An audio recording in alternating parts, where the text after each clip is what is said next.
Hello all, welcome to Cloud Technologies. So first time ever in the history of integration trainings, we are providing the entire MuleSoft course with real-time projects and complete hands-on experience, which is 100% free for you. We are not charging even single rupee from you for this entire 30 hours course. So you will become an expert by end of this course. All we need is your support with your subscription and share our video to your friends. So you want to become a MuleSoft expert in just 30 hours? Or looking for a real-time project-based training to boost your IT career?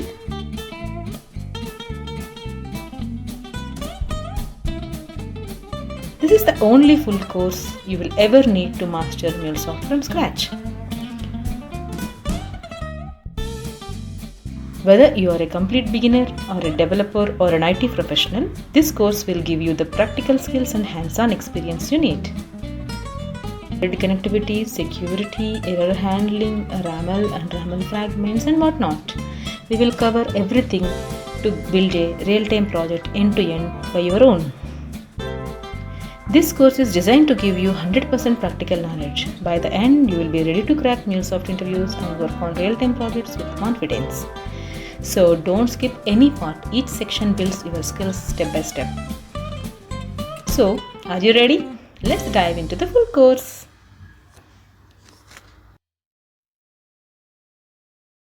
You have seen in our community post, we are going to publish a new course, MuleSoft course from scratch, which is very useful for beginners, freshers, non-IT students, and everyone who want to start their MuleSoft journey from scratch. This is the course for you. So we are going to create a new playlist, and it will be around 30 to 45 days course. I will explain the details at the end of this video when we are going to publish and all. Okay, so please subscribe to our channel and please share this with your friends or colleagues or anyone who are looking for this. Okay, your subscription, your share will help us and motivate us to do more video tutorials.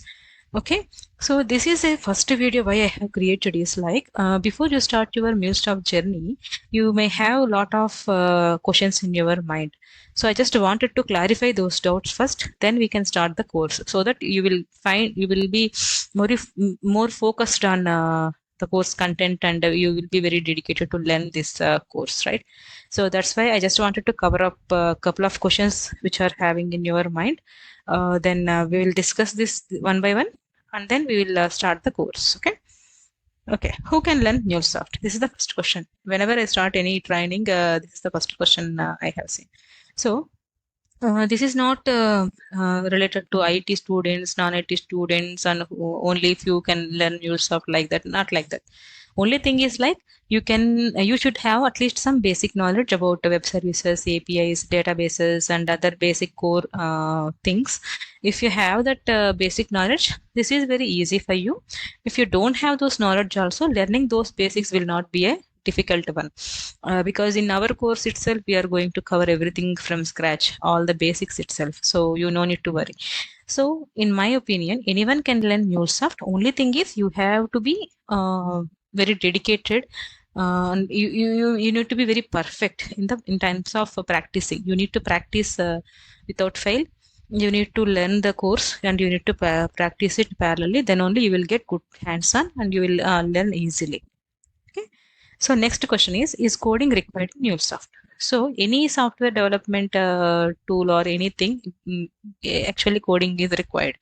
But in case of MuleSoft, there will be not like it's a lot lengthy of coding is not be there. So to develop the applications in MuleSoft, we need to design the flows, we need to write the flows, and we need to configure the components and connectors. So if you don't know about the flow components connector, don't worry, we will cover everything in our course. So there is not much manual lines of code we need to write here. We need to create the flows by using the pre-built connectors and all.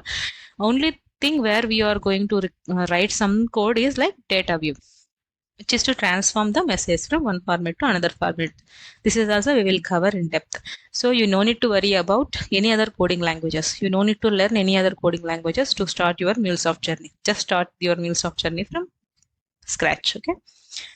So yeah, this is somewhat related to the previous question. Which language required for MuleSoft? That there is no prerequisite like you should know some programming language to start your MuleSoft journey, because it's a integration tool. MuleSoft is an integration tool. It is not a programming language. So we can connect any kind of connectors here, integrator here in MuleSoft. So this is not specific to one programming language, but to communicate MuleSoft with another connectors, just like I said earlier, to transform the message in different formats, DataWave is a specific language which is used in only for MuleSoft, which is very easy to use, and we need to remember a couple of syntaxes and couple of formulas like that. That is also very easy. We will cover everything in our course itself. So you don't need to worry, and it is easy to learn. DataWave language is very easy to learn, which is specific to MuleSoft. So other than that, you don't need to learn any other programming language if you want to start MuleSoft journey. So if you want to learn another languages, that is it's your personal choice. But to grow in MuleSoft, there is not mandatory to learn any other programming language. So the next one is, what is the scope of the MuleSoft in future? So definitely this will be the question in everyone's mind. So MuleSoft itself is a big organization and a big product, and it is going to actually it is releasing a lot of new functionalities, new features, new platform features, everything very rapidly. MuleSoft, that's why MuleSoft is very popular compared to other integration tools, because MuleSoft is not sitting somewhere and it just satisfied with that what is the platform it has. It is going to release different features to cover up and to help a lot of customers. So now itself, recently it is released Cloud Hub 2.0, Flex Gateway, and RPA, like other all the stuff it is released recently released. Okay, so there will be no end for MuleSoft. Okay, so the MuleSoft will have a very bright future in near future, and maybe we can say next 5 to 10 years also MuleSoft glow will not reduce. Apart from that, it is acquired by Salesforce, as we know recently. So by combining Salesforce and MuleSoft, it is again a good boom it has. But Salesforce is different, MuleSoft is different. But Salesforce just acquired this company, so they all collaborated to gain more customers and to gain more to provide more jobs for us.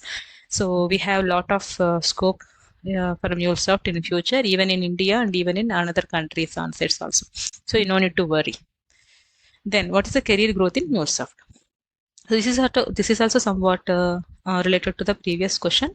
You will be having a very bright future in MuleSoft if you have started the MuleSoft journey right now, and if you practice it, if you learn it really in a decent way. Like I don't want to encourage a praxis or job support like that stuff.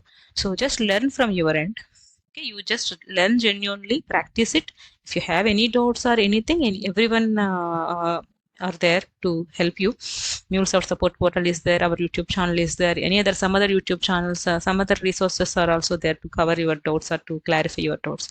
But please be genuine, please do practice. So if you practice genuinely, get the real-time practice and real MuleSoft growth. You can start as a MuleSoft developer, MuleSoft lead, architect, manager, like that. It will be just, there are a lot of steps in that MuleSoft ladder. You can actually grab them. Okay, so don't worry about it. So how much best package I will get in MuleSoft position? This will be some other question. So we cannot say fixed package if you learn this course, something like that. We cannot predict and we cannot say this. It purely depends on your practice. It purely depends on your dedication towards the learning of this course.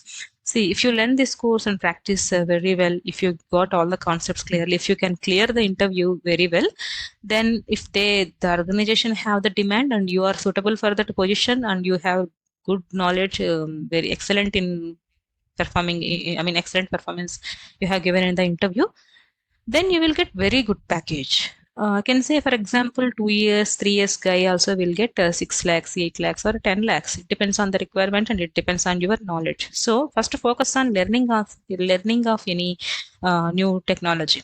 Other than MuleSoft, if you want to learn any other course, that is also fine. But just first focus on the course, the content which you are going to learn.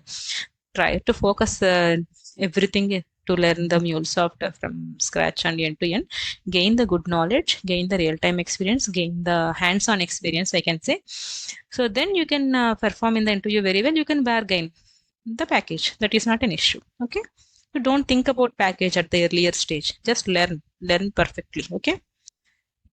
Then how many days it will take to learn MuleSoft? Yeah, usually if you have all the basic knowledge, if you are an IT guy, you might have a couple of basic knowledge. Then it will take at least 30 days to do the practice and to gain good knowledge and good grip on MuleSoft. If you are non-IT or just a fresh student, that is also not an issue, but you will take at least 2 more weeks to learn the basics. So it will take 40 to 45 days for you to cover up this course and to learn to some extent. So to do that, what you have to do from your end is like, we will be publishing every video every day or every other weekday. So see that, watch that video, take the notes, practice it. So you have to spend 1 hour for the video and 2 hours for the practice on daily basis. If you can do this dedicatedly, then it will be very easy for you to learn MuleSoft in very less time. Like I can say like 30 days. Okay. So please do practice, please do focus, please be dedicated. Okay. So learning MuleSoft is easy or difficult? As I said earlier, it is not that much complex integration technology, which is compared to other integration tools or any other programming language. It is not that much tough.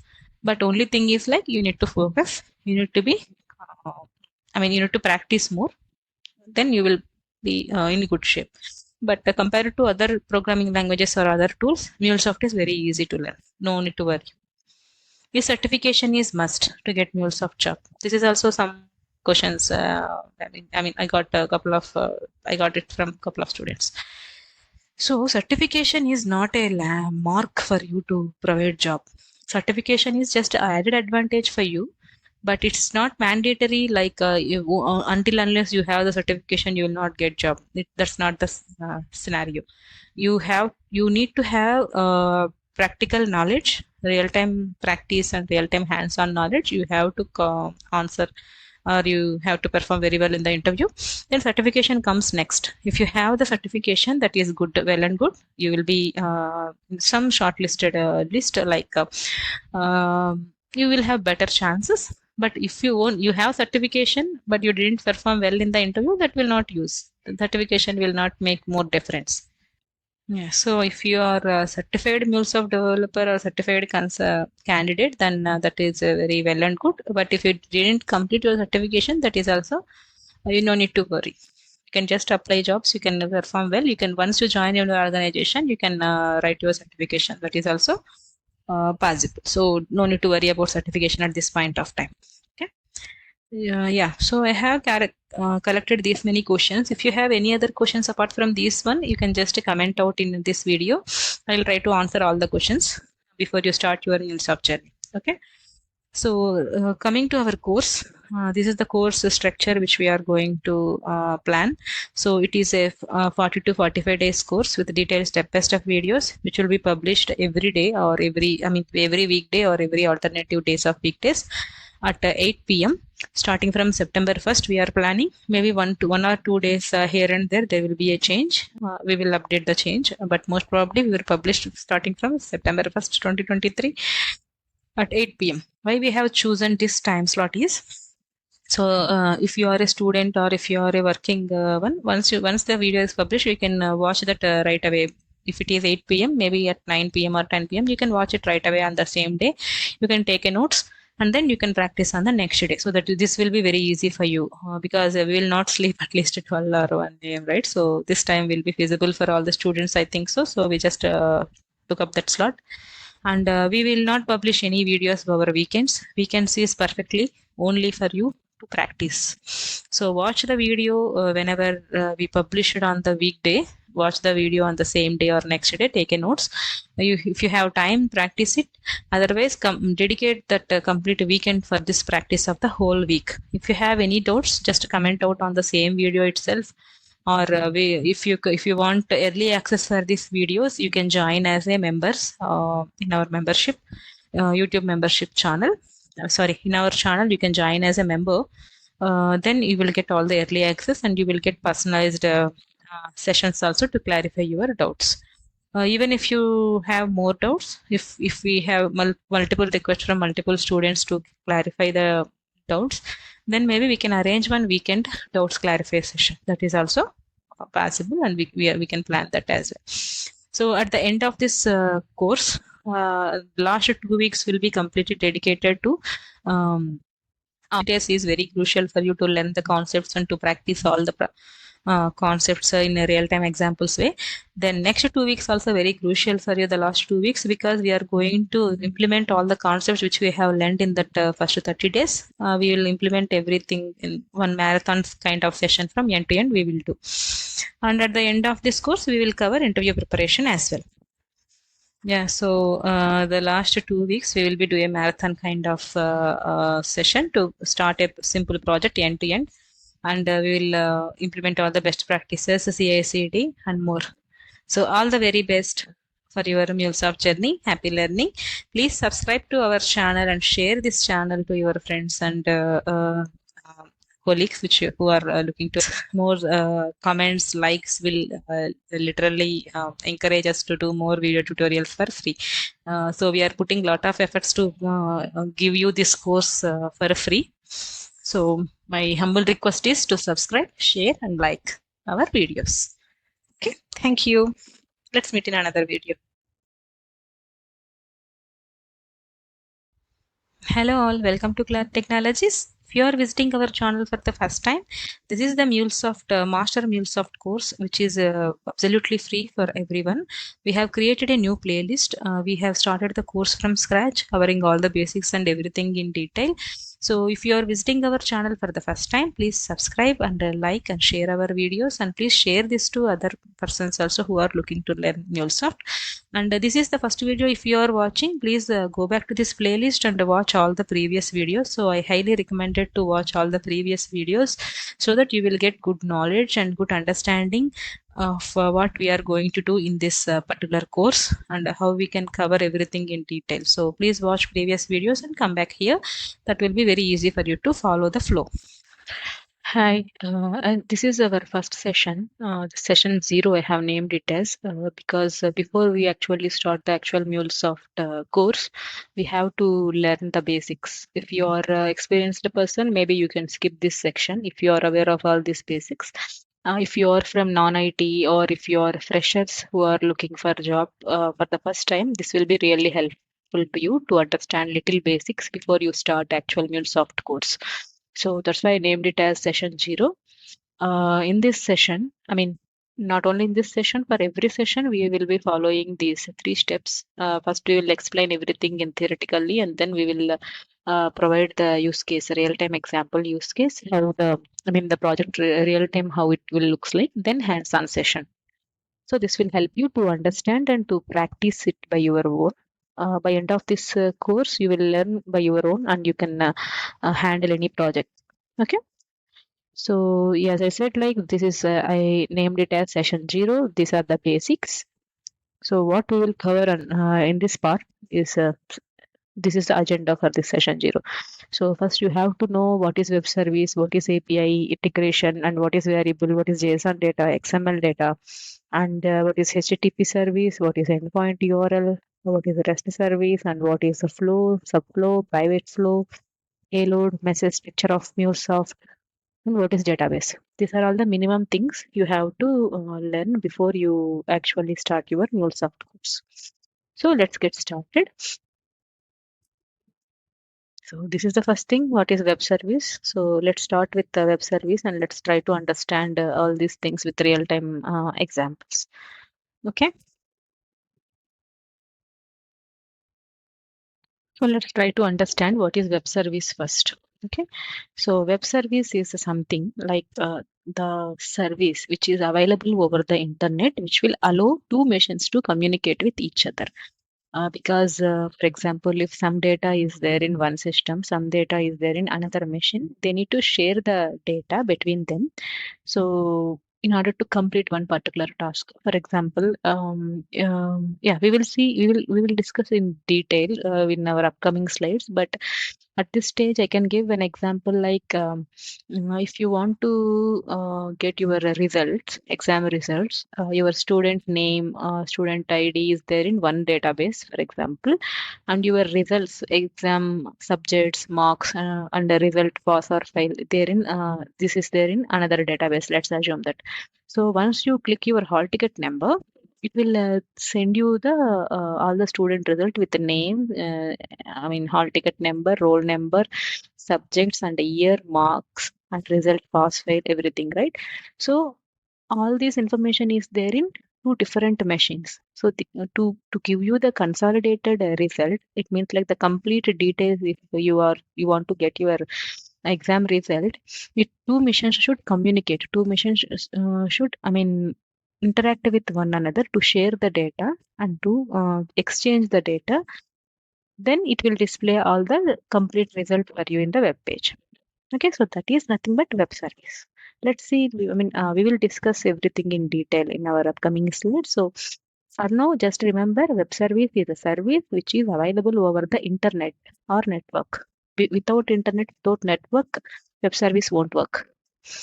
Okay, web service is a service which is available over network. It will allow and it will help to communicate two machines interchangeably. Okay, so let's say like a web service running on a computer listens for requests from another computers. Okay, we will see this point in detail. Let's go to the next slide. So for example, Twitter, social media platforms like WhatsApp, Facebook, Instagram, all are kind of web services. Because if you send a request, it will send you the response. So what is request, what is response, what the data will looks like, how you are getting all these details, that we will see in later sessions in detail. Okay, so for now, just let's take an example like Instagram. You are all having Instagram profile, right? So if you would like to see your friend post, who has posted an image in Instagram. So once you go to your friend Instagram profile and click on that photo, it will show you the image in a big screen, right? So how this is happening in the behind the scenes? Or else if you would like to post a new update, like if you would like to post your photo or any video or any status in WhatsApp, okay, you just do all this in your fingertips. Like you just select one photo and click on OK, or select any message or any photo, click on post. It will post that details into your Instagram page, and that will be visible to all your friends or public platform.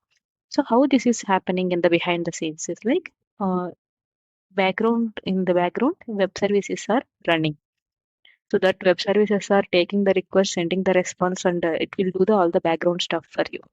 So you will understand all these things slowly. Okay. So for example, Twitter, social media platforms like WhatsApp, Facebook, or anything are the kind of web services. Just remember that. Okay.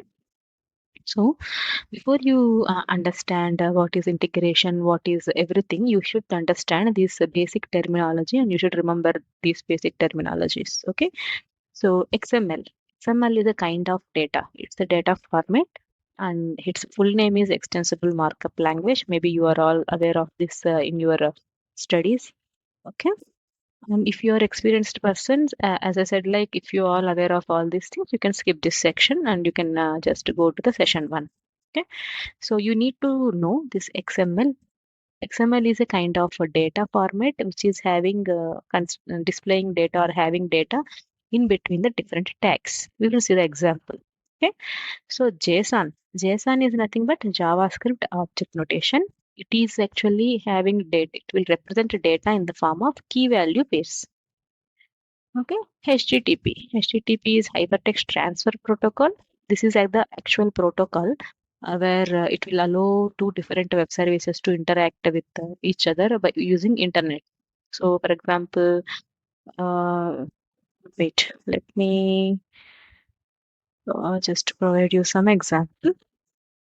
So if you are taking facebook.com,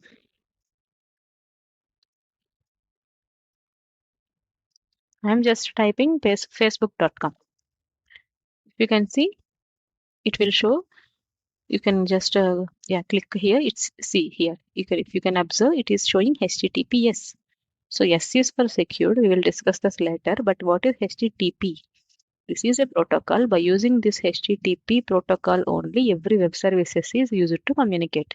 So you just typed facebook.com, but internally it is adding this HTTP, because by using this HTTP protocol only, every service is going to interact in the internet. So this is a protocol. Just remember that for the time being. Okay, yeah. So now let's see what is API.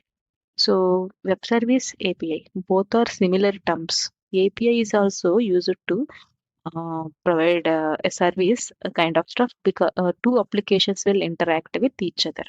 So by using API, two different applications are going to interact with each other. There is no need of internet or network. Okay, but in case of web service, there should be a network compulsory. Okay, so just remind that point. So what is API? API full form is application programming interface as per the definition. So, but we don't want to remember all these these explanations, abbreviations and all, because we are not going to write any exam. So just for your namesake, I am providing the full name. So what is the API actually? It is a set of definitions and protocols. It has complete set of definitions and protocols. Like we have seen HTTP protocol, like, right? So like that, we have different protocols. Number of protocols are there. It will, by using these definitions and protocol, it will allow two applications to communicate with each other. So, for example, if you are sending a mail to someone while you are applying a job, you have to send a resume to your HR, right? So to send a mail, what you are going to do, you will going to compose a mail and you will attach a resume as an attachment to that Gmail. Okay, so let's assume that Gmail is another service, and attaching the file is another service. So how these two are going to communicate? By using API. Okay, and we will see very real-time example in our next slide. So as of now, API is a set of definitions and protocol which will allow to communicate two applications with one another. Web service is used to communicate two services. Sorry, two, let's see. And second, yeah, web services allow two machines to communicate with each other. Okay, but API is allows two applications to communicate with each other. Okay, so the difference is like all APIs are not web services, because web service should have network or internet, but every web service is an API, because web service is a kind of API. It's one form of API which will allow two systems or two machines or two applications to communicate with each other by exchanging data, by sharing the data. Okay, so let's see one. Yeah, okay. Before we are going to that example, we have to remember these two types. We have two types of APIs. Okay, majorly we have another types of APIs also, but in majorly we are going to use SOAP service or REST service. That too in MuleSoft or any integration platform, they will prefer a REST service only over the SOAP service, because REST is very easy to learn, and it's a kind of handy service.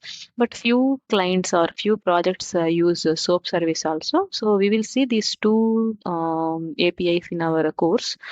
But as of now, just keep in mind, we have two different types of APIs as a primary thing. So SOAP and REST service. So say SOAP API is nothing but simple. I mean, this is again abbreviation.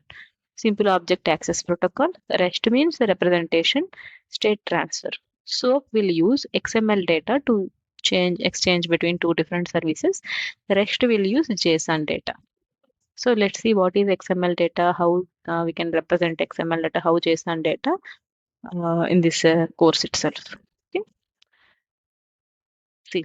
So now let's try to understand how this API is work, and how the two different services or applications are going to communicate with each other.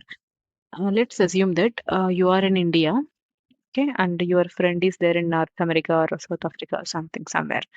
So if you would like to chat with that particular person who is there in another country, what you are going to use?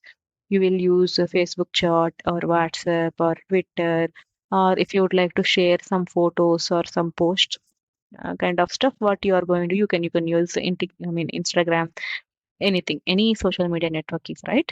So how the information is sending from India to South Africa over the internet, how the information is going from here to there. Or if let's assume that your friend is there somewhere in North America or South Africa something, he would like to share some data to you who are residing in India. How they are going to share that information over the internet? What is the work behind doing? Okay, so how the information is sending from one place to another place? This is nothing but by using APIs. Okay, so let's try to understand API in general terms. Let's assume that you and your friend or someone who went to a restaurant. Okay, you are going to order some food for you. Okay, before that, one waiter will come to you. Waiter will give you the menu card. You will just check that menu card and you will just order your food. He will write down the order and he will take that order to the kitchen where the actual food is going to process. Okay, so he is the waiter. He will take your order and he will take that order and he send that order to the kitchen. For example, like the table number two guys are have ordered these items. Just to prepare those items. So this is the kitchen where your order is going to prepare. For example, if you have ordered any fried rice or any juice kind of stuff, it will get prepared in this kitchen. And once the order is getting prepared, your same waiter who took your order, he will go to kitchen. He will bring that food, and he will deliver the food to you and into your, at your table.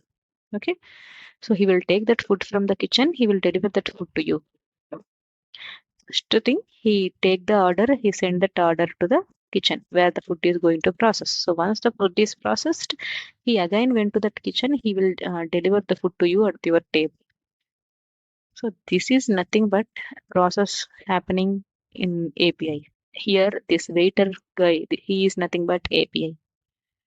Okay, so you can remember this waiter as an API here because he take the request and to the server and he take the response and he deliver that response to you.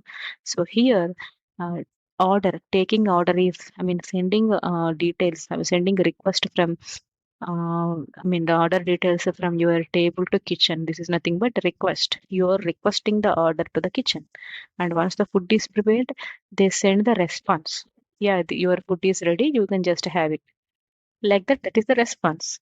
You are getting the response back. So this is the request, this is the response, and who is taking all this stuff? Waiter. He is nothing but API here.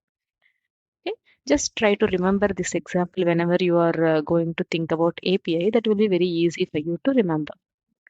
Let's see. So here, this is the client, this is the server. So let me go back to previous screen. So this is the client who are requesting the data. This is the server who are providing the data. So client actually requesting the food from the kitchen, which is the server in this case. And the server provide the response to the client. So this is nothing but client server architecture. And here the API takes the request from the client and send to the server. And once the required details are ready, it will take the response from the server and deliver to the client. This is nothing but API, just like our restaurant example. Okay, I hope you understand the API. What is API now? Okay. So let's see another example. So as we discussed earlier, to check your student details, you will provide a result year, first year or second. You need to provide all these details along with hall ticket number, and you can just click on the get memo. Then only you will get your student results, right? So this is the UI, and once you enter all these details are considering as a request. Once you click on this button, all these details are sent as a request to the student database. Okay, then once the details are getting from that database, getting from that student server, it will display the results like this for you. This is the response. So wait, yeah, this is the request you are sending, and this is the response you are getting.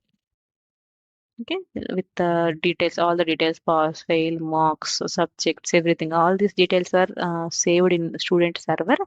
So once you send a request, that API will go to that server and bring that details for you. As a response, it will display the response in that particular screen. So this is another kind of API.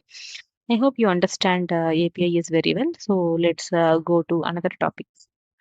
So we discussed about what is web service, what is API. Now let's see what is REST and what is HTTP service, what is endpoint URL. All these are interrelated to one another. So that's why I will cover all these three topics all together. Okay. So let's try to understand how the REST will look like, how the REST API will look like. Okay, so we discussed about like the API will send a request to the server and it will send the response back to you as a client. How that will happen? By using this endpoint URL. This is nothing but URL. URL means Uniform Resource Locator. So this is the URL, actual URL. Once you click on that get memo here, so here once you click on this get memo, all these details are actually sending in the form of this endpoint URL, in the form of endpoint URL to the server. So server will understand this endpoint URL. Okay, what details the client is requesting. Then the server will send the response in the form of payload. So this is nothing but REST API. REST means representational state transfer, as we've seen earlier. So this REST API uses endpoint URL to connect to the system or to send a request to the server. So what are the different parts of an URL? So this is the protocol. To form this URL, you need to remember what are the different sections or parts in this URL. Okay, this is the endpoint URL. Let's see this HTTPS or HTTP are the protocols. So HTTPS only there in general because this is the secured one. For our practice purpose, we can use HTTP protocol, which is not secured. Okay, so first one is the protocol and colon double slash. After that double slash, what you will find, this is website address or localhost, which is nothing but the host name where the server is located. So this is the protocol to get the details, and this is the host where the server is located. And after that, you will put one slash. This is the syntax for the endpoint URL. After that, you will find one slash. So if you have anything after this slash, which is called as a resource. So what is a resource? This is nothing but resource name. So what is the resource? Let's see that. So let's go back to our Facebook example again. So once you click on enter, it will go to the Facebook server. It will bring you this login page. For example, if you have given a wrong password, I mean, in general, you will just log in with your credentials, but just for practice purpose, I'm just typing any wrong details. So once you click on login button, all these details are going as a HTTP response. As I have given an invalid thing, see, you will get an error like email address, mobile number is not located in our server. Okay. So now observe this. This is the URL. We didn't type anything here, right? We just clicked on login button. Once all the details are sending as a HTTP request to the server, now let's observe this. So this URL, this HTTPS is the protocol, and this is the host. Facebook.com is the host, which is the server of Facebook. And after this, you will put one slash. I mean, it will add one slash the endpoint URL. Then it will show the action login button. So you click on login button, right? So that is the action. And with all the details which you have provided, those will be added as a resource name or query parameters and all the remaining required parameters. We will see the remaining part earlier, in the upcoming sessions, but just remember protocol, host, and resource path. So this is one resource. Or else if you clicked on any image, let's say like we are going to bring any flower images. Once you click on this image, it will send the request to that particular server where this flower image is getting stored. So once you click here, or any image. Once you click here, it will bring you that image. See the endpoint URL. This is the endpoint URL. So for each and every resource, and here in this case, this photo is the resource. This image is the resource. In this case, the login page is the resource. So if image or text file or any page, anything is called as a resource. To bring that resource back to you as a response, this is endpoint URL will be useful. I mean, this endpoint URL is called uniform resource locator because for each and every resource, that endpoint URL is unique. It means um, one resource will have only one endpoint URL. So like that, that URL is unique. Okay. For each and every resource, a particular specific endpoint URL is there. Just like that, you have friends. I mean, in your college or you have a different number of students, right? For example, in your class, you have 40 members. All 40 members may have same name. I mean, any 2 or 3 members may have same name, but your student ID is different. ID is unique. So you have different ID numbers. By using that ID numbers, they will identify you, right? So like that, the endpoint URL is unique. For each and every resource, endpoint URL is unique. Names might be same or different. Okay? So let's dig into this topic in detail in our upcoming sessions. Okay, I hope you understand what is endpoint URL as of now. So once you send the HTTP service, this is nothing but HTTP service. By using this HTTP service, we are sending the request to the server. So once the server is getting ready with the response, it will send the response to you in the browser in the form of XML data or JSON or HTML page or image, anything, any human readable format. See here, this is the image format. We are getting the response. But here in the login page, it is showing a HTML page. This is nothing but HTML page. It will send as a response to you. And in this case, it is sending photo, I mean, image as a response to you. So image file.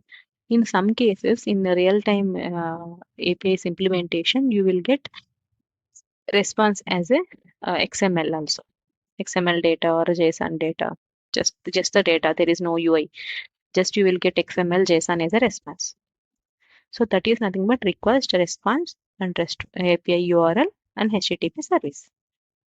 So now let's see, from beginning onwards, we are discussing about what XML data, JSON data, XML data, JSON data. So how the XML data structure will look like and how the JSON data structure will look like.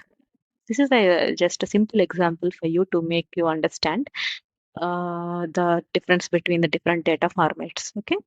So let's assume that this is a text file. Let's assume that we have a text file. In that, we have one question and answer in the English language and English format. Like, what is your name and what is your, how much money you have and where are you from, for example. So we can say in general, like, my name is MuleSoft or something, and I'm from India or Hyderabad or Bangalore, and I have 1,000 rupees with me for now. As of now, I have 1,000 rupees with me. Something you can say anything in just a simple English language in the form of sentences. So sentence formation, keys for sentence formation, words formation is nothing but English format. So how you can represent the same details in form of JSON format? So this format is called as JSON format. So the same information you will represent in the form of JSON like this. This is nothing but key value pairs. This is keys, this is value. This is key, this is value. This is key, this is value. It means like question and answer, you can say. What is your name? Name, MuleSoft. Country, India. Money, 1,000. Okay. But in our normal English form, you can say the complete sentence form. This is JSON form. In the JSON form, the file name should be user.json and you can represent the details in this format as a key value pair.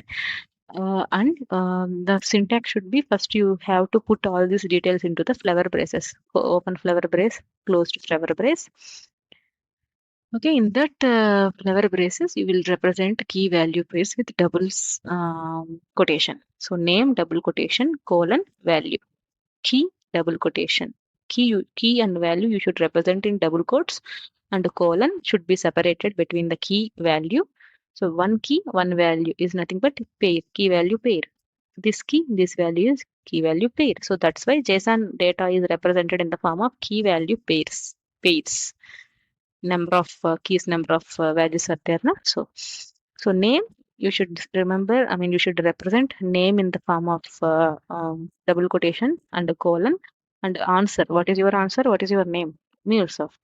So double quotation and answer. And you should put comma. Then again, next question, next answer in the form of key value, then comma. Then key value. And if you have last key and value, you should not keep comma as per the JSON syntax. For each and every key value, you should put comma at the end. And if this is the last value, you should not put comma. This is the syntax of JSON. And in this way, you can represent any data in the JSON format. Okay.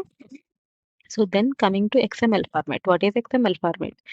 So XML format actually different from JSON. It should have a root tag. Everything you represent everything in the form of tags. Here we called it as tags. Here key value pairs. So tag, what is tag? You will say you will represent question in this tag. Okay. Answer will be the middle value, and you need to end the tag. Here you don't need to end or close or open the tag something. This is just key value. But here you should have one root tag. Root tag means the primary heading, you can say primary heading. And to that, questions and answers should be there in the form of tags. So name, open tag. In this tags, you need to mention name and end tag / name. In between those open tag and end tag, you should provide your answer. So open tag country, close tag / country, middle you will have the answer India. So money, one tag, open tag, and close tag / money.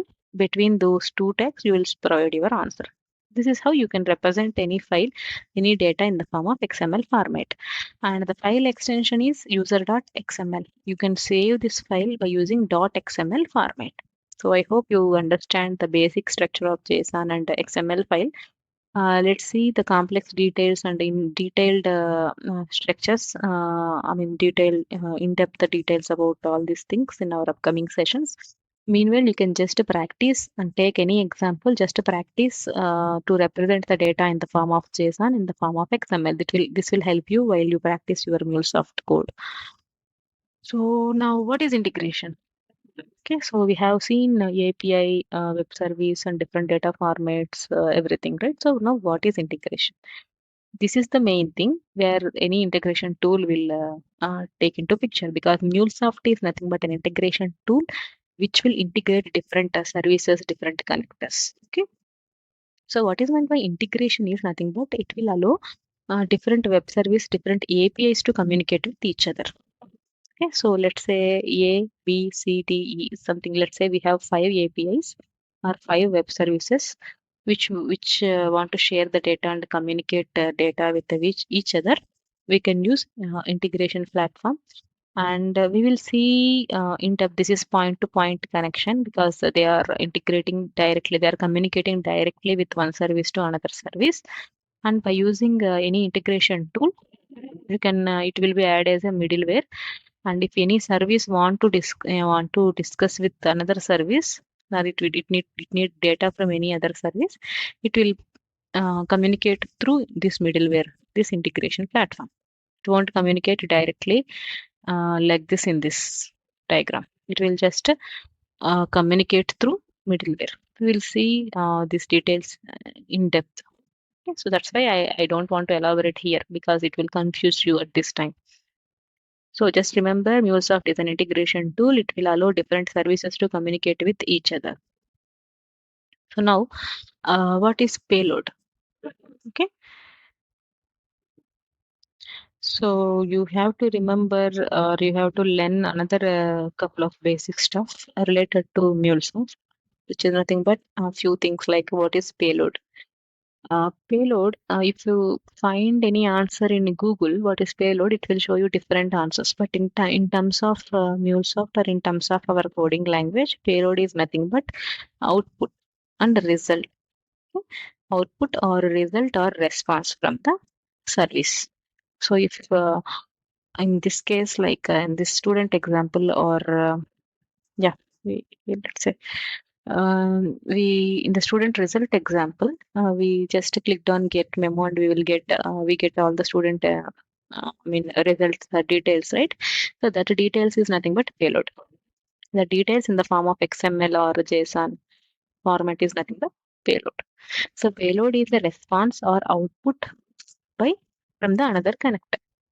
So see, this is the essential information and data. Like you can say this, read these definitions, but in general, I can say like payload can be sent or received in a variety of formats. So if you would like to send these details to some other service, you can send this payload as a JSON format, something like that. So message payload. In MuleSoft, message payload that contains the message, the actual body of the message, the actual details which you are going to send to another server or as a response, which will be called as a payload. We will see, we will understand what is this payload, how it looks like once we start our MuleSoft flows implementation and all. But payload, you can just remember payload as a response or output from the service. Okay. So what is variable?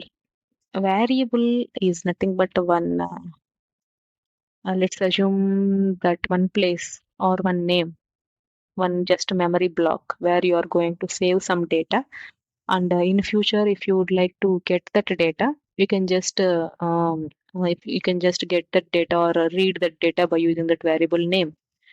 For example, if you have different bank accounts, let's say like you have SBI, you have HDFC, you have ICICI Bank, something. So, for example, if you have two different bank accounts like ICICI or HDFC, you have to you want to save some money into two different banks. Okay? Because you don't want to use that money right now. You want to save that money. Okay, so you can just save some 10,000 in one HDFC bank and 15,000 in ICICI bank. So whenever you need that money, whenever you would like to spend that money, you need to get that money from that bank. Okay, so here that ICICI bank, you can name it as a variable. HDFC bank, you can assume it as another variable. So if you would like to withdraw money from ICICI bank, you need to get that 15,000 from ICICI bank by using ICICI bank variable name. Right? So if you would like to take 5,000 from HDFC bank or 10,000 from HDFC bank, you can just name that HDFC bank name and you can just get that 10,000 by using those particular ATM cards and that. So receiving money, that is a different concept, but just to make you understand, I just specify the variable name, what is variable. So like that, if you don't want to use the information which you have right now, you can save that information into one variable.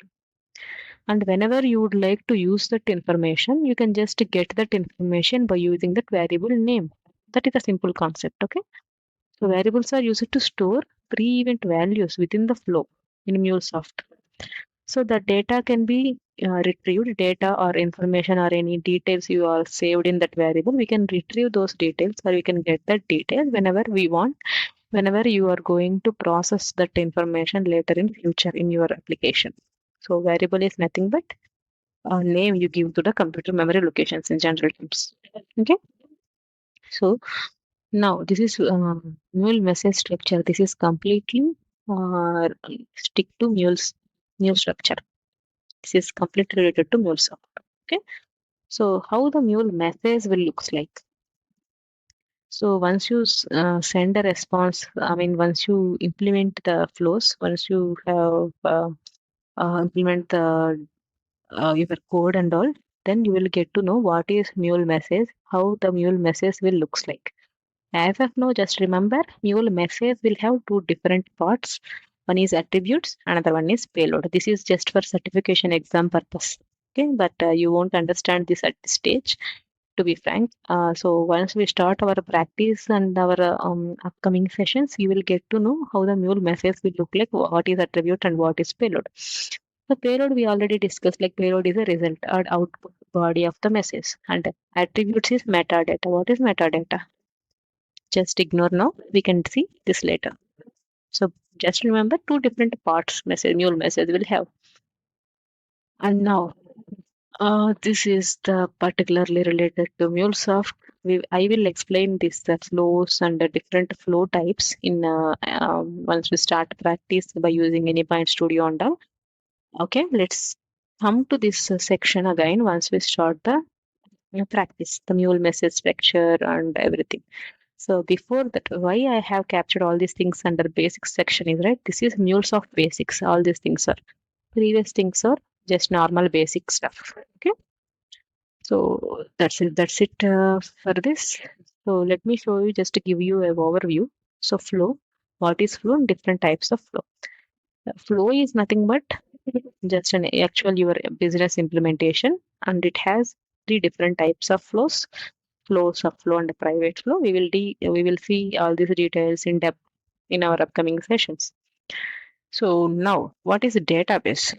I think all of you are aware of what is database. If not, you can just remember database as a databases are used to store the information, and actually it will maintain the information in the form of tables, rows and columns. In your curriculum or in your studies, you will get. I mean, you might already heard about this SQL database, Oracle database, or something, right? So database is nothing but it is having it is used to store the information in the form of different tables, and each table will have different rows and columns. So all the data together stored in the database. Whenever you are going to retrieve or receive the data from the database, you can get those details by using queries, SQL queries or Oracle queries and all. Right? Yeah. So that's it for this basic section. I hope you will get a few details. I mean, I think you understood a few different details, few basic stuff in this session. So let's, as I discussed, as I informed, like we will get to know this message structure and different flow types in our upcoming session in detail. So just remember the basics now. Okay. So yeah, that's it for this session, and we are ready to start our session one, which is going to do all the setups. Okay. So now in this session we have covered all the basic stuff, and the next session we will see how to set up your system and how to do all the installations related to MuleSoft, how to your system is getting ready to start the practice. So thank you. Let's see in another session.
Hello all, welcome to Clark Technologies, and we are very happy to announce that we are going to provide a free course for MuleSoft for all the freshers and beginners and who want to learn MuleSoft from scratch. This is entirely free course which we are going to release on day by day basis. So it will be a 30 days course. So it is very helpful for you to learn MuleSoft from scratch. And we have explained this course with a real-time project. We have built a real-time project also. In order to explain that, we have created a couple of files and project code as well. So if you want to get those files and projects, please email us with this subject line, request to share level 1 course files. Also, we have an important announcement that we are planning to release a MuleSoft advanced level 2 course very soon. So in this course, we will be discussing most of the topics of MuleSoft, which will help you very well in order to complete level 2 certification, as well as to work on complex real-time projects as well. So I hope you will be enjoying that course as well. So if you want to know more details about advanced level course, please contact us via mobile or email. We will be sharing those details. So without further delay, let's get started. So we will see how to set up our system. So we need to install Java first. So this is the OpenJDK version we need to install in our system. If it is not already installed in your system, just go for this OpenJDK, and this links and all the information I will provide in detail in the video description, or maybe in comment or in the description itself, just to make it easy for you. So these are all the 9 steps we need to install and create account and all. We will go one by one. I'll explain you each step one by one. Okay. So in this video, in this link, it is for OpenJDK, right? Download the version which is specific to your operating system. I am using Windows, so I just downloaded Windows version of .msc. So it is getting downloaded. To install it, you need to just double click on it, and you just accept the defaults. You can click on next, and here this is the folder name where the Java is going to be created. Here you need to select the folder name. You can browse it by using this browse button. You can create a new folder somewhere in D drive, because just install all the things in one single drive, create one new folder, and install everything there in that same folder. That will be easy for you to remember, right? So that's why I'll create one folder which is called installations or something. I can create, yeah. So in this folder I can install all the softwares which we are going to use. To be frank, we don't need to install multiple things. All are very small softwares only. So I just create installations is the one folder. Inside that I'll create one folder called Java. I will select that folder and click on OK. So now if you can observe the location, it is showing your C drive and your path. Then you just click on install. It will take some time to complete the status. The status bar will show you the green at the end. So, and you will get one pop-up, like that's why you are seeing black screen here. You need to get one pop-up. Click yes on that pop-up, then the installation will start. It will take a couple of minutes to complete this installation. So once this Java is installed, we need to add environment variables also in our system. In our system environment variables, I'll provide those details as well. Yeah, it is installed. So just click on finish. It is the OpenJDK 11 version. That's okay. Just click on finish. And based on your operating system, if you are using Apple or Linux, just download that specific version from that link which I have provided. Okay. As mine is Windows, I just installed Windows 1. Now let's go back to that, and yeah, just go to that folder. You can see this is all the folders created as part of Java installations. Okay. Now you need to set up environment variables, as I said. To do that, or else let's see first if Java is installed correctly or not. Go to command prompt and type Java space -version. Once you click on enter, it will show you what is the Java version installed in your system. Yes, it is incorrectly installed. So to cross verify if it is installed correctly or not, just do this step before you proceed further. Now next step is to install Maven. Let's set up all the environment variables at once. Let's now install the Maven. Maven is actually a build tool which will package your application. We will see this, what is build tool, how to package these applications and all in detail. Don't worry about this right now. Just follow these steps to get the installations done first, to make your setup system is ready. So now just click on this Maven bin.zip. it will download you a zip file. To install this, there is no installation just like Java we did, but we don't need to install anything. We need to just extract this folder zip file into some folder. So as we have already created the installation folder in the C drive, if I remember, yeah, C drive. Now create a new folder called Maven, and then inside that extract this zip file. You can just blindly follow these steps. Your system will be ready. Okay, don't worry. Now select this folder and yeah, installation Maven. Just click on extract. It will extract the Maven version into your Maven folder which you have selected. Okay, yeah. Now we need to set up all these 4 environment variables. Yeah, it is extracted the Maven 3.86. Okay, because 3.8.6 is the stable version to use in this anypoint studio and all. So as of now, just install the same version. Just download the same 3.8.6 version. Actually, Maven is having 3.9 latest version now, but just select this 3.8.6 version, the link which I have provided. Okay, now go to this system environment variables. Okay, click on environment variables. You need to add all these environment variables one by one. I have just mentioned like Java installed path and Maven installed path here. There in that brackets. So what you have to do is like just to go to this system variables. If path is already available, or else like just click on new. Take one by one. Take that value Java_home. And click the variable name here, and the value you need to provide the Java installed path, which means where you install your Java. Just go to that installation folder and the Java folder is there now. Just copy this path and give that path here in the variable value. Just click on OK. Now we have created one variable. Just like that, you need to create other variables as well. Second one is ClassPath. ClassPath is also Java installed path location. So just copy that, click on new, give the name as ClassPath, give the value as Java installed path, just like till the Java folder. Copy that and paste it in the value. Okay. Now the third one is path, but that path variable is already there in your system variables. Okay. With the small letters path, which is already available. So you no need to create a new variable. You can just click on edit and you can just give your Java path. To do this, you need to just open this bin folder and copy this path now. So Java/bin, until this path you need to give. So path will be there already. So yeah, here is there. So don't click on new, just select that path and click on edit. Okay, that path is already there. So just click on edit and click on new, paste that value and click OK.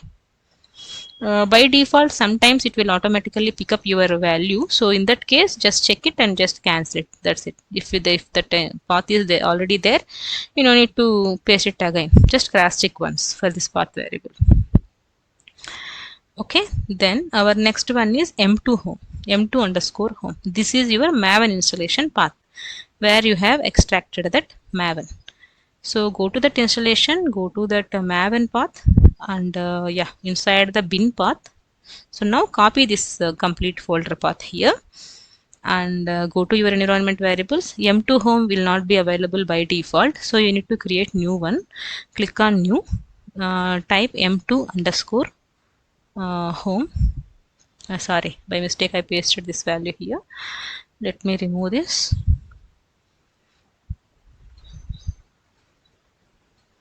Okay, in the value we need to paste that value. Here type M2_home. Oh, sorry, something happened with my keyboard. It automatically pasted it. Let me just verify this once. Yeah. Now in the variable value, just paste that value. It means like Maven/bin, till that you should have, and all the capital letters, please follow this capital letters. Okay, click on OK. Click on OK. Now we have completed environment variable setup. Now to check if the Maven is installed correctly in your system or not, you can go to that command prompt and type mvn-version. This is to check Java, right? Java space hyphen version. Just like if you want to test if Maven is also installed correctly, you need to type mvn space hyphen version version. Yeah, it is not recognized. Okay, I missed something. We need to add this Maven to the path variable also. Let's go back to our environment variables and copy this one till bin folder. Go to your environment variables, search for environment here in the start bar, and yeah, in the path just edit it and add your Maven path is not there here by default, right? So just click on new and paste your Maven path till bin folder. Click OK. OK, and then click on OK. Now let's let's open the new command prompt. In your start button, you can just search for CMD to open this command prompt. To open that environment variables, in your start button, you can search for environment, then that window will be open for you. Okay, now let's search mvn space hyphen version. Let's click enter. Yeah, now it is visible. So now Apache Maven 3.8.6 is installed in your system. So we have successfully installed Java, Maven, and we have set up the environment variables. Now you should install Anypoint Studio. To do that, you can just Google it. You will get that link directly. Otherwise, I will provide the link in the description also. So just to go to this download Anypoint Studio link and fill up this form. Like you need Mule and Studio, select this option and come down, select this version. You need to select the latest version. Latest version is 7.15 by this time of recording this video. So maybe new version they released, you need to select the new version. But please make sure to select the latest is the option here. And you can give your name here and any valid email ID, because it will share you the link for you to download the studio. So give any valid email ID, your email ID. Okay.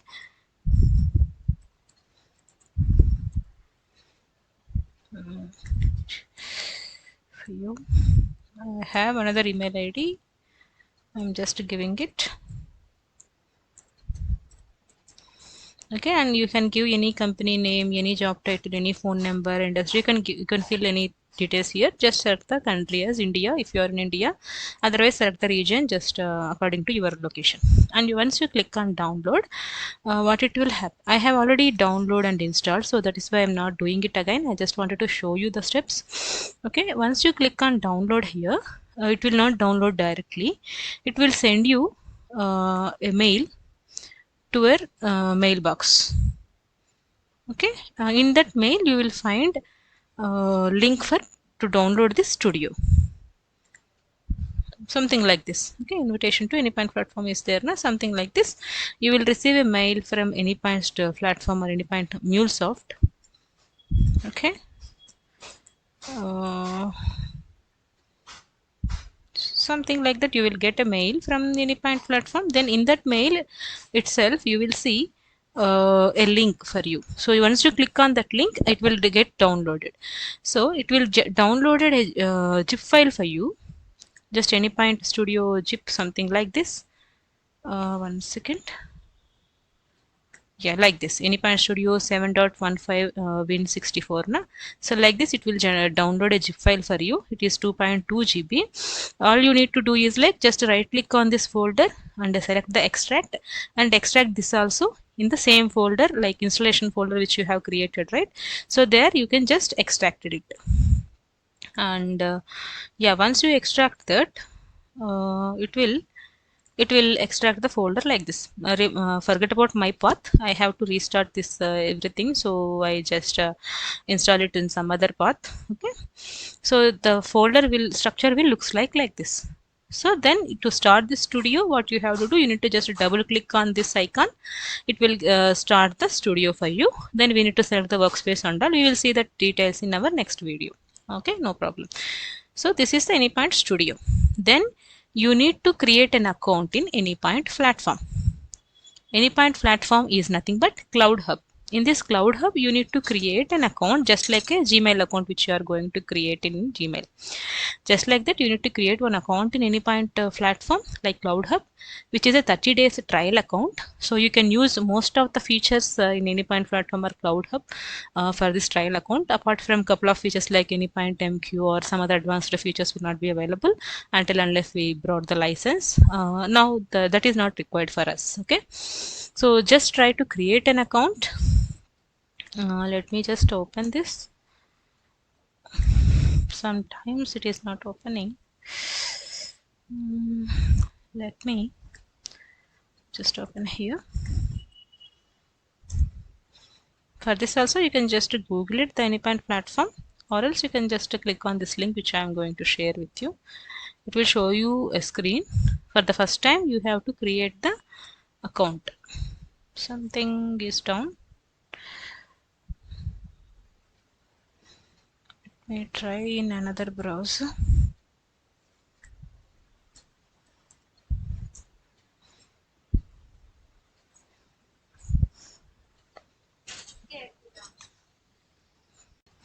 If you face any issues to open this, just open this in private window, incognito window, then it will get open.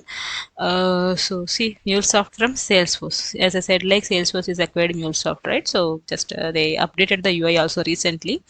So if you don't have any account as the first time, just click on the sign up. And you need to fill these details: full name, email, phone number, company, username.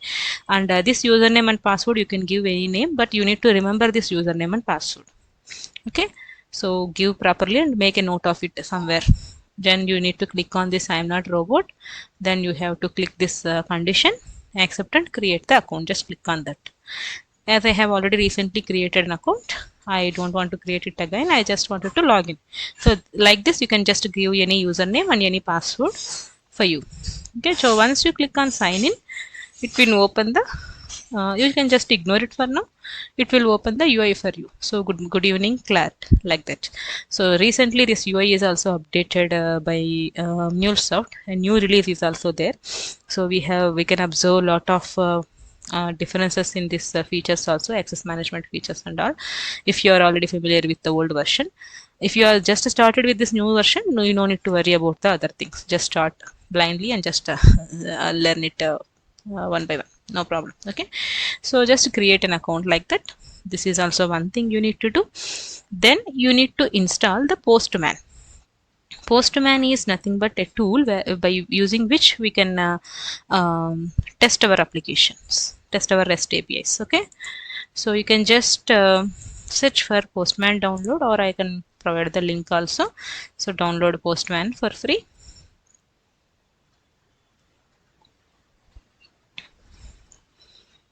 You need to click on this Windows 64-bit. It will get the download zip file for you. To install it, just you need to double click on it. Okay, and then just accept all the defaults. Just click on next, just like we did for Java. So this Postman also will get installed in your system. Then once it is successfully installed, it will show you the UI like this. I already installed it in my system, so I just open it.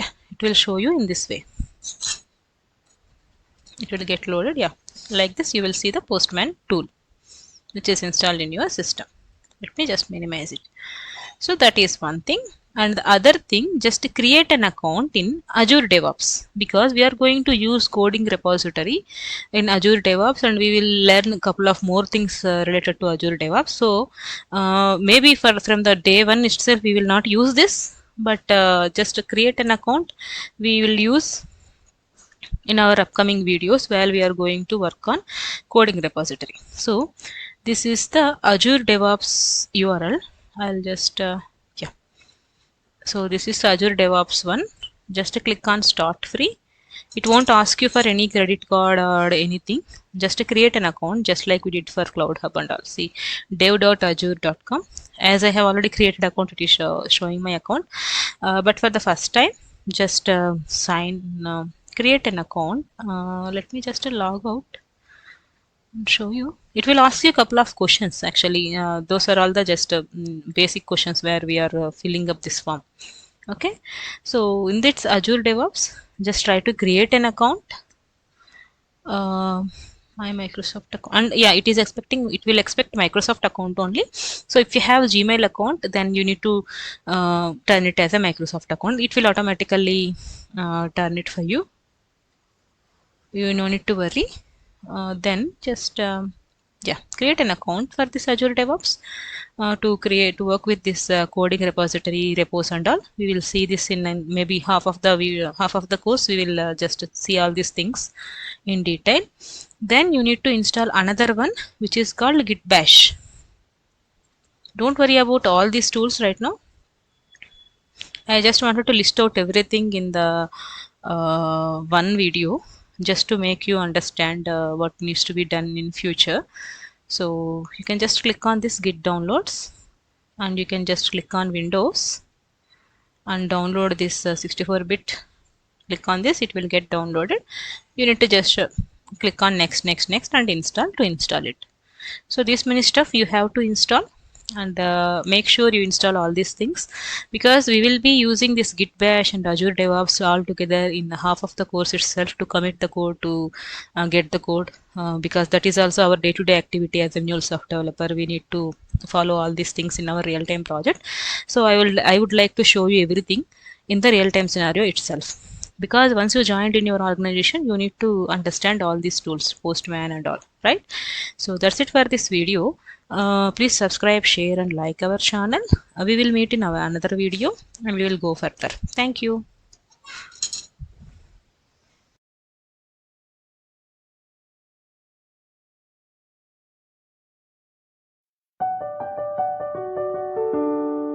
Hello all, welcome to Clark Technologies, and we are very happy to announce that we are going to provide a free course for MuleSoft for all the freshers and beginners and who want to learn MuleSoft from scratch. This is entirely free course which we are going to release on day-by-day basis. So it will be a 30 days course. So it is very helpful for you to learn MuleSoft from scratch. And we have explained this course with a real-time project. We have built a real-time project also. In order to explain that, we have created a couple of files and project code as well. So if you want to get those files and projects, please email us with this subject line: request to share level 1 course file. Also, we have an important announcement that we are planning to release a MuleSoft advanced level 2 course very soon. So in this course we will be discussing most of the topics of MuleSoft, which will help you very well in order to complete level 2 certification, as well as to work on complex real-time projects as well.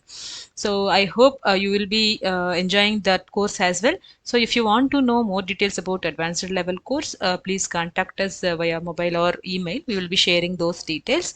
So without further delay, let's get started. So in this video, we'll be discussing about what is SDLC, what is waterfall model and agile model. So before you start working on this project, because we are going to use agile methodology and Scrum framework. So before you work on this kind of projects, because in most of the real-time projects are also following agile methodology. So that is why we are also working on agile methodology for this project. So this will be easy for you once you join in any organization. Right, so but to start working on this agile methodology, you need to know some basics. So what is the SDLC, what are the different phases of SDLC, and what is the waterfall model, how agile is different to waterfall model, like that. So this is an additional topic which we are providing to make you more understand. So please focus on this topic. Please focus on this video, make a notes, then it will be easy for you to follow the flow of next videos of agile methodology working. So let's get started. What are the different phases will take place? Okay. So if you are already working IT professional, you might have already know all these SDLC and agile process and all. If you are a student, then you can just try to understand what are the different phases involved in a particular software development or a particular product development. Okay, let's say if we need to build a product, or else you need to build a software. Okay, you had a requirement from client from US, like they asked you to build a website. Website is nothing but a product for them, so they asked you to build a website for them in order to incorporate their e-commerce business. Okay, so our project or software product is nothing but website. So as a developers, we need to build that website from scratch. Okay, so what you have to do once any client asks you to build a website, what is the first step you are going to do? You can just you cannot directly build that website by using your assumptions and by using your own knowledge, like as per your interest or as per your understanding, right? No, the website is actually the requirement of the client. So client need to be provide you the information how the website should looks like to them, what they are actually expecting from that website from you. So that is nothing but requirements. So whenever you start any project or any product development or any development activity, you have to first gather the requirement. Like say in our example, your client asks you to build a website. So you need to ask like, what is the purpose of that website? Is it an educational website or an e-commerce website or a venture real estate related website, like that? So what is that requirements? So you need to gather all the major information to start building of that website, because the background images or the text which we are going to select should be matched to the actual goal of that website, right? If you are going to build the e-commerce website, nothing but Amazon and Flipkart, if you are placing any babies videos or flowers or some other non-related images in that website, that is not relevant to that, right? So you need to first capture the requirements of that client. So okay, we will take up this project, we will build a website for you. So first let me know what are your requirements. So how you are going to visit your website once we have delivered your project. So what are the different menus you want to do in your project? So what is the purpose of your website? And like that all the requirements you need to gather. That is the very first step in any software development like life cycle. SDLC is nothing but software development life cycle. So to build any project or product from scratch, the first step would be to gather the requirements. Then okay, once you got all the requirements, like what are the different menus they need, what are the different pages they have, or what are the different images they would like to include them. So okay, you are good at requirements. Your next step would be design.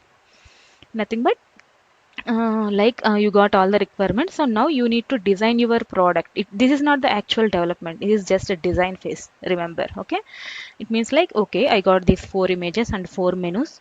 Okay, I will build this website like in this way. Like you and your architect or your architect from onshore or your manager, you set up a call or set up a meeting to finalize the design of your project. Then once you have done with the design, then your development will team will start developing that actual code to build that website, right? So you designed a website like here home page should look like this, and contact page should look like this. Likewise, you will design the project first, then you need to do the actual development, actual code. You need to write it on development stage. Then once you are done with the development, you need to test that website, right? Before delivering that to client, you need to test end-to-end testing, like is this website is working fine or not, all the pages are visible or not, all the images are getting loaded, like end-to-end testing you need to do. Then if you are okay and testing in QA stage, then the deployment. That is nothing but you are delivering this product, this website to your client in their production missions. You are done with the deployment. Once you are done with the deployment, then client will actually use that website, and he actually check that everything in that website, and he'll get to know everything is fine as per his requirements or not. Then the review will start. Then there the ends, the project will ends. Okay, so every project development will start with these 6 phases are important phases of any of the product development phase, development perspective. Okay, so requirements, design, development, testing, deployment, and review.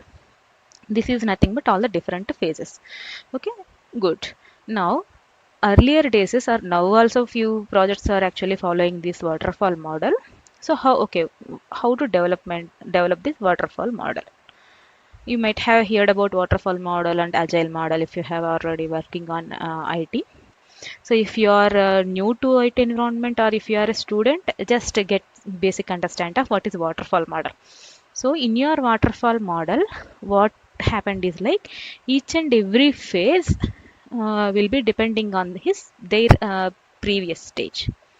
Okay, let's go to our previous slide one. So once you need to gather the requirement, then only you can start the design.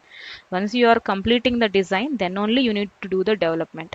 Once you are done with the development, then only they need to that is available for testing. Once the testing is done, then only it will be available for deployment. So likewise, these are the different phases, the same phases. Maybe names will change sometimes. So that's why I have captured here different names. Okay, so once planning is done, then analysis, then design, then implementation, then maintenance. So one by one, after one stage, we need to follow. That is nothing but waterfall model. What it means like if the project deadline is for 1 year, first 2 months will be for planning, next 2 months will be for design, and next 3 months will be for implementation, and last 1 month or 2 months will be for maintenance. So what will happen if any issues happened in between? Or any requirements is getting changed in between your developers, but if the requirements is different from that client task, what will happen? So all this 1 year time will gone without the actual requirements fulfillment, right? So once the project is going to production, then we need to actually client will come and client will say like, no, I don't want this page in my website, I need to change this home page like in with another images, or else I need to update this contact page, something. So it means like one only you deliver your project to the client only once at the end of the complete phases.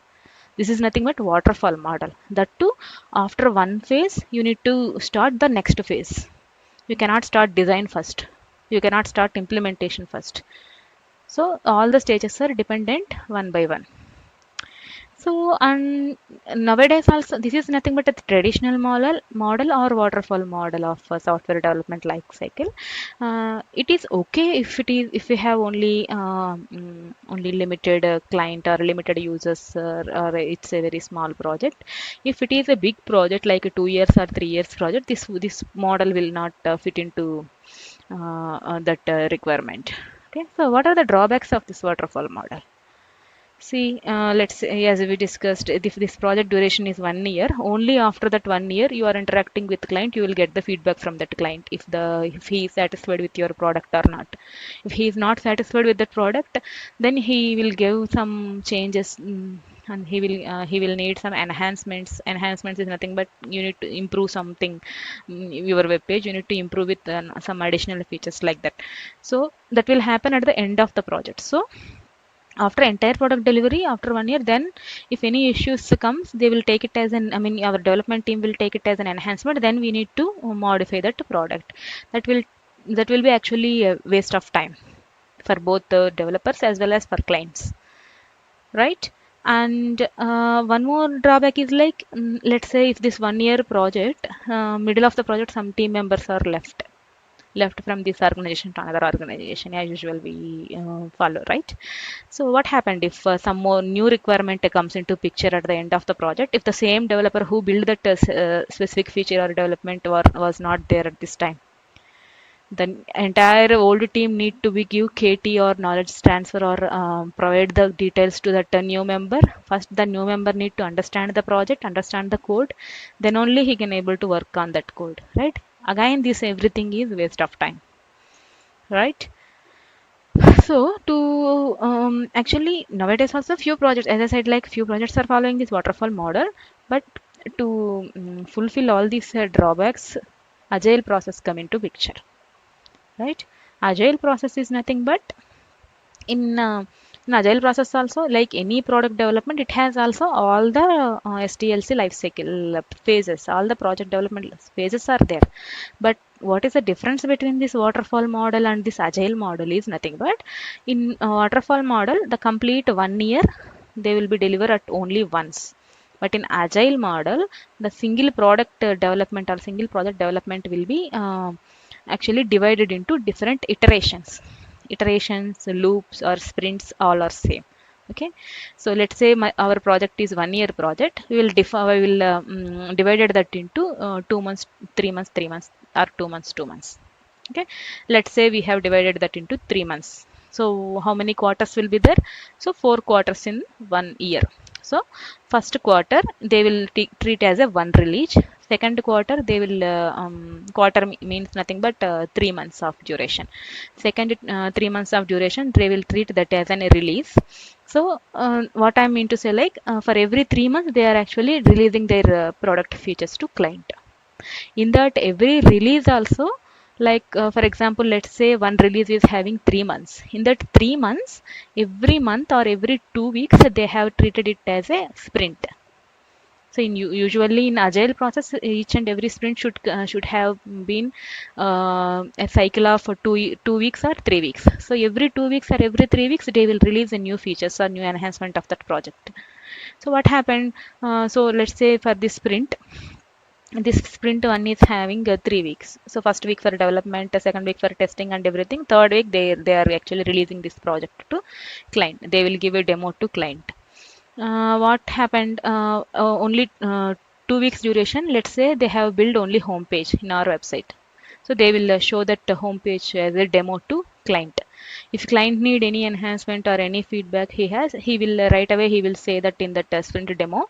Then the users and the Scrum Master or the developers will make a note of those enhancements and changes. Okay, they will make it as a changes. So they will list out all the changes. They will apply those changes into the next sprint. That is the next 2 weeks of sprint. In that sprint 2, they will have new features as well. Along with that, the enhancement of old features is also they will work on this sprint. In this 2 weeks sprint. Again, after this second sprint, they will deliver a demo to client. So now in this case, client what will check? Client will actually check the feedback provided in that sprint one. So whether the home page is getting enhanced or not as per his new requirements. Okay, that is fine.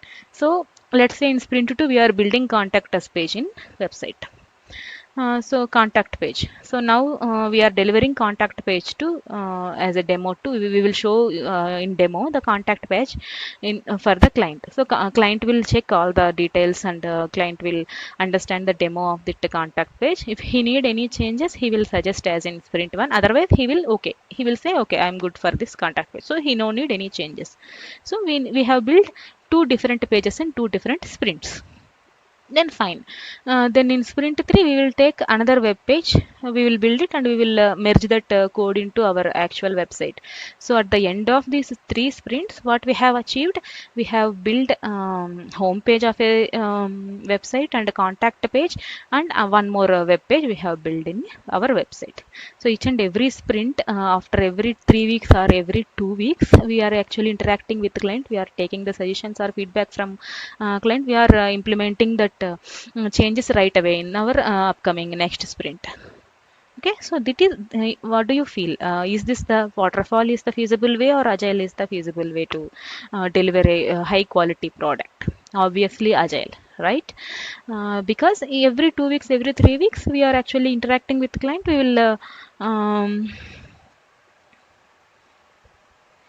will get the actual feedback and we will work on the enhancements, and also every 2 weeks we are delivering a high quality product. So at the end of our release, we will deliver a high quality product to the client which will be fully satisfied by the client.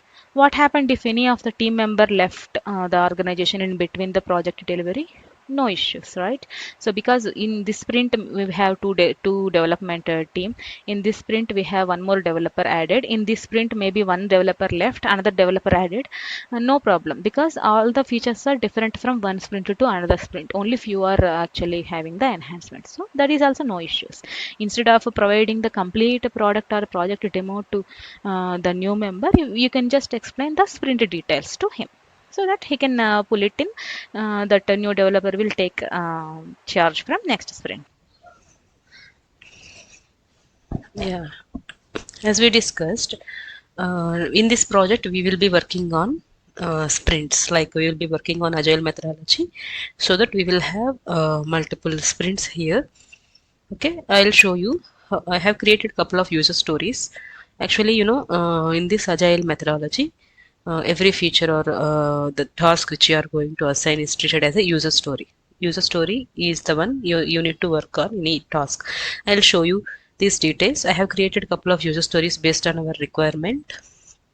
Okay, we have to build these libraries to list all the libraries, and this feature to get the particular library information based on the library ID, and to create new books, and to get the book information based on the rating and library code, right?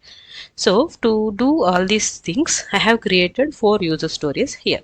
So in your real-time projects, how it looks like, see, you can because in your real-time project you are not going to create these user stories, these sprints and all.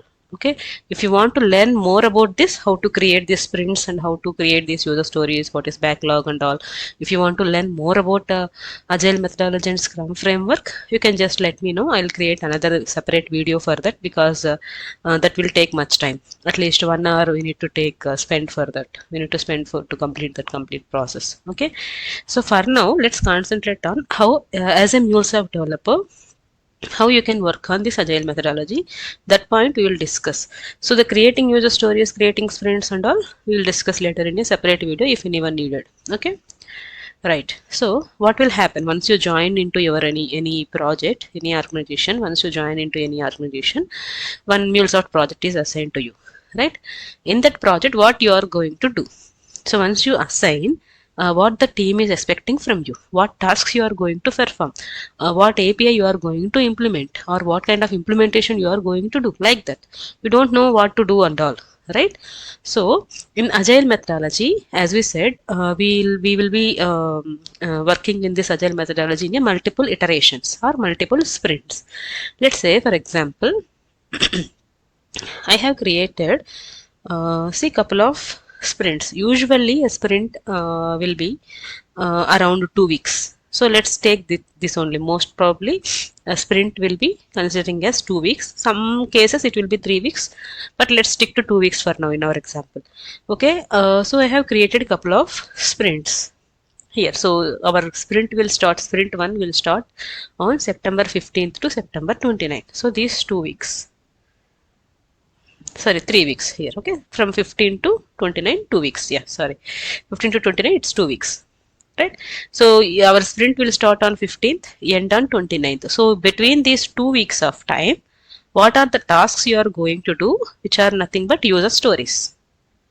So we have 4 user stories. These 4 user stories need to be completed within this time frame, because this is the sprint 1. Likewise, I have created 3 sprints for release 1. We already discussed this just before few minutes back, right? So just for our understanding, I have created 3 sprints. Each at the end of each sprint also we need to provide minimum viable product. So I forgot to mention that point in that. So at the end of every release, or at the end of every sprint, we are not going to deliver the entire product or entire project, but at least minimum viable product we need to deliver. MVP it is saying. So what is meant by minimum viable product? Minimum viable product means at least with that code it should do some functionality. See, if we design RAML, if we deliver the RAML maybe in this 1 week, by using this entire RAML along with these fragments and all, they will at least, they can test it from Exchange. They can understand what is the API we are going to do, what is the request response and all, right? So this RAML should work independently. So they can just test it by using Exchange, and they can do this. This is kind of minimum viable product. Then we will implement all the resources one by one. We will release all the resources code one by one in the every sprint as we planned. Okay. So for sprint 1, I have created 4 user stories. One is the REST one. I mean the REST API, the RAML which we have designed. I'll go through all these things. I'll explain. First, let's see. I have created 3 sprint now, 15 to 29, 1 sprint. Then next day itself, we should create another sprint. 29th, next working day is 2nd. So from 2nd to 16 maybe. Yeah, 16 to 16, 2nd sprint. 13. Sorry, sprint 3. Next 16, after 16 it is October 17th, right? So from October 17th So once the end of any sprint, the next day, next sprint will start. There will be no gap between these sprints. So 16th is the end of the sprint 2. Next day, 17th is the starting day of sprint 3. So likewise, agile methodology or Scrum framework will work. It will divide all the release. See, in 1 month we are going to work on sorry, in 1.5 months or 2 months we are going to work on 2 or 3 sprints because a sprint have 2 weeks. Likewise, I have created 3 sprints. So let's work on the sprint 1. In this sprint 1, we have a timeline like, for example, I have just captured September 15th to September 29th. So in these 2 weeks of time, what we are going to work, we need to work on these many user stories or these many features we need to build. Okay, so to do user stories, you need to go to these boards. Azure DevOps, I am using Azure DevOps to create these sprints and generate these boards and all. Few of the organizations using Azure DevOps, or few are using Jira also. Few are using, I mean, it depends on your organization or it depends on your customer what they are going to use. As I am using coding repository Azure DevOps, I am using CI/CD also with Azure DevOps. So I am taking this Azure DevOps boards as example to work on this agile methodology. Okay. Okay. So these are the couple of user stories which we are going to work on. See, first let's concentrate on this one. See, these are the states: new, in progress, resolved, and closed. Whenever the new user story is created, it will be under the new task and it is unassigned. Okay, so let's open this once. So this is the title. What is the title? The user story title: Design the REST API for IBS Library Management SAPI. That is what we have done in our previous classes. So this already we have done, but just I have created this user story just now. That is why it is in new state. And what is the acceptance criteria? So to complete this user story, what would be the requirements you can capture here? Actually, these user stories, this acceptance criteria will be done by a business analyst or some other person. They can create that. I mean, product owner. You will get understand if you are familiar with agile methodology. So product owner or business analyst, they will capture all these requirements and they will create these user stories. They will create the backlogs, catalog, and all. They will create everything. The thing which we are going to do in our daily scrum call, daily there will be a scrum call. 15 minutes status call is there. Stand up call, status call, scrum call, all are same. So every day as a developer, we will be having a scrum call to update the status, what work you are going to do, what task you are doing, like that. So once you assign to a project, what will happen? You need to see which sprint you are currently and how many user stories are there. So they have created 4 user stories, for example. Okay, so they will have the user story title and this acceptance criteria. Initially in the sprint planning, what we'll do, everyone will be there in the call, like a scrum master, all the development team, testing team, sometimes product owner, everyone will be there in the call to discuss about what is the efforts we are going to do. I mean, we are going to spend or story points we are going to do for this task. Okay, let me put it in a way. So to complete this REST API design, only design, not the implementation, how many hours you want to take or how many hours it will take. How many hours you want to take means you can say 1 month or 2 months, but actually considering the capacity or considering how many developers are there in the team, like that we need to give some estimation for each and every user story. First thing, so this will be happen in the sprint planning call. Okay, so we will take couple of user stories, we will go through it, like what are the other information you need. If you have all the information to start this work, see, to design the REST API for this SAPI, what are the details I need to have?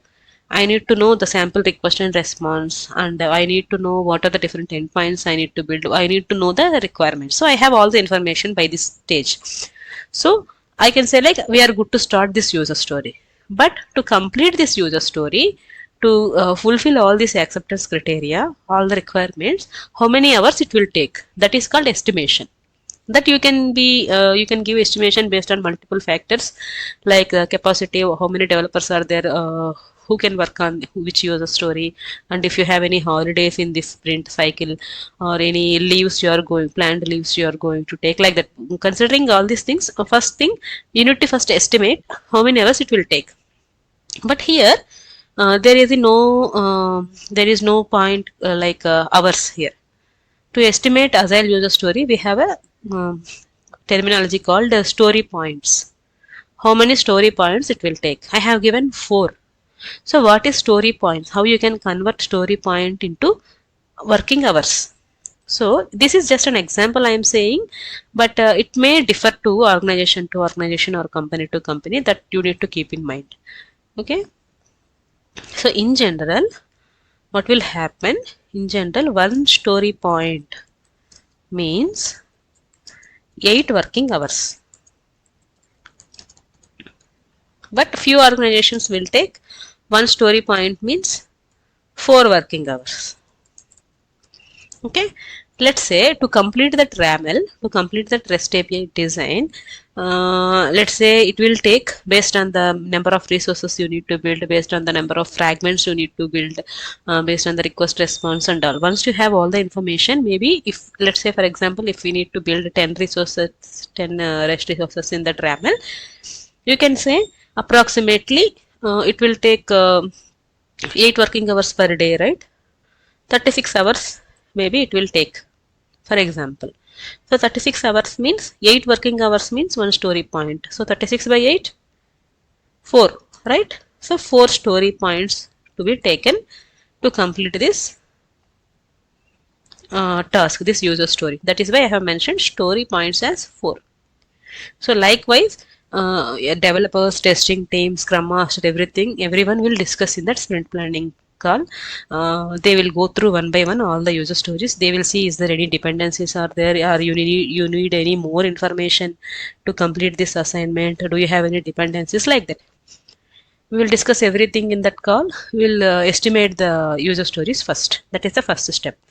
Then let's observe this. See, let's suppose, for example, we have all these 4 user stories. We have go through each and every user stories. We have done the estimation.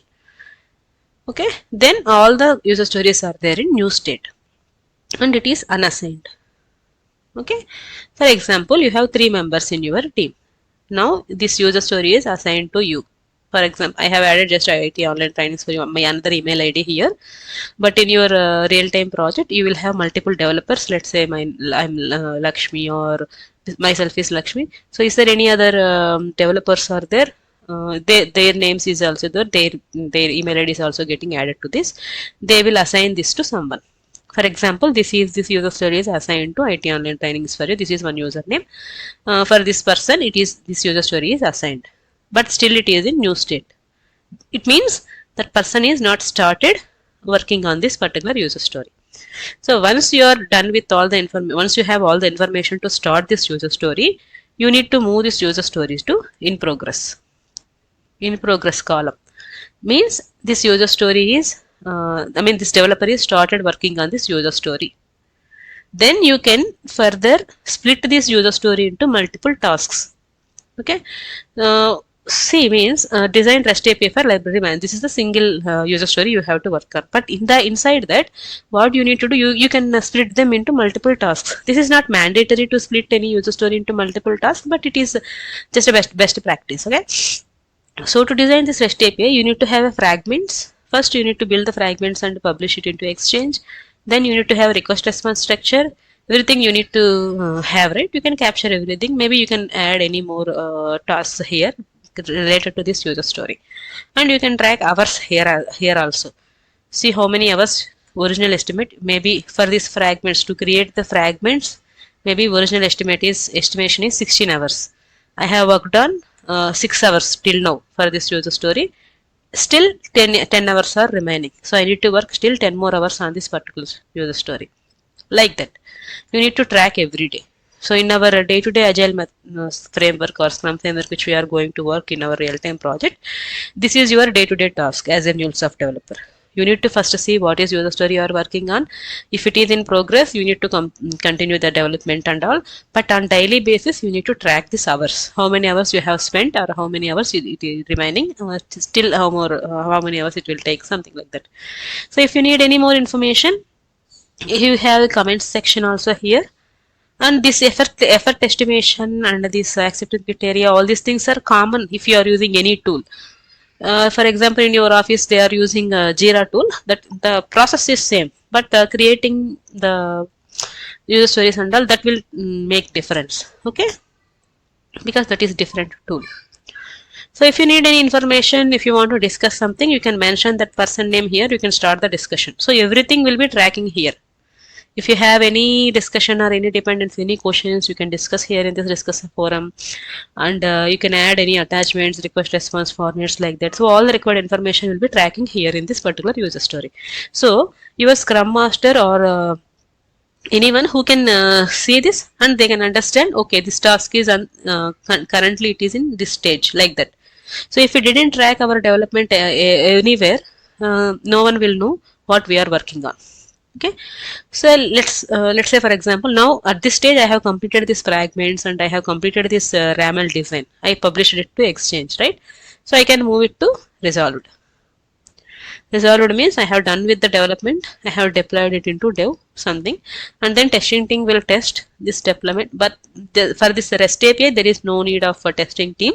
But the actual implementation, that is also we need to consider. Testing team will testing this. But to be frank, in Agile, there is no separate development team, or there is no separate testing team sometimes. So it depends, as I said. So if some testing need to be done, see, once I move this user story from here, it is new. When this is in progress, it is active. When I have moved it to resolved state, it is resolved. And these columns also will change sometimes. Okay, we can customize these columns based on our project. And let's say like the development is done, testing is also done, everything is looks good. Then we can move this to closed in this particular sprint. So we have done with the end-to-end testing or end-to-end development for this particular user story. For this, I mean, this developer worked on this user story end to end. Likewise, let's see, if you are the another person who are working on this user story, you need to first see what is the user story, and what we need to do as part of this user story. What is the story points, like this we will already discuss it, right? So you can just get it assigned to you. You can save and close. You can start working on by moving it to in progress. Once you are done with the development, you can move this to resolved. Then if it is everything is all testing, everything is done, and we got okay from UAT team or someone to get go ahead, then we can move this to closed. Likewise, in every sprint we have multiple user stories. We need to work on each and every user story to complete one feature. And as I said, if you need more information about this user stories, features, and tasks and all, I can create a separate video related to sprints and all. Just let me know. I'll create a separate video by explaining everything, and that will be easy for you. But as of now, just remember, you will be having one tool. It might be Jira, or it might be Azure DevOps, or it might be anything. But you will be tracking your work somewhere. If you are following agile methodology, you should be working on different sprints. You should have multiple user stories to be assigned. You need to track these user stories every day by spending how many hours of work you are working on that particular task, like that. Just remember these points as of now. We will go in depth agile methodology, Scrum framework. We will see in detail. But that is not at this point. You no need to work more on that part. Just remember, you need to track your work somewhere and update your work on daily basis, and update your work status or work progress in the Scrum call. Just remember these 3 points. I hope this is useful for you. Okay, in our next video, maybe we can take one story from here, we can start working on, and we can start tracking this in real time, so that will be easy for you to follow the flow. Okay, thank you.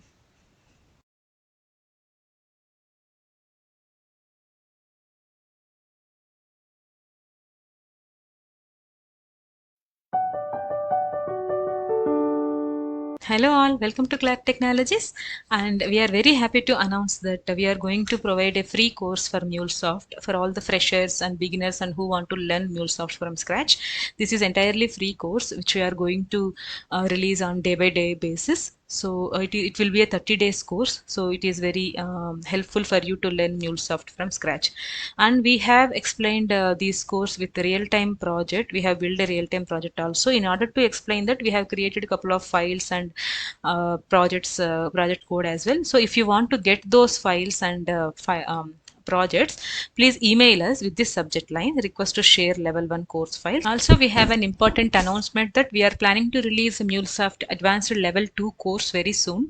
So in this course we will be discussing most of the topics of MuleSoft, which will help you very well in order to complete level 2 certification as well as to work on complex real-time projects as well. So I hope you will be enjoying that course as well. So if you want to know more details about advanced level course, please contact us via mobile or email. We will be sharing those details. So without further delay, let's get started. Hello. Yeah. So in this video, we will see what is API lifecycle management in MuleSoft. Okay. In general, how we can take this as a lifecycle means, if anything from start to end. Let's say if we consider our human life, the life cycle is like birth to death, like just for example, right? So like that, if you take any API is a life cycle, so start from that API life cycle, how we can start, how we can design like that, and end to the deliver. Until you deliver this API or this application to the customer, the all the different stages between these complete process is called life cycle. So in MuleSoft, we have multiple stages. In general, you might be already aware of SDLC, Software Development Lifecycle. Just like that, we have multiple stages in MuleSoft also for this API lifecycle. So in general, what we have in Software Development Lifecycle is requirements gathering, design, planning, development, deployment, and monitoring, like that, right? So if you can consider this diagram, here the first step would be design center. So once you are done with that requirements gathering and all, we will see in detail in our next video. So once you are done with that requirements gathering, then our first step in the API lifecycle is the design center. Here we are going to design our API by using RAML, REST API. Okay. So once we are done with the design with all the required details, I'll just show you the design center in anypoint platform also. So this is the cloud hub where you are going to use all these features. So this is the design center. In this design center, you are going to create your design. Like you are going to write your RAML for your API. Let's see all these details in detail, but let's just see what is the feature available in MuleSoft anypoint platform to do each and every step. So next step is exchange. Here you can see the exchange. So once you are done with the design in the RAML in the design center, you need to publish that to exchange. Exchange is just like a collection of assets. Assets means all the reusable components. If you create any RAML, if you have created any other connector, any custom policy, any custom connector, everything will be there in this exchange as an asset for your organization.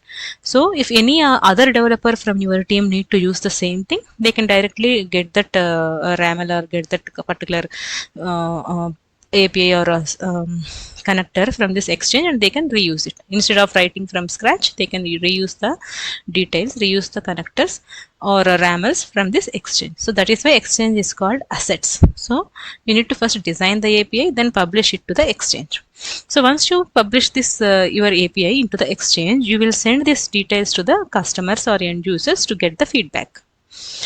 Because in that design center where we are going to design the RAML, we are not going to use the actual data. We will use the sample data and sample request and response, how the API will look like once we are done the implementation, once we deliver the application, just all the steps. So with the dummy data, we are going to design our RAML here. But RAML is final one, but the request response data is the dummy data.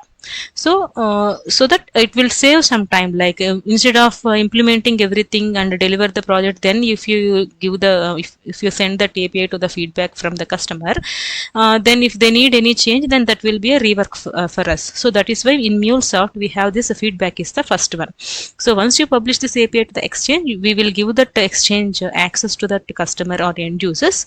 So they will check it from the exchange itself. They will provide the feedback. If they need any changes, they will suggest us. Otherwise, they said, okay, we are good with the design. You can go ahead. So once we are done, go ahead from that customer or end user.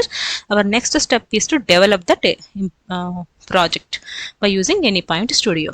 Anypoint Studio is the tool which is the one which we are going to use to develop our MuleSoft applications and API flows and everything. All the implementation we are going to do in our Anypoint Studio.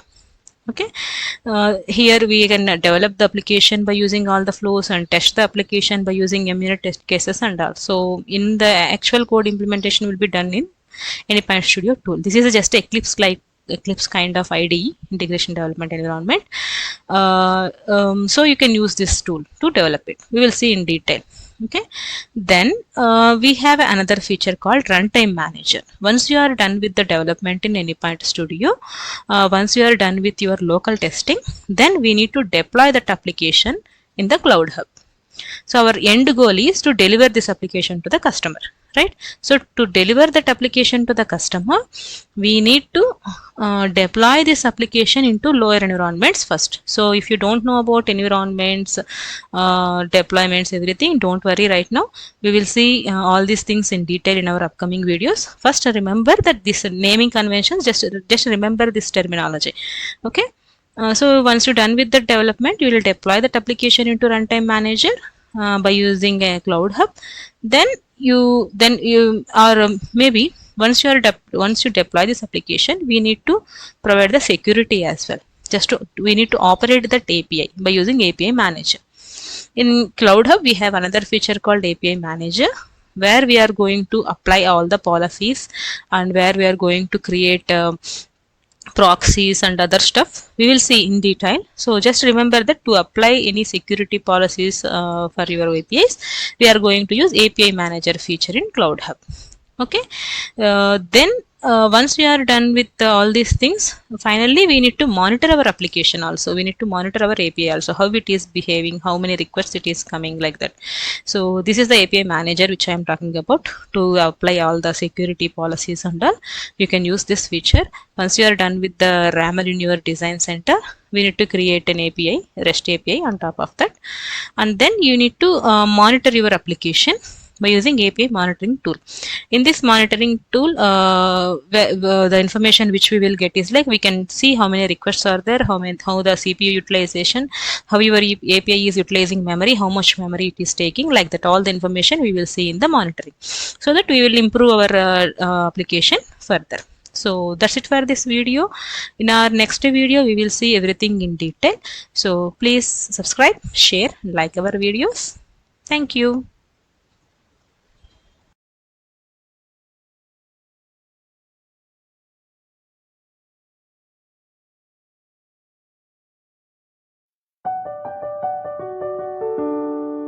Hello all, welcome to Clark Technologies, and we are very happy to announce that we are going to provide a free course for MuleSoft for all the freshers and beginners and who want to learn MuleSoft from scratch. This is entirely free course which we are going to release on day-by-day basis. So it will be a 30 days course. So it is very helpful for you to learn MuleSoft from scratch. And we have explained this course with the real-time project. We have built a real-time project also. In order to explain that, we have created a couple of files and project code as well. So if you want to get those files and projects, please email us with this subject line: request to share level 1 course file. Also, we have an important announcement that we are planning to release MuleSoft advanced level 2 course very soon. So in this course, we will be discussing most of the topics of MuleSoft, which will help you very well in order to complete level 2 certification, as well as to work on complex real-time projects as well. So I hope you will be enjoying that course as well. So if you want to know more details about advanced level course, please contact us via mobile or email. We will be sharing those details. So without further delay, let's get started. Hello all, welcome to Cloud Technologies. As part of this MuleSoft Mastery course, we are in another video now where we will discuss the REST API basics. I hope you have already watched our previous videos. You get some knowledge about what is the course we are going to cover and what is the real-time project we are going to build, and couple of more basics or a couple of other topics. Okay, so if you are visiting our channel for the first time, and if this is the first video you are watching, I would like to recommend, please watch all the previous videos in this playlist. We will create a new playlist for this Mule Mastery course, 45 days course, something like that. So please watch the previous videos in this playlist so that you will be in a better shape, like what we are going to do in this entire course. So you will be following the flow. Okay. So in this video, we will be discussing about a couple of things before we start gathering the requirements for our project, real-time project. Before we start designing our project, because we are going to build a lot of REST APIs in our project, right? Regardless of what is the layer we are going to build, system, processor, experience, all things we need to do is like we are going to build REST APIs in MuleSoft. So to build that REST APIs in MuleSoft, you have to understand a couple of things. What is the background about this REST API and how to build this REST API. Then only we can start designing our MuleSoft APIs. So please focus on this session first, get all the information and make a note of it, everything. So this video is really helpful for you to understand what is REST API and how to communicate through REST API. How can we design REST API in our MuleSoft project. Okay, so if you are visiting our channel for the first time, please subscribe to our channel and share our videos and like our videos, and comment down if you have any doubts or anything. Please comments in the please do the comment in our video below comment section. Okay, let's get started. So today we will see a couple of things. So what is REST API? Maybe in our basics video, which we have already published in our playlist, there we discussed about few things related to the URL and all, what how a URL looks like, what is protocol, base path, pathway and all. Okay, so now coming to just a REST API, we need to understand couple of more things. Okay, what is REST API? So REST means representational state transfer. This is the full form of REST. Okay, it is an architecture style to develop web applications. So if you want to develop any web applications, REST is the one of the architecture style, just like SOAP or other APIs. But REST is very popular. Okay, so REST API is using HTTP protocol to communicate with server and client. We have a lot of protocols. We don't want to discuss all the things now. So we have HTTP, TCP, IP, and other protocols also there. I am not aware of other protocols much. So REST API will use HTTP protocol. That thing you need to remember to develop any REST API. Okay, so as it is using this HTTP protocol, it will transfer the data between client and server by using HTTP methods. What are the HTTP methods? We will see in our next steps. Okay, so remember that REST API is using HTTP protocol. Through this HTTP methods, REST API is transferring the data between client and server. Then you need to understand other terminology like URL. URL means Uniform Resource Locator. What is URL? It is an address like IP address or website address to identify a resource and specify how to access it. So it will show you a URL. By using that URL, we can see how to identify a resource and specify how we can access it. So these two things we will get understand by using URL. Okay, so URL will have base URL. We already discussed it in our basics. So it is a common for all the requests. So base URI means till, for example, www.facebook.com. Till here it is the same for any Facebook request, if you can observe. Later on, you will see couple of things like slash something and all. Okay, let's see that as well.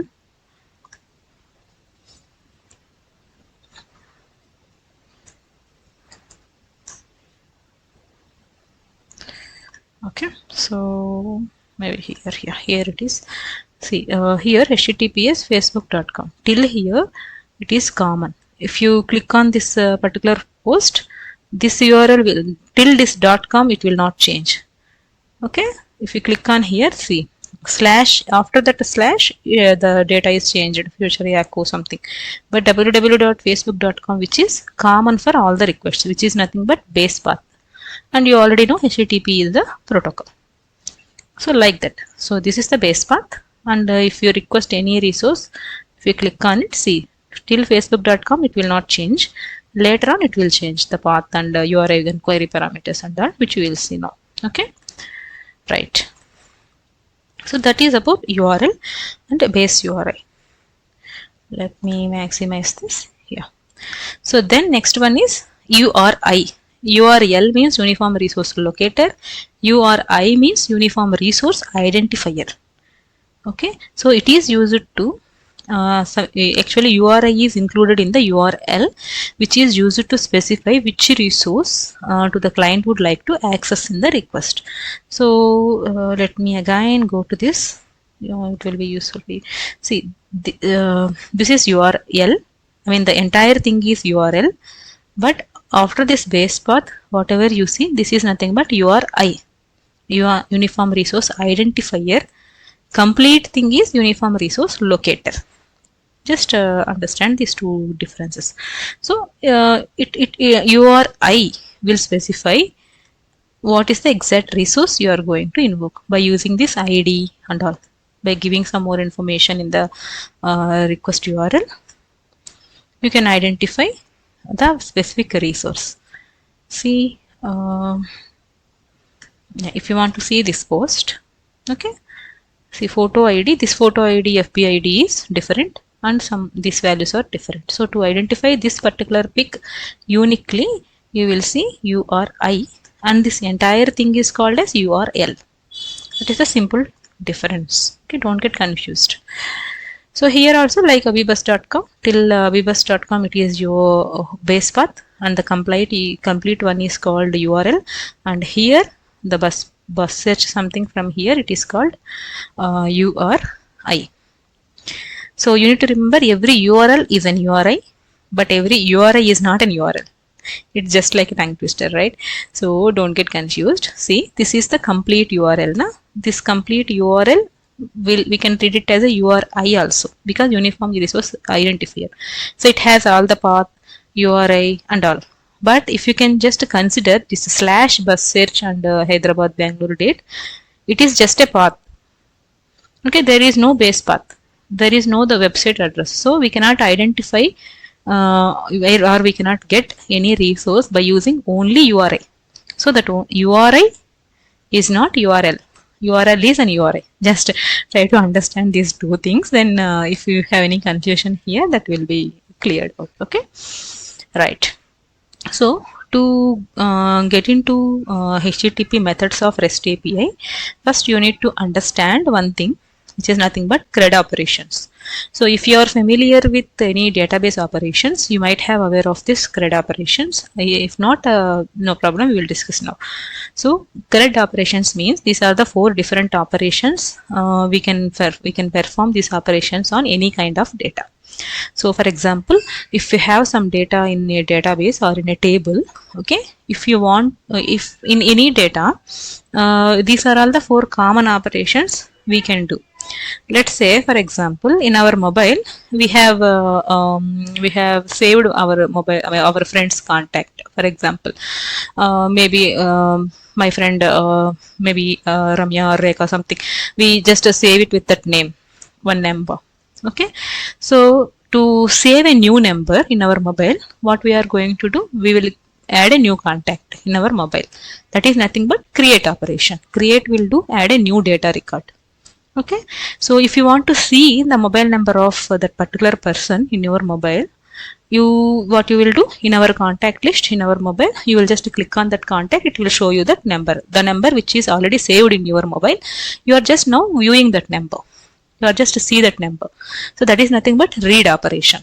So get details of an existing record. The record is already there, or the data is already there, but you are not. You are using. You are now reading that data. You are not visibly using that. Viewing that data.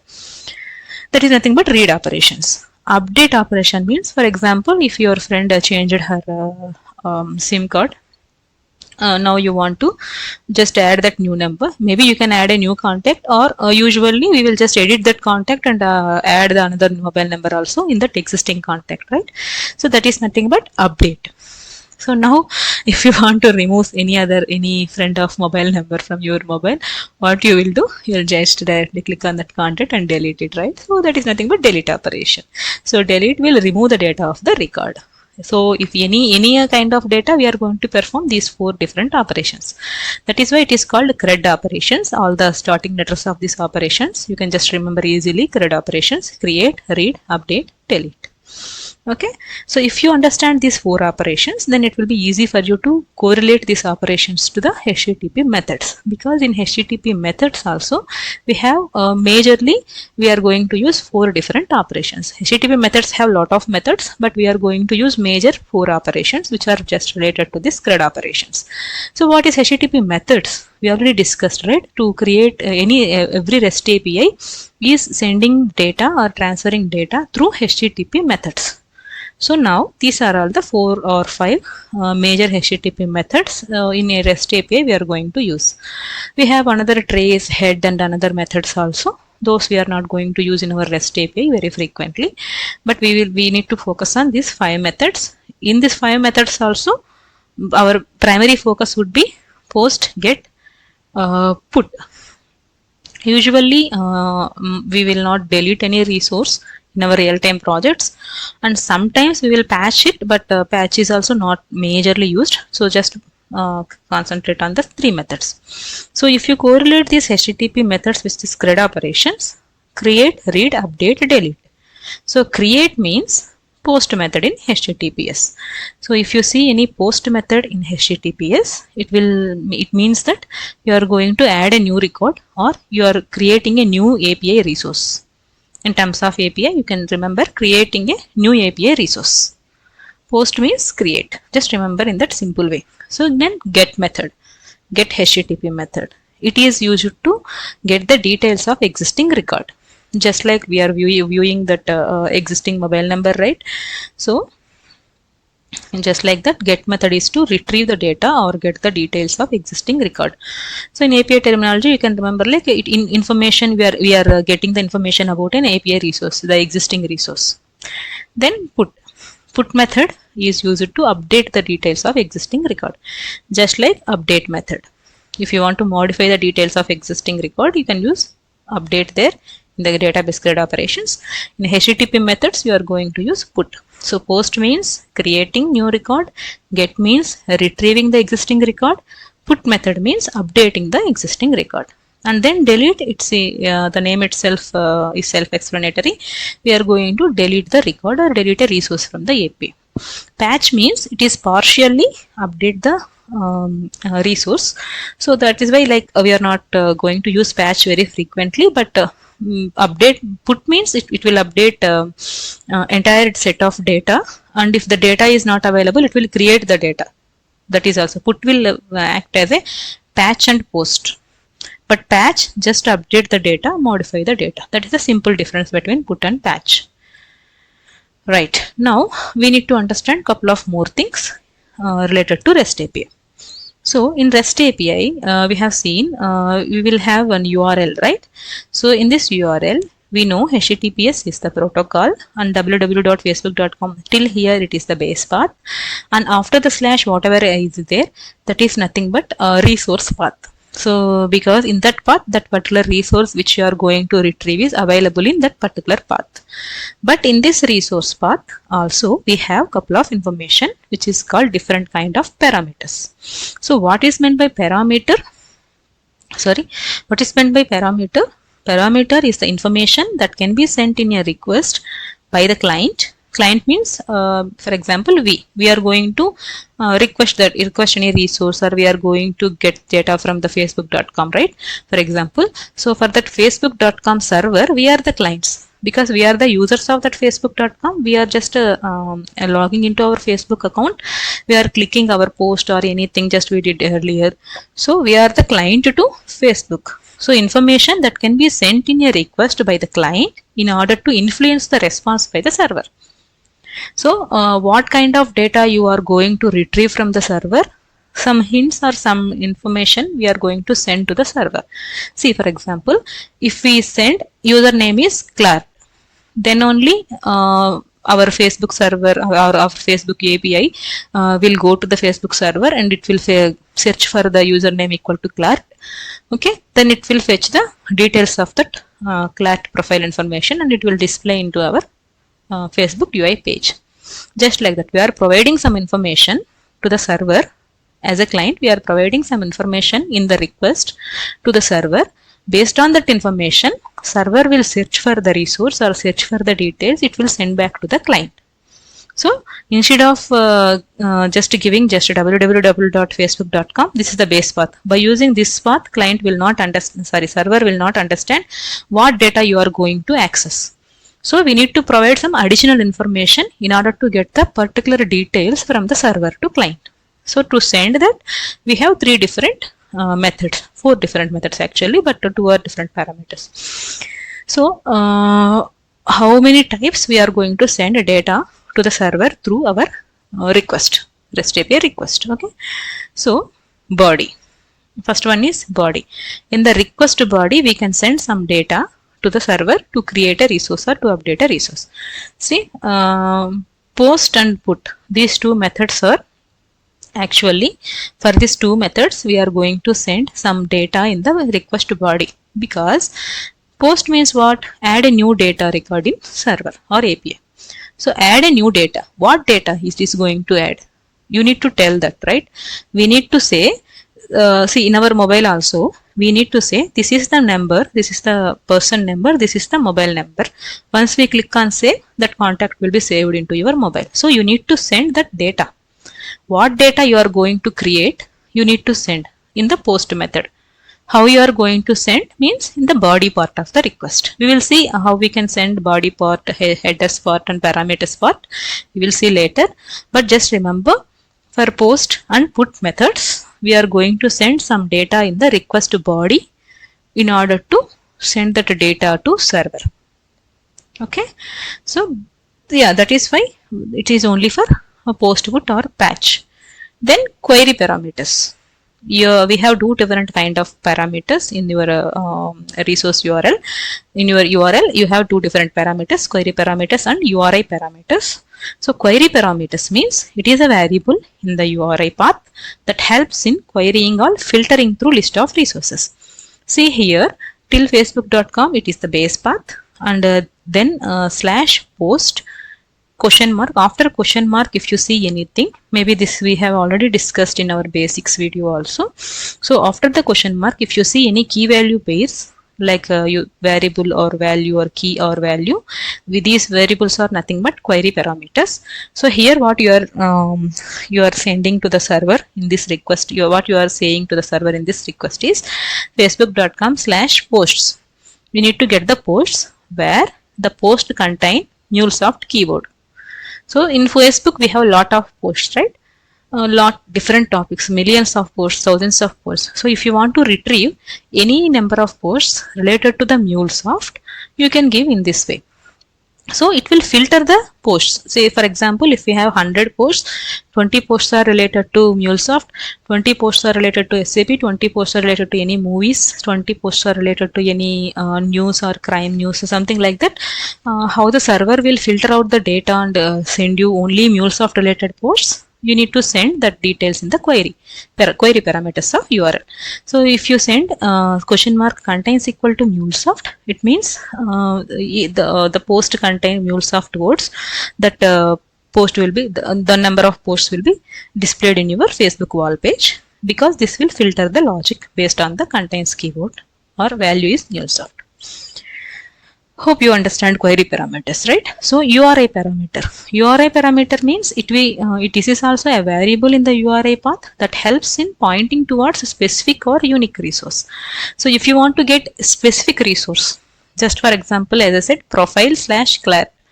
So if you send this URL, okay, profile/clart, it means I want to get the profile of clart.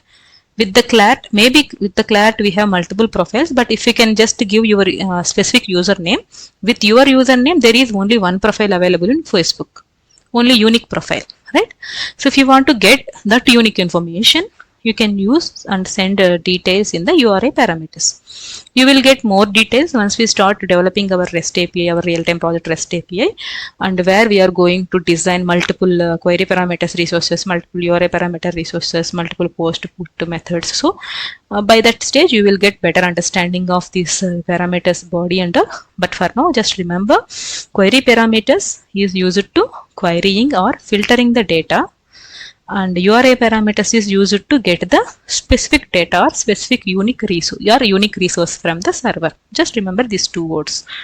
Another thing is headers. So if you send some information in the body, request body, it means that that data needs to be processed, and that data need to be saved somewhere in the server, and that data need to be updated. But if you send any information in the headers, the data is not going to save in any server. But to process that data, we need some extra information or some metadata related to that request. That data we are going to send in headers part. Okay, so usually what details we will send in header path is like authentication tokens, username, password, client ID, secret, accept, header, like that. So here the authorization is basic. These are the for examples, just headers. Authorization equal to basic. It means your API is following basic authentication, so you need to send username and password. And another header is accept application / JSON. It means your API will accept the JSON data, and then your API will send back the data in the JSON format. Okay. Likewise, we are going to send different details in the REST API. Okay. Now it's time to understand different status codes. So with every request, when we request when we trigger any request made to the server, we will get response code or HTTP status code in the response. So once we hit any resource, because that thing we will be not that is not visible here. So in the response, we will see this photo only once we click on this pic, or once we click on any post, it will show you that particular resource only. But in the background, or if you hit this particular URL in the Postman or any client, REST clients, there you will see response code, HTTP status code, and HTTP status message. Let's take some example. Maybe we can see this in one website. It is called http status.io. Let me try that. We have this website. Oh, sorry, status. My bad. http status.io. This is one website where you can give your URL and click on check status. It will show you HTTP status code and status message as well. Okay. Let's try for this Facebook URL. Let me click on this old Mumbai. So it will show you something, right? So let's copy this URL, give this URL here, click on check status. See what is the status code? It is 200. Once you hover this mouse here, it will show you OK. So this 200 is status code, this OK is status message, because we are successfully retrieving this resource.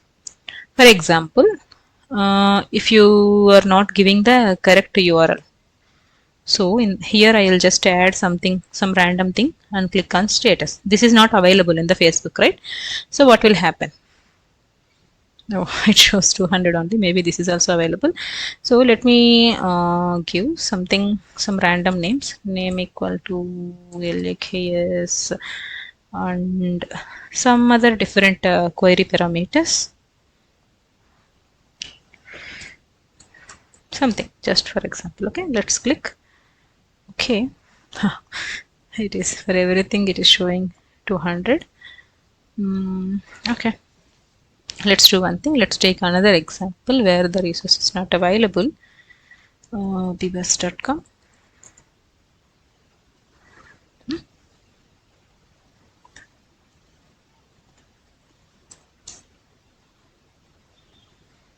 Okay, now let's click on these trains, or else let me just search for any buses here.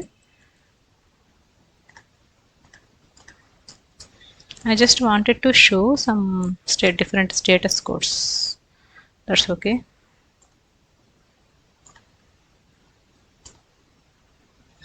So once you click here, it may show some buses or not. Let's take this URL and check here. Check status. So this is a valid URL. You should get 200. Now let's change this URL to some other one. Okay. Once if we get this, it shows error. Okay.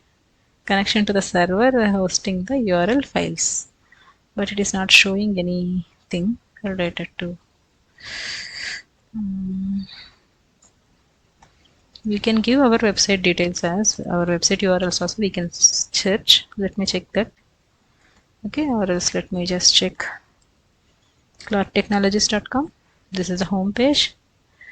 For this home page, it is available, so we can copy this. We can give. I think the Tabibus URL is also having some issues. Let's check. Yeah, now it is 200. Okay, this is available, right? Let's see. Post cloud. Something I have given in URI. That page is not available actually. Yeah, see now it is 404 not found. So this page is not there in my website. In Clark Technologies, there is nothing URL post Clark that is not available. So I am sending wrong request to the server. That is why I am getting 404, which is not found. If you can just expand this, you will see. Yeah, see status message is not found. Status code is 404. Okay, if you can just give some other things like something. This also maybe it will be not found because that page itself is not existing. No, 404. So whenever a client send wrong data to the server, you will get 400 kind of errors. 401, 400, 402, 404, something like that. I will show you what are the different errors. So whenever the server is having some issues, it should return back 500 related errors. Okay, let's go back to our slides. I will show you a couple of status codes. 200 means okay. So whenever we are retrieving existing details successfully, it will show you 200 is HTTP code. Okay is the status message. And whenever we are creating a new resource by using post method, it should respond you with 201, which is successfully created. Okay, these two are the success codes. So whenever a client sent any error, because if we, for example, if we said any, if we sent any, if we miss any important details like query parameters, if we miss something, when we hit that URL, it will send you back 400 is the HTTP error code, and message is bad request. Message means here HTTP status message. Bad request. So whenever we are missing any authorization information, like if that website or if that REST API is having some client ID enforcement or basic authentication, if you miss it to give any username, password or client ID secret in the headers, it will send you 401 unauthorized. This is the error because as a client we are sending wrong data or incorrect data or invalid data to the server. So 400 related errors are related to the client. So 403 forbidden. If the client did not have permission to access that requested resource, it will throw you 403. So this is self-explanatory. 404 not found, we just see that example. Because in our Clark Technologies website, the post Clark, that page is not available. So that is why it is sending 404 not found message. And 405 method not allowed. For example, if you are accessing a resource by using post method, the resource is actually having only get method while implementing it. If you are accessing any get method, any get resource by using post method, something like that, it will send you response like 405 method not allowed. And if your server did not receive a complete request from the client, then it is sending request timeout. In that case also you will find 408 is the status code. And we have a couple of status codes, 409, 415, 419, 429. These are the different status codes. I will share this document as well in the resources section maybe. And here 500 related errors which are nothing but server errors. See, for example, if you are sending the correct data to the server, like you have given correct username, password, you have given correct method, you have used correct method, and you have given correct query parameters and all. You are sending correct data, but server side having some issues. The server is having some issues. You will that will send response like 500 is the status code, and these are all the different status messages. 500 means internal server error. The request was not completed due to an internal server error on server side. Not implemented 501. The server does not support the functionality required to fulfill the request. Bad gateway. This error response means that the server, while working on a gateway to get the response needed to handle the request, but got an invalid response, like that. So 503 means service unavailable. The server is not available for the some time, like if any issues or any downtime from the server side, you will get 503. Okay, likewise we have another one is gateway timeout. These are all the normal errors. We have 300 related errors also, which is going to be used as a redirect errors, but redirect status codes. We will not use 300 related in our MuleSoft, so we don't need to worry. We will just focus on 200 related errors, 300 related errors, 400, 500 related errors. Status codes. Okay, so just to give you an overview, any status code coming with the 2, starting with 200s, it means success. Starting with 300s, it is a redirection. Starting with 4 and 400 related status codes, if you get anything, it is nothing but problem with client while sending the data. 500 related errors means problem with server while responding back to the client. So these things you need to remember. Okay, then so we need to understand one more thing before we conclude this particular video, which is nothing but authentication and authorization. What is the difference between authentication and authorization? In order to implement any REST API, you need to understand these two differences, but let's understand in a simple way. So authentication means who are you, who you are, or you have correct identity or not. So that is nothing but authentication. For example, if someone came to your home, they rang the bell. If you know that person, or if you know that person is your relative, you can identify that person. Yeah, he is my relative. He can enter the house. Okay, but authorization means what can you do? Who are you? Correct identity. Authorization means what you can do. Certain action. Say, for example, one relative came to your house, they rang the bell, doorbell, you just open the door, you see that person and you identify that he is your relative, he or she is your relative. What you will do, you can just ask them to enter into your house. So identification is done, authentication is done. But if that person needs to go to your bedroom or some other room where the bureau is located, or where all your currency or some gold or some jewels are located in one locker, if any other relative or that person want to go to that room and open your bureau to access your cash or gold something, is it you are going to allow that person? No, right? Until unless it is your you or your husband or your family members, until unless we will not provide that access to everyone. Even though if they are close relatives, we are not going to give that authorization or access to any other person, right? That is nothing but authorization. What can you do? So as a relative, you can enter into my house and have a cup of coffee or tea, have a chit chat and go. That's it. Until unless apart from that, you should not have access to enter into my personal bedroom or enter into my bureau room where I have some cash or something. That you cannot do as a relative, as an outside member. That is nothing but authorization. So that is just a simple example I have given for you, the basic understanding. So in general, maybe we can take one more example, like an employee can enter into an office if he has ID card. So if you are going to office, you can show that ID card to your security. Security will check if that ID card is valid and that company ID card. If he find this is okay, he will enter you into the office. He will allow you to enter into the office. You can go to the office. You can use cafeteria or any common area or anything. You can access your workstation, right? But authorization means if you have any server room in your office, or if you have any ODC. ODC means Offshore Development Center, secured ODCs we have for some projects. You will not enter into that ODC without until unless you have access for your ID card. So until unless you have that access card, you will not enter into that ODC or you will not enter into the server room. So that is nothing but authorization. I hope you will understand the difference between the authentication and authorization now. So in our REST API, we have these many methods to authenticate any request.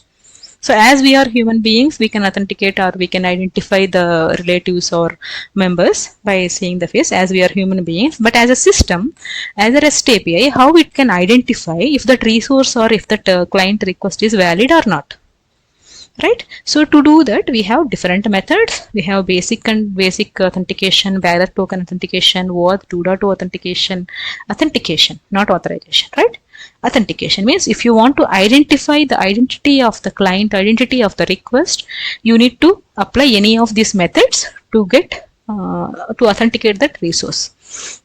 So we have different methods: client ID, client secret, basic bearer, OpenID connect, API keys, JWT token, like that. So we will see a couple of things in our project what are required in our array. I just wanted to list down all the different methods available, but we will use most of the authentication methods in our project while implementing a couple of REST APIs, so that you will get better understanding. I hope this video is useful for you. I will stop here. So it is already overloaded for new members or any non-IT background members. So let's stop this video here. Try to watch this video again and just have a notes of it. Just try to understand these things first, so that it will be easy for you to create any REST API, to work on any REST API once we start the project. Okay. So thank you so much for watching this video. Please subscribe to our channel, share these videos, like our videos. Thank you. Let's meet in another video.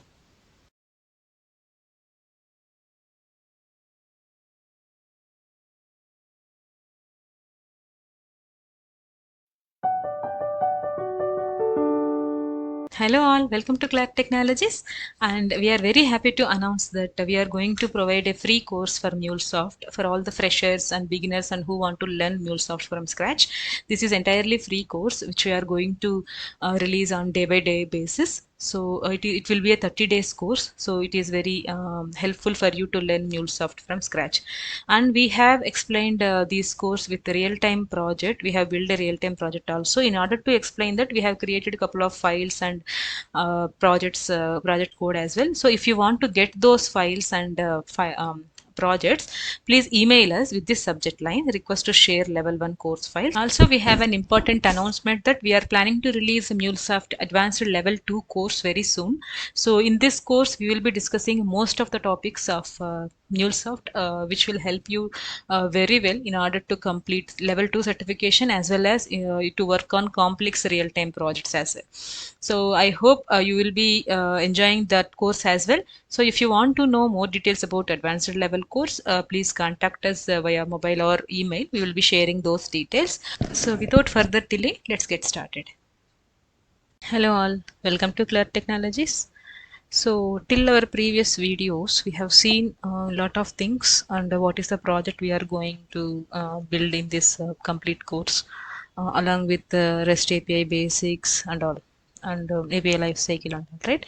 So if this is the first video you are watching, I would like to recommend you to watch all our previous videos in this playlist, so that you will understand end-to-end flow from where we started this course and what are the things we are going to do in this project.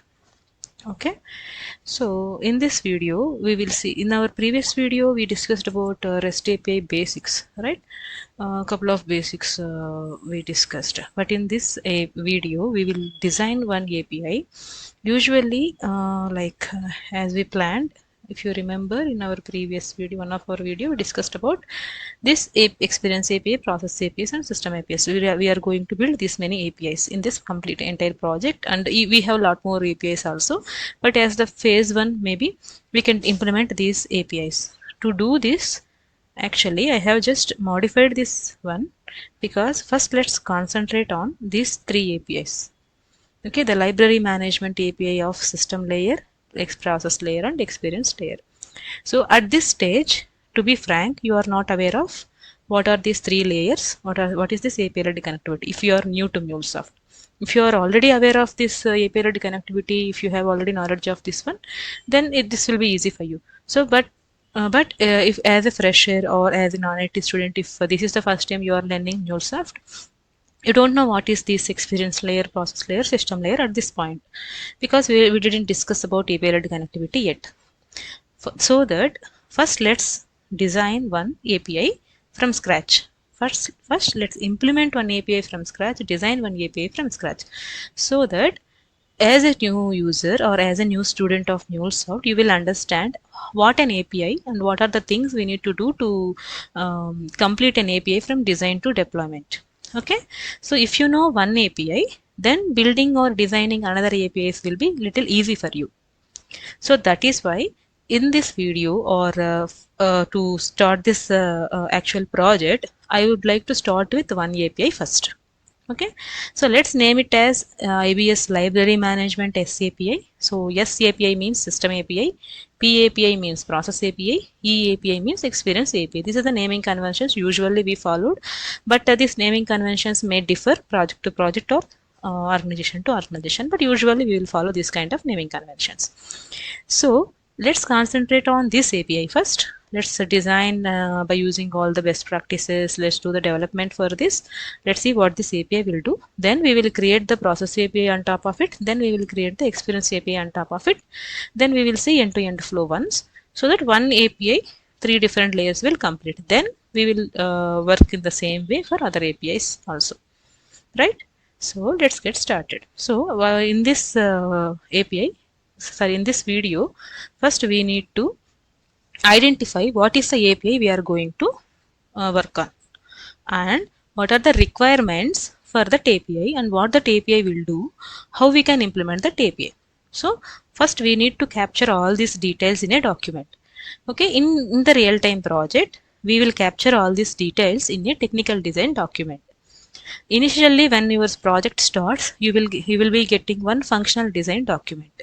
We will see what is this difference between this functional design and technical design document later. If at this point, if I explain all those documents, that will be a little confused for you if you are a new one, right? So just remember, you will, before you start your API implementation, you will have one document called technical design document. In that technical design document, usually as a developer, we are going to create the document by gathering all the information, or else sometimes in some projects your team lead or your manager or your architect will provide that document for you to start the implementation. But let's think in mind, let's have that point in our mind that as a developer we are going to create the technical design document, so that you will know, you will have a complete idea what are the details there in technical design document. So that document we will discuss later, maybe after 2 or 3 videos. Okay, so as of now, I just captured all the requirements which we are going to implement for this API in a normal Word document. This is not a technical design document, but a technical design document will have a specific structure. We can capture all this information in the technical design document by following that structure. I will see, I will explain that later. Okay. Yeah. Now coming to this point, now we are going to implement IBS Library Management S API, means System API. So what this API will do? So our requirement is to build this API. This API, whenever we hit this API, it should able to get all the libraries details, because we are going to we are implementing an intellect book space API, right? We are going to implement a digital library system. For that we need to provide multiple REST APIs to the front end system, right? So to do that, we are going to implement these multiple APIs. If you remember that architecture, the front-end API, front-end system will invoke our API, MuleSoft API. MuleSoft API will go to back-end systems and get the data. Then once it gets the data, then MuleSoft will send back the details to front-end system, or front-end system will get the response from the MuleSoft API, whatever it may be. So this is the part where we are involved as a MuleSoft developers. We need to implement multiple REST APIs. So as part of this library management REST API, this is one of their requirement. See, if you remember this, we discussed functional requirements in our previous video. These are all the multiple functional requirements they want to implement in this phase 1 project, maybe. Okay.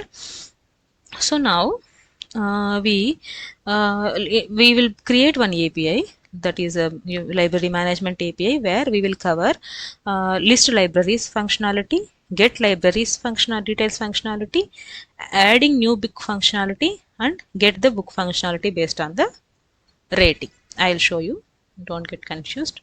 I'll show you those four functionalities which we are going to implement in this particular API for now. Okay, so we are going to implement 4 different functionalities or 4 different features in this particular API. One is libraries. See, in RAML, in a REST API, we are going to design it with RAML. I will explain more about RAML in our next video, where we are going to discuss about reusable fragments and all. There you will get to know all the in depth of RAML. But to design any REST API, we need to design it with RAML. Okay, in that RAML, each and every feature is called as resource. We can call each and every functionality as a resource, and to design that resource we have a syntax like /libraries. You need to provide slash and your feature name, and then the method, and what is the uses of that particular feature or particular resource. This information you have to capture first in order to start the design of any RAML. Okay, so as I said, in this API we will be implementing these 4 functionalities. I will explain all these one by one. So libraries /libraries. See, as a user, I want to get all the library information. Let's say, for example, this Intellect Bookspace system is there in India. It has a digital system in India. So in all the branches, maybe in Hyderabad, all the branches of Hyderabad information, what are the different libraries available, what is the library code, and in which location it is there, the library address, all these details I want to get whenever I click on this resource. Okay. So to do that, we have to implement one resource called libraries.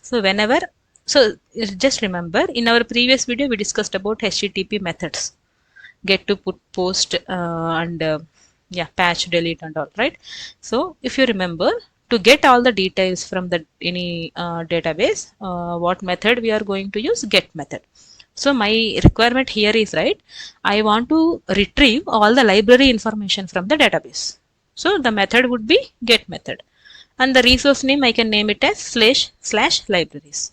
So this is the one functionality. Whenever I click on this /libraries, it should display all the library information for me from in the all locations and all. Okay, this is first requirement. My second requirement is, okay, now in this I have received all the libraries information like library code, location, address, and what are the available books there, number, only available books number and all.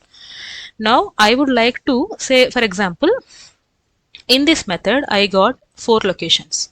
Like I got a response like one library location is there in Madhapur, one location is there in Secunderabad, one is there in Miapur, one is there in another location, something like that. Now you want to know, let's say Secunderabad is nearby to you. So now you want to know what are the books available in that Secunderabad library. So for that we need to implement one more feature. See, /libraries means it will display all the libraries information.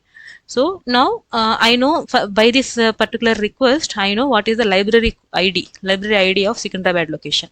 So now I will pass this library ID here. Secunderabad library ID here. Now I will pass it here. Then I want to see all the books details of that particular Secunderabad library location. See, based on the library code, the library details should be returned. This is my requirement for this functionality. Even here in this functionality also, we are not we are not going to create any new books or anything. We are going to retrieve the information from the database or from that particular system based on the library ID. So in the first requirement, you will get all the library details in the Hyderabad. But in the second requirement, I want to see what are the books available in Secunderabad library location. So unique details you would like to get.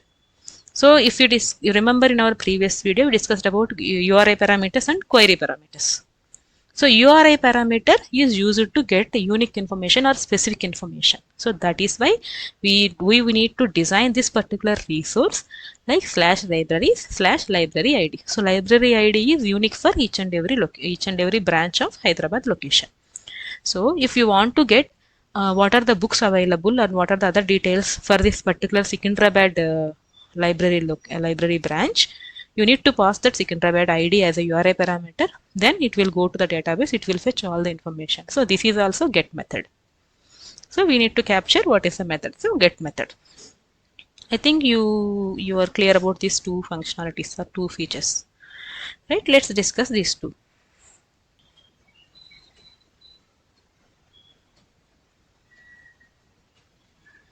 Yeah, sorry. Yeah, the third one is third requirement is I want to know complete books information. Sorry, I want to create a new book in that particular library location.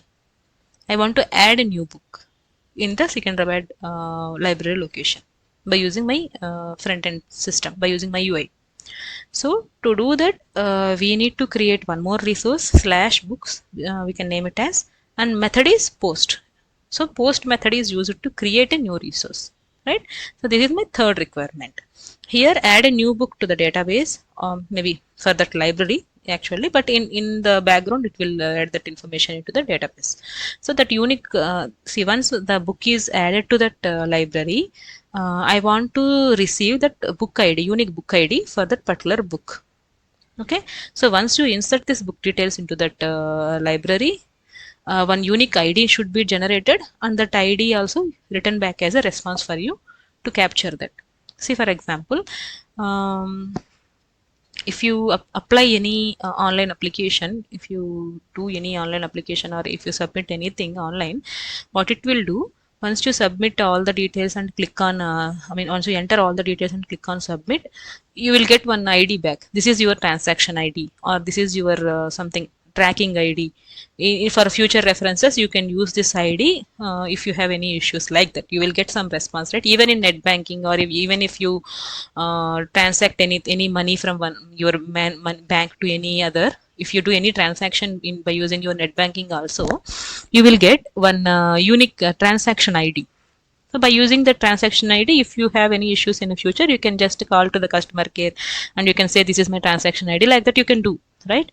So like that, once I add a book into my library, I want to get a unique book ID to be generated, and I want that book ID as a response for me to track it, right?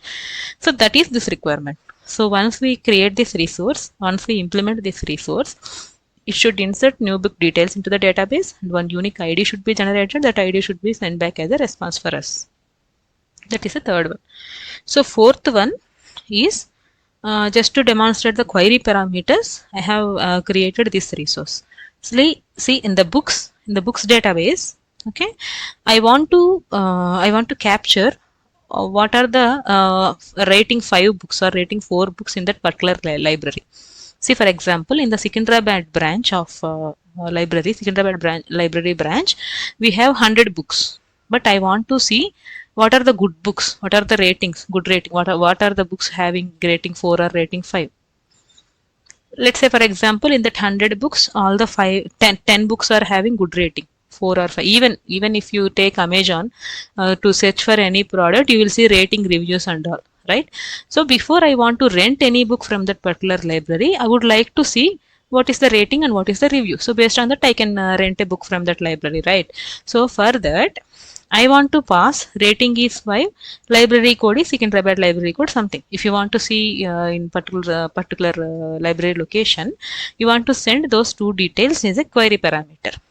If you remember, query parameter is used to query the particular data from the database, or it will filter the data from the database or any other third-party system. But in RAML, query parameter, what is use of query parameter is to filter the data based on certain parameters. So here my query parameters are rating equal to 5 and library code is Secunderabad library code. So, so in the Secunderabad library, what are the books having rating 5? I want to display that information. I want to get that information from that particular database. So as I am not going to change anything in the data, I just wanted to retrieve the data. The method would be get. Here we are going to create a new book. So the method would be post. Okay, so let's implement these 4 requirements, 4 functionalities first in our RAML, in our system API. Then once you are familiar with these how to design, how to implement and all, then that will be easy, very easy for you to implement other APIs as well.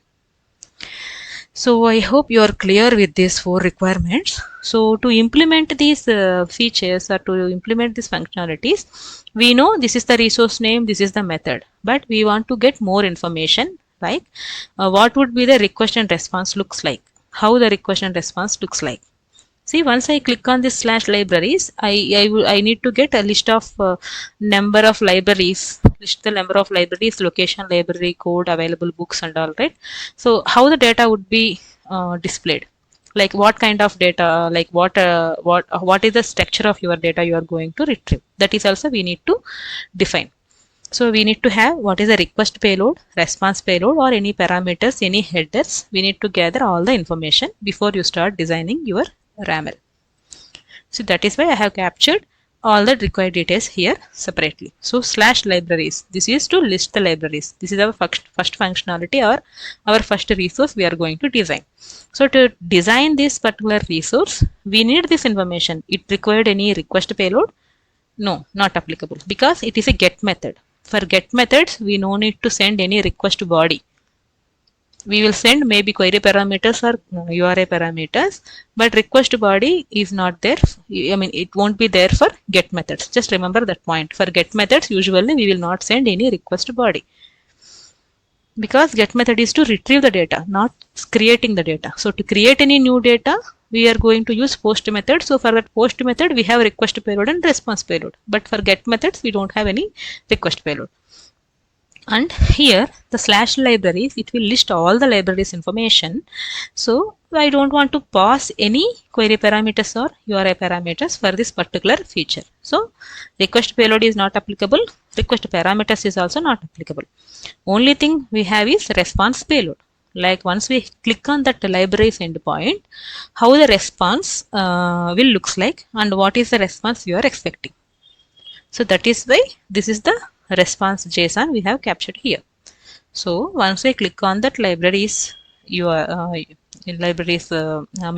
URL, the resource, you need to get the information in this format. So the data is dummy data here. So because this data is not available in any database at this point, so we have to gather the response structure first. So once we implement this, once we deploy this, we will get the data directly from database, correct data. But now these values are dummy values, but you need to analyze the structure. So you have to have libraries as a root element. In that library, you have multiple library details like each and every object. So if you follow our basics video, you will get to know what is object, what is array of object, and what is JSON format structure. So I don't want to explain here again to get you bored. Okay. So this is the structure I want to get once I click on libraries endpoint. Okay. So now our second requirement is /libraries /library ID. So here I want to get all the library details based on the library ID. As we discussed earlier, I am sending library ID, Secunderabad library ID here in the request parameter. Then once I send this, it should hit the database. It should get all the details related to that particular library, right? So to do that, this is also get method. So request payload is not applicable. But here we have request parameters. We are sending this URI parameter. So URI parameter is there. So we need to capture that URI parameter example as a structure. Then the response payload is obviously applicable. So once we send library code as the input URI parameter, it should send response in this format. Library code, all the basic library information, library contact information here, and what are the books available in that particular library as an array of objects. Okay. This is also again dummy data. Once we have implemented database and once we inserted some data into the database, then we will get the data from database directly once we deploy this application later. In our future videos, we will see. First now concentrate on the structure.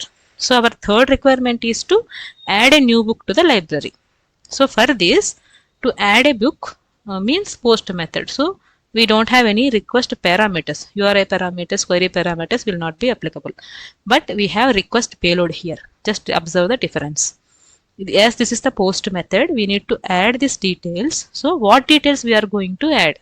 That details we need to provide in the request payload. So to add a new book, I am going to provide this information, the library code, like in which library this book need to be added, what is the book details, title, author, category, read time hours, rental price, rating, best salaries or not. So something like that. This information we need to provide initially to add these details into the particular library. So that is why it is called request payload. So once we send this request payload, once we add these details into the database, we need to get the response in this way. So one unique ID should be generated for this particular book. This is Half Girlfriend book. Once we add these details, this ID should be generated and we need to get the response in this way, like book added successfully and your book ID, book code is this one. This is the response payload. Okay. So that is the third one. So fourth one, finally, the fourth requirement is once we send rating equal to 4 and library, rating information and library information as a query parameters, we need to get that particular books list of books details which are having rating 4 in that particular library. So for this, we don't have any request payload because this is the get method, and we have request parameters, but these parameters are query parameters this time. So that is why I mentioned here, and response payload, obviously we need to get response. So for this particular library code, so library code will be displayed in the header, then in the books tag should be there. In that books, all the books available in that particular library which are matching rating 4 should display as an array of objects. Okay, this is the requirements, basic requirements we need to capture before you start designing any API. Along with this, we need to capture another common responses. See, in RAML, we have success response codes as well as error response codes. We have already discussed in our previous video, right? So whenever the success happy path, you will get response in this format, the actual response.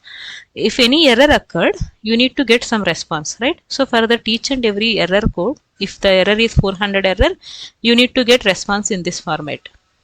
If the error is 401, you need to get response in this format, like this. We have to capture all the error responses as well. Common error responses. Okay, you need to capture all the error responses as well. So we need to capture all these things. We need to design this as well into our RAML. Apart from this, we need to capture headers also. What are the common headers? So for each and every API, each and every REST API, we have 3 different kinds of data: request payload, response payload, request payload, query parameters, URI parameters, and headers. Response is common. Response payload will be common for even if it is get method or post method. But all the methods, we need to have headers, query parameters, URI parameters, and request payload. Any one of them. So commonly for all the methods, headers should be there. Okay, say if we have implemented any security for our API, like by using client ID enforcement or something, we need to send this client header information, client ID, client secret into headers while invoking this API. So we already discussed about these basics in our previous video, so I don't want to get into detail now. Okay, so just please watch our previous video. You will get to know what is headers and all. So we have to capture headers details as well. Usually for as a common practice, for most of the APIs will have client ID, client secret, and correlation ID. These 3 are the common headers. So that is why I have captured these common headers here. Let's see how we can design these resources. So we need to define headers, success payload and error payload, error responses, any query parameters and URI parameters. So we need to capture all this information before you start designing your REST API. That is the main point you need to understand. But usually we will capture all these requirements in the format of technical design document that we will discuss later. But for now, just remember, you need to have one document where you just capture all this required information before you start the design. Right? So as you are all clear about the requirements of this particular system API, let's start designing this API. Okay.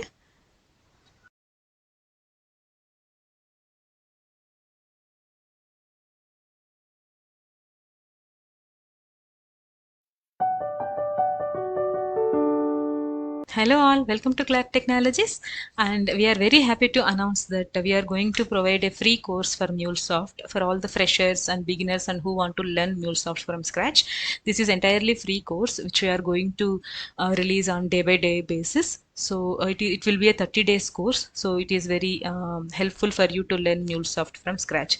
And we have explained this course with the real-time project. We have built a real-time project also. In order to explain that, we have created a couple of files and project code as well. So if you want to get those files and projects, please email us with this subject line, request to share level 1 course file. Also, we have an important announcement that we are planning to release MuleSoft advanced level 2 course very soon. So in this course we will be discussing most of the topics of MuleSoft, which will help you very well in order to complete level 2 certification as well as to work on complex real-time projects as well. So I hope you will be enjoying that course as well. So if you want to know more details about advanced level course, please contact us via mobile or email. We will be sharing those details. So without further delay, let's get started. Hello all, welcome to Clark Technologies. So by this time, I hope if you have watched our previous videos in this playlist, you have some idea about what we are going to do in this project and what we will discuss in this video for sure. Okay. So if you didn't watch our previous videos, I highly recommended to watch our previous videos from day 0 or from course content to till this video, because if you didn't watch those videos, you will not understand what we are going to develop in this video onwards, or what we are going to develop in this project. Okay, just please watch all the other videos and then come back to this video, so that will be very easy for you to follow the flow. So if you are visiting our channel for the first time, please subscribe to our channel, like our videos, share our videos, and I hope this entire course will be very useful for you to crack any interview or to work on any real-time project with much confidence. Okay, so let's get started. So in this video, what we can see, like let's recap for the previous video. So in the previous video, what we have discussed is, right, we discussed about the API which we are going to design right now, and what are the different resources we are going to design, and what are the 4 functionalities, what is the request response format, and all the requirements we have gathered for that 4 resources which we are going to design in RAML, right? So what is RAML? Maybe I can just give you brief. RAML is a language by using which we are going to implement REST APIs. So if you remember, we have a couple of stages. Yeah, we have, these are the different stages in our API lifecycle, right? So we are going to see all the different stages one by one in our entire project. I just give here just names, but we have to do lot of stuff in each and every stage. So now if you remember, in our previous video we were completed this requirements gathering or planning for this particular API which we are going to design right now. So then our next phase of our API lifecycle is to design this REST API. So now we are going to design this API, but we have to do lot of things in this designing part. We will see one by one. So what we need to design? We are going to design means we are going to create a RAML for these 4 resources which are related to this one system API which we are going to build. So this is the API, IBS Library Management SAPI. For this system API, we are going to build this 4 functionality. So before you do the implementation, you need to design this first by using RAML. So let's go back to our anypoint platform, nothing but Cloud Hub. So we have a feature called Design Center.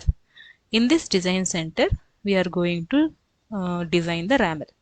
Just remember what feature is used to what. Maybe I have already explained this in API lifecycle video, just give an overview. Now we will see in depth. So by using Design Center, we are going to design our REST APIs by using RAML language. That is the first point you need to remember. Okay, ignore this RAML which I have just created to just check few things. Okay, so to create a new API, to create a new REST API, or to create a new RAML, what you have to do, you need to just click on create and click on new API specification.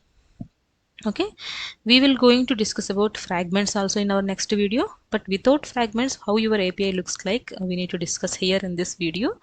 Then you will get better understanding of what is the use of fragments and why we are going to use fragments, and why we are thinking about reusable fragments. And maybe in your interviews also someone asked you what is the reusable fragments, how you are going to build and all, right? So we will cover that in depth in next video. So for now, let's create a RAML. So what I did, I'll just go through and create, click on new API specification. So here you need to give your project name. So in our case, our project name is IBS Library Management System API. You can give the same name, right? Come down, just click on create. But here, if you can observe, this is the specification language we are going to select. By default, it is RAML 1.2. So just leave it as it is. RAML latest version we are going to use. So click on create API. Once you click on create API, it will open up the design center screen for you, where you are going to design our resources. So here you need to remember resource means feature. This feature libraries feature. So if you want to get a list of all libraries by using this resource, this is the feature we are going to implement. So we need to design this resource. So in our previous video, we have already captured what is the resource name, what is the method, and what is the request payload or response payload, or is there any headers payload. We have discussed everything, right? So now by using all this information, we are going to design our API. Now let's go back to here. So to create RAML, you need to remember a couple of just a flow, but actually those details are coming as suggestions for you here. See, here you have lot of suggestions. Once you click on here, it will automatically added here. Okay, sorry, my cursor is there, so it got added over there. So just click enter. You need to click on here, it will add automatically. So you no need to type manually. Most of the cases you can just select the suggestions, just select the keywords here. But one thing you need to remember is what value we are going to use when. So when we should click when we should select base URI, when we can select this, when we can select this, like this, you should have at least some idea. Then it will be easy for you to design the RAML. Okay, so for that, actually to demonstrate that, I just created one diagram. So first thing would be you need to add RAML title and version. So let's see, yeah, RAML title is there. Sorry, RAML this is there and title is there. Now we need to add version. Let's see, yeah, version is the root one. So you can just click on version. This is the first version. You can just give 1.2. Next, click enter. Next, what you need to do, you need to add base URI. That is also here in your suggestion. So base URI, you can give your API name, but for now I am just going to give our Cloud Technologies email address. But later on, once we develop or deploy this application, we need to change this URI to the Cloud Hub URL.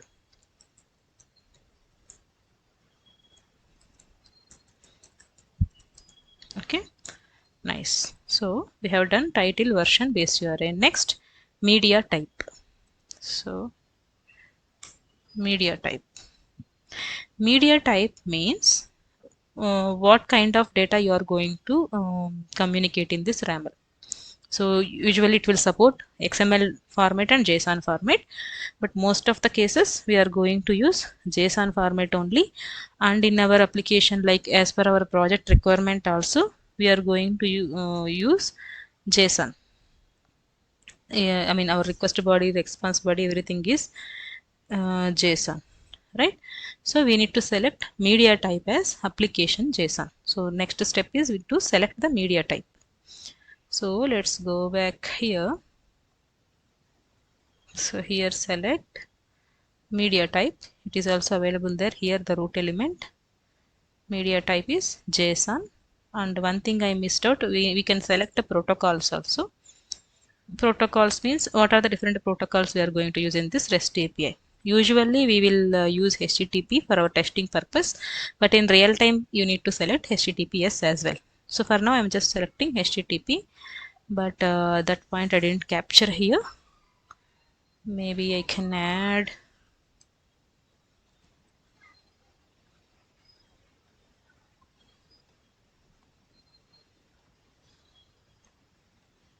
order maybe here and there, but just remember those things as well. Protocols. You need to select protocols, then media type. Then we need to design these resources. That's okay. I'll adjust it later and I'll send this diagram. Okay, so protocols is HTTP for now, as we are going to do testing with HTTP, but in real time you need to select HTTP and HTTPS as well. Okay, right. So here all the header root level information we have provided for our RAML. Now the next step would be you need to you need to create your resources one by one. So resources means the 4 functionalities which we are going to implement. So after the media type or after the protocol, it should be, these words should be in any order, no problem. So after that media type, till here the blue highlighted one is the root details of the RAML. Now we need to design our resources. So what is our first resources? It is to list of the libraries. So our resource name is /libraries. You need to do this.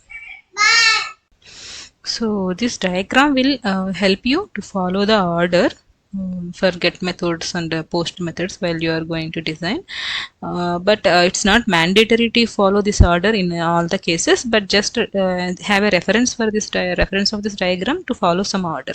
Okay, right. So to design that, first you need to give the resource name. You just remember, a resource name should always start with slash. Slash. Wait. Yeah, now the resource name, libraries and colon. So every time if you are going to create a new resource or a new functionality, you should follow this syntax, right? So let me just so this is the /libraries. So you need to give slash and resource name and colon. Now once you give the resource name, it will ask you for the method. So as we know, this libraries is the get method. You need to just click on get. Okay, so this is the get method. Then just go to the diagram, just follow the order. So we have created the resource name. First one we selected the method. Next one we need to add the headers. Okay, so once you select the method, you need to add headers. Here the suggestion is available. So click on headers. What are the headers you need to add? That will be there in your requirement document. Add those headers one by one. So we have captured all the headers at the end of this document, right? See here, these are the headers. So header name you should give first. This will not come as a suggestion because this is the name which you can define. So that client ID is your header name which you can define. You can give any name here. So this is not the keyword. Okay, only the keywords are coming under this suggestion section here. Okay, so once you click enter, for that client ID, what are the properties? You can just say what type of property it is. Like client ID means it's a string, and what is the use of this property? You can give at least basic details, type and string. For that, because those are the keywords, it will come here. See, once you click enter, it will come type, and you can select the type also by clicking on here instead of typing manually. Once you click enter, again it will show you the remaining properties of for that particular header. You can select a description. It is a client ID, something like that. Okay, now click enter. So you need to follow the indentation in the RAML. That is for sure. You need to make sure you are going to follow the indentation correctly. So to start any resource, there would be no gaps. /libraries and colon. So once you click enter, see there is a gap, some space here from this line to here. This is nothing but indentation. So if you want to select any other sub property, it will show you another space from this get, and other sub property it will show you another one space extra will be coming for you. So you need to observe these spaces. Usually you will not do it any manually. Once you click on enter, it will adjust. But now just observe this. Once I click on enter, my cursor will be there under the description. So which means we are going to add more properties related to this particular client ID. But now I don't want to add any other properties for this client ID. I want to add one more header, new header I want to add. So as you know, this is the header. So one more header name also should be in the same line.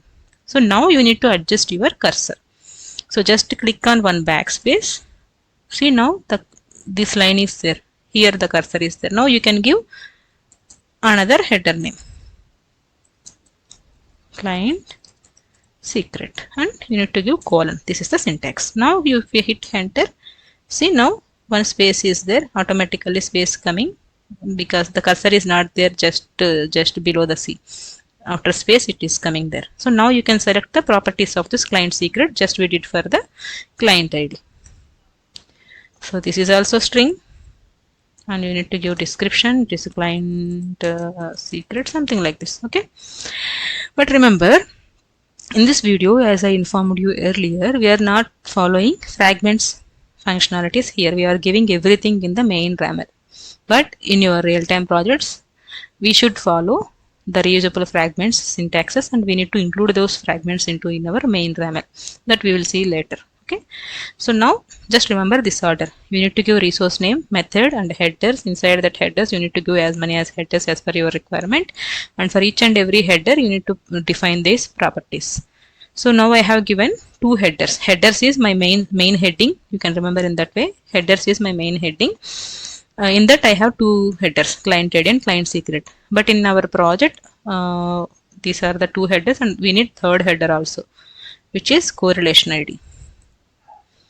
So now what you have to do, just click enter. So as this is the new header name, just give one backspace. Make sure the cursor is just below that C. Now type that your header name and give colon.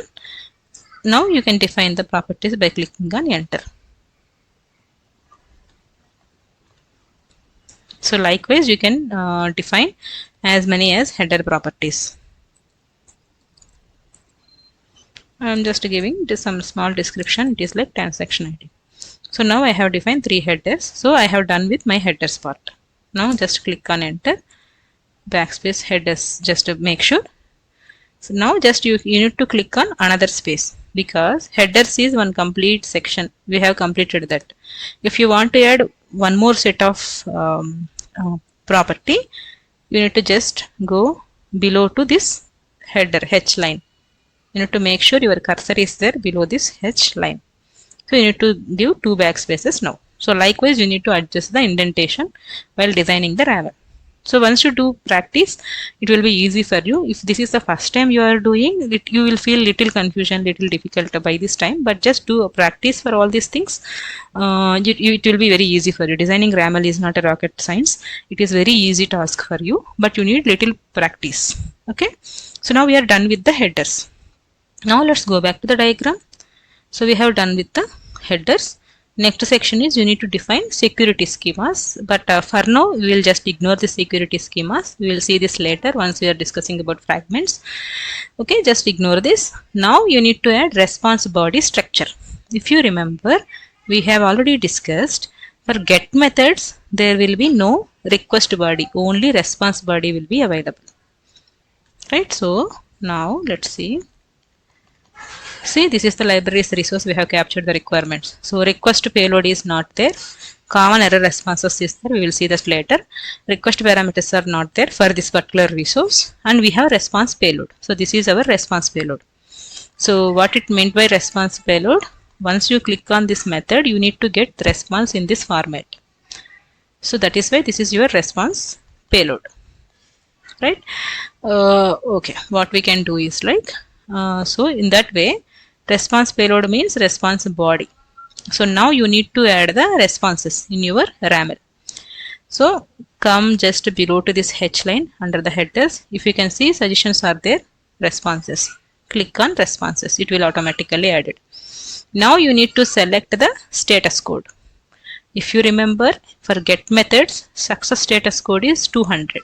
So once you click on responses and click on enter, it will show you the different status codes available.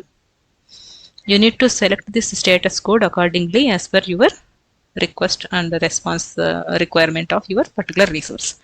So our get libraries, sorry, the slash libraries is a get method. It is going to pull all the library details from the database. So it is a success scenario. So for get method, what is the status code? We have already seen in our another document, another video. Right? Just recap that. So for success code, success response, the HTTP status code is 200 for get method. But for post method, it is 201. Just remember these two things. So now you need to just select the status code. Now it will ask you for the body.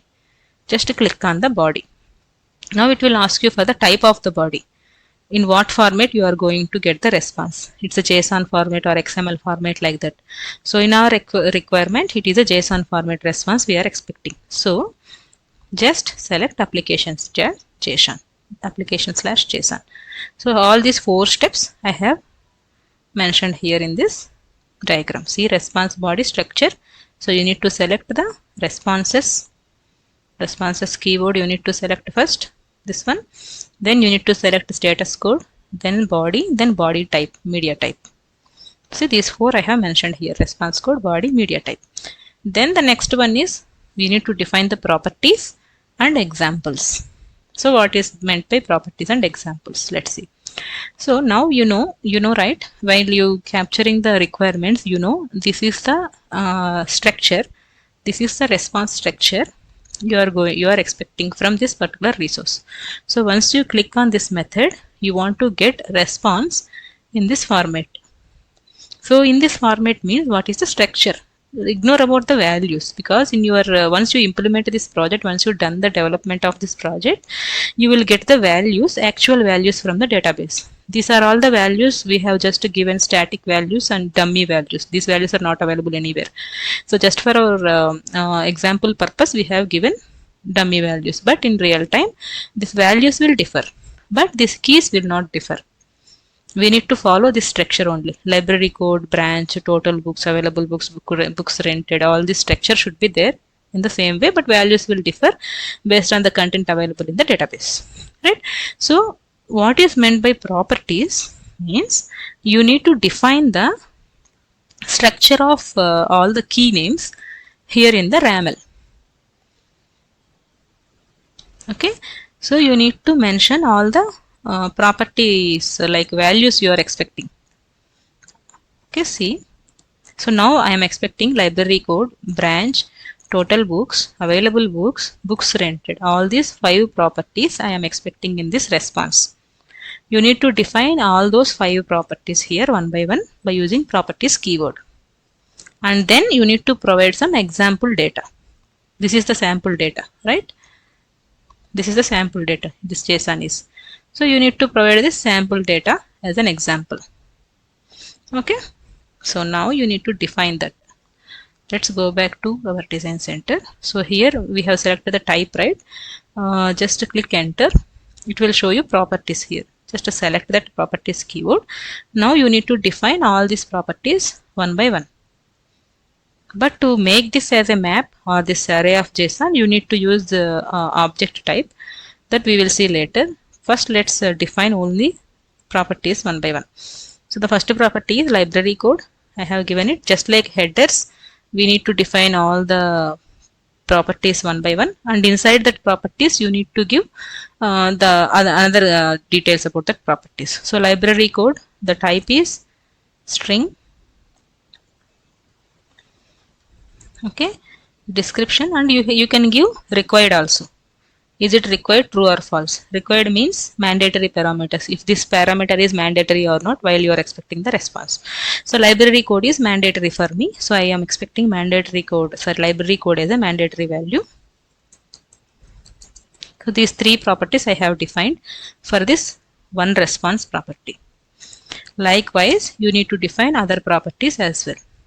So, remember, once you click enter, it will show you the cursor here under the description. But these properties, these 3 properties are specific to this library code. But now I want to add one more new property like this. So first one is library code, we have added. Second one is library branch. This we need to add. Okay. Now click enter. So cursor is under description. Just move one step ahead. Type the another property. Click colon. Then you need to give another 3 values just like we did for that. Now maybe this time you can select required is false. Likewise, you need to define all the properties. Now, I don't want to spend much time here to define all these properties, because later on in our next video, we need to segregate them into different fragments. So I just wanted to show you how you can define the properties. Okay. So these are the two properties as of now I have defined, and then let me add some examples as well for this. Okay. So now just click enter, go back, go to the properties. I mean the cursor just line the properties line. Click on example, and you know one thing, you can test this RAML here itself by using mocking service. Okay. So here the documentation is there. Now just click on the document. Whenever you add any method, it will show you the details here. So libraries is the endpoint and libraries is the resource, and which is the method. It is a get method. It will show you the get method. So once you click on this method, it will ask you to try this. So you can try this here itself. You try means you can just test it here itself. See, once you see, before you click on try it, just observe the differences. See, under headers, it is showing client ID, client secret, X correlation ID. These are the three headers we have added here. Client ID, client secret, X correlation ID. Okay. Let's say, for example, if you remove this, see, that header is gone here in the documentation. It shows only client ID and client secret. Okay. Let me add it back.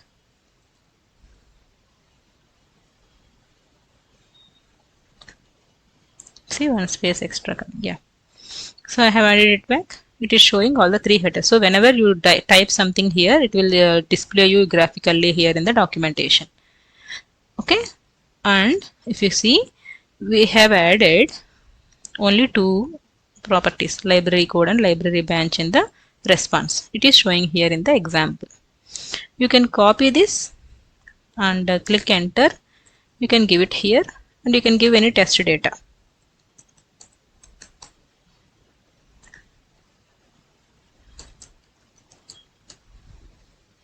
It will automatically reflect here. Okay, what it meant was, see, we already discussed the stages, right? Where it is? Yeah. Once we're done with the design, we will publish this to Exchange, and we will send this access to our end users or customers. We will get the feedback. Okay, so till here we are not doing any implementation. Only we designed it. We just give access to the end users or customers to get the feedback. So how they will provide feedback? They will test this RAML here by using this design center or by using anypoint exchange. Here they will test these resources, and they will see all these details. They will observe like what are the headers you have added, what is the request body, what is the response body you have added, and what is the two error codes or response code you have added. Like this, they will test everything here without the actual implementation. So it saves some time for the developers. So they will test it here itself by using this mocking service. This is called mocking service.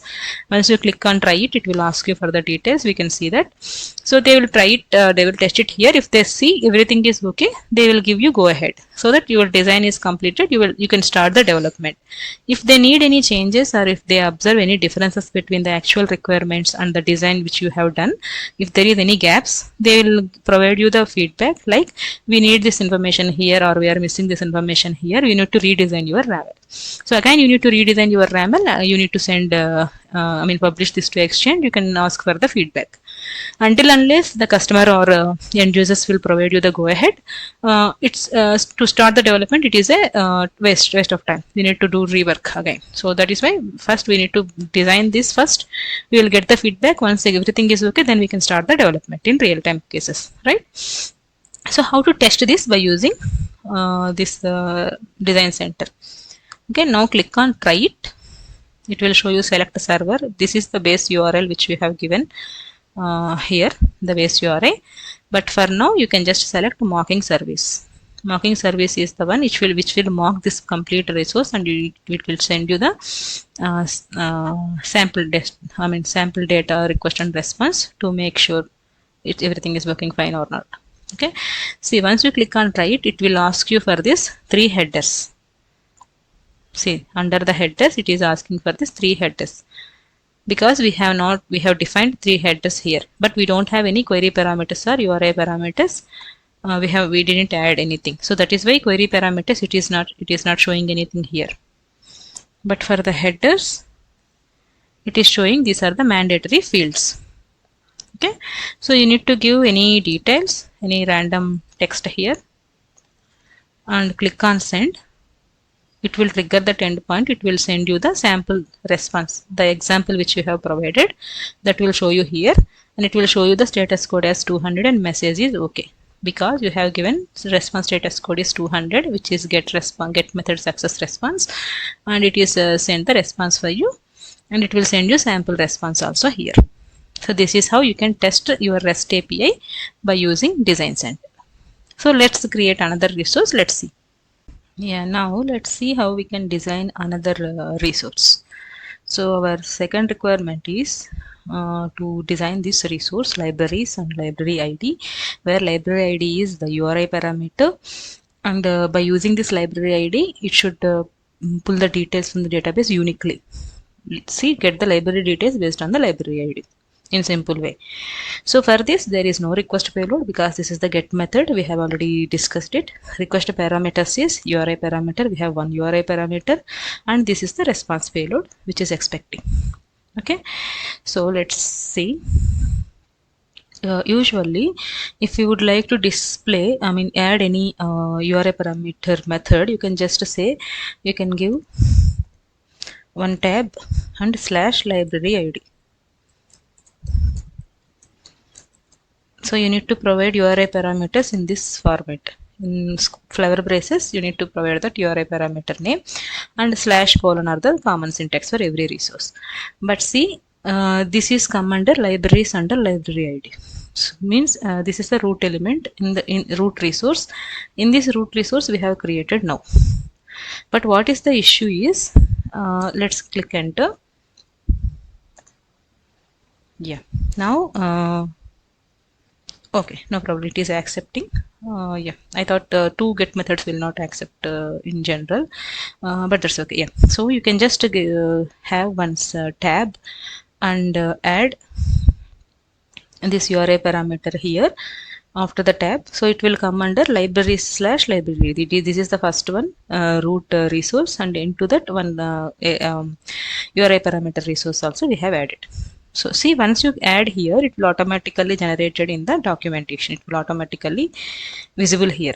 Let's say, for example, if you select one second, yeah, if you select post method, here it will show you the post method like that. Whenever you see you do any changes here, it will automatically reflect in the documentation here. So okay, as of now, it is a get method in our requirement. Okay, let's go back to the requirement. So here also we need headers, same headers. Okay, and there is no request payload, and request parameter is library ID, which we have already added, and response payload is there. We need to define this structure in some different way, but as of now, as I said, we will just add these parameters only to this. So what are the parameters? Properties we need to add. What is the expected response payload? Library code, address, phone number, email address. This is specific to this particular library. Then inside that book code, title, these details should be coming as a response, right? But before that, let's go back to the diagram once. Let me just open it. I got.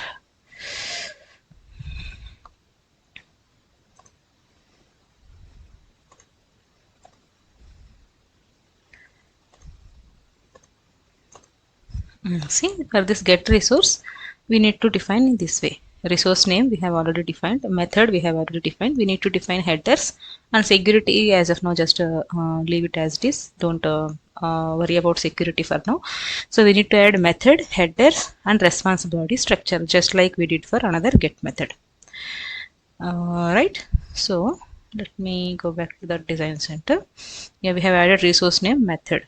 Now next thing we need to add is headers, but it's the same headers I need to add for this resource as well. So I'm just a copy paste here.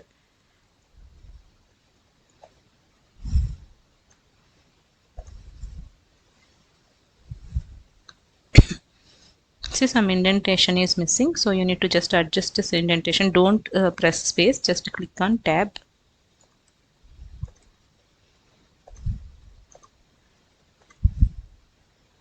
Tab button is there now in your keyboard, just press that, it will get adjusted. So this is the client ID header.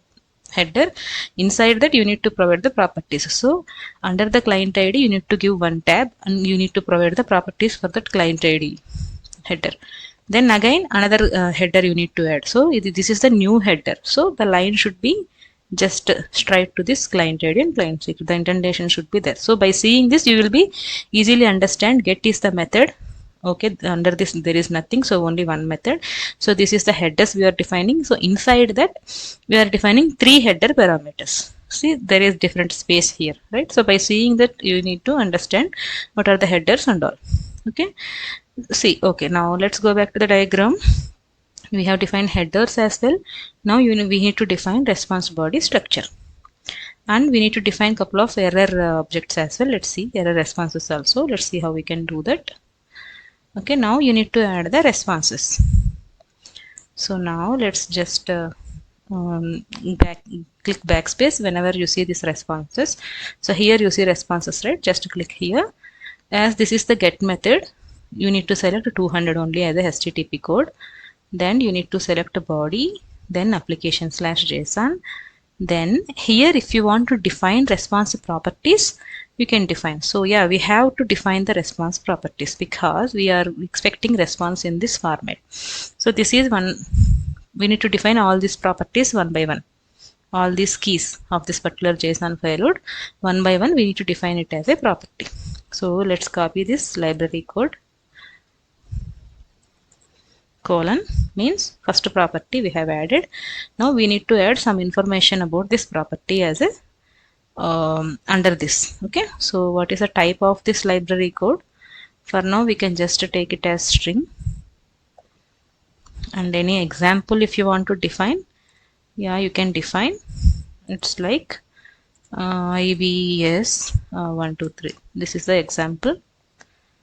Now let's click enter. So now we need to add one more property. This is the address. So you need to remember, you need to adjust that indentation. That thing you need to be very focused. See, under this property, this is the complete straight line. Na? So under this property, there is nothing. But inside that properties, we have library code. This is one property. If you see any line, straight line here and add something here, it will treat like this is another property, this is another property. So inside that you have defined type and example, right? So these two values are related to this property, and these properties, address and library code, these two are related to the properties tab, like that. So once you are doing one by one, then it will be easy for you. Now you need to define type for this as well, and type is a string for now. And if you want to provide any example, yeah, you can give address as like some for now maybe Hyderabad. Okay, so I have added two properties, library code and address. Let's go back to the documentation. Next thing we need to add phone number. So where do you want to add phone number? Once you click enter, cursor is there here under the Hyderabad. But now you need to add a new property. So you need to click backspace till it reaches this line, address line, because this is another third property you are going to add. So now paste that phone number and click on colon to follow the syntax. Now click enter. Now it will come under phone number by adding some space here, right? So now you need to add the properties for this, attributes for this property, or another more information for this property, just like we did type and example. Na? So for phone number also you need to add type. So usually phone number type will be integer, right? So you need to select the integer, and example you can give in quotations like some number. Okay, right? Okay, this is integer, you should not add quotations, it seems. Yeah, now it is fine. So whenever it is string, you need to provide example in quotations. Whenever it is integer, you can just type the number. So for now we have added three properties: library code, address, phone number. Let's add email address also. So what you have to do, just click enter and click backspace till this property under this phone number. Now paste that, enter colon. Now click on enter. Now you need to add type and example for this email address as well. So for email address, type is we can select test string because it is a combination of at the rate, special characters and all, right? So simply you can select string. So example, as it is string, we need to provide in double quotation something like test@clarity.com something. Now we have defined all the four properties. To define this books and all, you need to have an object type of property you need to define. That's we will see later once we discussed about this fragment section. Then that will be easy for you. Okay, so for now, just let's define the header part of this response. So library code, address, phone number, email address. Only these four properties we have defined now. So now we have completed success response of this particular libraries and library ID. Now you need to add a couple of error responses also. We have not added here in this libraries, but let's see now. Let's how to add this. So to add this, the cursor should be, because the success response code is 200. So if you want to add any error response code like 400 or 401, the cursor should come here under this 200. So just try to adjust that cursor, or you can just click on backspaces. It will show you the it will show you the status codes here. Once you are able to see the status code, you can stop that backspace over there. That is also we can do as an alternative. See, now when I click on backspace, it is showing status codes here. So now let's observe that the cursor is there in the 200 line. Right? So now we can add another status code. So as get success code is 200, we have already added. Error code is some couple of error responses also we need to add. Let me add 404. So what is meant by 404? It means method not found, I guess. Let's see. So you need to add the response code. Click on body, click the type, and if you don't want to mention any, if you want to mention properties, you can mention properties also, just like we did for the success response.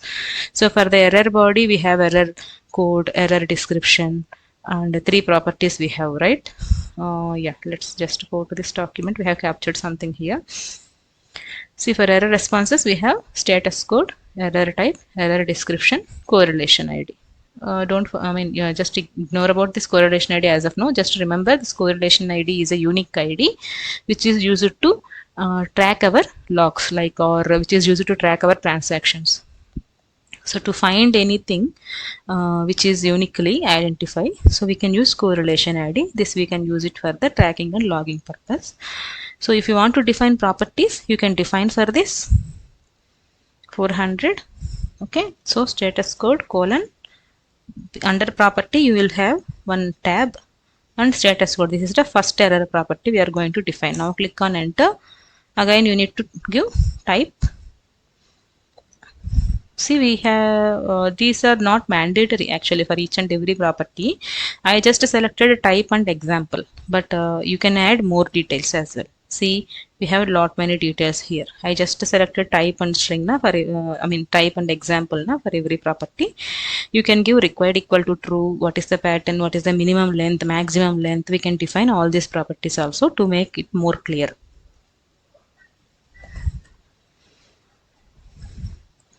Now status code is 404 here.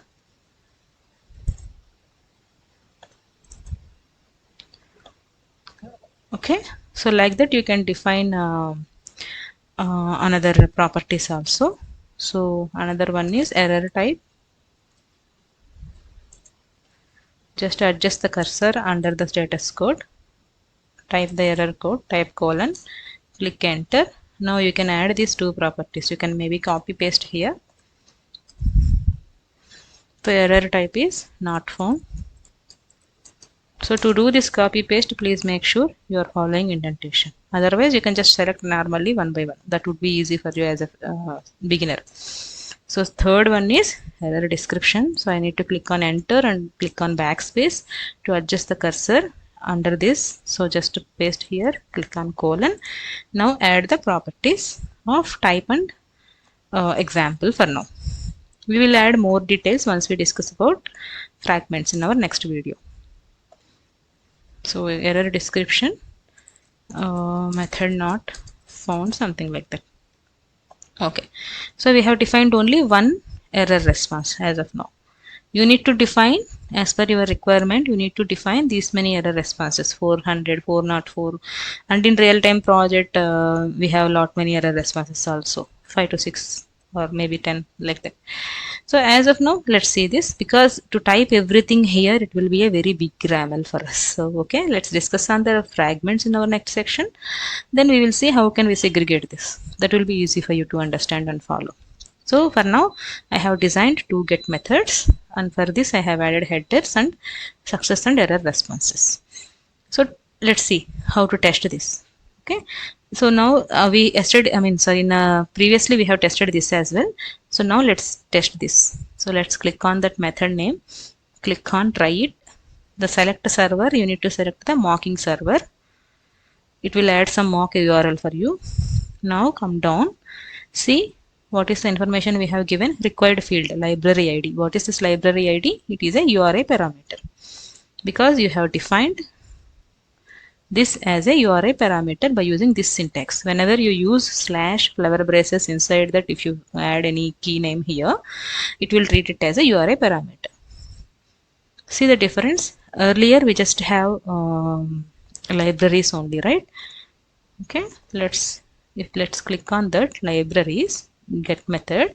It won't ask you for any URI parameters. It will show you only header. Maybe let's click on try it.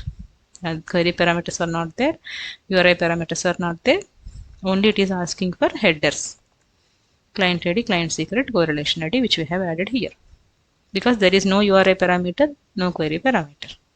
Now we have added one resource which is having one URI parameter. So now once you just go here, select here, click here and click on try it, select the mocking service, come down. Now it is asking URI parameter library ID. We have mentioned library ID as a URI parameter. So as this is the dummy data, you can give any library ID, any input. Now there is no query parameters. We have three headers. Again the same three headers: client ID, client secret, X correlation ID. You can give any value. And once you click on send, you need to get response. So let's come down, see 200 is the success code, OK is the HTTP, 200 is HTTP status code, OK is HTTP status message.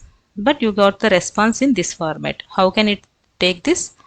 We have given examples here, right? So we have defined properties, library code. So we have received library code. We have defined address, phone number and email address. So all these four properties come as a response here, and the values also it took from the example which we have given. See IBS 123, that is the library code. Address we have given Hyderabad. Example we have given this number, phone number.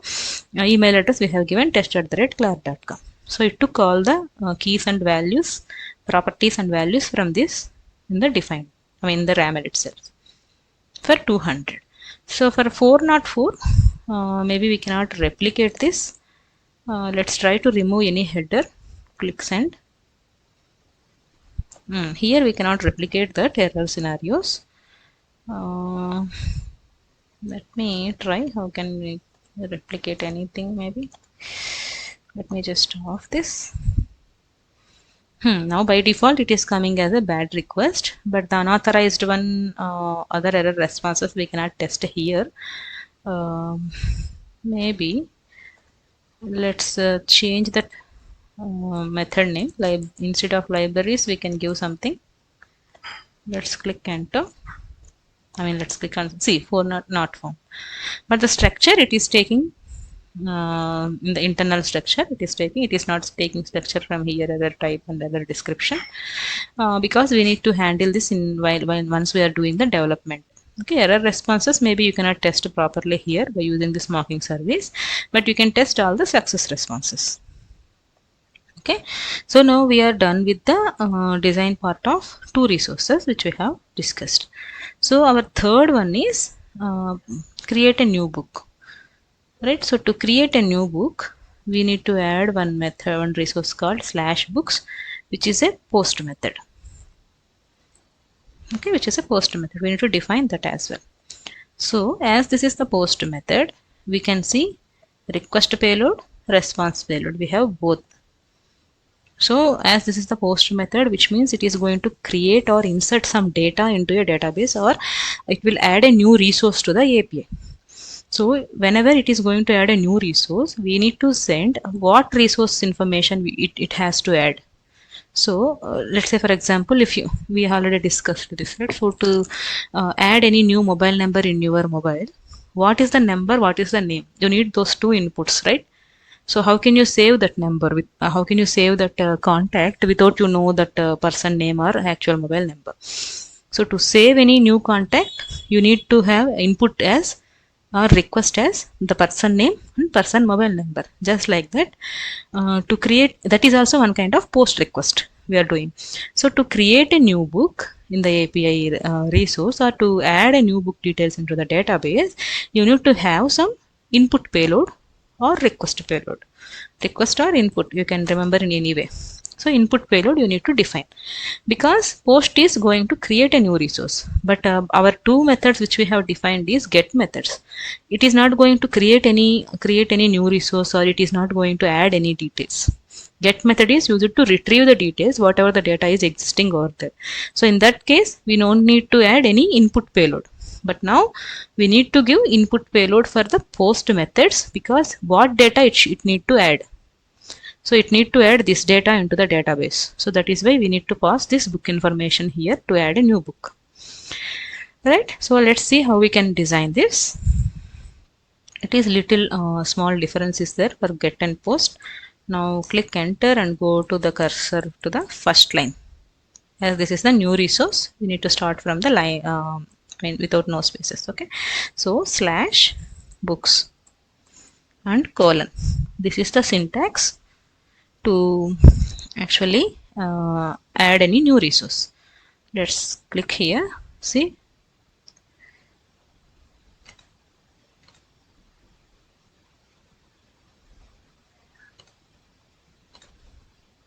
once you click on summary, it will show you here.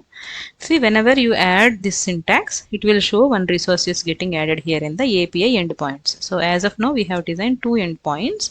One is with just a get method, one is with get method of URI parameter. Now we are going to define a post method. Everything here it will be displayed for you under API endpoints. So how can you see that? Click on summary. Okay, see, now we have added books. If you remove this syntax, it will not show you. It will show you an error here, because it doesn't know, RAML this design center doesn't understand what is this /books. Or if you add colon, if you didn't add slash, now also you will get error, because RAML doesn't know what is this books colon. Whenever you add /books and colon, or / any name colon, it will understand this is one endpoint we are going to, this person is going to design another endpoint in this RAML. So it will understand in that way. So that is why you need to follow this syntax, / and whatever the resource name you have and colon. So now it has added /books as an API endpoint, but it is not showing any method here, because we have not added any method here as of now. Okay, so now click enter. Now select the method. Then it will show that method here. So as per our requirement, this books is the post method, right? So just select the post method. See, now it added the post method here. So post means what? We are going to create a new book. So let's add some description. Just click enter, description. So this resource is used to add a new book into the database. We can just mention for our understanding purpose. Okay, now click enter. Now if you want to add any more details, you can add, otherwise just click backspace. Oh, it is struggling to save or something. Let's save this, or it is automatically saved. Actually by default it will save. You don't need to explicitly save this, but the suggestions are not coming, so just I click Ctrl S. Okay, Ctrl S to save it. Okay, so now I have click entered. Now let's go to that diagram which we have discussed. So we have designed two get methods. That is fine. Now you need to define this post method. So post method also first three are common. Resource name. Yes, we have added the resource name as /books, and you need to select the method. Yes, we have selected the method as post, and the third one you need to define headers. But if you observe, for all the resources we have only three headers. All are three same common headers. Okay, now you will understand what is the use of fragments or reusable components, right? That we will going to discuss tomorrow. Now you need to add the headers, right? So just to click select headers, and you can copy the headers here from here, any method, because all are same, right? You can just copy paste.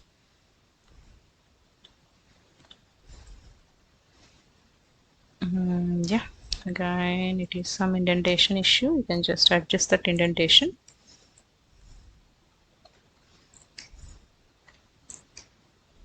One extra space is added, so I'm just removing it. I'm just clicking backspace. Right, now we have added three headers. See, if you observe, for every method we are writing three headers. Three are same headers. So do you think this is the redundant of code? Do you know what is the redundant means? It is just duplicate of code. Okay, so we are writing headers, same headers here for this get method, and again same headers for this get URI parameter method, and same headers for this post method. So why do we need to write every time? This is a duplication of code, right? So how many lines this headers have? 1 2 3 4 5 6 7 8 9 10 lines are there. So we are writing these 10 lines three times for each and every method. Let's say if we have 10 methods or 10 resources, again we need to write it is 10 lines of code for all the methods. Do you think this code is the duplication? So do you have a doubt like why can't we write once and why can we utilize this? Why can't we utilize them? Why can't we write these headers in somewhere only once? All these 10 lines of code we can write somewhere, but we can refer it from that code, something like that. Do you have any doubt at this point? Then you are on the right track if you have that doubt, right? So if you remove all these 10 lines, you can save 30 lines of code here. You can write this 10 lines somewhere and you can just refer it in a single line. So you have saved the code and you will make your RAML clearly. You make this RAML in a very clear way. That instead of this 10 lines, maybe we can have one line like, oh, this is the header. Okay, just refer the another file, add the headers from that another file. Like that we can mention here. Okay, that is the concept, and that is the requirement of fragments or reusable fragments come into picture. We will discuss more. Okay, so as of now, just add the all similar headers here, all the 10 lines of code here as a duplicate. Okay, let's ignore this for now. Let's see how we can redesign this RAML once we discussed about the fragments video. Okay, fine. Now we have added headers. Now see, if this is the post method, let's go back to the diagram. So we have added headers. Security, I said you just ignore it for now. Now see the another difference between this get and post. In the get method, you see only response body structure, but for post method, you need to add this request body structure as well. Then you need to add the response body structure. Before you before you add any response body structure, for post methods, you need to add request body structure. Because for a post method, we have request payload and response payload both. Okay. So to add any response payload, we have a keyword called responses here. So you can click on responses and click on method 200 and all. But to add request payload, we don't have any particular keyword, something like that, request payload or requests, something like that. Only thing, you need to just select body directly. So whenever you select a body directly, it will treat it as request payload or input payload. Okay, whenever you select responses, I just remove. I'll just show you one more time. So whenever you select responses here, it will treat it as a response payload, just like we did for get methods. See here, after the headers, after we define all the three headers, what we have selected? Responses. And then we have selected the response code, and then we have selected the body. So whenever you see responses under 200 or any status code or under this body, it will treat it as a response body or response payload or output payload, something. So, but now for the post method, you need to add the request payload also. So what I'm trying to say, there is no specific keyword called requests, just like the responses. For responses, we have a keyword in RAML called responses. But to add request payload, you don't have any keyword called request or input or something. You can directly add the body keyword. It will treat it as a request payload. That's what we are going to do now. So click on enter. Send that cursor to under headers. So here there is no request. You can just directly select the body. It will treat it as a request body. Then select the payload type, media type. Okay, just now give the description just for our understanding. This is a request body section of this create book method or resource, maybe you can say. Okay, so you are see. Okay, fine. So now just you have added just a body and media type. You selected request body and media type. Now you need to add properties and examples for this request structure. Let's go back to our documentation and go to this particular resource. So this is the books resource. This is what we are adding, right? So for the request or input payload, we have these are the properties. Okay, so you need to add all these properties one by one for this request body. Then you need to add the responses. Then you need to add properties for the response body as well. So let's add this. Oh, let's add only 2 or 3 for now, because anyway we are going to redesign later. This will be a rework or a bore for you, right? So let's add library code and title, or library code. Oh yeah, library code and title, author. These 3 let's add for now. Okay. So let's go back to the design center. So to add any properties, yeah, you need to move the cursor. It is not reflecting. Yeah, so cursor till this description, select the properties, paste that property you copied, click on colon. This is the syntax you should remember. So after every property or everything, you need to add colon. Here you no need to add any slash. But to define any new resource, you need to follow the syntax like slash, the name and colon. Remember these things. Once you are doing practice, it will be easy for you. Don't worry. So I'm adding attributes for this library code, just like we did for another properties. It is also similar work. String, and I have added one example. So let me add one example. Library code IBS 123. So I have added one property. Let's add one more property as well. Second one is title for this books resource input payload. Okay, so title, click colon, enter, add the another attributes like type is string, something. It is also similar work. So to avoid this similar kind of work, this duplicate kind of work, we have to redesign this RAML by following reusable fragments. Okay, so now you will understand the pain without any reusable fragments, how much time you have to spend and how the effort you are going to build to design a complete RAML, and how easy or how tough it is to understand the RAML design with these many lines of code. So as of now we have designed only 3 methods.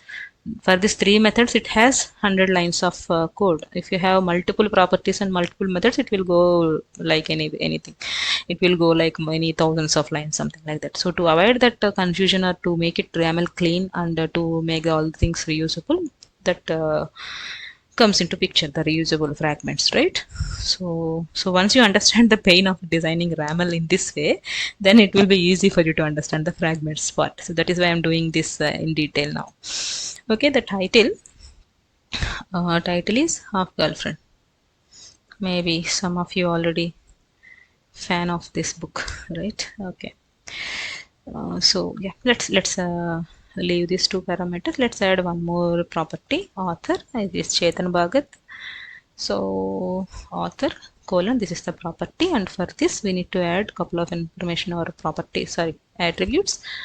Type it is also again string. And then example. You can give one letter. It will show you that letter. Okay. So it is Chetan Bhagat. You can just select from here. Okay. Let's leave it as it is. We will add all the remaining properties later once we discuss fragments, because it is really painful to write everything one by one. Okay. Right. So let's say we have done with the request payload. Now what is the next step? We have added examples as well. Now we need to add the response body. Input and output, right? Input body we have given, output body we need to define now. So let's move the cursor until you see the responses word here. Did you see that? No. Did you see that? Yeah, responses. So select. So under response code, do you need to select a 200 or 201? Because this is the post method we are designing now.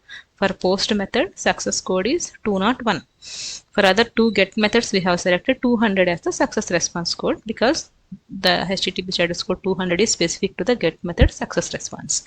So for post method success response, you need to select 201. Now click on body, now click on application JSON. These are all same. Alright. Okay, now maybe you can add properties for this response payload. As we have only two properties, that's fine, we can add it. So we have two properties in the response payload, right? Let's add message and book code one by one. So you need to give message colon and select those two attributes. Let me just copy paste.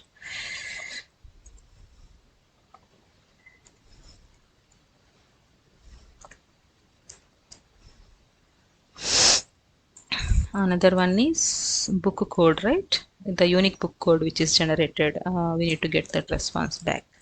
So book code colon, and you can maybe copy paste this type and example. And now change that example. It is a message, right? So what kind of message you are expecting? Book added successfully. This is the expectation for this particular field. And for this book code, you need to receive any unique book code. So bk123 something like that you can define. Okay, response body we have defined, and all error responses also you need to add. So we have already defined one error response here, right? Let me copy paste. See, again this is also duplicate code, because for each and every method you need to add error responses, but that error responses are common for everyone, right? So for libraries, this guest method also we need to add 400, 404, 500, those error responses, but we have added only one just to save some time.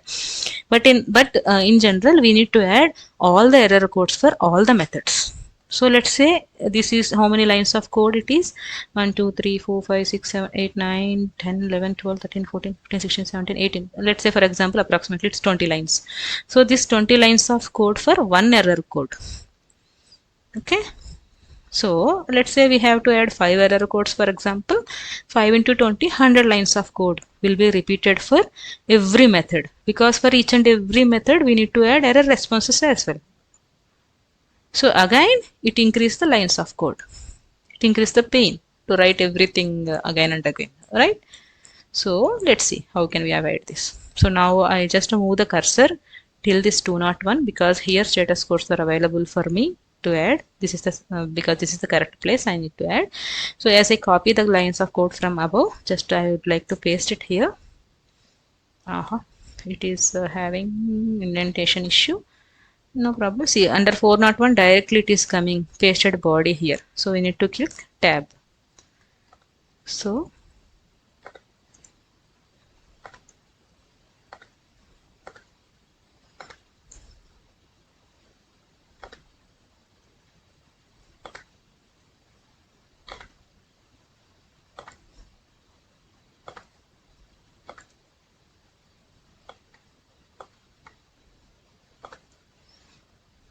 I have adjusted the tab, but yeah, the problem is it pasted under body.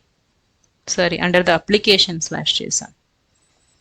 Okay, so that is why you need to follow indentation correctly. So let me just cut this again,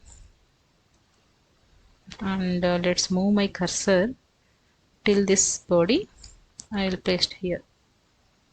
Now it looks good. Only this has some issue. I'll just click tab. It will get adjusted. There is no errors now, right? But if you can see extra spaces are there, we can maybe adjust, or you can just leave it as is because it doesn't throw any error here. So you can just leave it as it is, or you can just adjust accordingly.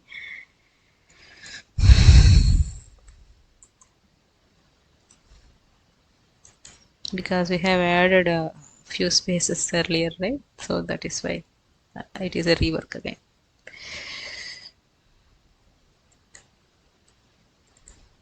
So I'm just removing extra spaces. But make sure all the properties will come one by one.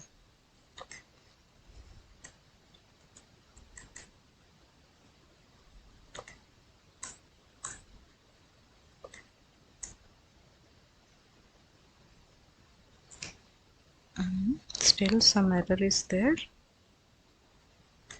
Okay.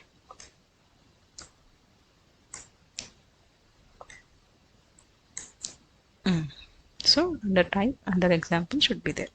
So whenever you face any issues like this, the errors, you need to make sure the indentation should be in correct way.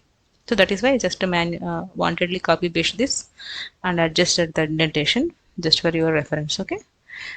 Fine. Let's yeah, let's stop it here. Let's test this once. Then maybe once we discussed about fragments, it will be easy for you to understand. See, for now you have lot of common code written everywhere as a duplicate lines of code. So this 404 we have written here, and this 404 we have written here. Everything is same. There is no change, right? So for this method, we have not written any error code here. Maybe we can add this error response for the first one as first one also. I mean the first method also. Okay. Let me give tab until I can see status code. Let me paste here. See, now how many lines of code this RAML have? 163 lines of code. But to be frank, we have a lot of duplicate code. We have written headers everywhere. We have copy paste headers everywhere. These 10 lines of code is there 3 times, and this 20 lines of code of this 404 is there 3 times in this entire RAML, because those are common things. But we cannot, but this is different. 201 is different, 200 is different, like that. So to design any RAML in efficient way, you need to first understand what is the common code which will be applicable for all the resources. You need to first have that idea. Then it will be easy for you to write the RAML in an efficient way by following the fragments and reusable stuff. Let's test this method once, and let's stop this video here once we test this. Then tomorrow we will discuss about reusable fragments, because we have different reusable fragments. Then we will see what is the use of them. Then we will redesign our RAML by following all the best practices. Then we are done with the design part. So we need to do one by one like that. Let's test this method. Let's click on post. You need to select the marking service here and click on try it. See, as this is the post method, there is no query and URI parameters, so it is not asking anything. And we have the headers, the same headers, right? You can give any random value here because this is just a dummy data. And if you can see, content type is the another header added by the default for this post method by having this application/JSON. That is the media type which we have defined. So content type is the header added by default for all the post methods, the media type which we have selected.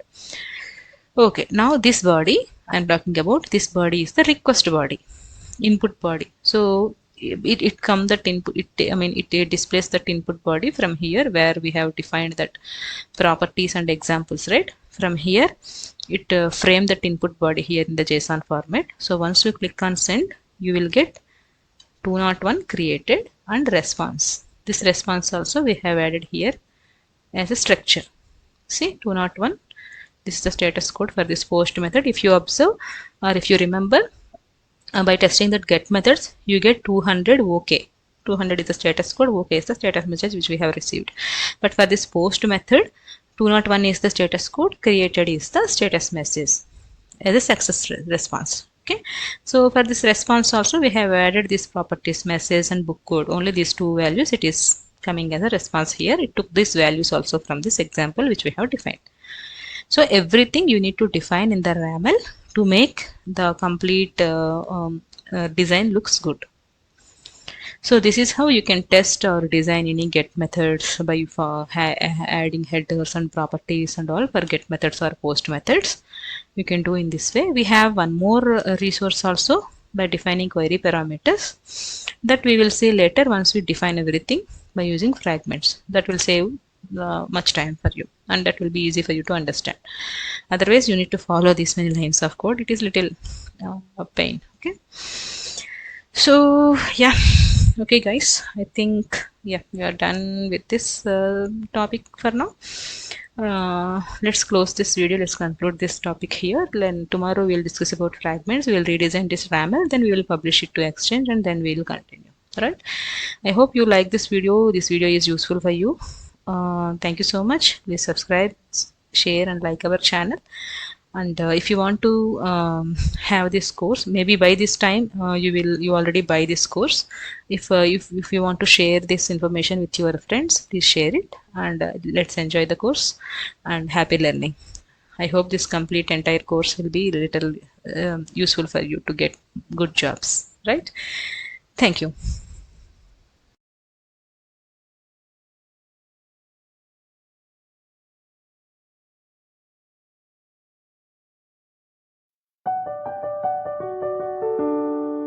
Hello all, welcome to Clark Technologies, and we are very happy to announce that we are going to provide a free course for MuleSoft for all the freshers and beginners and who want to learn MuleSoft from scratch. This is entirely free course which we are going to release on day-by-day basis. So it will be a 30 days course, so it is very helpful for you to learn MuleSoft from scratch. And we have explained this course with the real-time project. We have built a real-time project also. In order to explain that, we have created a couple of files and project code as well. So if you want to get those files and projects, please email us with this subject line, request to share level 1 course files. Also, we have an important announcement that we are planning to release a MuleSoft advanced level 2 course very soon. So in this course we will be discussing most of the topics of MuleSoft, which will help you very well in order to complete level 2 certification as well as to work on complex real-time projects as well. So I hope you will be enjoying that course as well. So if you want to know more details about advanced level course, please contact us via mobile or email. We will be sharing those details. So without further delay, let's get started. Hello all, welcome to Clark Technologies. I hope you have seen our previous videos in this playlist to get better understanding of what we have done so far and what we are going to do in this video and what is our future video plans and all, right? So this is a new course which we have launched recently with the real-time project implementation. Okay, so if you are watching this video first, I highly recommended you watch our previous videos so that you will understand the flow and what we are going to do in this project, so that will help you to follow the flow, right? So in our previous video, what we have discussed, we have designed a RAML. We have started designing the RAML for a couple of resources. So we have done library ID URI parameter and books post method we have done. So to save some time, I have added get method also before I start this video. I will explain how I designed this get method. If you remember, we have 4 features we are going to implement now in this particular project in the phase 1. So the fourth one is based on the rating and library code, you need to get the books details for this same books resource. So that resource, that get method I have added, I'll explain that as well. Okay, so let me go through that get method first, then we will discuss about today topic. Today we will be discussing about what are the fragments, what are the RAML fragments, what are the different fragments available, how we can use that, and what is the use of the fragments, and much more details we will discuss in detail. Okay. Okay, let me just go through this get method. See here, I have added this get method. Till this one we covered in previous video. Okay, so I just added the new get method. This get method should be under books resource only. See, for every resource we can add 4 methods. 4 different methods we can add. So one post method, one get method we can add for the same resource. That is why whenever I clicked on get, it is getting added here under the same resource. If you see, this is one get method for libraries and one get method for libraries, library ID, URI parameter. But for this books, we need to create a new book and we need to get the existing book details based on the rating and library code. That is why we have added 2 methods here for this books resource. So what I have done, under the same indentation of the post method, if you can just observe closely, under the same indentation of the post method, I have added get. I just click on the get from the suggestion. Then I have added the description like what this method is going to do, what this particular resource is going to do. So this method, this get method is useful to get book details from the database based on the query parameter rating and even library code as well. I forgot to mention that. So whenever we pass the book rating and library code, it should pull all the books details available in that particular library based on the library code, and those books should be rating under greater than 4 or 5, like that, whatever rating number we are sending in the input parameter. So that is a requirement for this method. So even for this method also, I have to add the same headers which we have done for the other 3 methods. So headers I have added client ID, client secret, X correlation ID. These 3 are added here. So if you can see, we have added all the same headers for all the previous methods also. Okay, so just like similar to that, I have added headers for this get method. So from this line number 148 to this line number 217, I have added now compared to previous video. So I have added the headers, and if you remember, we need to add query parameters for this method. We should have 2 query parameters. So that is why after the headers, once you click enter, it will show you query parameters option here in the suggestion. You can just click on that, it will get added here as a query parameter like this, line number 160. Okay, now let's come down. So here what is my requirement? I need to add 2 query parameters. Those 2 query parameters are rating and library code. So I need to add rating. This is one query parameter, library code is another query parameters. So I have added one by one in the same indentation level, and I put colon. So whenever I type rating and colon under this query parameters, it will read like rating is one of the query parameter of this particular resource of get method. Okay, and whenever I added one more name called library code under this rating same indentation line, it will treat this is another query parameter of this particular get method of same resource books. So likewise, you can define as many as query parameter as per the requirement. But if you can observe, the attributes I have changed little bit. Okay, so earlier for all the attributes we have added only string description, type description, only these 2 values we have added. But now I have added more values. I will explain one by one. So for this rating query parameter, is it mandatory or not? So in my requirement it is mandatory, because whenever someone click on this method, even by using mocking or something, see here string rating is query parameter, my query parameter name, and the type is string by default. I didn't mention string here, the type. If you didn't mention any type here, it will by default take it as a string. And I have mentioned is required is true. That is why the rating query parameters it is showing required. So let's say if I have given false, it won't show you here the required one. So that is why this mocking service is useful for us. So okay, I'll mention it as required is true. So I want to send this value mandatory. So I have mentioned true. So it is coming as a required. So I need to mention the value for this. I need to send value for this rating query parameter whenever I trigger this endpoint. Okay. And what about this enum? Okay. This is the new property I have added for this particular query parameter. So what is the use of this enum type?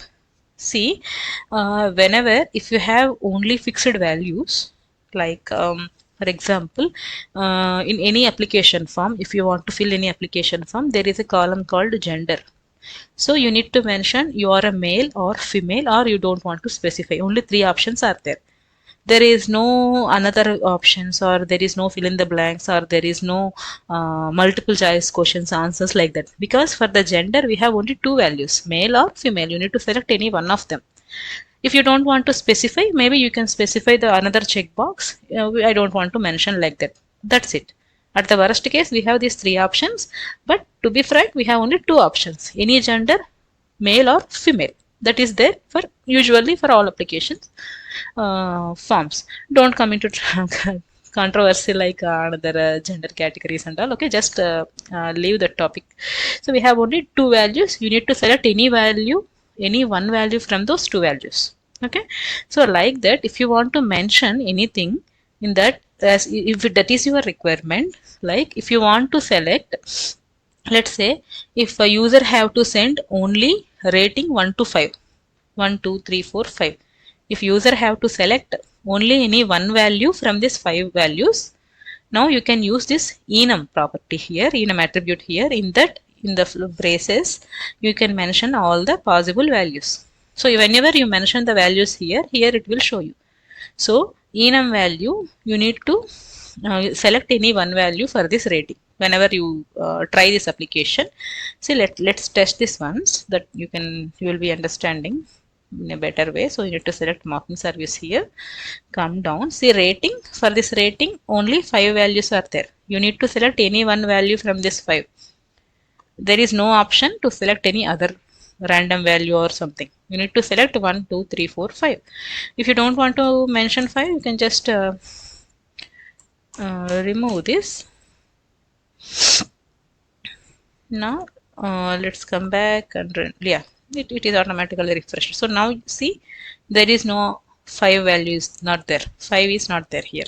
So you need to select only 1 2 3 4 like this. If you want to restrict any parameter or any property, it should select only the list of values available here. Other than that, it should not select any other value if you have any requirement like that. So for in my case, I have a requirement like for this rating field, I need to select only 1 2 3 4 5. Whenever you select 4, all the books which are having rating 4 will display here. Whenever I select 5, all the books which is having 5 rating will display here. Okay, like that. For example, even in your Amazon also, if you want to select any products, you have a filter option, right? Say for example, if you are searching for any mobile, you will search for mobiles, latest mobiles, and you have a filter option like rating greater than 5 or average rating is 4, like that, right? So just like similar to that, you need to select any value from this 5 possible values which we have mentioned here. So if you have that requirement, you can use this enum property. And example 4 that we have already discussed, we can give any one value as an example. Library code is another query parameter. For this, there is no specific values. We can give any library code which is available in the database. So I didn't mention any enum. So library code I have just mentioned just for our understanding purpose, it is false, but in real time it should be true. We need to pass rating and library code, then only it will pull all the books information from the database which are having rating matched to this value, and those books are available in this particular library code location. Another two values properties I have mentioned here, max length and min length. Okay, these two also important for your RAML if you want to define any resource. So what is max length? So for this particular library code, for this library, this is the library code, right? For this query parameter, minimum 6 letters you need to pass or maximum 10 letters you have to pass. If you should not give any 5 letters or less than 6 or greater than 10. See, for example, here my library code in my database, it is having 6 letters. So minimum length I have mentioned 6. So in case of if it grows gradually, we need to add a few more thing like a few more library codes. We may have max length. I mean, we may have library code of 7 digits or 8 digits also. But as of now, minimum you need to mention 6 length of letters. Maximum you can give 10. It will not accept 5 letters or 11 letters. So if you have a requirement to restrict any property, it should have only minimum length or maximum length. You can use these two values. Let's check this as well. See, library code is invalid. You need to give. So minimum length is 6 na. If I give something like 1, 2, 3, it will not accept. So library code is invalid because you need to mention at least 6 letters. Okay. So now let me give IBS 1, 2, 3. It will accept because it is having 6. When I give 7 letters, 1, 2, 3, 4, it will not accept. 5, 6, it will accept, right? Because I have mentioned min length is 6. Whenever you give 6 length, it will accept. So 7, 8, 9, 10, till 10 it will accept because max length we have mentioned 10. Let's say if I give another digit, it won't allow me to type as well. So I'm typing, but it will not allow. Let's say if we can give 11 is the max length. Now it will allow you to type another number. So 1, 2, 3, 4, 5, 6, 7, 8, 9, 10 and 11 as well. Now it will allow me to 11, and when I type another number, it won't accept because we have mentioned max length is 11. So like that you can utilize these two properties also. Whenever you want to restrict any particular property to accept minimum this many characters or maximum this many characters. The good example is mobile number. So if you have any field like mobile number, we have 10 digits mobile number, right? So if someone gives some wrong mobile number or wrong digit mobile number like 1, 2, 3, 4, some random number, it should not accept. So minimum mobile number length is 10. So in that case, minimum length you can specify 10th and maximum length also you can specify 10. So they should not give any other more digits than 10. Like that you can utilize these two variables. So that is about query parameters. And responses, I have added the same. I mean 200 successful response, and I have given the example also, just we mentioned in our sheet. Then the 404 is the error response. This error response is also, I have just copied everything, all the lines from previous resource. Sorry, something happened. Okay, yeah, for this 202, line number 202, 2 from this 217, this is the same error response, 404 error response, which is for post resource as well. So I have added the same here. So I think you now you understand the get method which I have added. Now let's come into our main topic of this particular video. So now we need to discuss about the fragments. So what is the need of fragment? First thing. So fragment is nothing but a reusable code you can write once and utilize more times. See, for example, in our particular project, if you observe closely, this is the headers information, right? This header information is same.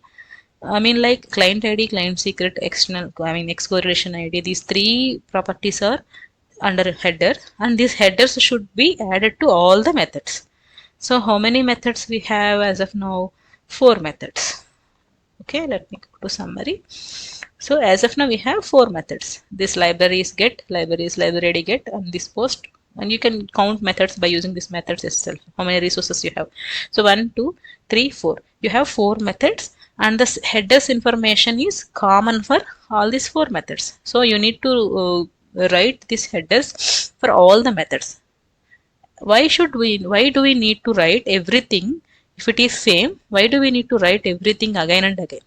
So MuleSoft itself, Mule ESB means the main motto of Mule ESB is to avoid this donkey work, right? So you know, mule means the hybrid of horse and donkey, I think.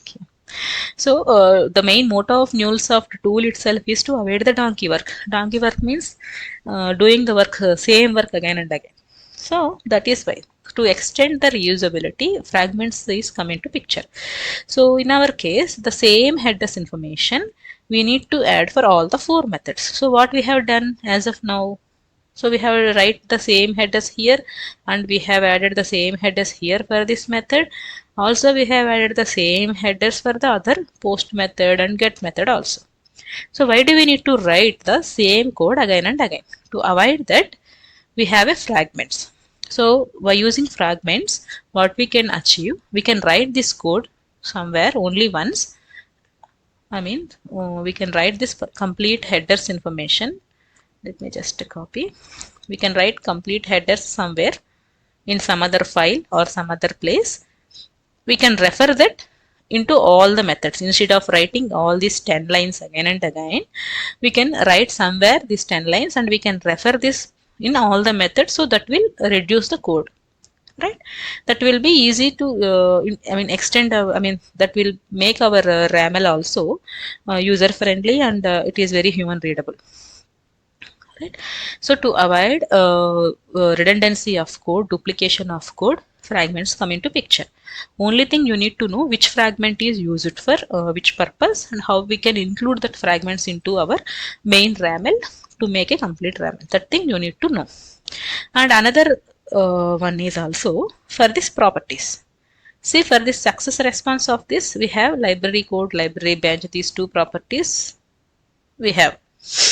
But these 2 properties will be used for all the other methods also. Even for this library ID, this method also, in the response we are expecting same properties, library code, library name, like that.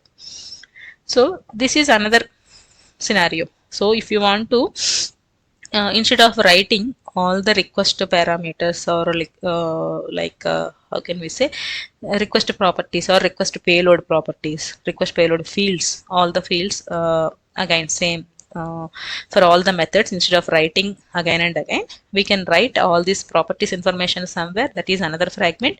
You can include that here. Another one like that, examples. Okay, see, for examples, this example, it has multiple lines of code. See, for example, here, so from 201, 201 is the end of the line. Yeah, from 178 to 201, maybe 177 to 201, these many lines of code is there to add this particular example value. This is not the real-time value also. So instead of adding here, we can add this response in some other file. We can refer here.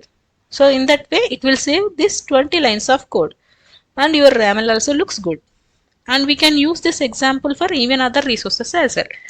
So if someone want to build any other API, in our case also, we need to create multiple REST APIs, right? We are planning to build these many REST APIs in this project. So let's say this examples is common, this headers is common for all the APIs. Instead of writing these headers in all the APIs, you can write somewhere, you can refer it from there. So that is the main motto of fragments. Now let's see what are the different fragments available in RAML, and what is the use of each and every fragment, what is the situation, what is the use of each and every fragment, and where we need to use, how we can use. We can discuss that once theoretically, then we will do that practically, and we can redesign our RAML by using all the fragments. Okay, let's do one by one. So to do that, I have created one one PPT to demonstrate these reusable fragments in a pictorial way. So once we discuss these things, then we will redesign our RAML. Okay, so let's just open it. Let me just maximize this. So let us see what are the different fragments available in RAML. Okay, so I have captured only few fragments, majorly used fragments in MuleSoft. We have 1 or 2 extra fragments in real time for RAML, but those are not useful for us. Okay, so you need to concentrate on these 5 or 6 fragments, including libraries. Let us see what is the use of each and every fragment first in this slide. Then we will see how to use this in our main RAML specification. Okay, so we have as we said, like we have different types of fragments. The first one might be, I mean, these fragments are like we no need to follow any order or something. These are individual to one another.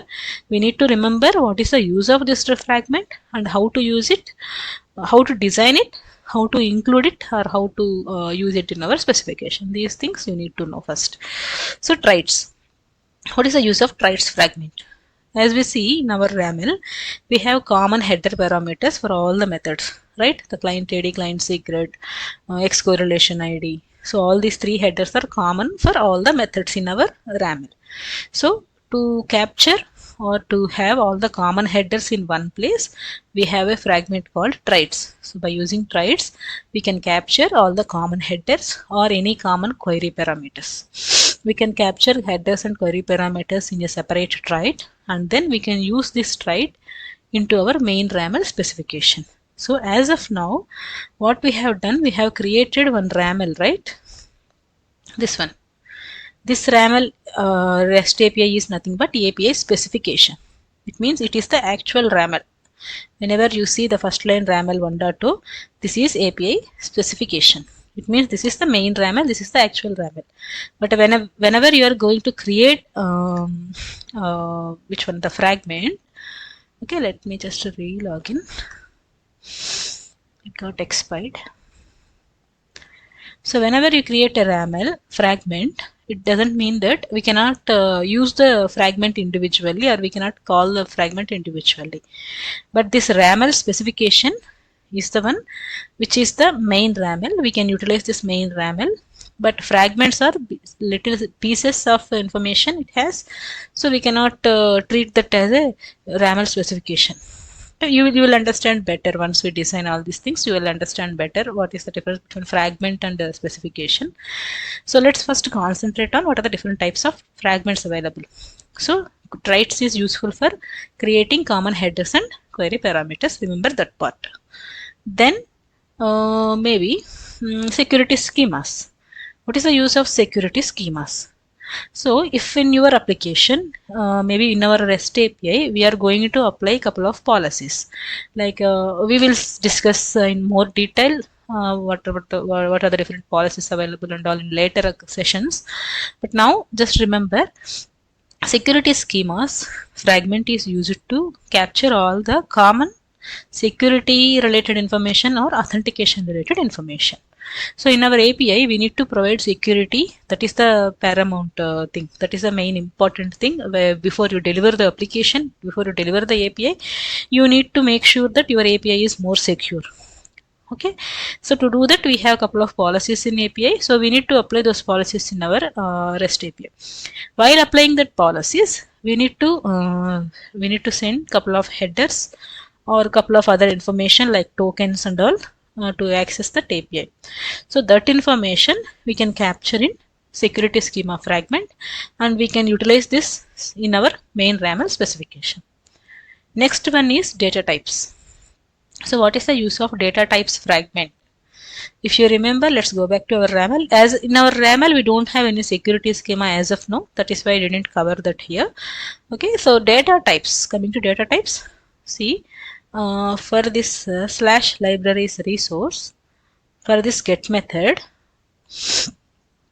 to get the response, we have these properties, right?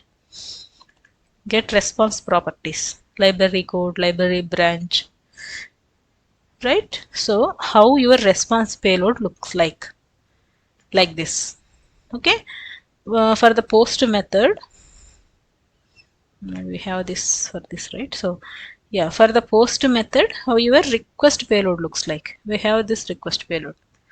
Okay, so to define these common, see for 2 or more resources or for 2 or more APIs, these request response payload is also same sometimes. So in that case, instead of writing these properties for each and every resource, we can take this common properties somewhere, we can utilize it, right? So to create common properties, which means common request payload or common response payload, to define those structure, we can use data types. So data types is useful for properties of request, response payload, or body payload. Or if you can see for sure every resource have error one or 404, 401, or the error response will be common for all the methods, right? Like this error code, status code, error types. We can define this as a one data type and we can include it here in this RAML specification. This is RAML specification. We can remove this code from here. We can create one fragment called data type earlier, the outside. You can include that data type here. Instead of writing these many lines of code, we can just use one line of code to include that file here. We will see that is also. So that is the use of data type. Then examples. Examples, the name itself, to provide any common example like this. For our last resource, if you remember, I have given example in this way for this JSON example. Right, so instead of writing here, you can remove this example here. You can create one fragment called example. We can name it as example. There you can write that example file and you can include that into main RAML. So that is simple. Next one, resource types. So resource type is used to define the common definition of methods. Get, post, put, delete, like this. See, for example, in most of the RAMLs, or let's see, now we are actually concentrating on only one REST API, IBS library management, SAPI, system API, right? So we have to write the same for process API, experience API also, only if we consider these three APIs.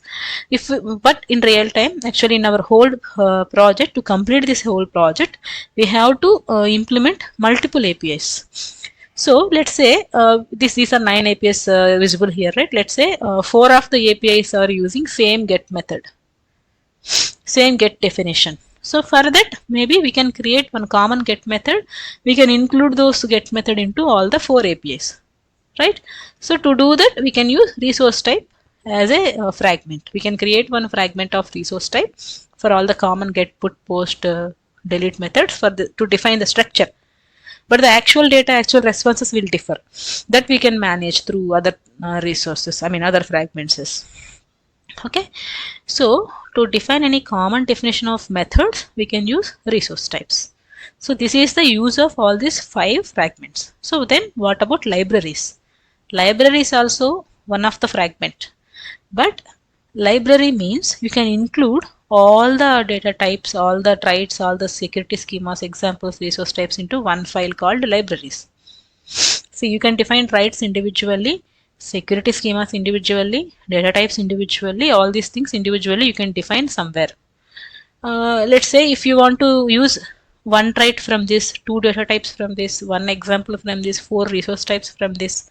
Like that, if you want to define one common library kind of stuff, you can use libraries fragment, and you can include all these other fragments into these libraries. You can utilize this library. You can include this library into your RAML specification. Then that will be easy for you instead of including all these other traits individually. So don't get confused at this moment. I can understand at this moment you will have little confusion of all the fragments and all. Just remember which fragment is used for what purpose. Then we will see, once we are doing it practically, we will see and we will understand. Once we are redesigning this RAML, right, then you will understand little more better. So first remember which fragment is useful for which purpose. That's it.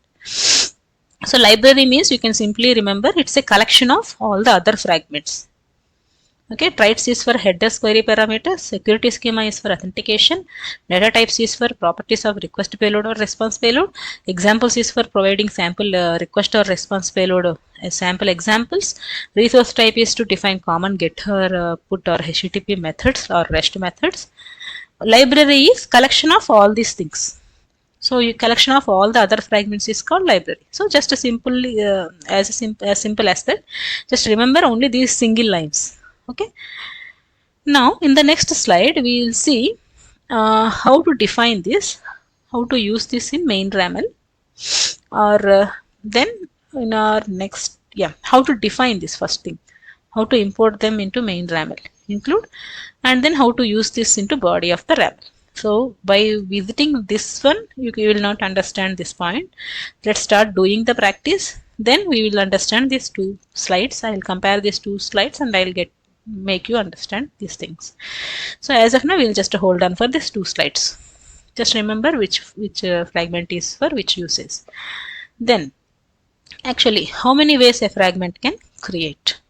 We have these many fragments, right? So how many ways we can create these fragments? We have three ways to define fragments. Based on your requirement, you can utilize anything you want. Okay, so one is the inline, local, global. We will understand the difference between all these three things very soon. Okay, now let's go back to this one. Let's start redesigning this RAML. Then you will understand the traits.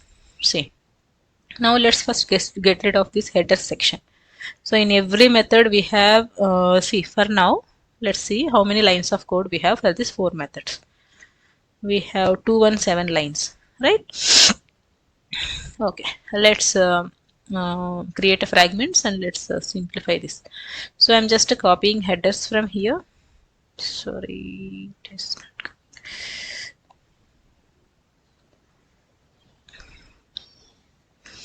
I'm just removing it from here first. Okay, let me copy paste something.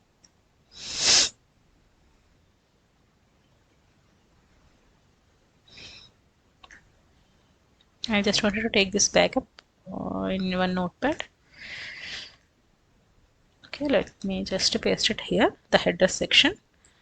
Okay, I'll remove all the headers from all the methods. Okay, so I'm just removing here. I don't want to write the redundant code now.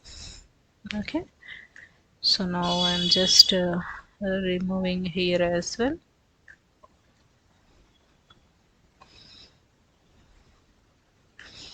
And this is the last one where I have captured. Okay, so yeah, so I removed all the headers, first thing. Now the lines of code is 181, but we need to use add those headers, but not in this way as a redundant code. Okay, so I said like we have 3 ways to define. One is inline. So let's see that first. So inline means if you define all the traits, all the headers here in the main RAML specification itself at the header level, that is called inline. Okay, so now to define these headers, what is the fragment type? If you remember this slide, so to define common headers or query parameters, we have to use traits, right? So let's try to define here. So see here, traits are there, na? Traits, resource types, all there, na? So let's click on traits. Now under traits, what you want to define? Headers, right? So let's define header info. Maybe I can give this name. You can give any name for now. Now enter. Let's paste that headers information. So this information we have copied here now. So let's paste it here. So now I have defined traits globally. Inline means in the RAML specification itself I have defined at header level, not at the method level. Header level means it's a root level, common data. Once we define this, then the all the resources will come, right? So now I have defined traits here. Now I want to utilize that header here by using is keyword. This is the most important interview questions for you. So how to define that, what are the uses of each and every fragment, and how to define that, how to use that. These are the 3 different questions you will get. So let's now go back to this slide. See, this is the slide where you can understand how to use them in main RAML for resources. So now refer this. So to use these traits, you have a keyword called is, and then hyphen, you need to give the trait name. So is keyword I have already selected. Now you need to give the trait name. See, suggestions are automatically coming here. Header info. What is this header info? We have given one name here. right? Header info. Under the trites, we have given one name. This name we have defined. Actually, you can give any name here. This is our choice. I have just given header info, but inside that you need to follow the syntax. And yeah, some indentation issue is there, right? Okay, yeah. So header info. Now you need to select this one and you can copy there, or else it will give you suggestion also. You can use that. So header info. Okay, some error is there. Okay, some indentation issue is there.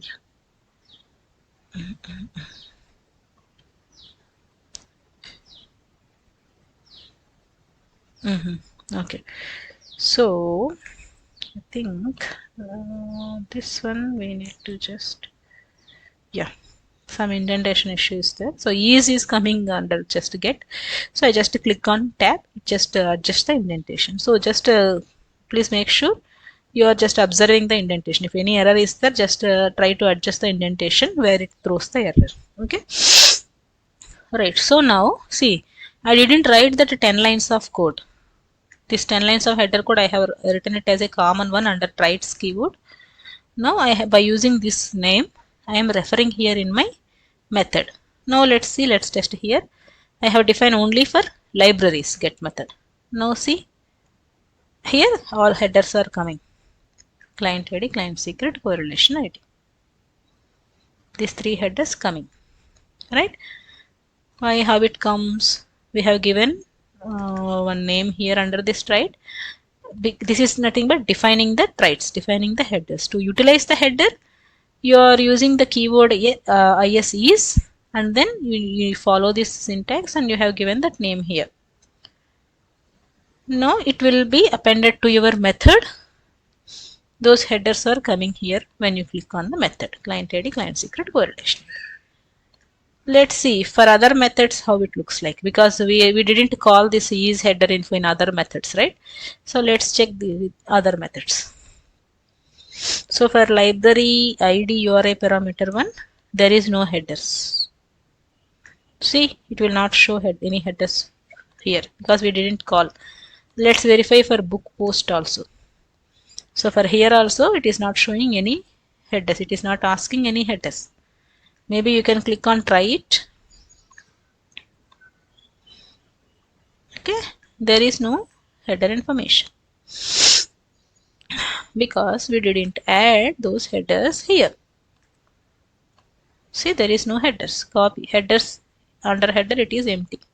So now let's do the same for books post method. Let's call here and then let's see. Where is the books? Yeah, this is the post method, right? So now here see is word is there.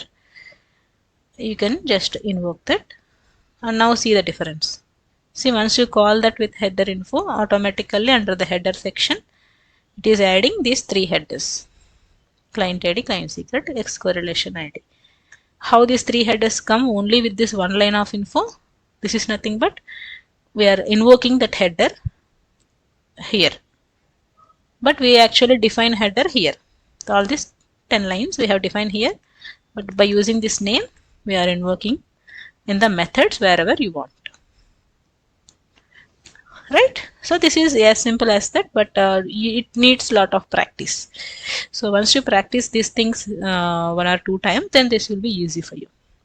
So these kind of definition, this kind of doing trites common to this RAML is nothing but inline method. To make you understand more clearly, I'll just explain this local, then I'll give you one simple example, then that will be easy for you to remember these trites and all. Okay, right?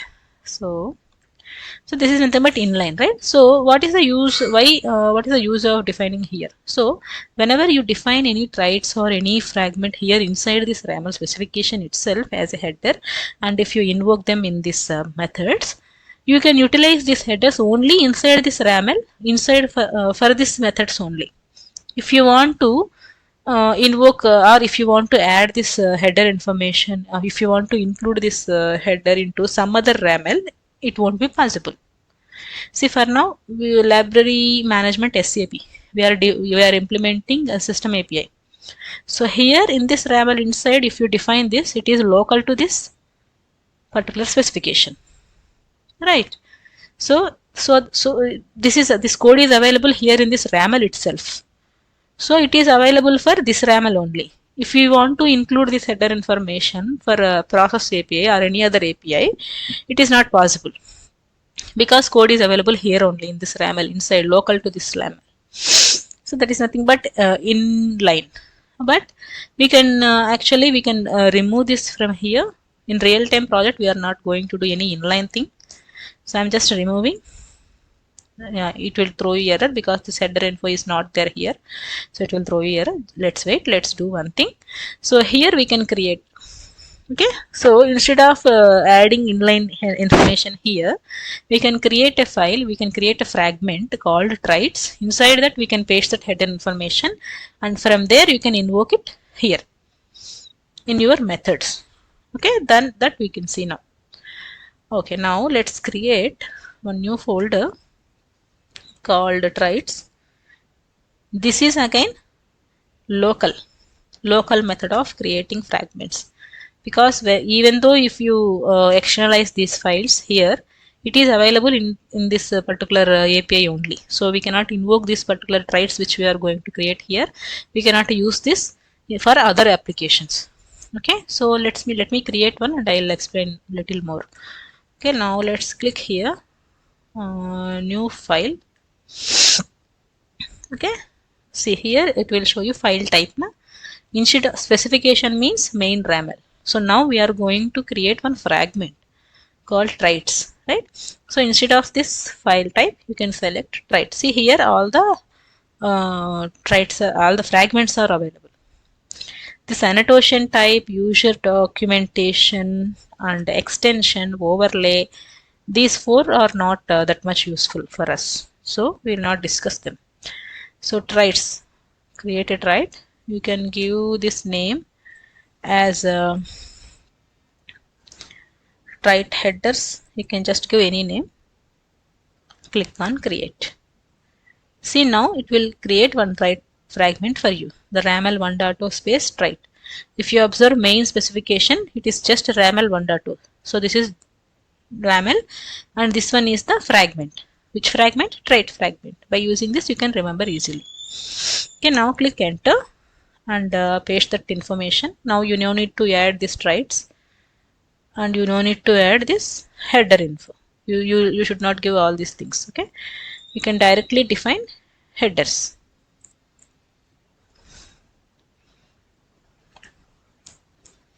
You can just adjust the indentation.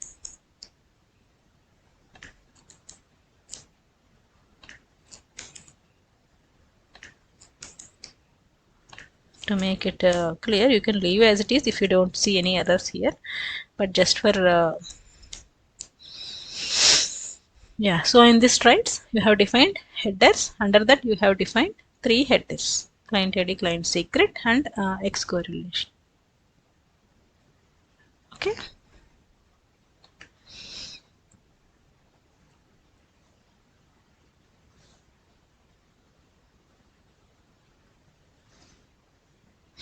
Now you have defined file here. You need to include this file into this main RAML specification. Okay, how to include that? Let's go to our slide again. See, we have defined traits. Yeah, sorry. To import them into main RAM, because now we have created this file here as a separate file, but there is no link between this fragment file to this main specification. How this API, this RAML, this API specification will understand how to refer this header. So you need to establish some communication between these two files, right? So to do that, what you need to do in your main specification, you need to call this file. Okay, you need to include this fragment into your main specification. So to do that, you have to follow one syntax. You need to select traits, and you can give any name here. As we already given this one, we can just use this name, colon, include you can use include keyword, exclamatory include. Okay, and yeah, you can invoke this file here. You can do it in two ways. You can click here and click the copy name and you can paste it here. Otherwise it will show you suggestions also. You can just directly select this. Okay, that's it. So now you included this file here with the name header info. Instead of writing the 10 lines code here, you write this headers into called traits RAML. You included that file here and with the some name. This name you are referring here. Same. So now you have created headers here in the traits file. You include that file into this your main RAML by using this. Okay, you have given one name. By using this name header info, you are adding this header info to the headers by using is keyword. So now for all the methods wherever you use this is keyword and header info, those methods will have this particular headers. Maybe let's change this name, header detail. Now it will throw error because this header info name is not there. Now we have given name like header detail. So you need to replace this. Now the error gone, right? So just like that, we have given for only two methods. Now we can give for other methods as well. So for this also, you need to just select to add these traits. You need to first select is, and it will show you the names here. Whatever the name you have given here, that name it will show here as a suggestion. You can just click on that, it will add. So now these headers are added for two methods. Even for this also, header info is not available now. So you need to just replace it with header detail. Now as we renamed it. Now for this get method also, you can just select is and follow the suggestions. You can just select the name whatever you want. Now some error is there for this indentation. Maybe you can just adjust this.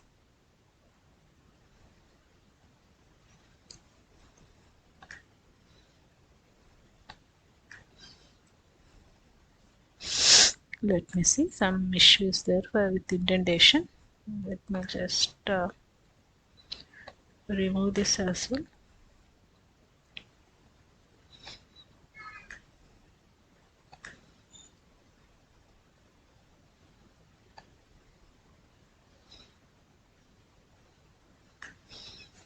So you have to make sure for this indentation you are following correct one. Okay, so let me, yeah, only here it is showing.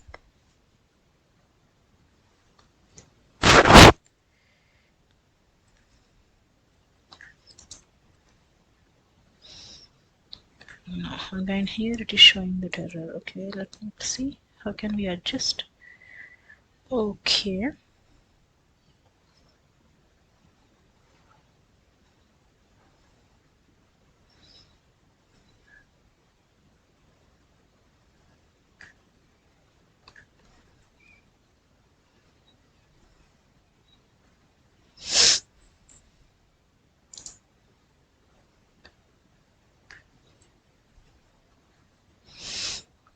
some culprit for this library header. Let me add that later. First let's add me. Let me add here.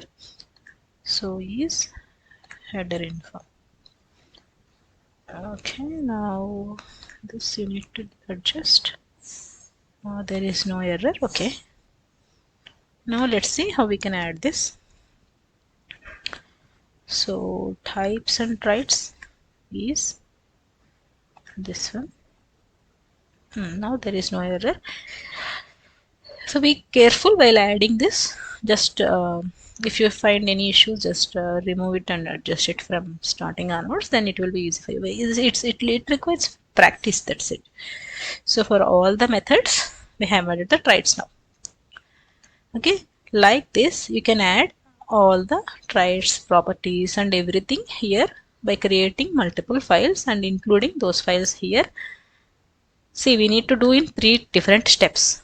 First you need to create the file or create the fragment, even local or global. Global thing we will see now, but this is for local. So that the one which we are trying is local usage of local creation of fragment. Okay. So we have created a file here inside this, and now we are utilizing this here. Okay. So three steps na. First one is creating the file.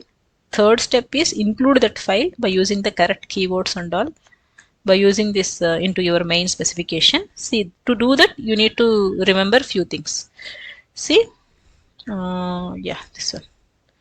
So to include all the different fragments into your main RAML, this is the syntaxes. To include writes, you need to use writes keyword. To include security schemas, you need to use security schemas, and any name you can give, and exclamatory include and the file name, just like we did. And to include any data types, you need to use this one, types is the keyword. To include any examples, you have to use examples is the keyword. To include any resource types, you need to use resource types is the keyword. So for all the other fragments, it is same name to include them. Only for data types, there is no keyword called data types. You need to remember the types is the keyword to include.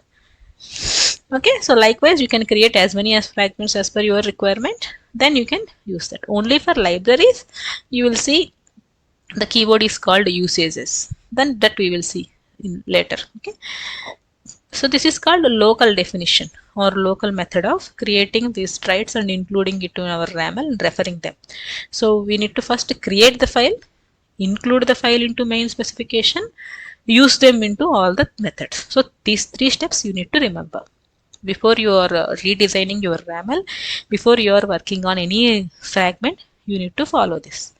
So just like that, let's create one data type for this properties, or maybe for example, or else see to include examples, that will be easy for you to understand. Okay, to include examples, you can follow example fragment or JSON files as well directly. So let me remove this example here. You will understand what I am talking. So I'm just removing this. So I have to use example here, right? So let me create one more folder called examples. Okay. Now inside this example, let me create one file called one JSON file. This time I'm not going to select example fragment here. I'm going to select other file to create JSON file.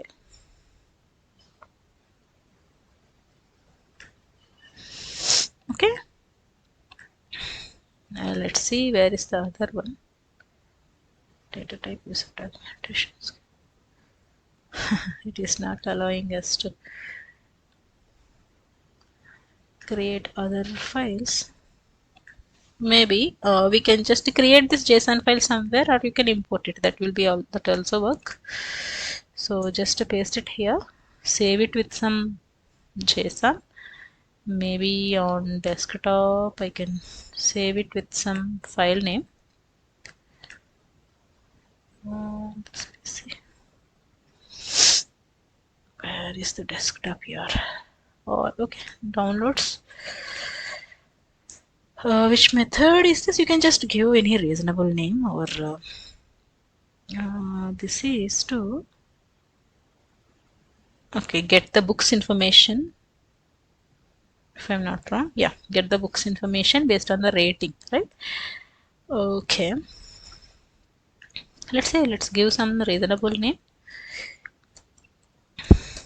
So what I'm doing here is that example which I have added there in the JSON format, I removed from the RAML specification. I'm going to create a new JSON file.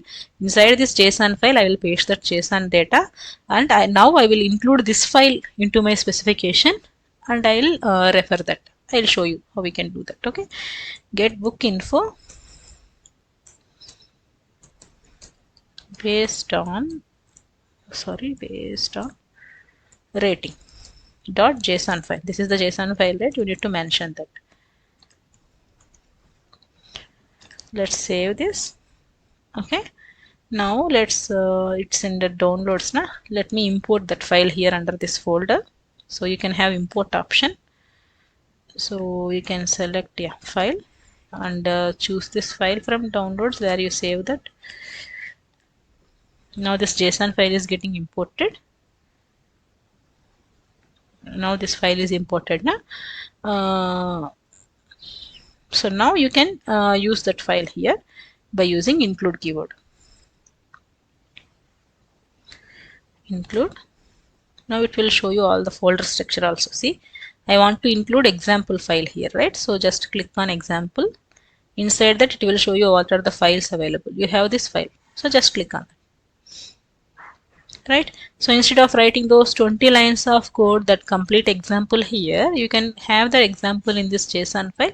You can refer this. You can include this here. Now for this JSON kind of example, you do know you should not there will be only 2 steps. There is no third step, middle step where we can skip. So first step is to create the file. Second step is to include the example file wherever you want to add it as an example. Okay, for this JSON files, you no need to include here in the header section, and then you can refer with some other keyword. That is not there. You can just directly create the file. You can refer it, or you can include directly wherever you want to do this, add this example. That is the difference for this JSON file. So now what is the difference between the example fragment and this JSON file example? You need to understand that, right?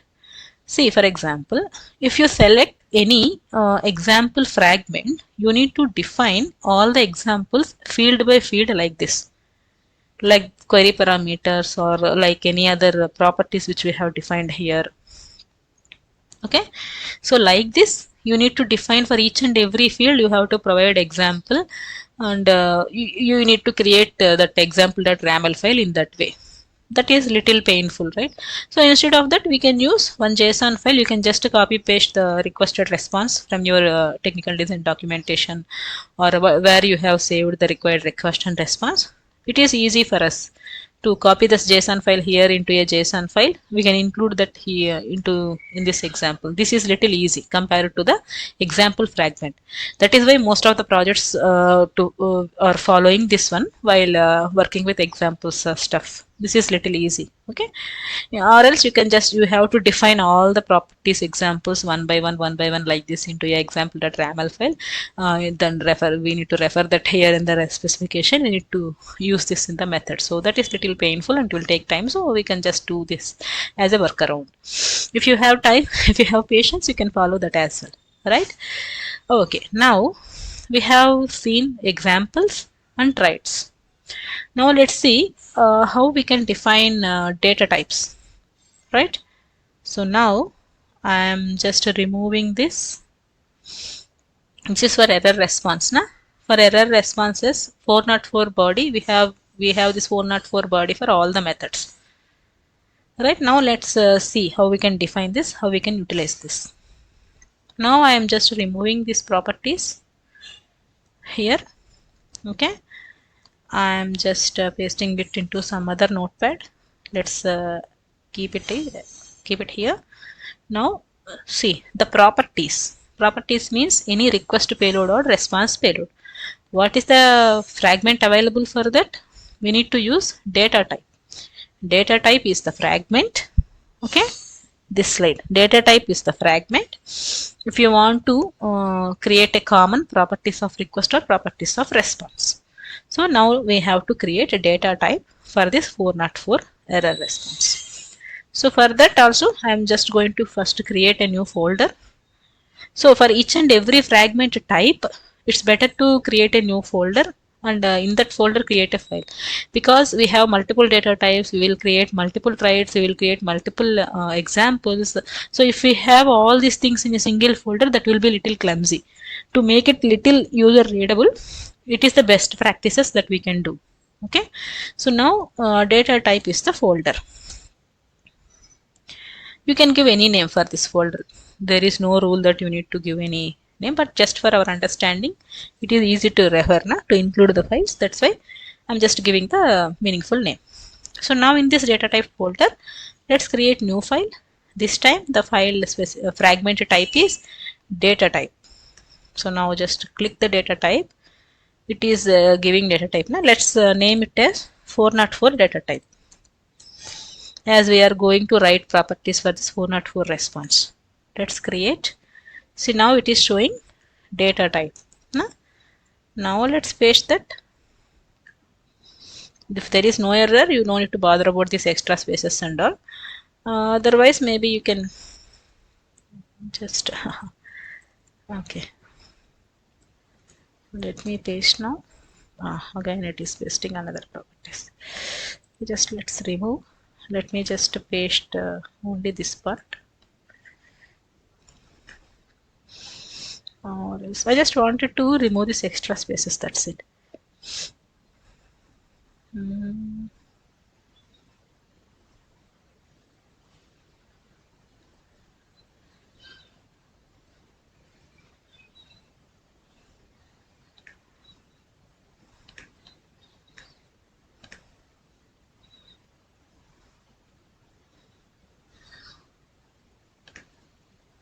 We can just decrease the indent like this,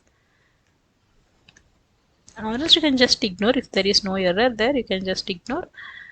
To make it more clear, I am just trying to do this. Okay, now let me paste it. Okay, so now again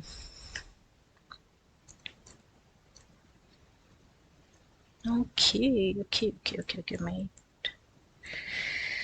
Let me remove this. You can select everything and click tab to adjust the indentation.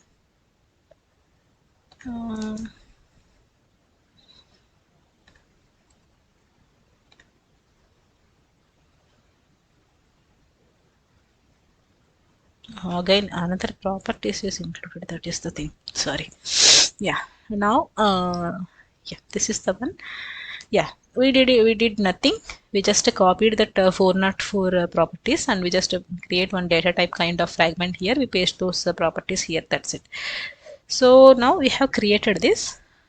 So for all the fragments you need to remember 3 steps, right, other than examples.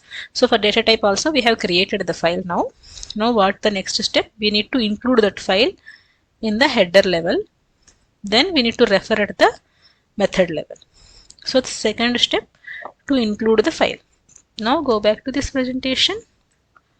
So to include that, to import them into main RAML, what is the keyword you need to use? Types. You need to give the types keyword and give any name, include that file. So types keyword will be there. This is the one. Select that. You can give 404 error.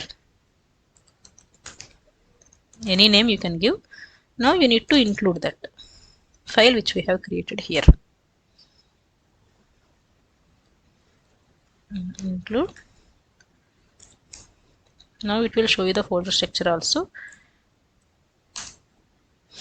Or else what you can do is, now you can just click here, copy the path and paste it here. This is also works. So now we have done the 2 steps. We have created the file, we have included that file into the header part. Now what is the third step? We need to utilize this particular data type into our actual method definition. So to do that, you have to copy the name which you have defined here. I'm just copying it. Now come down, wherever you find this 404, you can just remove these properties, because we are defining here manually. You can just remove this. So to add that, you have one keyword. In the third slide you will find it. So see, in the responses, wherever you want to add, after this application/JSON or application/XML, I mean after this media type, you need to give type is the keyword and give that name. That's it. So for this error body 404 body application/JSON, this is there now. So next line, what you have to do, you need to select that type keyword and paste that name. That's it. Okay, now if you can see here what method it is, it's libraries URI parameter one, right? So yeah. So now maybe if you can see this 404 method, maybe it will not visible for you here.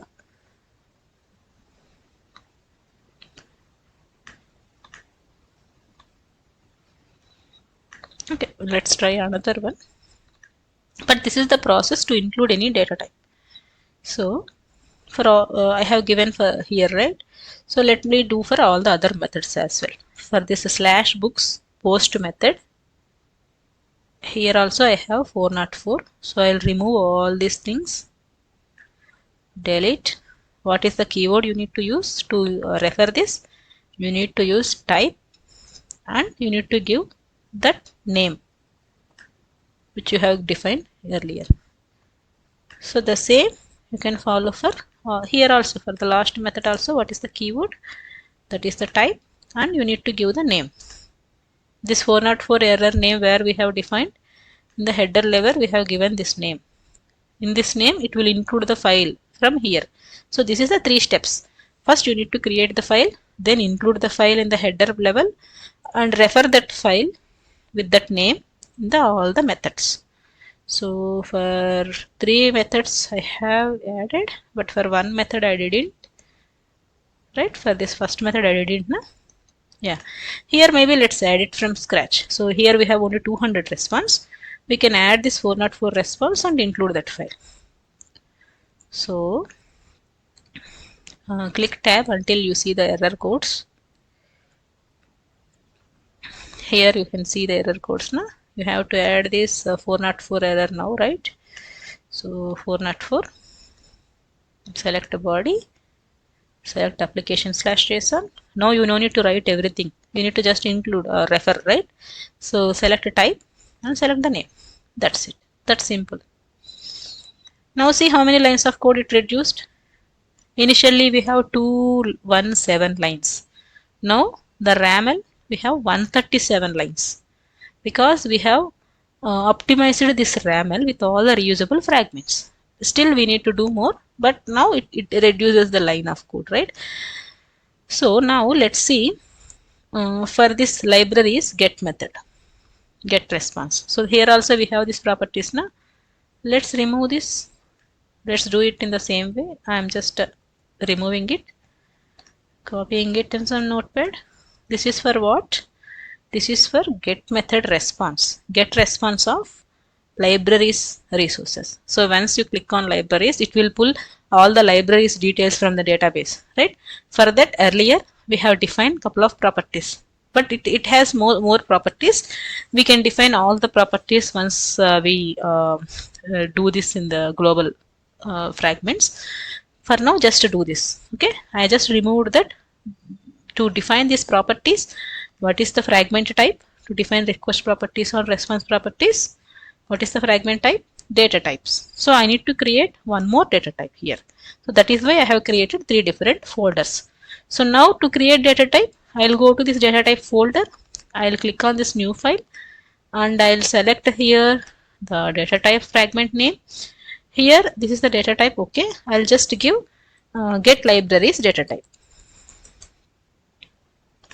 Okay, now we have already captured that now somewhere in notepad. Just paste it here and adjust the indentation.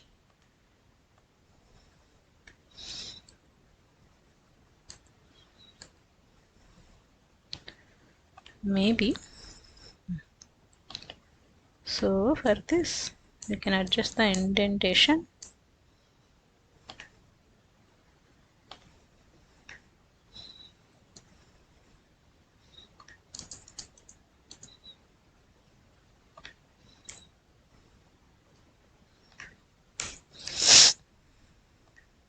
Let's write it.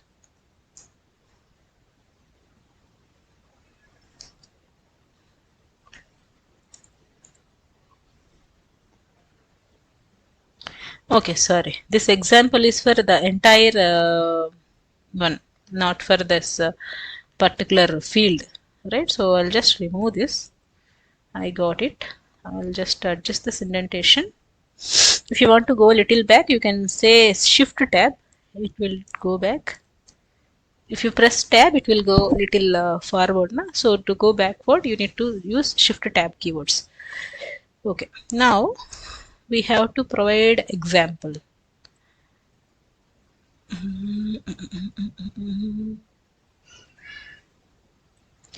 Yeah, here you can provide the example for this entire one. Yeah, what happened? Yeah, let me just copy that entire example. This example also we can have it in another file, we can refer, but that's okay. As of now we can just click here. So you understand the issue, right? So here library code, library branch are the two different fields, and for this example is common. I mean, example is the collection of example for all these two fields. It is a common example. It includes all the two fields in the example. So whenever I define example here under this description, it won't allow me, because it will accept only this field, not the other field, because this example come under library branch. It will accept only this field. So that is the mistake I have done. So whenever I created example outside this properties, like under this properties indentation, it will accept, I mean it will expect that example for these two fields. So that is what I have done.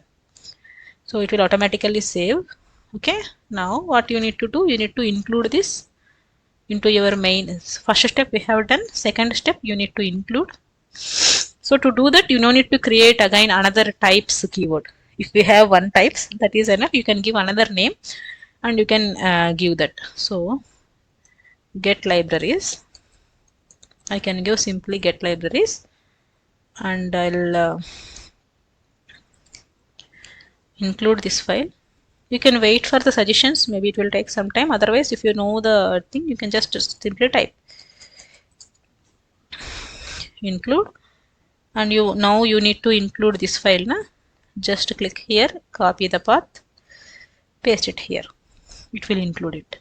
So now you need to refer this get libraries one, right? For this libraries get, we have referred headers, we have referred this type for error. Now you need to add this for 200 body success response. It is also same 200 response code body media type. Then under this you need to call that particular type which we have defined in the header part. So you need to select a type, you need to give that type name, get libraries. That is the name we have given, right? So like that we can create as many as fragments, and we can include it here to minimize this. Okay, so let me grab this query parameters also. Let's create another traits, because query parameters headers we are going to use traits fragment, right? So under this traits folder, let me create new file and the type called traits. Query params, maybe you can name it as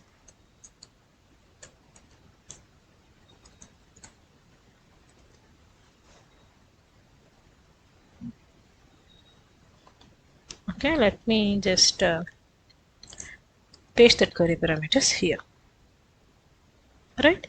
So it will automatically saved. Now let's go to our main RAML. Main RAML will be available here like a root file. If you don't have any idea about these fragments and what is the main RAML and all, you can see this. If it is root file, it means see API specification projects have a root file which sets context of parsing your project. So this root file is your main specification. So you can create as many as fragments and you can include them into this root file. So that is the thing. Okay. Let's see, some error it is showing. That's fine. Okay, so now we have created one more traits called query params. Now you need to, second step is you need to include this in the header part under the traits, because query params is also traits, right? So I can say query P. Just I can give any name. So that is why I just give this name. But you need to follow naming conventions. So include, which file you need to include this query params traits, right? So copy the path, use it here. That's it. Now you have included it. How to use this? Just copy this name, go back to that method where you need this query parameter, this get method, right? So now as the one we have added one trait for the headers, now you can add one more trait, okay, for this query parameters. That's it. Now you can just verify if this is getting added or not. See, now this particular get method definition is coming which line, how many lines, like 1 2 3 4 5 6 7 8 9 10,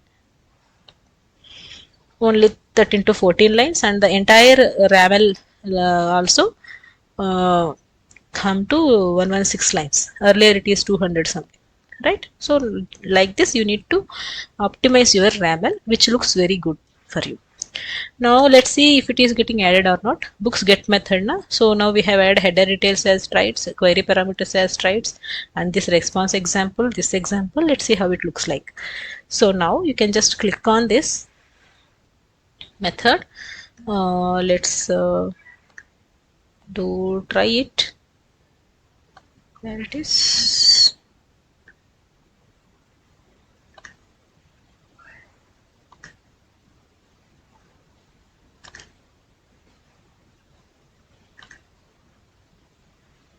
Let's click on try it.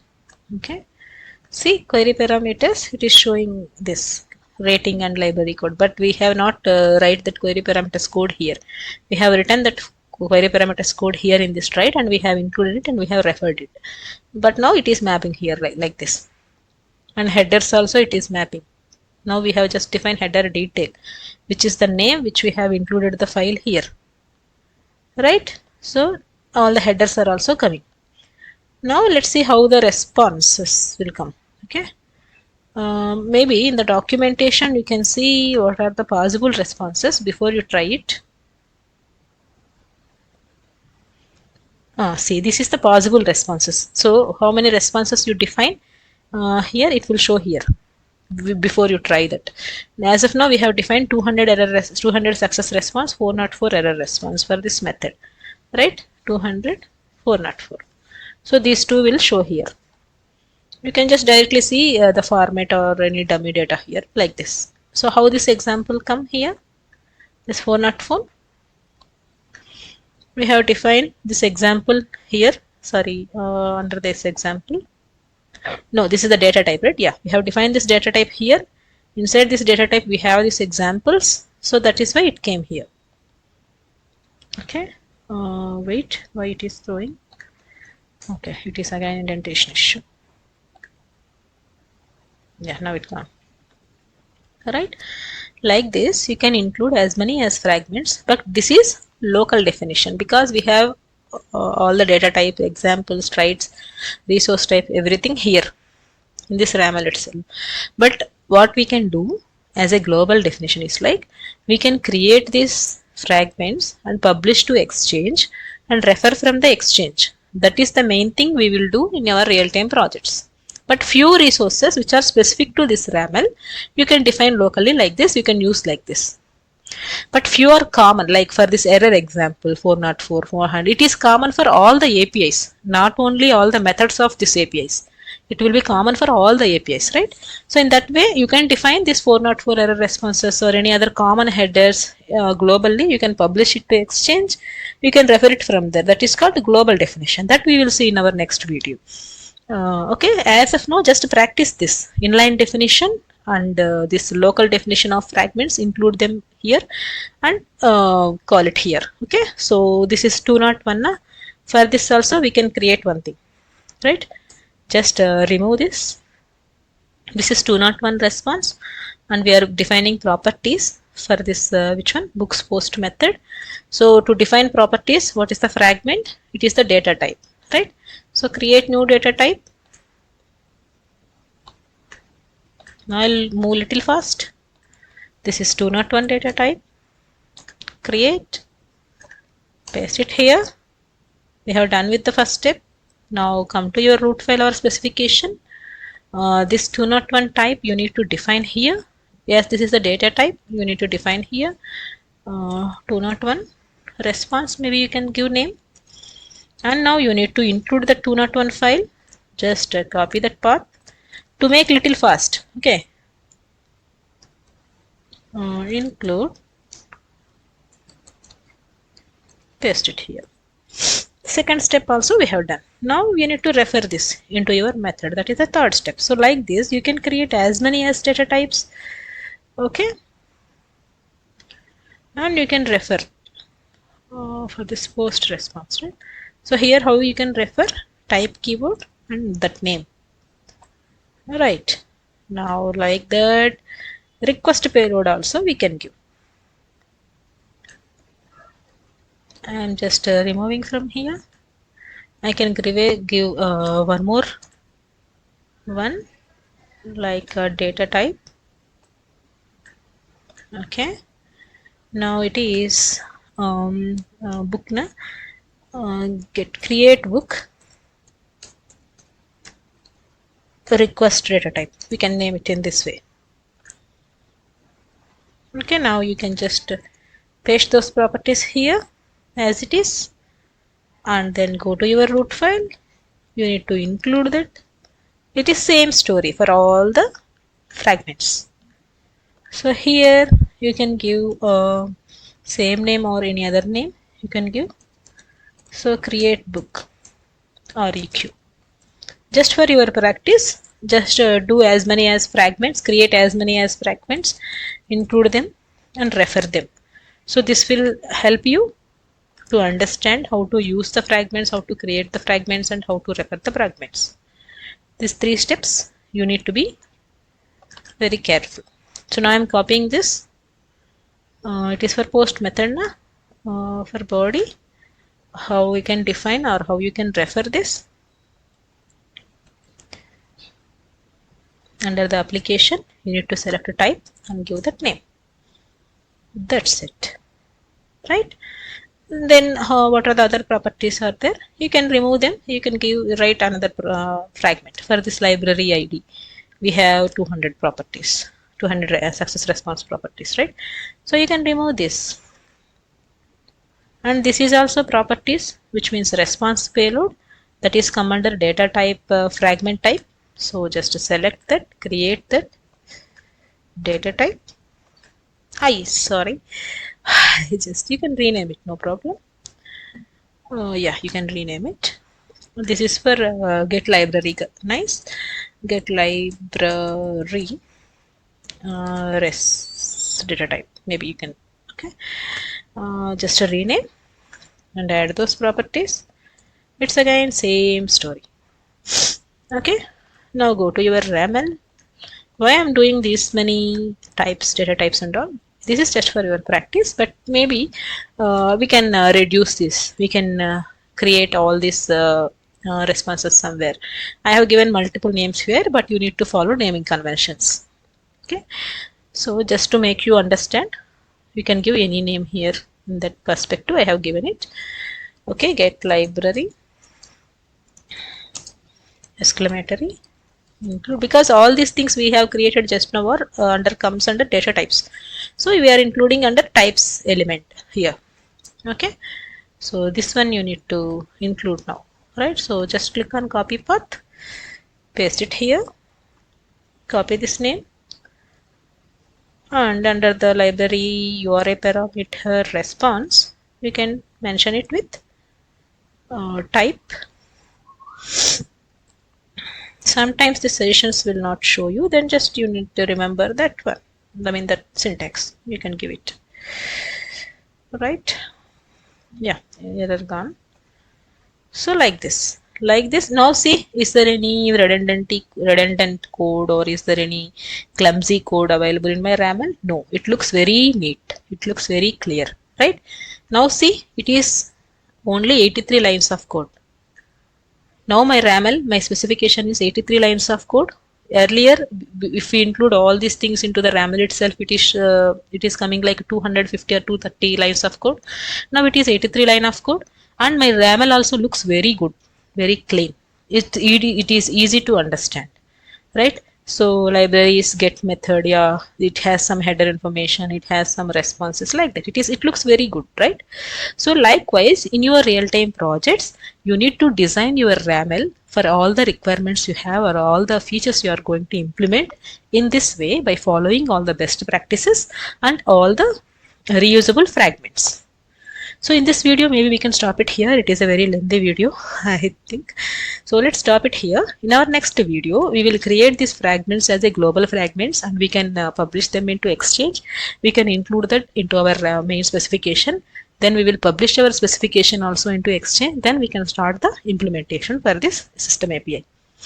I hope this video is very helpful for you. Okay, so share this information to your friends also to get this course, and share our channel, subscribe to our channel to get more free videos of other topics as well. Okay, so yeah, thank you. And you can download this project also. Just one thing, you can download this project just to have backup, because you know this is the trial account now. You cannot use this code after 30 days.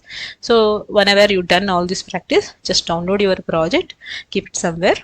We can import this into another trial account. I'll show you that as well. But as of now, once you're done with a couple of changes, just download this code just for a backup, because this is the trial account. But in your real-time projects, you don't need to do this. Okay, thank you. Let's meet in another video.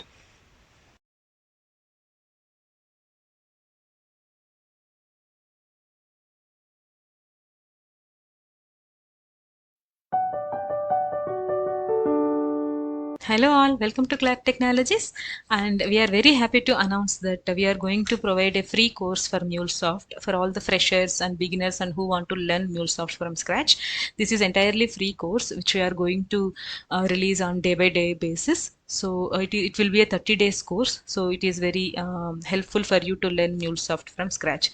And we have explained this course with the real-time project. We have built a real-time project also. In order to explain that, we have created a couple of files and project code as well. So if you want to get those files and projects, please email us with this subject line: request to share level 1 course file. Also, we have an important announcement that we are planning to release a MuleSoft advanced level 2 course very soon. So in this course, we will be discussing most of the topics of MuleSoft, which will help you very well in order to complete level 2 certification, as well as to work on complex real-time projects as well. So I hope you will be enjoying that course as well. So if you want to know more details about advanced level course, please contact us via mobile or email. We will be sharing those details. So without further delay, let's get started. Hello all, welcome back. I hope you have seen our all previous videos of this playlist, and you understood how to design the RAML and how to use these reusable fragments to redesign your RAML in a neat and understandable way like this. Okay, now in this video, initially we will see how to publish this to Exchange and how we can create these fragments as a global fragments, because whenever you have this fragment files in local within this RAML, it will treat it as a local fragment. So in that case, you can use in this way. But in a real time, what we will do, what are the common fragments, common writes, common headers, query parameters, common responses like error responses and all, we will create as a separate fragment and publish it into Exchange. We can add them as a dependency in our RAML, then we can utilize that. We will see that stuff first, but remember, we need to redesign this RAML as per our requirement, as per our document. Okay, if you remember, we have lot many fields in our, and the structure is also different. We have just tried with couple of fields to understand these fragments and all, but we need to modify these data types and traits and examples also as per the requirement. That we can see later. Maybe I can edit it and I'll explain you. But before that, I'll just show you how to publish this to Exchange and how we can create a global fragments and use them into our RAML. Then we will move further. Okay, so actually we have we have created this RAML, right, with all the fragments. I'll just open in another tab also. Okay, let it be. But now what we can do, see our next step in our API lifecycle. If you remember, we discussed a lot of phases, right? So first phase is to design the RAML in Design Center. Next, we need to publish this to anypoint exchange, and then we can send this anypoint exchange access to the customers or users to get the feedback. Let's see that step first. Then we will do it in a global. Okay, so once you are done with the RAML design, you have an option called publish here. Just click on that. Please bear with my voice for a couple of days. I'm having some viral cough and cold, so just bear with for 1 or 2 days. Okay, so to publish this into exchange, you will see this option called publishing to exchange, and asset version and API version. These two options will be available for you, and these two are required. By default, it will have asset version 100 and API version 1.2. Right? So let's leave these versions as it is for now. Let's click publish this to exchange. Later on, if we need to do any changes in this RAML, you need to change and you need to republish this again to affect those changes, because if you edit something, anything in this RAML, you need to again publish that to RAML, to the exchange. Remember that initially while you are publishing this RAML to exchange, it will give the default versions like this. But once if you do any changes, you need to again republish this to exchange. Then your asset version will increase 1.0.1. You need to use that updated version also in your code. That we will see one by one. But just first remember, these versions need to be updated whenever you are doing any change. So as of now, we are doing it initial commit or initial publish. So you can just leave these options as it is and click on publish to exchange. See, it is saving a new version. This will take a moment. It is publishing to exchange. So within 1 or 2 minutes, it will publish that to exchange. Meanwhile, let's see one thing. Let's go to this exchange in the anypoint platform. This is the exchange which I am talking about. This is the anypoint exchange where all the assets information will come to you. Okay. See here, something is the demo ch app which is already there. This is not the one which we are going to publish now. See, now it is published to exchange. See, earlier there is no RAML or API something in the exchange. So first, what is exchange? Exchange means it's a collection of assets, right? So this CLART means it's our organization. While filling that anypoint Cloud Hub account form, I have given CLART as an organization name. But in your real-time projects, in your organizations, your organization name or client name will be visible here. So if any of the developers of that particular organization or that company, they published anything, RAML or applications or any custom connectors or something, if they publish anything, that will be available here under the CLART organization. So the users or the developers who are having access to this particular anypoint platform account for this particular organization, they can utilize those assets. That is what we are going to do now. So we already published this one, right? So let's refresh it. It should show here. See, now it is showing library management S API, REST API. Okay, so REST API we have published here. Here maybe it is REST API.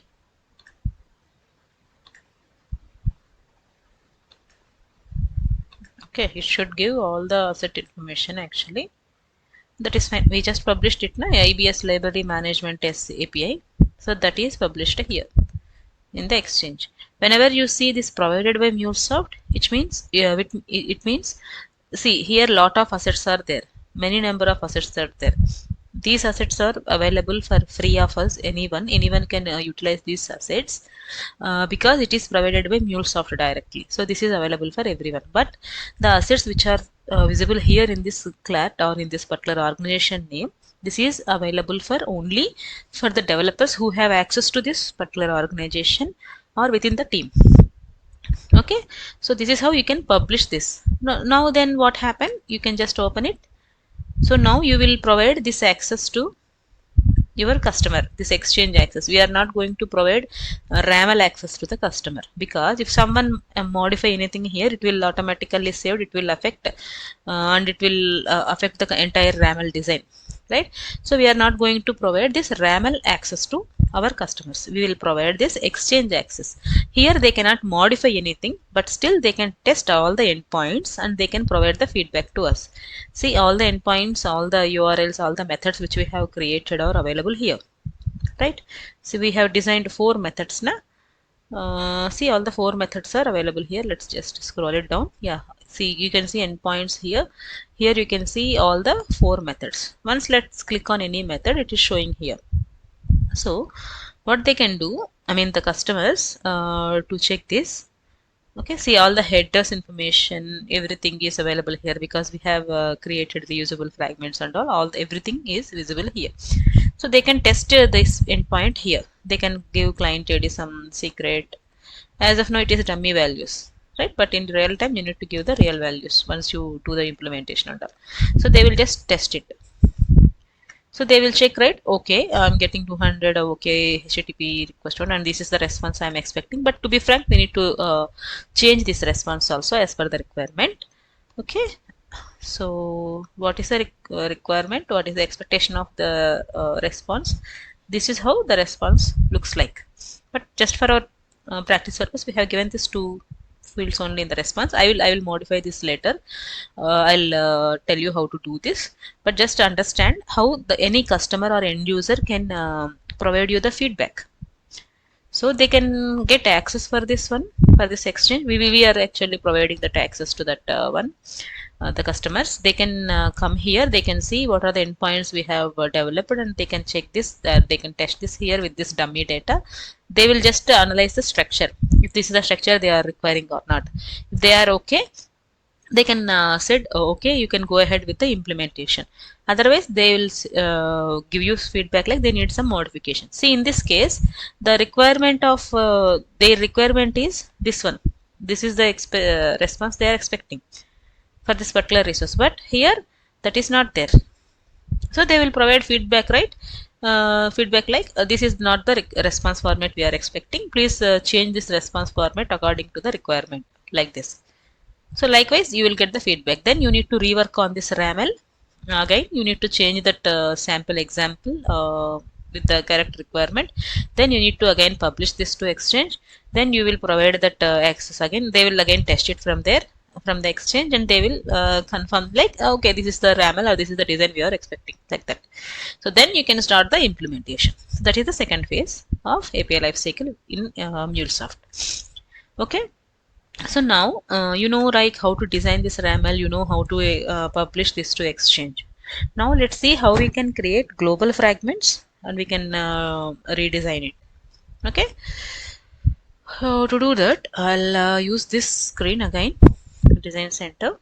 Let me copy one by one all the fragments. Let me publish here into the exchange as a separate fragments.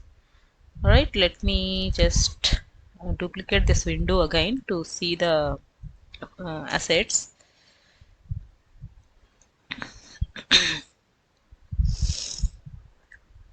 So here I'm going to exchange. So as of now we have one REST API called this one. Now let's do one by one. Okay. So let's first create the rights, global rights. So I'm just copying this everything from here. I'll go to Design Center. I'll create a new fragment this time. So to create a new fragment outside to as a global fragment, what you have to do, you need to go to Design Center, click on Create, click on New Fragment. Now you can provide name to that fragment. You can select the fragment type here. Earlier we did it in locally, right? Now it will show you all the fragments here. As we are going to create the type, just leave that name as type as it is, and give the name like query params right now. You can give yeah, maybe you can use the same name.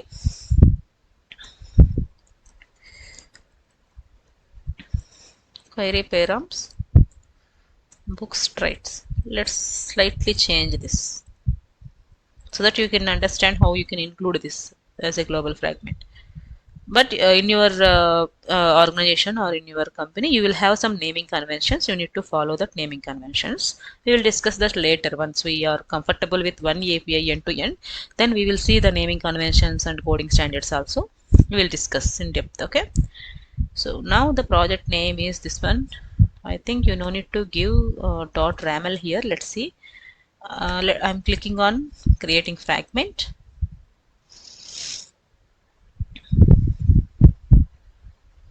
So you already copied this query parameters code from here, right? See, it is creating a trait.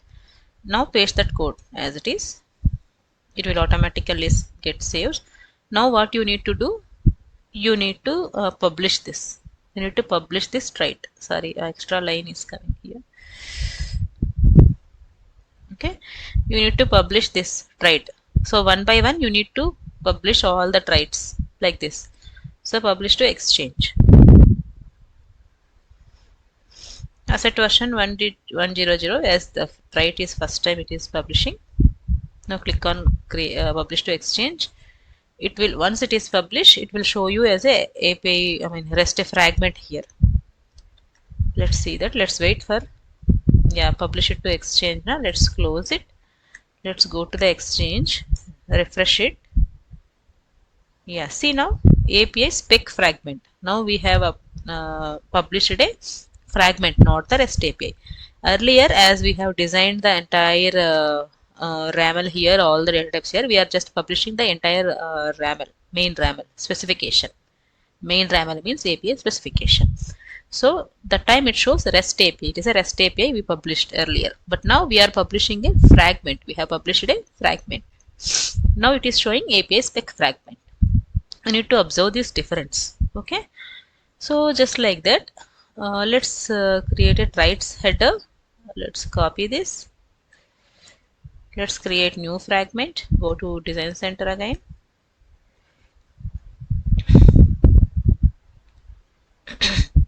What is this?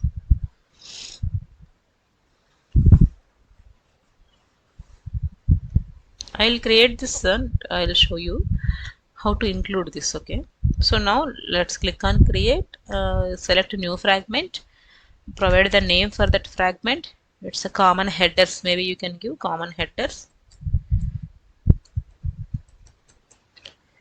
Okay, and the type is trait. Come down, click on create fragment.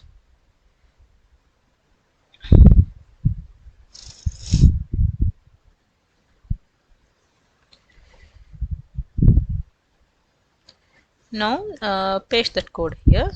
This is the common headers which we are going to use, right? The client ID, client secret, and correlation ID. So now you need to publish this again individually. Now click on publish.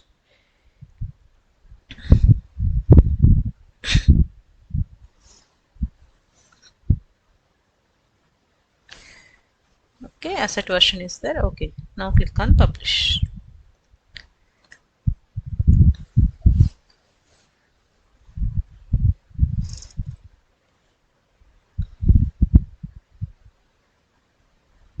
It got published, right? Now let's close it.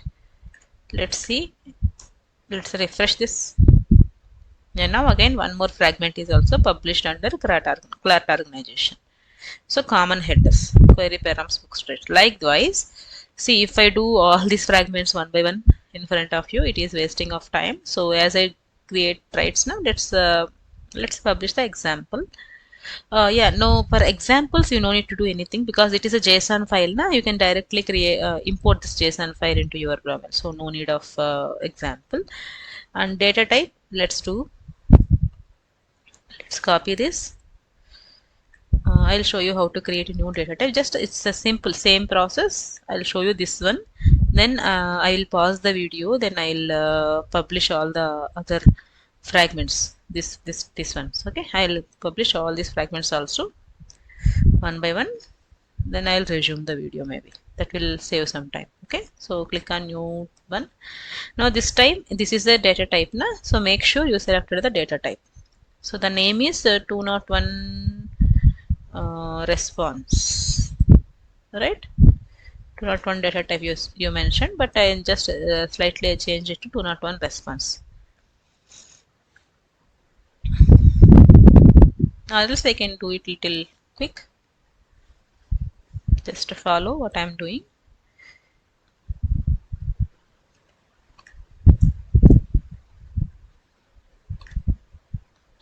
So you need to publish this.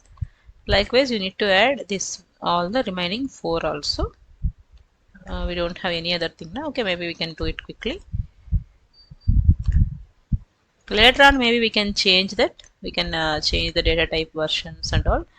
We can use that. Okay. Right. Maybe I'll change this and I'll publish the correct one at a time. Let's see how we can include this, the global fragment first. Then we will think. Okay. Let's use the same RAML for now. Let's see how we can include this exchange modules. Let me refresh this. Now again this one more fragment is also there, and though if I use the same RAML, then you will easily understand the local and global one. So as this 201 data type, I already published it as a global one now, so I am just removing this from here. You will get one error.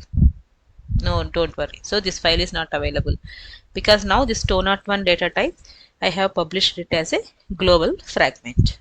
So we need to first add that dependency.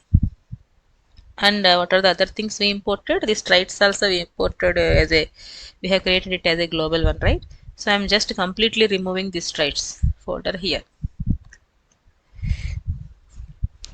Okay, you will get errors for these 3 because these 3 are not available locally. Now, how you can include this from global fragments? That is the question. So to do that, go to dependencies. Here there is a fragment, what you can do, see, go to dependencies. Here just click on plus button after this fragments. Now you can select what are the fragments you can import. See, this 201 response, I have created it. Common headers, I have created it. Query parameters, books traits, I have created it. So these 3 traits I need to add as a dependency, as a global fragments. So you need to select as many as you want, then click on add 3 dependencies. So now what happened? All these 3 fragments which we have published in this exchange, they are going to add as a dependency for us. See here, last time as a local fragments, it is having the names here. We are importing everything here. Now we published each and every fragment as a separate fragment into the exchange. Now we have added as a dependencies. Under this dependencies section, you can see 201 response, common headers, query params, traits. Now what you need to do, you should come back to your RAML, API specification. Here this file is not available, that is why it is throwing error. Now just remove this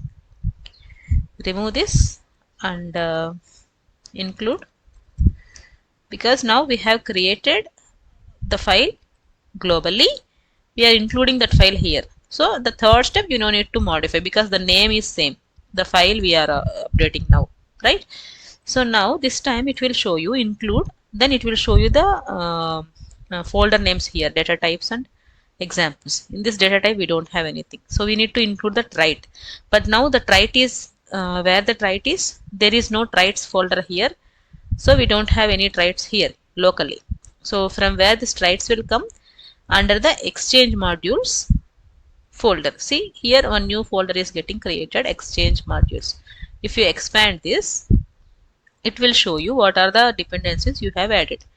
Now this time, from where we need to include this file, from this exchange modules folder. There is no traits folder now, we have removed it. So we removed it from locally, we have created these traits globally. From the exchange you need to add that. So that is the difference. Okay, see what is the advantage of this? So anyone from this CLAT organization, they can add this common headers as a dependency, just like we did. They can utilize them. Instead of writing that common headers code again and again in their RAML, they can just simply add this common headers as a dependency. They can utilize that, right? So let's see this one. Now we are going to add headers traits, right? So include, click on exchange modules.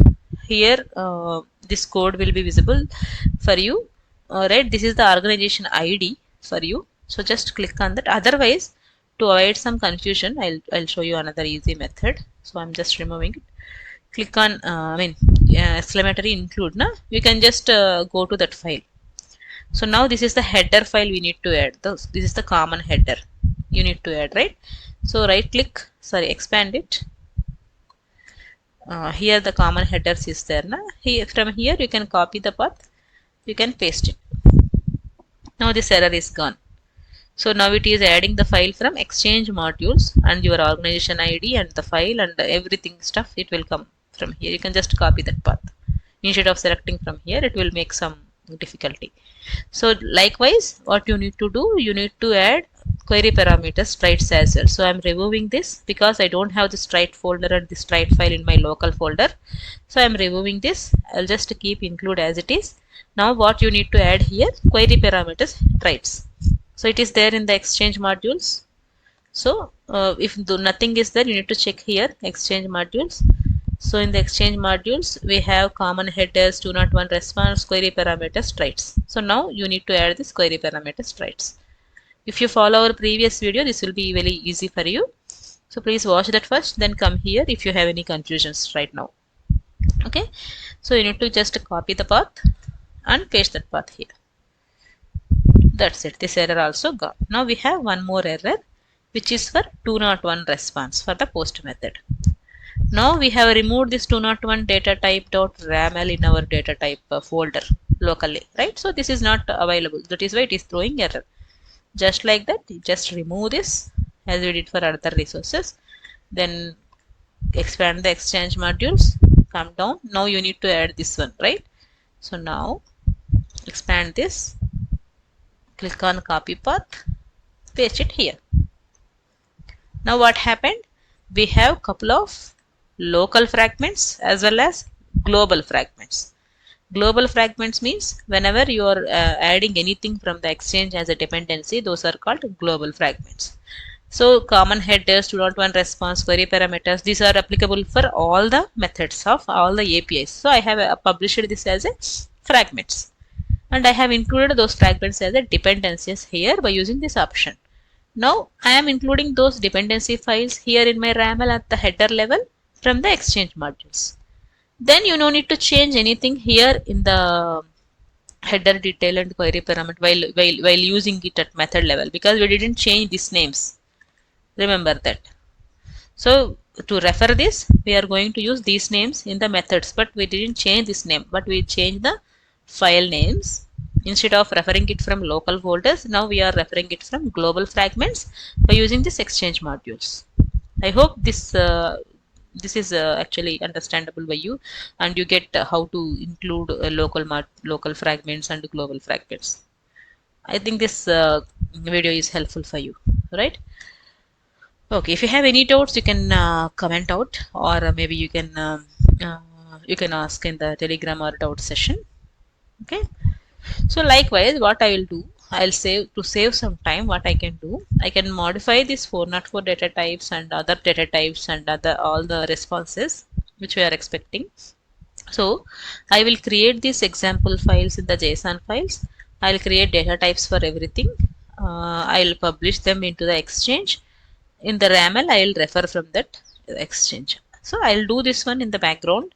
I'll pause the video, then I'll resume the video once I'm done with that. Then I'll show you how I modified everything.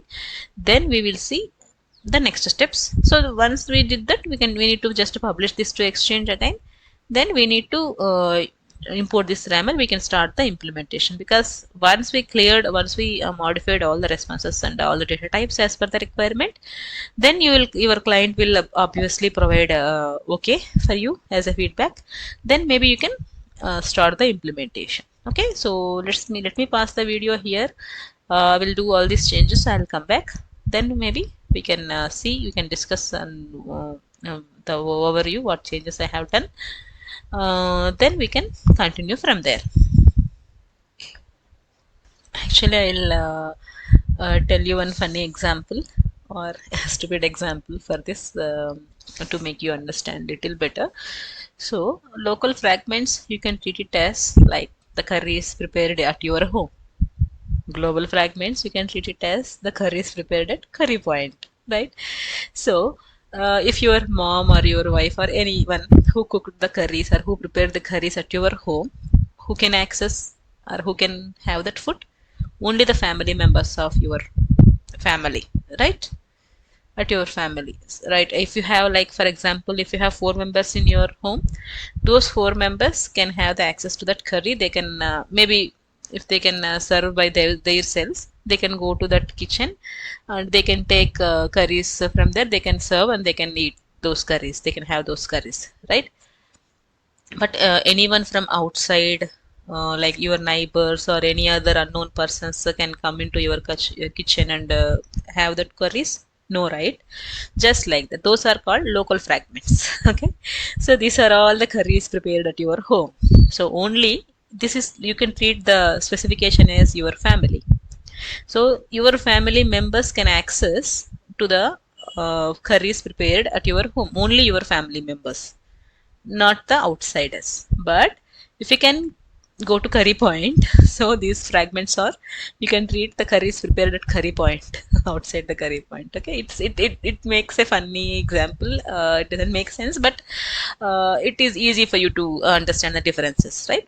So you can treat these fragments as the curries prepared at curry point. So anyone in your city or nearby your city, you can just have this. Maybe outside of your city also can access. That's not the issue here.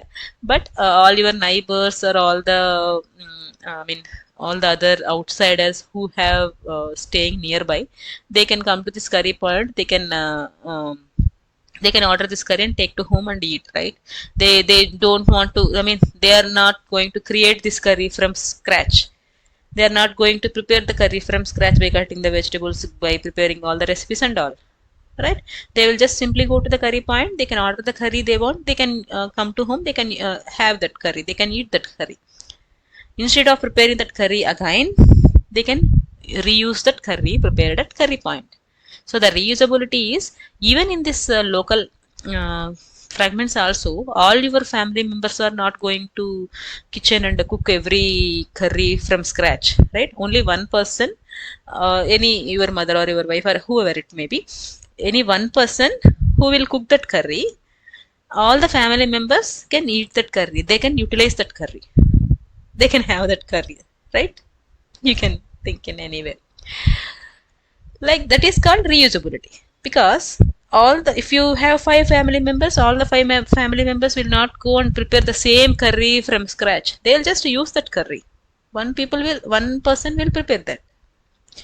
So that is called reusability. But coming to this local and global, you can understand in this way. At your home, if some curries are prepared, only that is accessible to your family members. If you go to curry point, the curries are available for anyone, like that. Okay. Okay, let's come to our topic again. I'll redesign this and I'll publish this. I'll get back to you. Okay. Yeah, so I have redesigned it. I have added the required fragments and all. I'll just walk you through. Yeah. So I have created this create new book input. This is one fragment, kind of data type fragment. You know, right? Create book input, I have named it as. It is an all or global fragments now.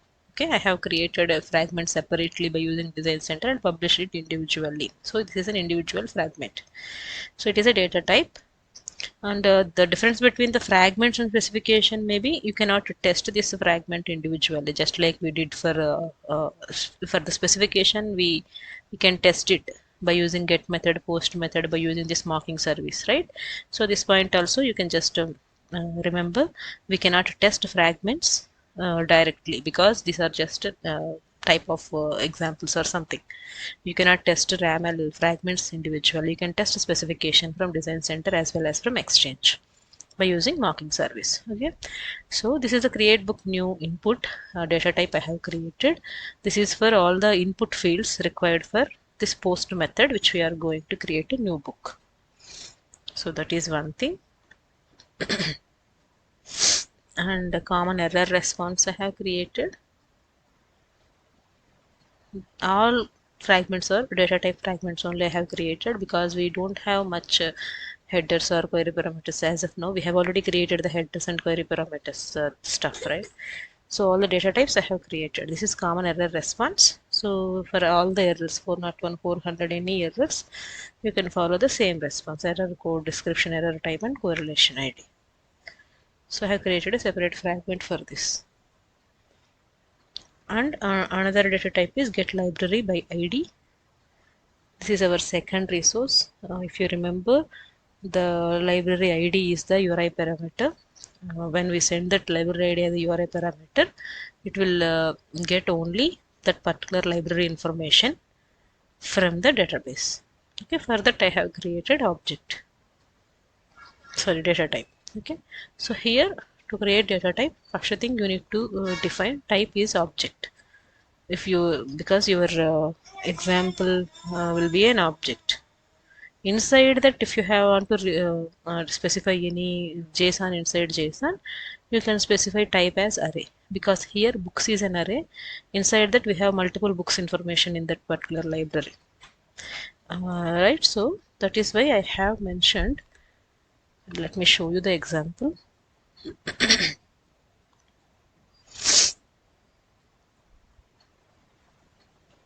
I'll just open this.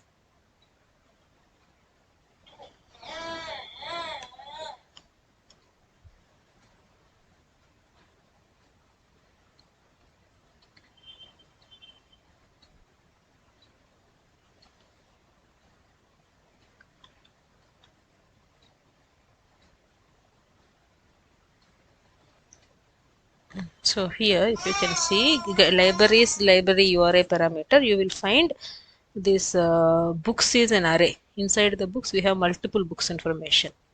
So that's this way I defined it as array, and inside that all the books parameters properties we can define. Likewise, I have created multiple fragments, and I have included these fragments into our system API specification by following the same syntax which we have discussed earlier. So I will publish this into Exchange. I'll publish the specification and all the fragments into Exchange, and I'll share this code to you all as well by using Azure DevOps coding repository. How to access that code and how to create that repository, I'll explain you in our next video. But I'll share the entire code of this RAML. Before that, you can just try by yourself, follow this video, try by your own. So that it will be build confidence in you if you try it by your own instead of following or referring something. In this video we have everything covered, right? So you can just follow this and try for the small fragments. Maybe this external fragments which I have created, I'll share it with you, the entire code. Then you can maybe refer and you can include them into your code. But first try by your own. Okay, so then if you remember this header detail we have already then. The new fragments also I have added as a dependencies here. I have referred it here and I referred it in the method at the level. So I already published it into Exchange. So I'll share this code for your reference. So in our next video, we will see the another topic. I hope this video is also helpful for you. If you have any doubts, please let us know. Let's schedule a doubt session to clarify this. Okay, thank you.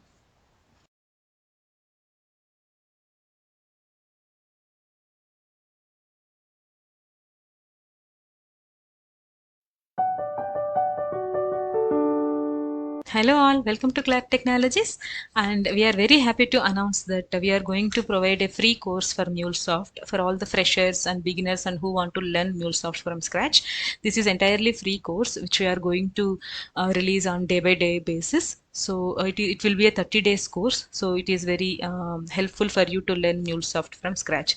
And we have explained this course with the real-time project. We have built a real-time project also. In order to explain that, we have created a couple of files and project code as well. So if you want to get those files and projects, please email us with this subject line: request to share level 1 course files. Also, we have an important announcement that we are planning to release a MuleSoft advanced level 2 course very soon. So in this course we will be discussing most of the topics of MuleSoft, which will help you very well in order to complete level 2 certification as well as to work on complex real-time projects as well. So I hope you will be enjoying that course as well. So if you want to know more details about advanced level course, please contact us via mobile or email. We will be sharing those details. So without further delay, let's get started. Hi, welcome back. So till now what we have done, we have created the RAML for this library management system API, and we have redesigned it with all the different reusable fragments, all the possible reusable fragments. We redesigned our RAML and we published that RAML into our exchange. So this is the exchange I'm pointing about, and the version is 1.0.1, because initially without fragments we have published it with the default asset version 100. As I have segregated it into different fragments. If you watched our previous video, this will it is I mean, you can understand what is the fragments and how we can redesign it and all. Then I published it into exchange with 101. So till now we have completed the design part of one API, library management system API. Okay, so our next step is, as we have designed it, we published it to exchange. Let's assume that our end users or our customers also okay with this design. So they give feedback like, okay, go ahead and do the implementation. Let's assume that we got the go ahead with from them. Okay, now what is our next step? You need to start the implementation as per the API cycle, API life cycle. Right, let me show that. Excuse me.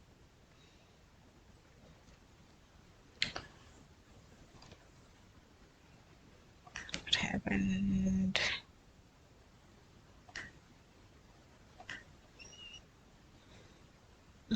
Don't know where it is. Just give me 1 second.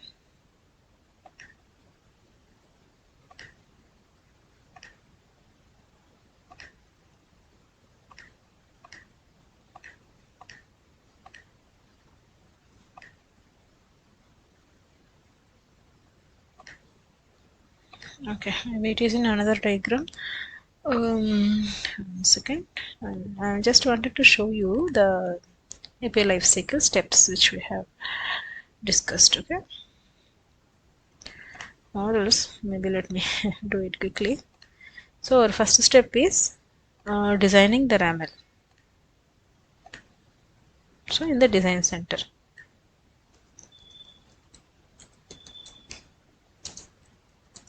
Then what is our next step? To create any REST API in MuleSoft, this is the sequence we have to follow. Okay, so next step is you need to publish it into exchange, and once you got the feedback from the customer, then you need to start the implementation. Okay, so where we are going to do the implementation, it is not done by the Cloud Hub. Like we cannot do any implementation in the Cloud Hub. What we have to do, Cloud Hub is just for design and deploy. Okay, so to develop the application, to do the actual business logic, what tool we are going to use in MuleSoft, it is nothing but Anypoint Studio. So in our initial setup video, we already downloaded the Anypoint Studio and expanded it in somewhere, right? So we have done with these two steps for this particular API, particular library management system API. Now our next step is to start the development by using Anypoint Studio. Now we are here. Once we are done with the implementation, then we can deploy it into the Cloud Hub again. That will be the another step, but it will take some time. We have to first complete the implementation, then we can deploy it into Cloud Hub, where we are going to deploy in Runtime Manager. Okay, so just to follow this flow as of now. So we have done with these two steps. We have done the design center RAML design, and we have published it into exchange. Now we need to start the implementation in Anypoint Studio. So to do that, before we start the actual implementation of this RAML, this system API, we need to understand a couple of basics. If you are new to this MuleSoft, if you don't know how to create a fresh application and how to create a flows and all, you can just, I'm just recapping it. Okay, if you are already know about creating the projects in Anypoint Studio, then that will be okay. You can maybe this video just a revision for you. But if you are new to this, I am keeping mind in like all the freshers and all the non-IT students also. I kept them also in my mind. So I just wanted to explain that first before you start the actual implementation of SAP. Okay, so how to start this Anypoint Studio? In our setup classes, you have already expanded it somewhere. You have downloaded this Anypoint Studio and extracted it somewhere, right? So in my case, I have extracted here. So you will see one folder here, Anypoint Studio. You can just open it. You will find this button, this icon one. So you need to just double click on it. This is an executable application file. You can just double click on it. It will get open. And once it is open, it will ask you for something, the location like this. Okay, workspace. Because all the unit, you can just accept it. You can just click on launch. Okay, it will actually what it will do, it will create in this workspace, in this folder, all the projects which you are going to work on this Anypoint Studio will be going to save here. Okay, so if you want, maybe you can if you want, you can change this path. Sorry, some messages. If you want, you can change this path. You can just browse, click on browse here. You can change this path also if you want. Otherwise, you can just accept the default one. So you just remember the C uses lags and Anypoint Studio workspace in this location. All the projects which I am going to work on, my Anypoint Studio will get saved over there. So I just click on launch. You also just double click on this application and click on launch. Okay, then as I already opened it, it will throw error, but in your case it won't throw. So this is the Anypoint Studio which we are going to talking about, which we are going to use for development. So I'm just to close all the things. So if you first expanded this studio, you first extracted this studio, all these are not, this project will not be visible for you. It will show like empty one, and some options are there, you can just ignore it. Okay, so these are all the projects I worked on. You can just ignore them. Okay, so what we can do, so if you are using this Anypoint Studio for the first time, you can do this. This is the project explorer. Here all our projects will be visible, and once you create any project, you will see Mule palette here. Here all the components, connectors and all the things will be available for us to drag and drop. And this is the console. I'll just create one project and show you how you can use this Anypoint Studio by creating one Hello World application, so that it will be easy for you. If you are new to this Anypoint Studio, then it is easy for you to understand. Okay, so to create a new project, what we need to do here, file, edit, navigate, search, these menu bars are there. Go to file menu, click on new, select new Mule project. Okay, then one window will be open up for you. You need to give a project name here. So as we are going to do this Hello World application, we can maybe give Hello World or demo or sample application. You can give any name here. But to do the actual implementation, to start with the actual implementation, we will give the proper name. Okay. So we are working on this library management S API, right? So in our that project, while we start that project, we can give that name itself. But now it is just a sample application. You can give any name, and make sure the runtime is the latest one. By default, Anypoint Studio will come up with the latest runtime only. Now Mule server runtime is 4.4.0. This will be one basic interview question for you. So if someone asks you like what is the runtime you are using, you can say it is 4.4.0. This is the latest runtime we are using in our project. Maybe you can say in that way. Okay, so by default Anypoint Studio will come up with the latest runtime only, and everyone usually use this latest runtime only, but few projects in few organizations, they are using old runtimes based on their license and their stuff. Okay, you can ignore that. So to create a new project, you need to click on file, new project, give the project name, and click on finish. As of now, just remember these three things. Okay, so once your project is created, See here, one window is opened. Hello world demo with the same project name which we have created. One XML file is getting created under SRC main Mule. This is the folder structure by default. Okay, we will see one by one. If I explain everything here, you will not understand better. So once you click on project, let's just remember this one. This folder src main mule. Under this folder you will find all the XML files. This XML files like file name .xml, the project name, with the project name by default it will come. We can rename it as per our requirement. So this XML file is called configuration files. Remember that this is configuration file. Here this is the one canvas. You can see this is called canvas, and this is the mule palette. Earlier you I mean, without creating any project you will not see anything here and anything here, right? So once we create new project, you will see one window like this here. This is called canvas, and you will see all the available connectors or components available here. This is called mule palette. So by using the components or connectors available here in this palette, we are just dragging drop it here by using all these connectors. These are just a few, 4 or 5 connectors are there, but we have a lot of things. See, these are the core connectors, and we have a lot of external connectors. We will see one by one. So by default, if you are using this anypoint studio as a first time, you will see only few options here. But based on our project requirement, we are going to add all the other modules also. Okay, so these are all the connectors or components or routers and scopes, everything, variables, scopes, everything available here. By using all these things, we are going to implement MuleSoft projects.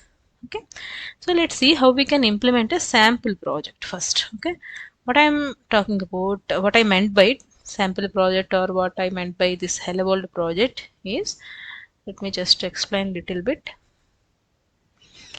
So now I just wanted to see, in a REST API we are going to implement different endpoint URLs, different URLs, right? So just like that, without the REST API, I just wanted to implement this URL.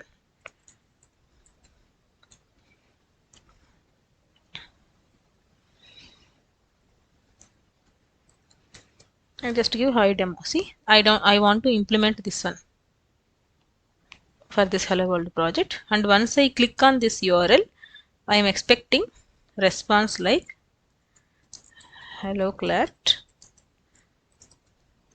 welcome to 45 days Mule mastery course. So we already discussed about what is this URL and all, right? So now I am going to implement this URL in this hello world project. Okay, so HTTP is the protocol, because in local we cannot test HTTP as a secured one, so we can just test with this HTTP, and localhost is the host, 8089 is the port, and /hi demo is my request path. Okay, so now let's say without this implementation, if I hit this URL using any browser, you will not receive anything. You will not receive any response. It is showing error because this is just a URL. We have not yet implemented it. Now let's implement this URL here in Anypoint Studio. Okay, so to do this, you need to first understand what is the protocol. So this is a HTTP protocol, right? So we have HTTP listener. HTTP protocol components are there. You need to first drag and drop HTTP listener. To implement any HTTP service like this is a new HTTP service, individual HTTP service. It doesn't require any REST API. It doesn't require any RAML. It is just an individual API. That is why we didn't design anything for this. It is just an implementation. Okay. So to use this HTTP protocol, we need to use HTTP listener component, and in that component you need to configure all these things: host, port, path, all this information we need to configure here now. Let's see how we can do that. Okay, once you drag and drop this listener here, you observe one thing within listener is actually drag and dropped into some box here, some box. Okay, in general word I'm just trying to find. This is nothing but flow. Okay, in MuleSoft, any implementation, any business logic you can implement inside a flow. A flow will have 3 different parts. Let me just remove it. So in MuleSoft, all the business logic, okay, everything you need to implement in the form of flow. In Java, maybe if you are aware of Java, we need to write different classes, different functions like that, right? So in MuleSoft, all the business logic should be there inside the flow. This is mandatory one thing, and each flow will have three different parts: source, process, error handling. Okay, three sections are there in each flow. Source is the one which will trigger the flow, which will start the flow, because once we done the business implementation, to test this particular application, we need to hit this application, we need to call this application through this URL, right? In this case, so how can we call? Once we hit this URL, what will happen in the background? So once we hit this URL in the browser or Postman, anywhere, what will happen? It will call the first component available here in this source.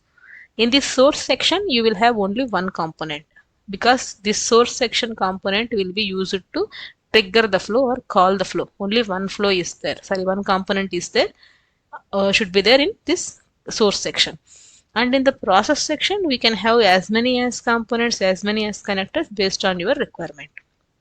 And for each and every flow, we have error handling section. So any errors occurs inside the flow in the implementation or while running it or while testing it, the code available here in this error handling section will invoke and it will execute.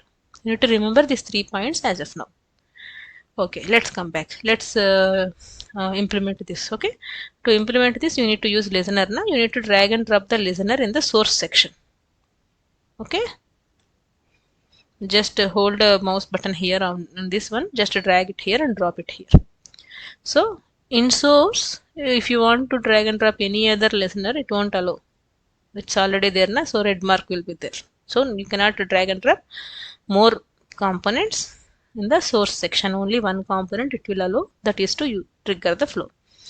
And in the process section, you can drag and drop as many as connectors based on your requirement, based on your business logic, right?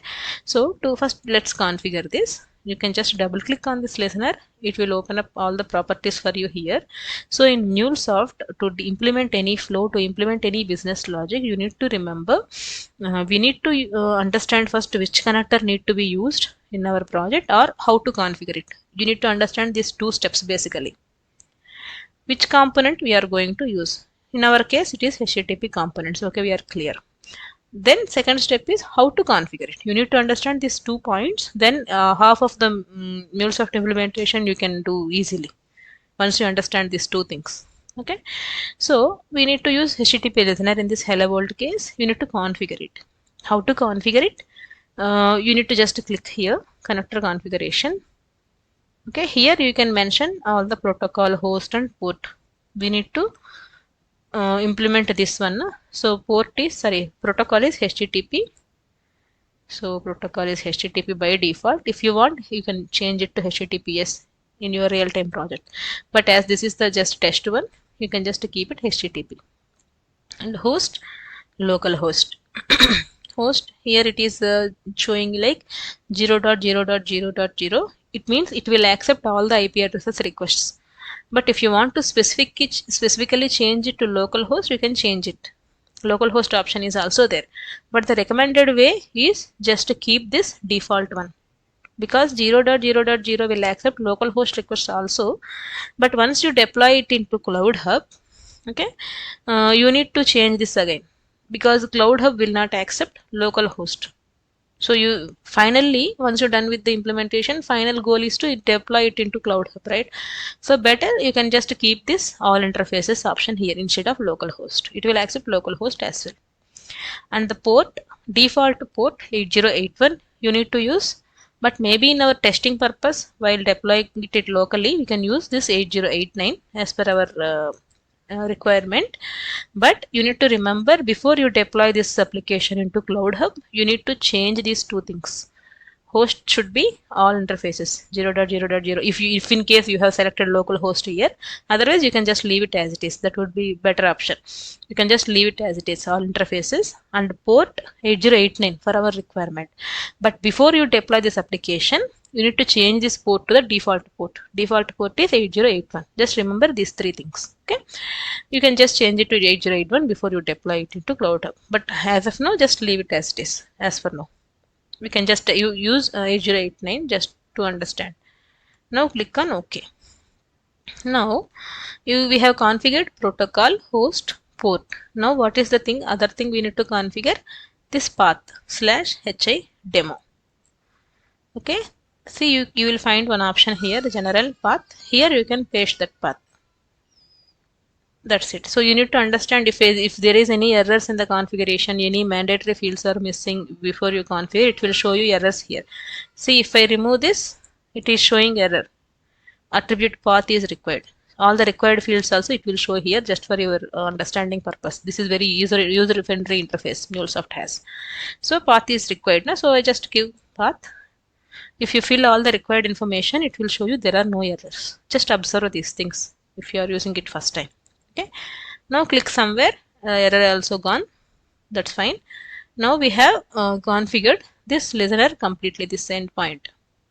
But what you are expecting back? You are expecting back, this is the response. This is the response you want to receive. So we need to configure this response also. So to configure any request response, we have a component called transform message. This is called data view also. Another name for this transform message is data view. And if you remember our very first video, FAQ questions, there we have discussed like what language we need to learn before you, I mean to learn MuleSoft, is there any programming language you need to learn like that, right? In that I have explained, you need to understand data view language, or you need to practice data view language to be expert in MuleSoft. Okay, that is this component.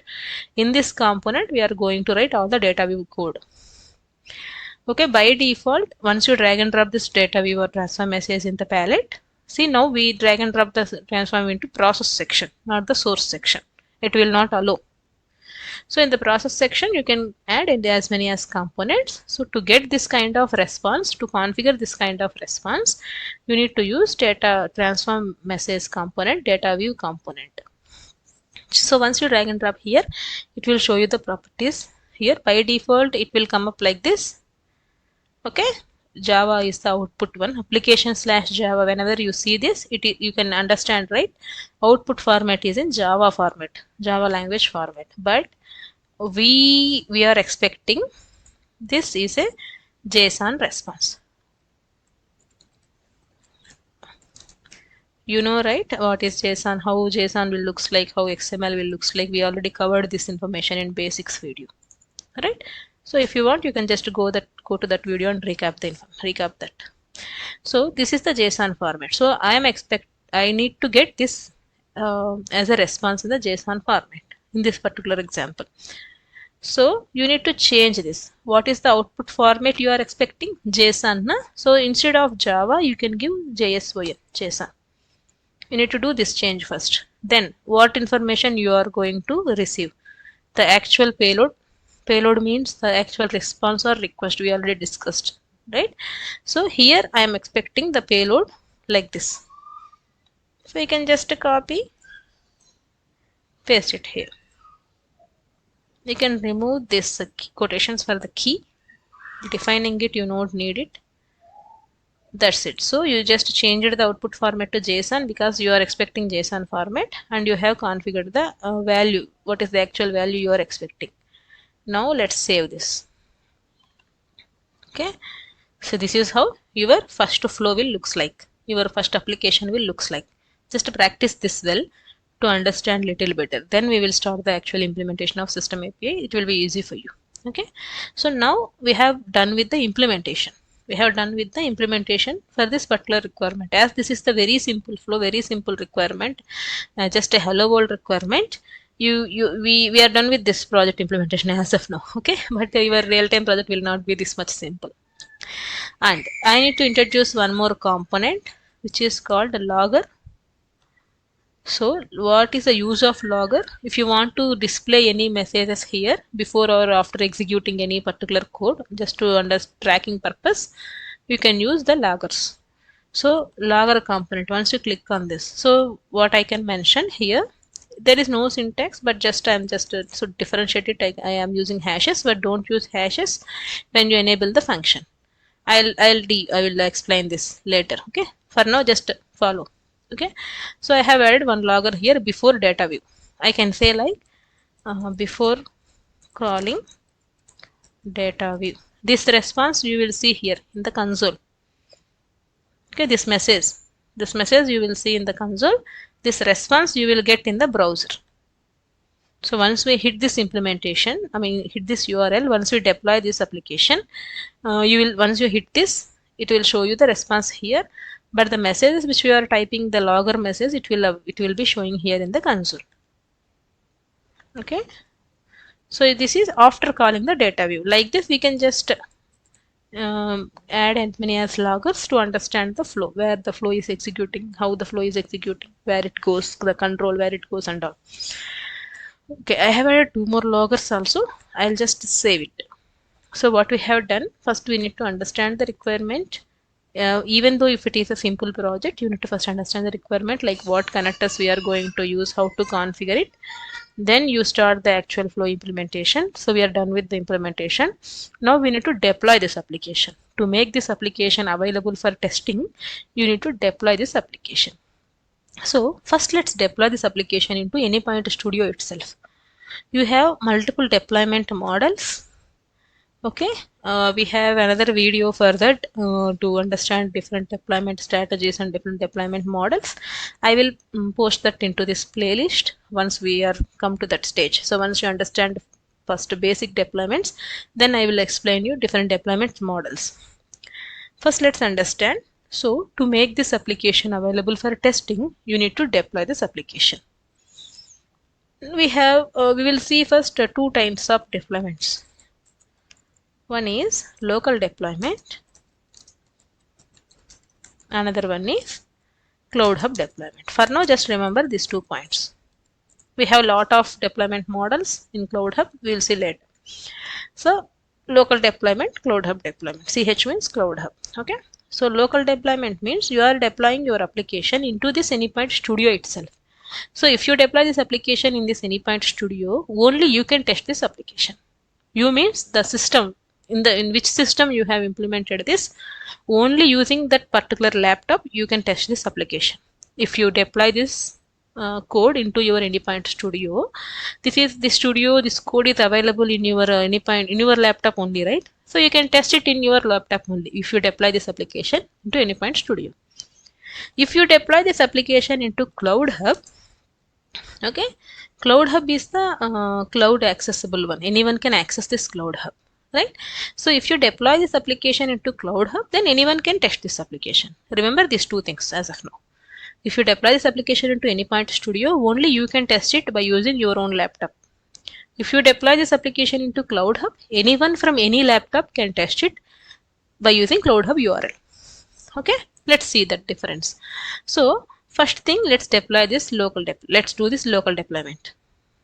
It means let's deploy this application into this Anypoint Studio. So to do that, right click on this application, go to run as, click on Mule application. Now this application is going to deploy in your Anypoint Studio. Anypoint Studio by default, it has an internal server, Jetty server is there.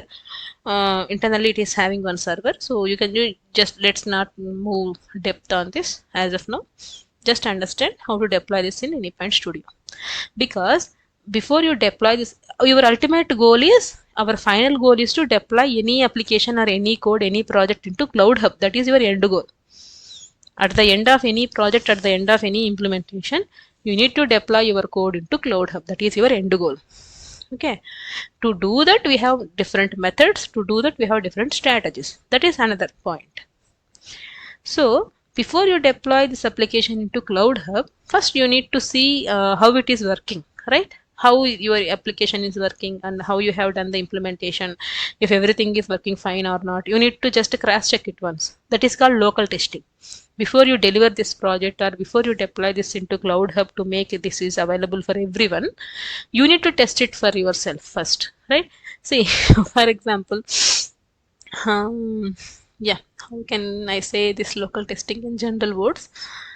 If you prepare some curry, again I'm coming to curry example. So if you prepare some curry or something, you can test it, right? You can taste it first before you serve this to people, your family. You can taste it, right? That is called local testing. And once you serve to your family, they will give you the actual feedback. Okay, so why I am always referring to this curries example, API, sorry, restaurant examples, because I'm doing work here, right? Okay. Jokes apart. So local testing is like before you deliver this project to actual Cloud Hub deployment, actual users, you can just test it. Just for safe side, you need to test it. That is the main practice. You need to test your application before you deploy it into Cloud Hub. I see some error is there. What is that? Address already in bind. What is this? Okay. So if you see some error like address already in bind, something like that, you can just change the port to normal default port. Sometimes it won't accept another port. Okay. Maybe you can just use the actual port, or you can just give any other port. 9876. I think I didn't use, because any existing application, if it is using the same port, it will throw the error. Now I have changed it. Let me stop this. See here, if the red button is there now, you can just click on that, it will stop the deployment. Now I have changed it now, so I need to save it and redeploy again. 9876, right? So now our endpoint URL will be 9876 instead of 8089. Okay, now yeah, let's deploy again. So how can you deploy? Right click on your project, go to run as, and click on new application. Let's see, this time the error will gone. Otherwise I have to close all the other applications and I'll just do it as a fresh copy. Let's see. So that is the thing. Your end goal is to deploy this into Cloud Hub, but before you deliver this, you need to test it locally once. So this is a mandatory step or a best practices step for you as a developer. You need to make sure everything is working fine before you deliver. Okay, so let's wait.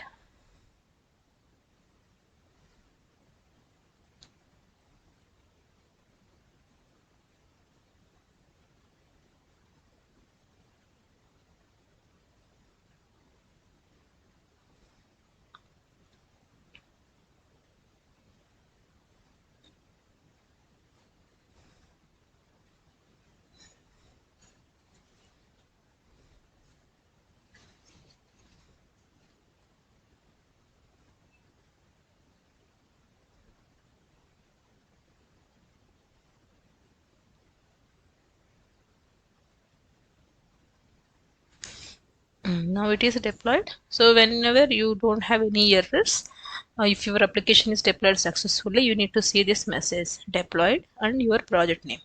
Hello world demo deployed. If you see these two things, you can assume like your application is deployed successfully. Earlier I have get error like failed, right? If you remember, because the port which is already there in for another projects. Okay, you need to just make sure you have to give unique port. So this is to clear the console, clear all these messages. Just I'll just click it to show you the actual test details. So just cleared it. Don't click here. It will, if you click here, your application is again terminate, and it won't allow for testing. So now let's hit this URL. Let's test this because we changed the port now. So we can just take that latest URL and go to any browser. Hit enter. See, now I got the response. Earlier it is showing some error. Now I got the response result, the expecting response. Now you can just go to your Anypoint Studio. You will see the messages here which we have configured, the log messages. So before calling data view, this log message is displayed here before calling data view. And in this log message, we return like after calling data view. So the log messages will be available here in the console to test everything is working fine or to tracking purpose. So actual payload, you can actually request a response payload. You can configure it by using data viewer transform message. So this is the actual response which we have written here. So now we have done with the implementation for this sample project, and we have deployed it locally by using local deployment, and we have tested it. It is working fine. Okay, we tested it and we got the response. So it means it is successful. Like you have successfully implemented this code, deployed the code, and tested the application. This is for local deployment. Now our ultimate goal is to deploy this into Cloud Hub, right? So let's see how we can deploy this into Cloud Hub, so that you will understand one round of implementation and testing. Then we can start the actual implementation. That will be easy for you, right? So we deployed it locally and tested it. Then let's see how to deploy this into Cloud Hub. We have actually two different methods to deploy it into Cloud Hub. Let's follow one method now. Let's see another method while deploying it in the actual project. So to deploy this into Cloud Hub, you need to right click on this application. To deploy it locally, what you have done, run as Mule application, right? To deploy it into Cloud Hub, you need to select this anypoint platform and deploy to Cloud Hub. Okay, you need to click that option. And once you click that option, what will happen? It will ask you for your Cloud Hub credentials. Because see, this window will open. This is the same window here, anypoint Cloud Hub, right? Because you just say like right click on this application, deploy to Cloud Hub. So which account it should deploy? You need to provide that information, right? So I have created one test account, you have created one test account, someone has created some test account. So where this application need to be deployed, in which Cloud Hub account, that you need to mention here. So now whenever you see this window, you need to log in with your anypoint platform credentials. That is nothing but your Cloud Hub credentials. So my username is this one. Once you log in here, it will start the deployment. Now it will understand in which account or in which Cloud Hub account it need to be deployed, because thousands or millions of members have Cloud Hub accounts. In which account it should deploy this application, we need to say this by logging in here. Okay, I think this is the password. We'll just try. Yeah, now the credentials are valid. Now it will show you deployment window for you. Once you log in with your credentials, it will show this here.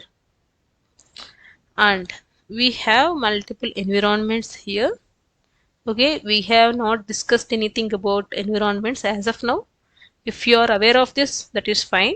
If you are new to this, just ignore as of now. We will discuss this environments and all later in detail. Or we have already another video in our channel where we already explained this environments. If you want to learn it quickly, you can just go through that video as well, or else I will definitely explain everything whenever the time comes. Okay, so as of now, just leave this as it is. Remember, you are going to deploy this into dev environment. What is environment, how many environments are there, you will see later. If you don't know at this moment, just leave it. Okay, now yeah, my battery is running. Okay, so this is the deployment window. It will show for you. Okay, now what you can do here, just expand it. By default it is coming up with Cloud Hub 2.0, but we will see Cloud Hub 1.0 deployments only in this course, because everyone is using Cloud Hub 1.0 option for most of the projects. Cloud Hub 2.0 is the new one released recently. Recently all the projects are moving here from Cloud Hub 1 to Cloud Hub 2.0. Maybe in your new organization, once you join, they might have used Cloud Hub 2.0. They might be used. Okay, but as of now, let's do it in Cloud Hub 1.0. We will discuss this 2.0 and how to deploy this in 2.0, what are the differences and all in next upcoming sessions. So click on this drop box, select this Cloud Hub. Instead of 2.0, select the old one, Cloud Hub 1. This is the 1.1 version. And whenever you select that, you need to give unique name to your application. So add something. I just added class. Okay, add something to make sure to follow all this one. Just click on deploy application. We will discuss about these workers, vCourse, runtime versions, all these things later. Just ignore as of now. Just to see you don't have any errors here. All the ticks, green ticks should be there. You need to add some name, append some name to make this application unique name. And you need to select default. It will be coming up with 2.0. You need to select Cloud Hub, give the unique name, click on deploy application. That's it. Follow these steps as of now. Okay. We will discuss one by one later.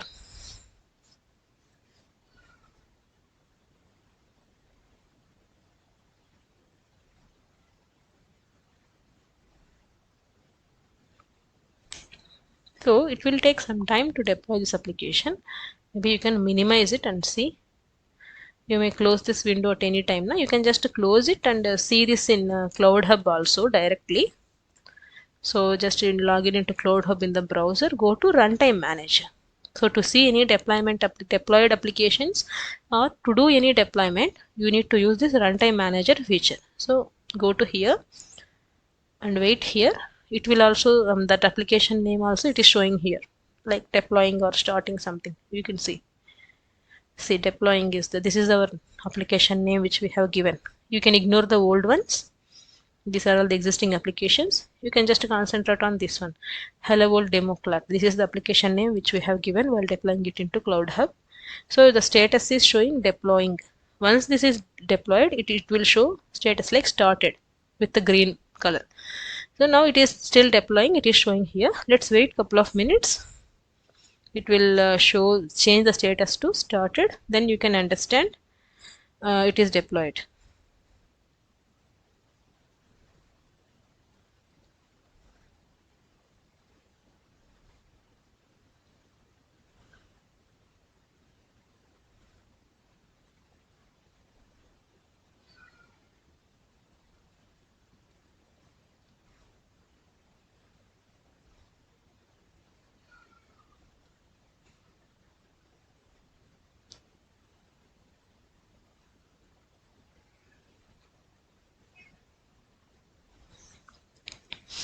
So it is showing deploying. You can close this window in the studio. You can just watch it here directly. Now you can stop this to understand the difference. Okay, you can stop this application or you can just leave it as it is to see the differences, because once you deploy this application locally in the anypoint studio, your URL is this one, endpoint URL. But once you deploy this application into Cloud Hub, your URL will differ. Your URL will change. Okay, let's see that as well, so that you have better idea about what is Cloud Hub deployment, how we can test any application once we deploy it into Cloud Hub like that. You need to understand this basic stuff before you start the implementation directly. If we directly jump it into that implementation, it will be little clumsy for you. You cannot understand more detail. That is why I just expanded this video like this. Okay. So now you will change this URL in Cloud Hub. Your path will be same, protocol will be same, but the host port will change once you deploy this into Cloud Hub. Let's see. See, this is started, right? So hello world team, sorry, demo class is started, because it means whenever you see the status is started, you can understand this application is deployed successfully in the Cloud Hub, not the 2.2 in the Cloud Hub. So let's click on this. Let's go to settings. Now you will see app URL here. Once you click on settings, okay, you will see the app URL. This is your host. Okay, once you deploy your application, you need to copy this host and you need to frame the URL like this. Because in Cloud Hub you will not add any port like this 98876. You will not add anything. By default internally it will map. You no need to do anything, but make sure you don't have any spaces after the host or before the host. Just remove any extra spaces are there. Now the endpoint URL is changed, right? So it is local testing URL and this is Cloud Hub URL. This is what I meant here, local deployment and Cloud Hub deployment. So now, because see, if you hit this URL, anyone in their own laptop, they will not test. But if you hit this URL, you can test it from your laptop also. Because I have deployed this application in Cloud Hub.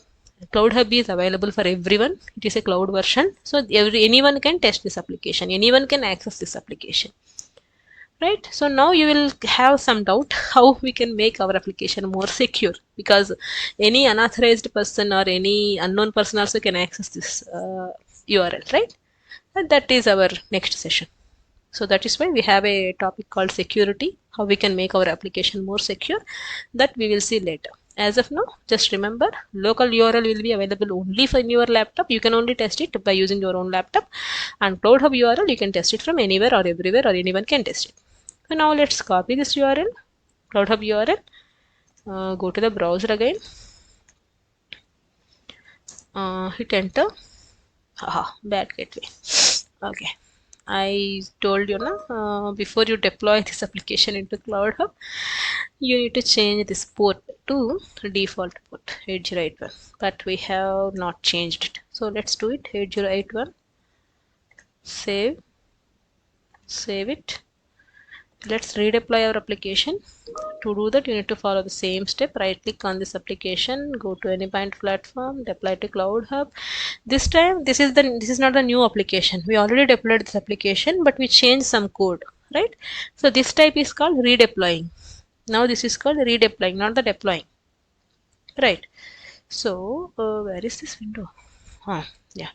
So you don't need to change this name and all. See here, one checkbox is there, override existing application. By default, it is checked once you select deploy to Cloud Hub, because we are going to use the existing application, but we did some code changes. We changed the port now, right? So that is why we need to redeploy our application. So just do that thing and click on deploy application. We will find one button here. Maybe that deploy button is not visible for you, and now it is visible.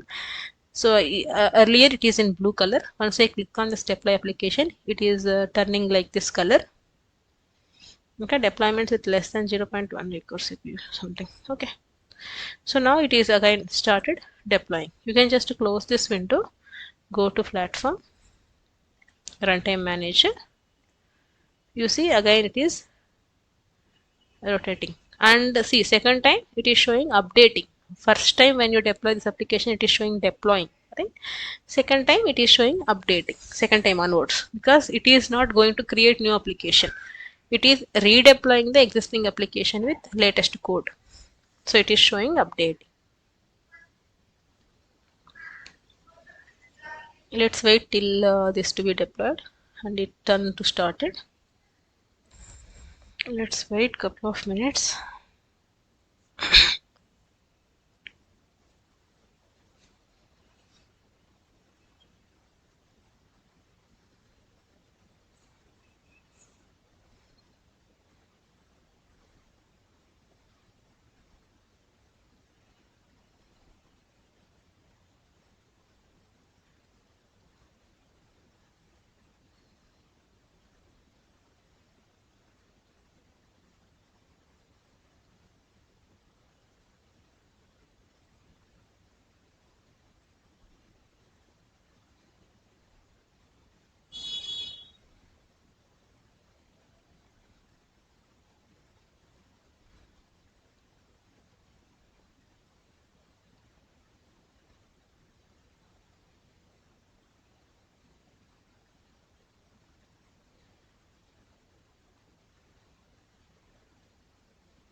Oh, it is taking much time. Yeah, in the meanwhile, I can show you one thing. You can check the logs, how to check the logs in Cloud Hub. So the log messages which we have added here, you can check this log messages here, na? In the anypoint studio console, you can see that, right? But in the Cloud Hub, where we can see that, you can just click on this application, and here logs option is there. You can click here, and here once your application is deployed and once you test your application, that two log messages we have added before calling data view and after calling data view. Okay, so those messages you can see here in this logs section of Cloud Hub. In Anypoint Studio local deployment, you can see here in this console, but in Cloud Hub, you can see it here. Let's wait this to be turned green and started. Then maybe we can test it and we can see.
It is taking its time. Maybe I can pause the video.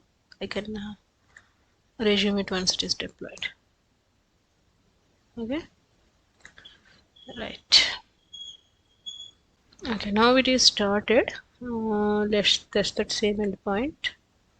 Oh, it has gone. Let me just copy.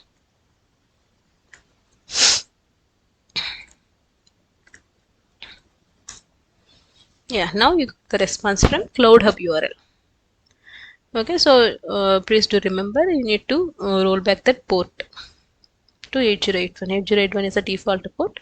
So before you deploy this application into Cloud Hub, you need to make sure you change that port to 8081. But in local, you can use any port.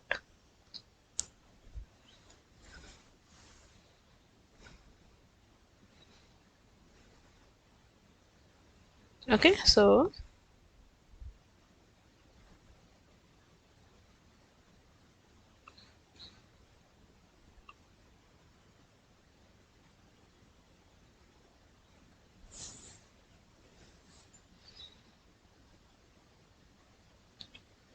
okay, so this is how you can deploy any application locally, or any code locally, any deployment in Cloud Hub, and you can test it. Okay, I hope you understand this, how to do this Hello World in local and the Cloud Hub. Okay, now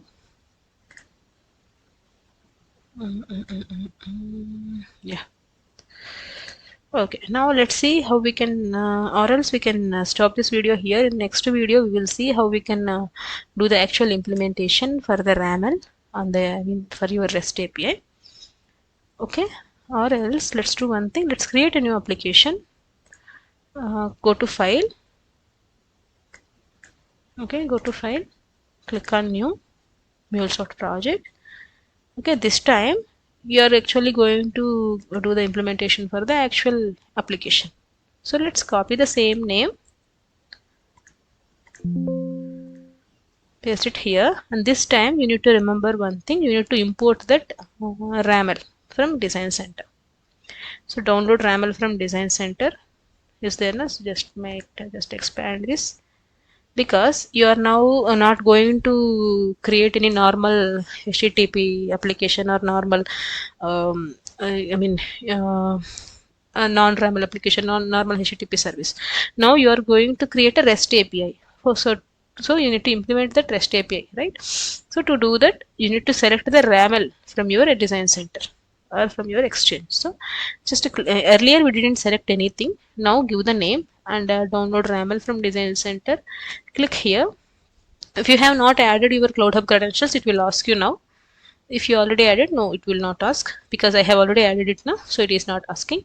So you need to select the project name which you have given there, the RAML project name.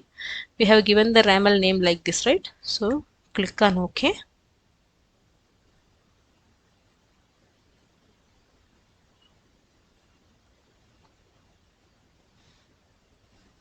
It will take some time to download that RAML. Okay, yeah, now it is showing the RAML URL here, right? So you are importing this API. You can just click on finish. And remember, earlier we have created one normal project, right? There you don't see any code.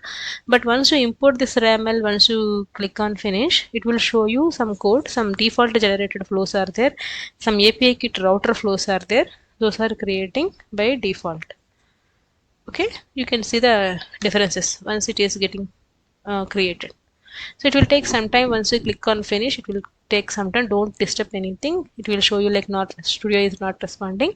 Let's leave it as it is. Once you click on finish, it will take a couple of minutes to generate the default flows, and then this window will be automatically disappear. See here it is showing not responding. I mean, accidentally I have clicked it. Let me just close this. Oh, anypoint studio itself is closed. So that is why don't click anything. Let me just reopen the studio. Let's do the same steps again.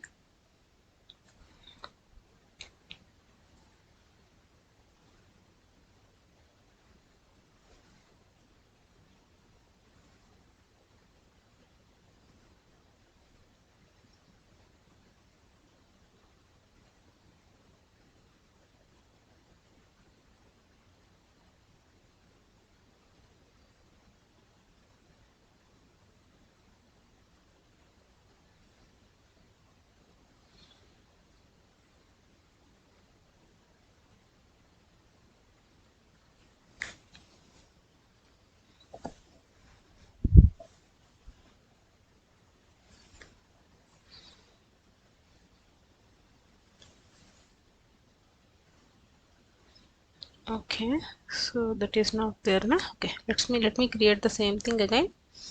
Click on new mule project. Give that project name, and the runtime will be there.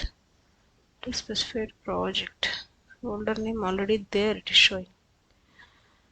Oh, something is. I mean, the folder name is already created somewhere in the workspace. Let's do one thing.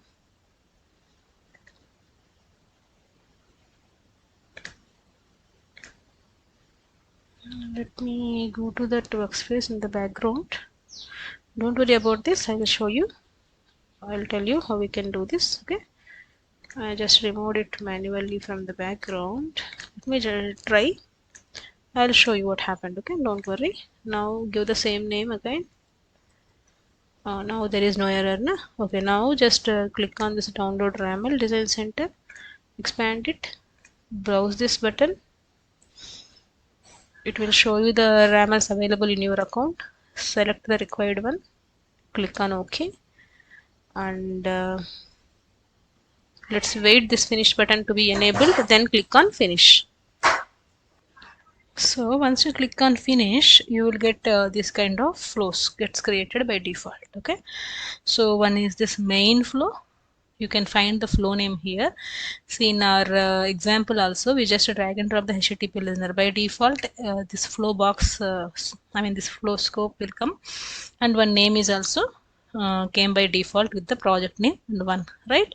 So likewise, once you click on finish on that button, once you imported that RAML, okay, it will generate the flow with the project name and main. This is the main flow. Here you will see one HTTP listener. This is our source, where once we hit this REST API, once we call this REST API, this listener will call first and then it will route the flows by using this API kit router. So API Kit router is the one which actually route the flows based on the method, based on the endpoint you are invoking. Okay, if you remember, we have implemented 4 resources as of now in our RAML, right? So get libraries. So for this, one flow is getting generated. Get books. For this, one flow is getting generated. So 2 get methods. We have created 3 get methods and 1 post method, to be frank. So for each and every method, for each and every resource combination, it will create one flow here by default. Okay, see, get libraries means list of all libraries method. For that, one flow is created. And get books, it will list all the books in the particular library based on the library code. So for this, one flow is created. And get libraries library ID, based on the library ID you are a parameter, it will fetch all the library details, location details and all. This is our another resource which we have designed in our RAML. And the last one is post books, means creating a new book into the library. So if you remember, we have we have created these many 4 resources we have designed in our RAML. So for each and every resource, it will generate one flow, and apart from that, one main flow is created. We can just minimize this by using this arrow. You can see how many flows are getting created. Okay, you can just minimize all, then it will be easy for you to see how many are there. One main flow is there, one console flow is there. You can ignore this console flow. Actually, we can delete this as well. There is no use of this console flow. You can just delete it. So one main flow is there with the API Kit router, and for each and every method and resource combination, maybe you can remember like how many methods are there in our RAML. For each and every method, one flow gets generated. So in our RAML, we have 3 get methods and 1 post method. Okay, let's just go back to the design center. Let's just verify. Maybe this session is expired.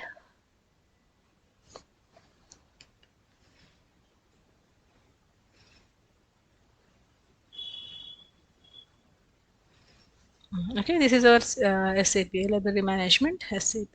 Based on this design, we have created this implementation, right? So while creating new project, we just selected that RAML. It means that based on this RAML, we are going to create the implementation. Maybe you can check it in Exchange also, but just let me show you in the design center. See in the documentation, if you can see, go to the summary part.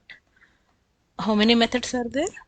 1 methods you can count with get and post. Okay, 1, 2, 3, 4 methods are there, but 3 resources are there, 4 methods are there. So don't get confused. For this books resource, we have 2 methods, post and get. Okay, so in API Kit generated flows, how you can remember in easy way is like how many methods are there? 1, 2, 3, 4. 4 methods are there. So 4 flows can get created, and one main flow is created. One console flow is also created. We just deleted it because we don't know the console flow is not that much useful for us. Okay, we can delete that main flow, and for each and every method, one flow is getting generated.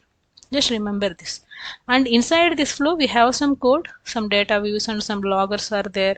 And these examples, these things, it will grab it from the RAML only. In the RAML, we have generated some examples, some example files, right? So based on that, it will pick randomly. This is not the actual data. So going forward, what we can do, we can just delete these RAMLs. Okay, we can delete this default code generated in this flow. We are going to delete it, and we can do the actual implementation. Based on the particular resource, we have a requirement for each and every resource, right? So we can do the actual implementation. We can do that logic here instead of this default log and the default data view. We will delete this. Okay, for now, let's do one thing. Let me just drag and drop the data view in every section. Let's create one line of code to understand which method we are going to call, just to understand. Okay, maybe we can keep this log. By default it is like this, no? So get list libraries logger, we can say. Let's do small changes. Let's deploy it. This is not the actual implementation, by the way. You need to understand how to commit the code and how to add this code into your repository first step. with the default code itself. Then we can do one by one implementation. Then we can commit the code on daily basis. So that this is also your day-to-day work as a MuleSoft developer. You need to work on any project. Once you're done with your code, you need to commit the code at the end of the day every day. So that practice also we will do from this video itself. Okay, so that is why I'll show you how to commit this code initially, and then we will see. So for now I'm just keeping one JSON data view. That is why I have result. Maybe that is why I have explained this example in previous hello world example. You can just change this JSON, and maybe just for now list libraries flow, we can say in this way. This will be your response, okay, for this particular flow if you invoke it. Instead of this, we can just, this is get books na list books flow, we can say, just for our understanding. So let's add one logger in each flow and one data view with some sample data.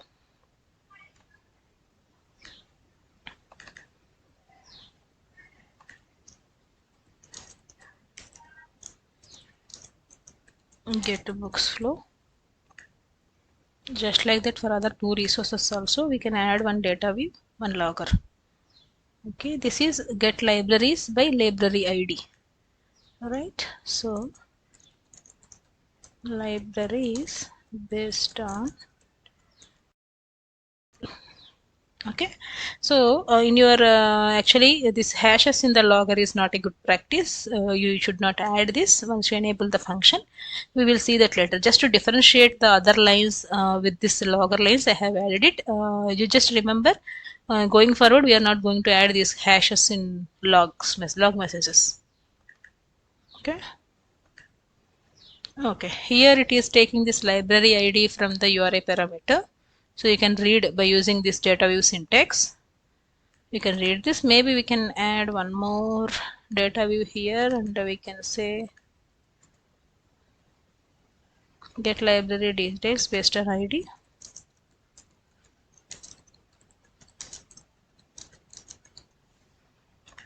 What I am trying to do is, like, for each and every flow for all the 4 resources, I'm just adding one data view, one logger. Let's deploy this into Cloud Hub. Let's test this once if it is working fine or not. Then we can do the actual implementation. Then it is easy for you to test and all. Okay. Also, we will first commit this code into Git repository. Like, we are going to use this Azure DevOps repositories, right? But locally to commit, we are going to use Git bash only. We will do that setup and we will see how we can do on daily basis. Once let's complete that first. Then we will go through one by one. We will do small implementations. We will do all the branches and all. Then we can commit the code every day. Then we can complete the project. Right, so let me add one logger, sorry, one data view. Here this logger is to create new books.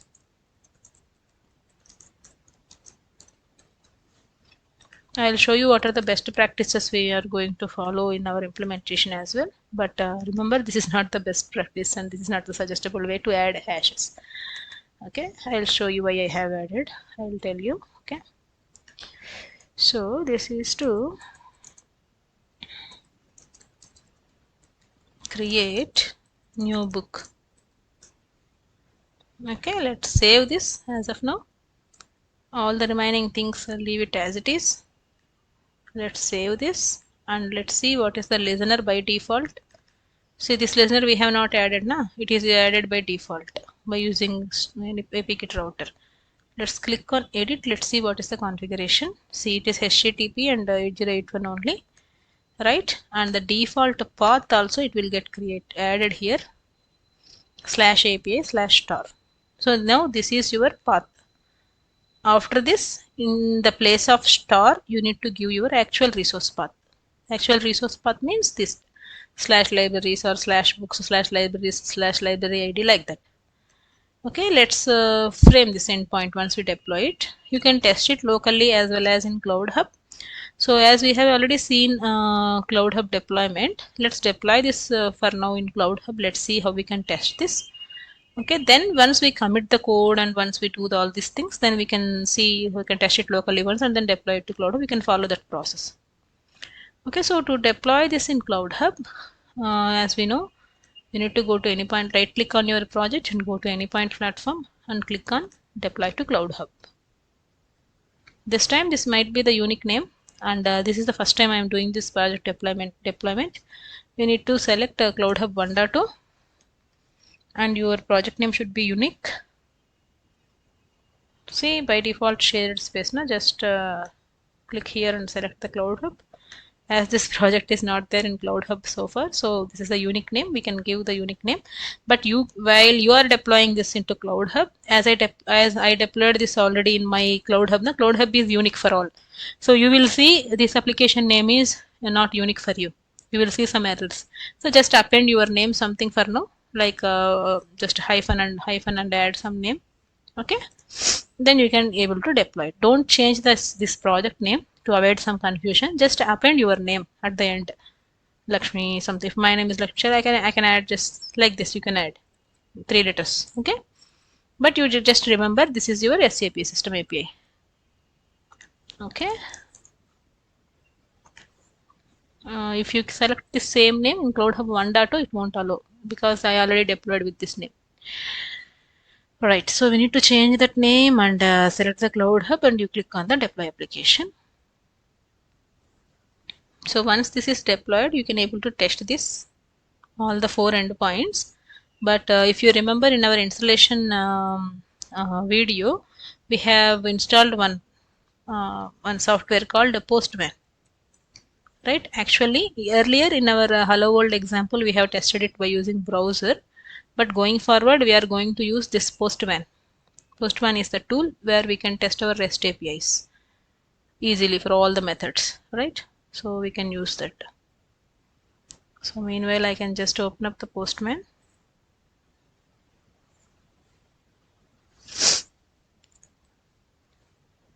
So you can just follow this video step by step. Okay.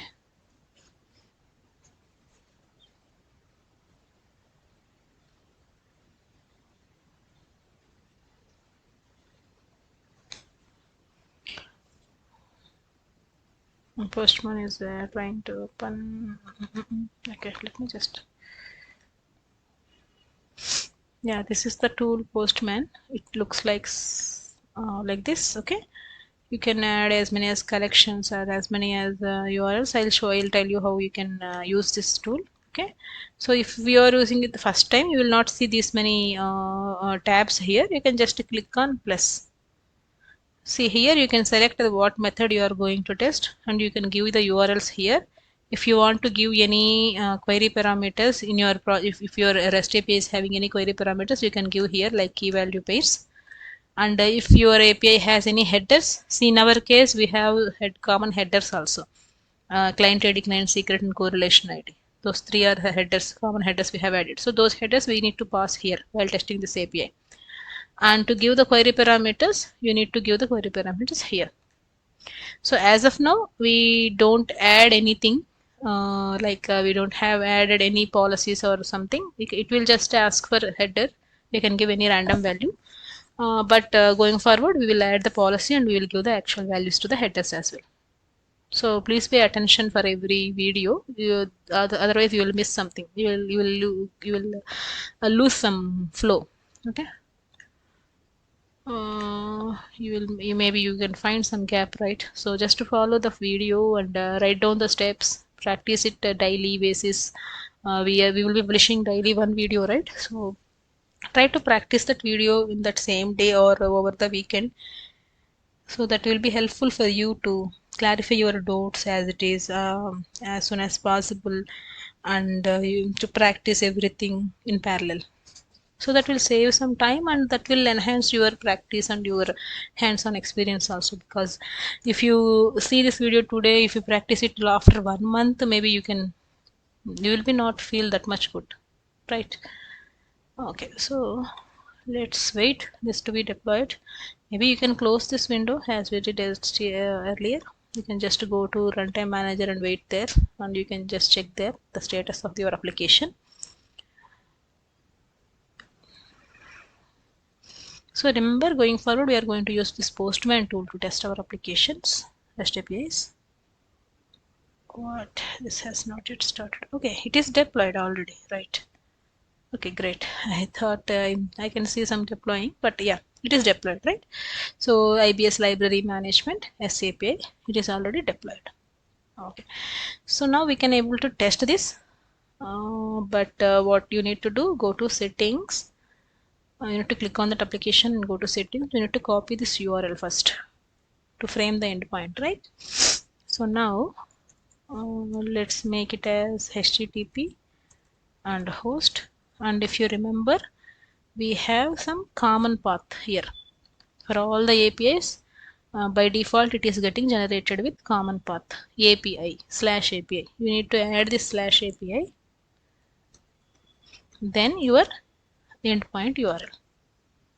What is your endpoint URL? From where you can get it? You can actually get it from Exchange or RAML or even in this code itself. Okay, so let's minimize this main. So to get libraries, to get this response, you can use the resource path like libraries /libraries, but it's better to get it from the RAML. Sorry, I'll do it in another window.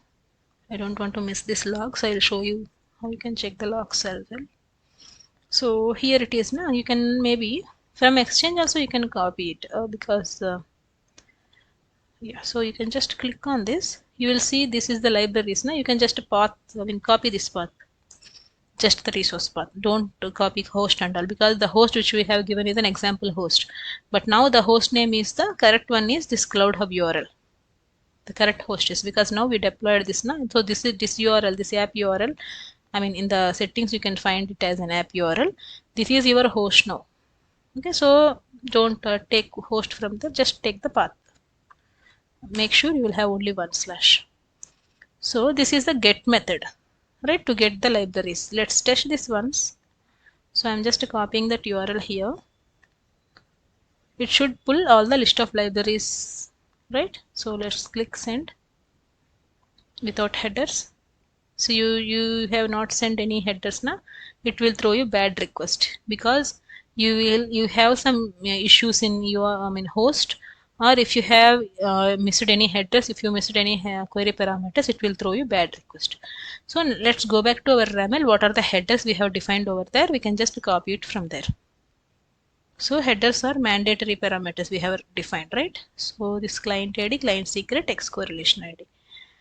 Alright, so we can maybe copy it from here. Yeah, you need to pass all the required headers, query parameters and all to make this work. Client ID, but as of now we don't have any policies, as I said earlier, so we have not applied any policies. You can just give any random values. Later on you need to provide the actual values. Okay, so this is how you can add headers under this headers tab. We have these 3 headers now. You can add the keys as it is, as you defined in the RAML, and values you can give any value as of now. Okay, let's try to hit this now. Yeah, now you will get 200. Okay, because now you have passed all the required information for this get method, all the client ID secrets. So the result is list libraries flow. From where this result is coming, we have defined in this data view, right? In this data view we have defined it is a JSON response and list libraries flow. So what about this logger, list of all libraries? It will print here? No, because we didn't deploy this locally, we deployed it in Cloud Hub. So you can find this log statement here in the logs. Okay, see list of all libraries, you can see. One error is there. See, if any errors is there, it will show you here. Here you can check what is the error. So when first time when we hit this URL without this headers, we got an error like 400 bad request, right? So for that it is providing the information in this log section. See, this is the error. You can find any errors in the logs also. So this shows error, and what is the error? See, required header X correlation ID not specified. It is not complaining about other two headers, client ID, client secret, right? It is complaining about only X correlation ID because it will check one by one. So once you add X correlation ID, if you didn't add other two headers, it will throw error for those two headers as well. If you defined it is required true. Okay, let's just uncheck this. If you uncheck these values also, that is fine to replicate the issue. See, 400 bad request. So we didn't pass these two values. Whenever these are checked, it will take the value. If it is unchecked, it won't take the values. Now let's go back to the Cloud Hub.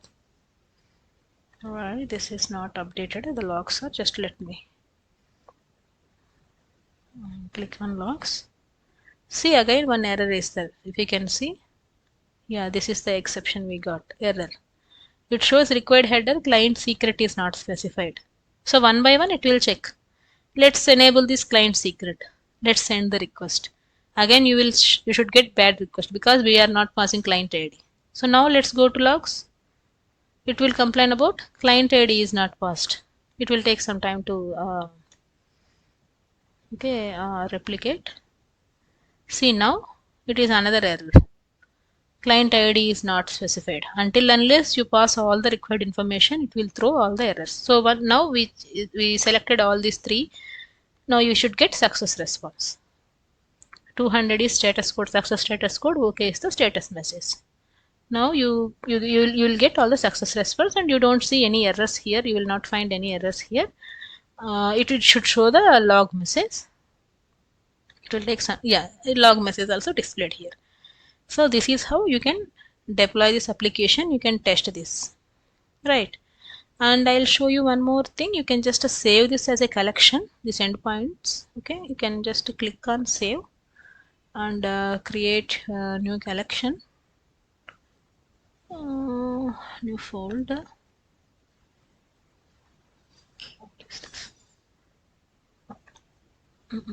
Here you can say it is IBS project URLs as of now. Okay, let's create, because why you are going to create is now all the endpoints, all the URLs you can save it here in one place. So that is why. See, IBS project URLs now, this get URL is there, get list libraries we have just tested. We have another 3 endpoints also. We have 3 other resources also. You can just test them as well. You can save all the endpoints here in this collection. It is easy to maintain this postman to get all the required URLs. You can directly come here instead of typing every time. You can just come here and you can test this particular URL from here. So that is why. So it doesn't have any query parameters. We don't need to pass anything. It requires only headers. We are sending required headers, right? So let's see all these other three testing later, maybe, because everything is same as of now, as we don't have any exact implementation, right? Everything is fine. You can test all the 3 URLs also like this. Just try from your end. You can test all the remaining 3 URLs by using like this. Just try to add the collection, all the 4 URLs here, and try to do this deployment in Cloud Hub. Then in our next video, we will see how we can commit this code into coding repository, and then we need to create one database connectivity. So database credentials also we need to create database account, because we are going to pull library details, book details from the database, right? So we need to create one database and table, but in real time you are not going to, as a MuleSoft developer, you are not going to create a tables and databases. Database team will be there, they will give you the required details. But as we are doing it from scratch, we can create some database and tables from our end just for our testing purpose, for our project purpose. In your real time, you will get these details from the database team. You don't need to worry about all the database scripts and all. Okay, I'll show you from next video. So till now, practice this RAML and practice these examples, and try to implement this project with some dummy data and deploy it, test it thoroughly, so that you will get some good idea how to do it. Okay. Thank you. Next, let's meet in another video. Thank you.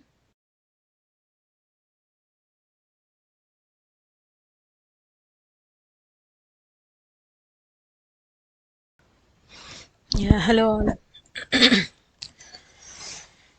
Yeah, till previous video, what we have seen, we have created one sample project in Anypoint Studio, and we have imported this system API RAML, and I'm just opening the studio. Okay, and we have seen what are the default flows generated, and we have seen how to test those flows by deploying it into Cloud Hub. How can we use the Cloud Hub URL and all? We have seen all this stuff, right? So to start the actual implementation, before you start, you need to do some other setup. So in our installation video, we have already created an account for this Azure DevOps, and I asked you to install Git Bash also, right? So these two will work together to work on this code commits to get the code and all. So first we need to set up these two things. Then once we are done with the implementation, let me just give me 1 minute. Okay, I have already checked it. Okay, so once we are done with the code, on daily basis we need to commit the code to this Azure DevOps repository. Okay, so we need to do that first. Before that, let's recap our Azure DevOps user stories. So this one is for to design the RAML end to end, right? If I'm not wrong, I want to retrieve list of all libraries, endpoint, you can, or else maybe these are all the implementation user stories. This is the one which we have done, right? Design the REST API for this SAP. IBS library management SAP. So we have done this, right? So earlier it should be in progress, but now we have done this implementation. Now you can just go move this to resolved. But once this is test end to end, you can just close it. But we just tested it from Exchange, right? You can just close this. In real time basis also in your project or in your organization, you have to update these user stories on daily basis based on the work you have done. Okay, now let's add new user story for today. So create repositories for IBS IBS library management system API.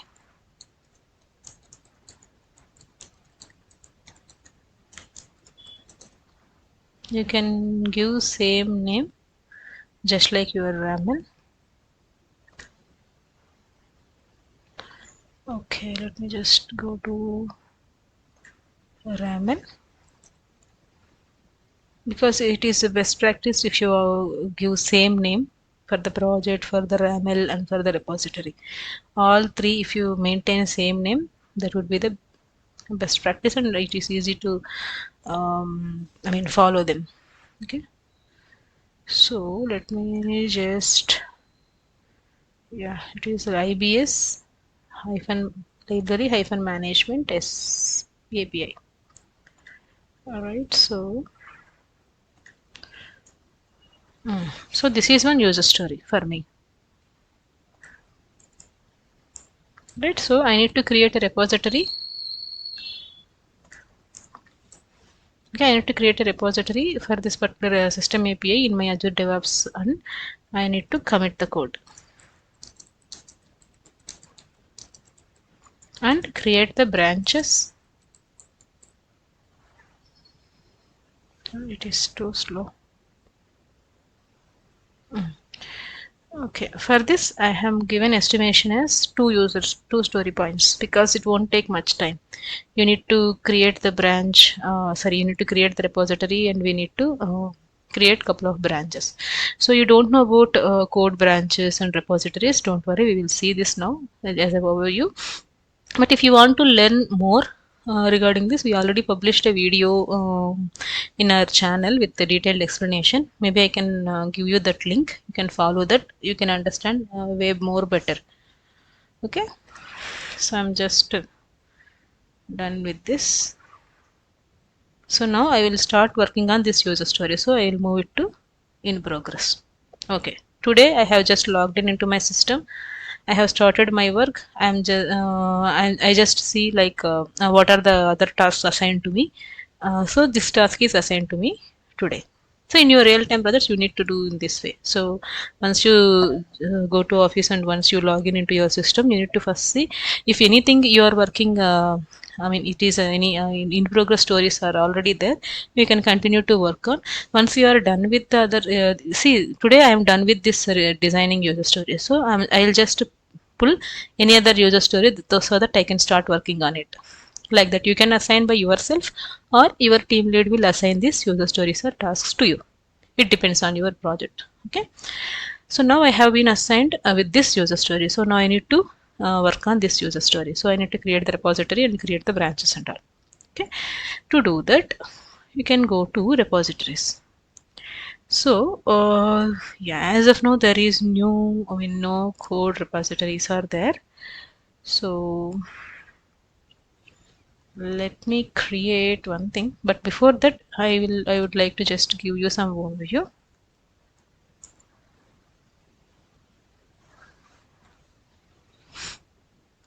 Because a code repository is something where you are maintaining all the code globally. We have local repository and remote repository. Okay, I'll show you.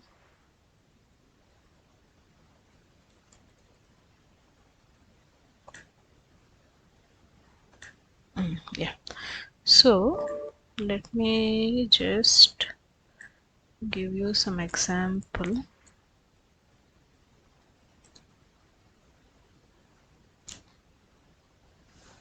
I don't know why it is too slow. Let's say she is one developer and he is another developer, and if you want to know more about this git and remote local repository, as I said, you can just watch our previous videos, but for now just concentrate on this concept. See, for example, we are the 3 developers working on this project. What is the project? It is IBS library management system API. Okay,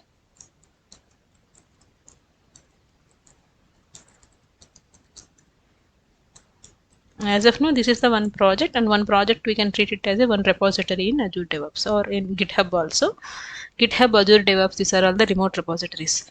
You can treat one project as one repo. Okay, see, so I need to work on, see, this person is working on designing RAML for this particular project. Okay, so maybe this is me. I have already done with the designing RAML. Okay, let's say we have not started this project yet, and this is the person, this developer is working on implementation of libraries, get libraries, like list libraries, that feature.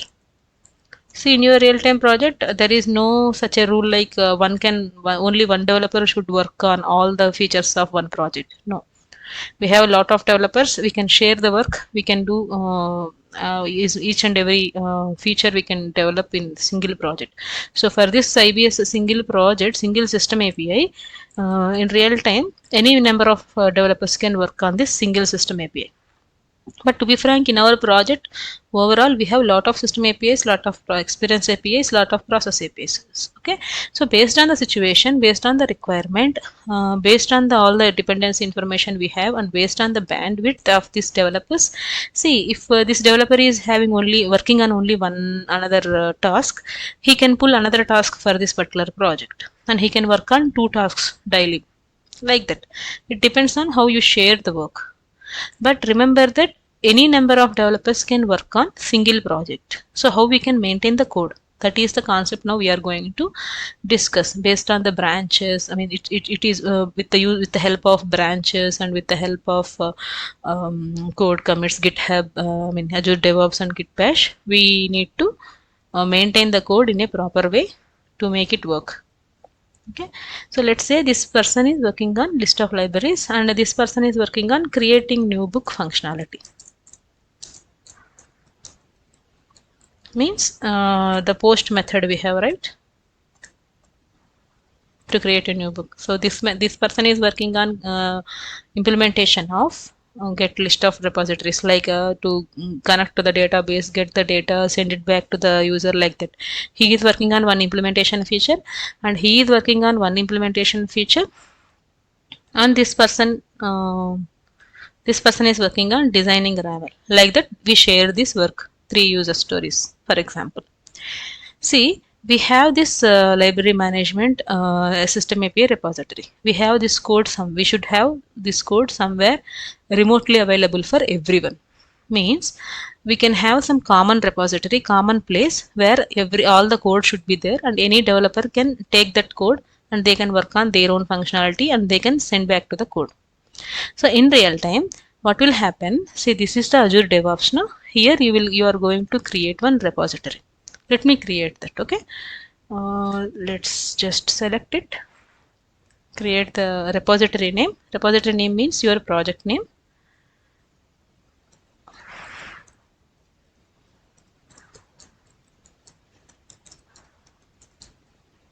IPF library management. What is that? SAPI. VS also you can give in caps names just for our understanding. Okay. So now you can just click on create. See, this is how your repository. This is called remote repository because this is available in Azure DevOps Cloud. Anyone can access this. Anyone in the means like anyone in this team, anyone in this project, not like everyone in the world can access it. Okay, every member of project can access this. Okay, so let's say in our example we have 3 developers in this team. So all these 3 developers should access this repository to get the code. So this is common to all the developers, and this is available in the cloud. So if from any system, from anywhere, they can download the code and they can update the code like that. This is called remote repository. This is a common repository where combined all the code should be there. Okay, now let's go back to our diagram. So this is now here we have the code. As of now we don't have any code. Okay, we have only just a readme file. As of now we don't have any code. Okay, so now first this person has done the design part, right? This developer need to update this repository with this code. So let's say she is having RAML code in her system, in her own system. No one can access this code because this RAML code and the initial code is there in her system, her laptop only. She can only access this. No one in the world or no one in this particular project, even these 2 developers also cannot access that code until unless the code is sent to the remote repository. But for now this code is there with her in her laptop only. Okay, let's say if sometime she left the office, or if her system crashed, or if something happened, we will lose this code, right? This code is not available anywhere, only in her system the code is available. So if something happened to her, or something happened to her laptop, or something happened to network or something, if in any case we will lose this code. What will happen again? Then any other developer, again they need to start the RAML design and they need to work on again, they need to build entire code from scratch again to get this code. There is no other option because we don't have any copy of the code or anywhere, right? So to avoid this situation, to make the code available for everyone in the developer and to make the entire code to be work, we are following this remote repository and local repository. So as of now, the code is available in her system, right? So first what she need to do, she need to first push these changes, like save these changes to git local repository. For this we are going to use git bash.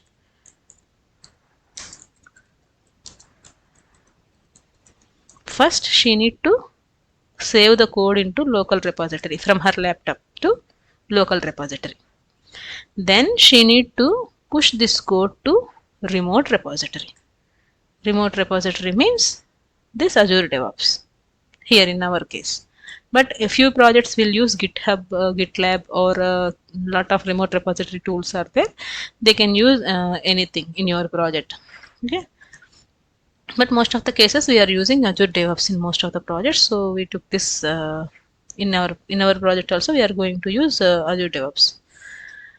Okay, so she is done with the code in the system. From her system, she send that code to local repository. Then she push that code to push or save anything. In Git terminology, we are going to use this terminology, push. She pushed the code from local repository to remote repository. Now, what will happen if maybe her system is having any issues and her system crashed, or she left the organization, anything happened, but the code is available here. So, what happened if maybe she left or she done with the code and she commit the code here? If this developer want to do the implementation on top of this RAML, because in our API lifecycle, to create any REST API, we know first we need to design that RAML, then based on that RAML we need to do the implementation. That is what we have done in our previous video also. We have done with the RAML and we have imported that RAML into our anypoint studio. Then we have started developing that application, developing that implementation, developing the code, right? So he is a new developer. His task is only to implement that list libraries feature. His task is not to design that RAML and all. So from where he will get that code? If the code is available in her system, that is also one problem. If she left the organization, that is also another problem. Okay, but if now from her system to local repository, from local repository to remote repository, she pushed the code, she commit the code. So now the entire code is available here. Now what this developer will do? The code is available here, right? So here, as of now, there is no code, but let's assume that the code is available here. So what this another developer will do, he can push the code, pull the code from this remote repository. What he can do, he can pull the code from this remote repository to his laptop.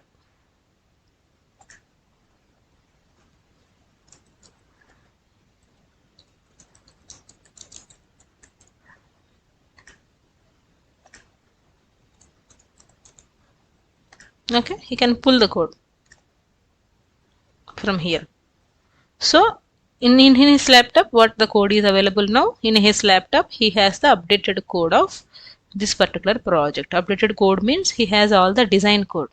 From her laptop to his laptop, he can took the code like this way. He can pull the code from remote repository. So all the design RAML stuff will be there in his laptop. Now what he can do, he can work on his own functionality. He can work on the implementation of list libraries. And then again, once he is done with that, he will push the code. I mean, in his laptop, he can work on that. Then again, he need to push the code to the local repository. Dev to local repo.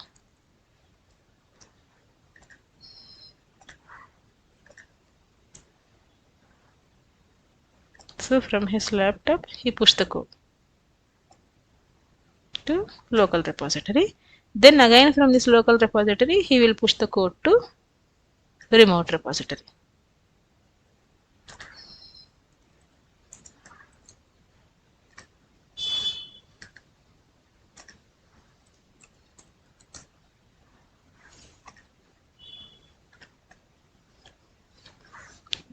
Right.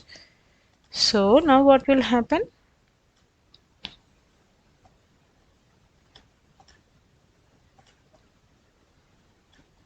I'm trying to adjust this.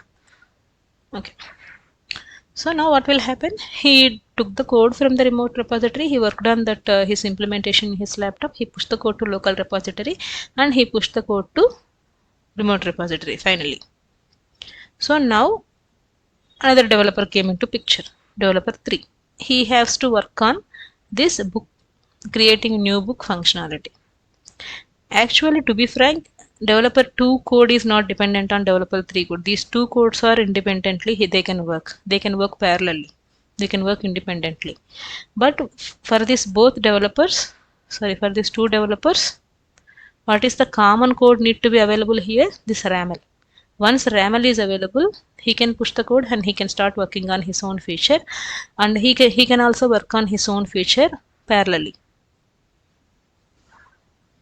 Just give me 1 second. Parallelly, they both can work, but the process will be same.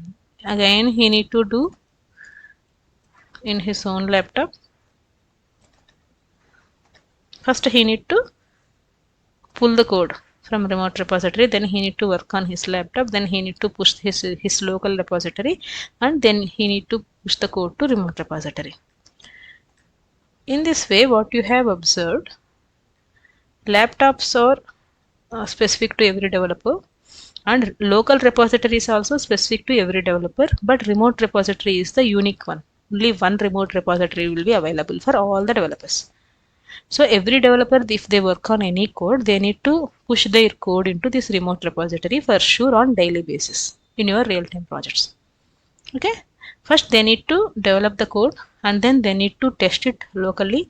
If everything works, if everything is working fine, they need to push the code to their local repository, and then they need to push the code to remote repository. So at the end of the day, all the updated code, all the working code should be available in remote repository. That is the rule. Let's say if all 3 developers are working on each and every tasks of this particular project, they need to commit this code. To send this code to remote repository, we will be using terminology like commit the code. So they need to commit the code, and they need to push the changes to this remote repository on daily basis. Okay. So in that case, we can make sure updated code is available in the remote repository. If something happened for these laptops, for these local repositories, we don't need to worry. Updated code is already available here. So they can again pull the code, they can use the code. Okay, that is why remote repositories, local repositories concept is coming to picture. So we need to work in this manner only in our project to make you understand and to make you handy for your day-to-day tasks in your real-time project. Okay. Okay, apart from this, we need to discuss about another thing which is called branches. Okay, let me tell you. So before that,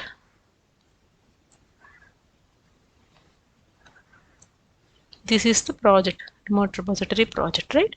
So by default, we have this main branch.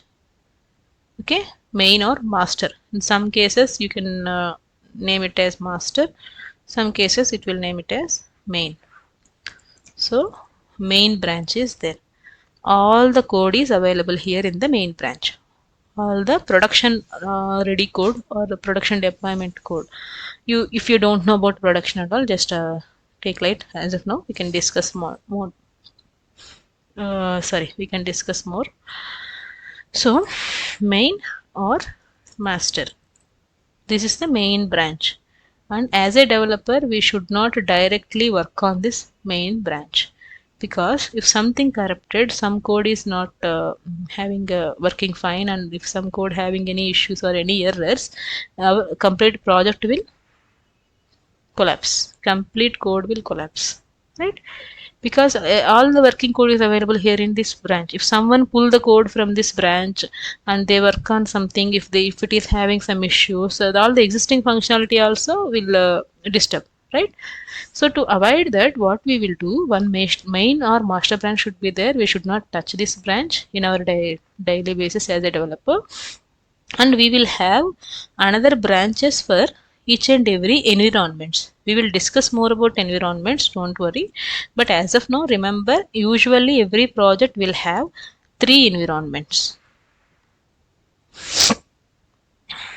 Usually every project will have 3 different environments. One is dev environment, another one is QA or stage.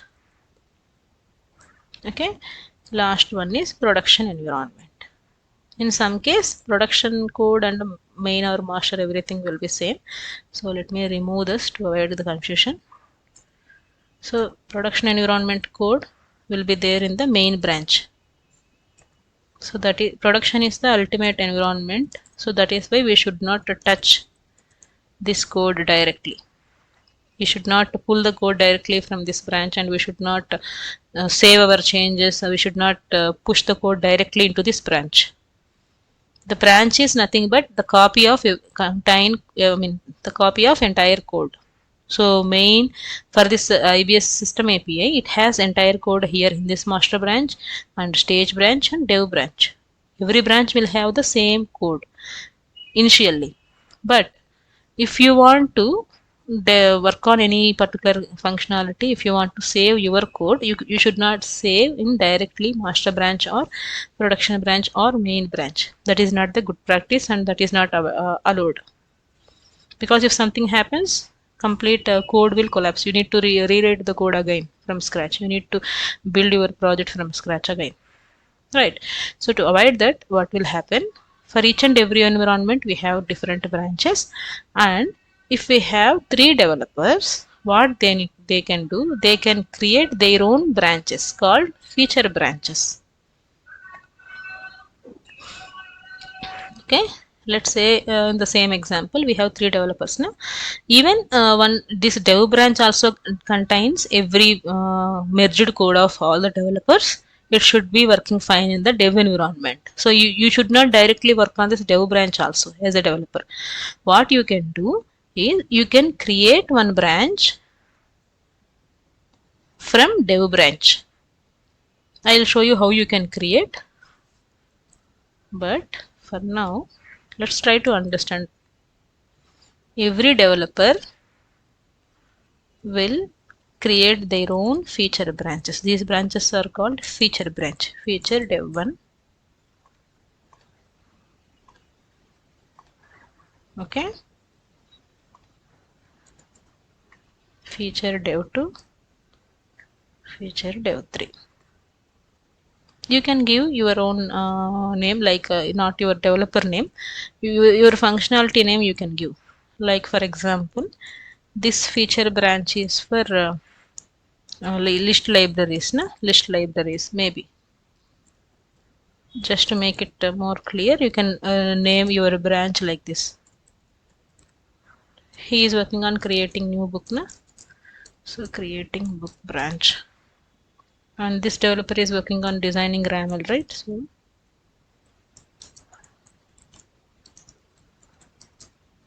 usually RAML design task will not come into our implementation. We are going to do this design in design center, right? So this will not come into picture in real time, but you can just name it as RAML design and initial commit.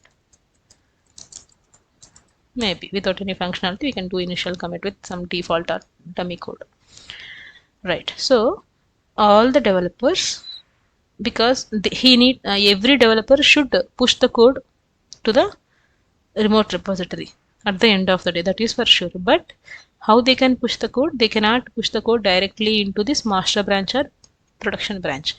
They have to create their own branches on top of this dev branch. It means they need to create one branch. This branch should contain copy of this dev branch code. So if this developer create one branch, this had all the code available in this development branch should all available here in her feature branch. So now she can work on her own task, and she can push the code. She should push the code to this feature branch only, not to the development branch directly. Don't get confused. Once we will do the practical work, you will get to know more details. Okay. So what she can do? She have to create one feature branch from the dev branch. She need to work on the code in her laptop, as we see in our earlier diagram. Okay.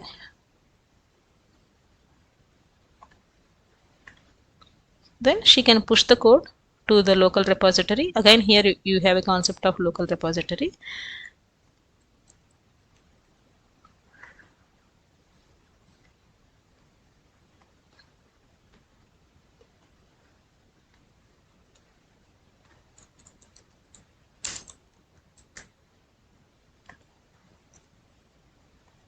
Okay. So she can create a feature branch on top of dev. Till here it is remote repository. Once she push the code or she pull the code in her laptop, she can work on her functionality, her set of code. She can do her implementation, and she can push the code to local repository, then push the code to remote repository of feature branch. This is the point you need to understand. She is not pushing the code directly to the master branch. She will push the code to only feature branch.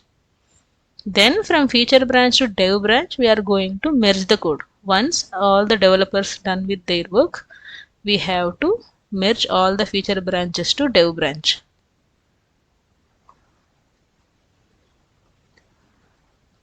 And we will do integration testing here in this branch. So every developer will have their own feature branch to work on their task. Okay. Then they need to push the code to their local repository, and they need to push the code to their feature branch of remote repository. Wait there. Then another developer also can work on her laptop or his laptop. He can push the code to his local repository, and he can push the code to his feature branch of remote repository. So now these green colors ones are remote repositories. Till purple we have local repositories. Okay. So he can push the code to feature branch of remote repository. Once to deploy, and actually what they can do, they have to test it before push the code to remote repository. They have to test it by deploying it locally, or by deploying it in Cloud Hub from the directly feature branch. They can test their own functionality. That is called unit testing. They can test their own functionality first before they commit the code to dev branch, or before they push the code to dev branch. Okay. What is this? Another arrow. This should not be there. Okay.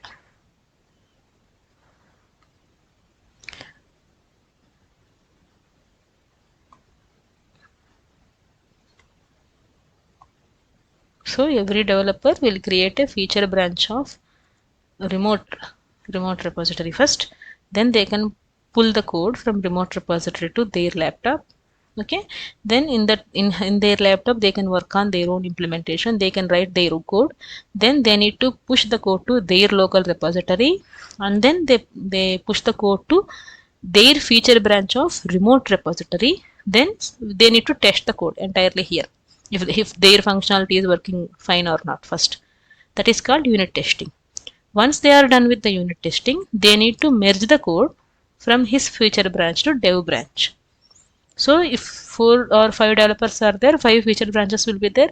5 feature branches also merge to this dev code. So initially in dev branch, there is only some code. So once they merge all this code, now dev branch is having all the developers code. Once they push, or once they merge all the code, now this dev branch will have 4 developers code, right? Code of all 3 developers, maybe in our case. Now we need to test it thoroughly, right? So every developer will test their own feature, their own implementation. Once they merge all the code, now here we need to test it thoroughly from end to end. End to end means from starting to all the features we need to test here at once. Because we have integrated all the code, we have merged all the code here. This is called integration testing. You need to test entire code in the dev branch by deploying this dev branch code into Cloud Hub. Before that, every developer should deploy their feature branch code into their Cloud Hub. Then they can test it. In this case, they can test only their own feature. They will not bother about other features. They will just test on their own feature if the functionality he developed is working fine or not. That's it. But once we merge the code into this dev branch, all the 3 developers code should be testing here. It is called integration testing. So we can test everything here. If everything is working fine in development environment, for all the developers code is working fine in developer environment, then we can push the code to the other environment, higher environment. Here there is no other tasks to be done. The available code, or the working code available here in this dev branch, then we can push this dev branch code to stage branch. Here actual user acceptance test will work. actual test, some users can test, some test users can test the code here. If everything is working fine here in the stage environment also, then we can push the code to the actual master branch. This is our final goal. To deliver any project, this project code should be there in main or master branch, and we need to deploy that project into production. So this is entire process every developer should follow in their day-to-day projects. Even though if it is MuleSoft or even though if it is any other technology, this process is common for all the developers to maintain code readability and to maintain code commonly in a remote repository. This process every developer should follow. As a MuleSoft developer, we need to follow this process as well. I hope this is clear to you. But if you have little confusions here as you are a fresher or student, don't worry. Now we are going to follow these steps first. Let's assume that I am this person. As I have already worked on that design part. Now what I can do, I already imported that code to here in my, the RAML code I have imported in my anypoint studio. Right now what I can do, what I will do to show you this particular process, this entire process, what I can do, I can commit this code. Now this RAML code and this default API kit router flows and this test code is available in my laptop. Right now what I should do, I need to commit this code to my local repository, from my laptop to my local repository. But before that I need to create one feature branch here, and then I need to push the code to from my local repository to feature branch. Then I need to merge the code to dev branch. So I will do this entire process now in this video so that you will understand how we can work in our real-time projects. Then later on, as in our case we don't have much developers, I am the only one, so I can pretend myself as a developer 2, I can pretend myself as a developer 3. I can show you how we can work in these multiple feature branches, how we can do this. Right? Clear? Perfect. So let's go to this remote repository. But before we do all these things, we need to have these branches, right? Production branch or main or master branch. By default it is available. Let's create these two branches, stage or dev branches. Then we can create the feature branches. Okay, how can we do that? So this is the main branch now. By default it will be there, but there is no code because this is a fresh repository we just created. There is no code. Once we need to commit the code, we need to push the code again. Then I will show you how we can do that. Okay, let's create couple of branches first. You need to click here and click on new branch. Here you can give the branch name. First let's create dev branch. Based on what? Based on main branch. This is the initial setup, so you don't need to worry about this setup. Initial setup, they can, your operations team or your AMS team or your team lead can do this setup for you if you are a fresher. So you don't need to worry about this. Okay, let's create branches quickly. So I have a dev branch. Now I will create a stage branch based on master branch only initially. Now I have main branch means master branch or production branch, right? So these three are available. Now let's say I am the developer 1, this person. Okay, now I have to push my RAML code, this flows, this initial API kit router flows code. I have to push this to remote repository. So I need to create one feature branch based on dev branch. Okay, so you need to select dev here based on. So on top of dev branch, you need to create your feature branch, right? So feature, you can follow naming conventions as per your project, but I'm just giving feature slash API kit router RAML flows. Just this is not a, actually we should not create a branch for this RAML flows, but for our practice purpose I'm just showing you. Okay, so this is my branch I have created. So I am this developer, right? So I have created this feature branch in my remote repository. Okay, right. So now next step would be I have to commit my code. This is remote repository. this feature branch is available in remote repository because this is available in Azure DevOps. Azure DevOps is one of the remote repository one. So this feature branch is available in remote repository. But first what I have to do, I have to commit this code or I have to push this code from my laptop to my local repository. Then I need to push this to remote repository of feature branch. So one more step is there in between. In my, if the code is going from my laptop to remote repository, okay, if I want to push my code from my laptop to this Azure DevOps remote repository, one more step is there in between. That is nothing but local repository. So I have to push my code to local repository first, then I need to send this to feature branch of remote repository. Let's do this step by step. So to use this local repository, we are going to use Git Bash tool. So I hope you already installed the Git Bash. It is very easy. Okay, I have already installed it. In our setup video, installation video, I have informed you to install this as well. You can just download it from Google and just accept all defaults. Click on next, it will get installed. Okay, so now I am using local repository as Git Bash.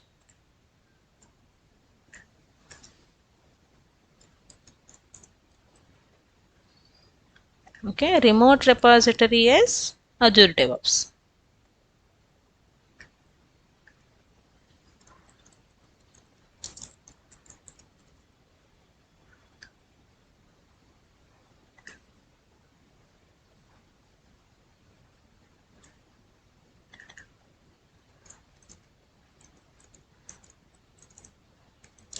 Remote repository I am using Azure DevOps. Sometimes another projects will use GitHub or GitLab or Bitbucket or anything as a remote repository. Remote repository will change based on your project. But in our project, we are going to use local repository as Git Bash, remote repository as Azure DevOps. Remember these two things.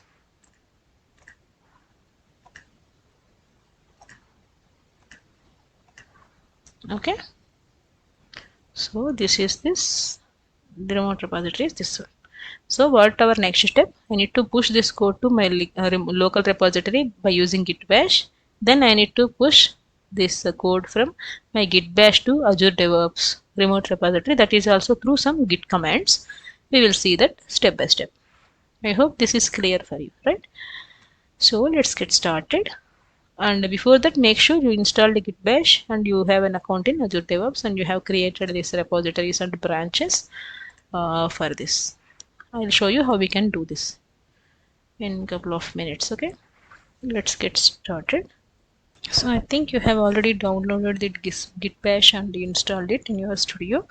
If not, just download and install it right now. You can just go to this link and click on Windows. It will download one exe file for you. You can just double click on it and just accept all the defaults and click on finish. It will get installed.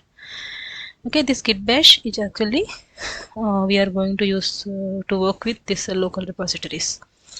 Okay, so once you installed, what you can do, you can just go to any folder. You can just for this coding purpose, maybe you can just go to any I'll show you easy way.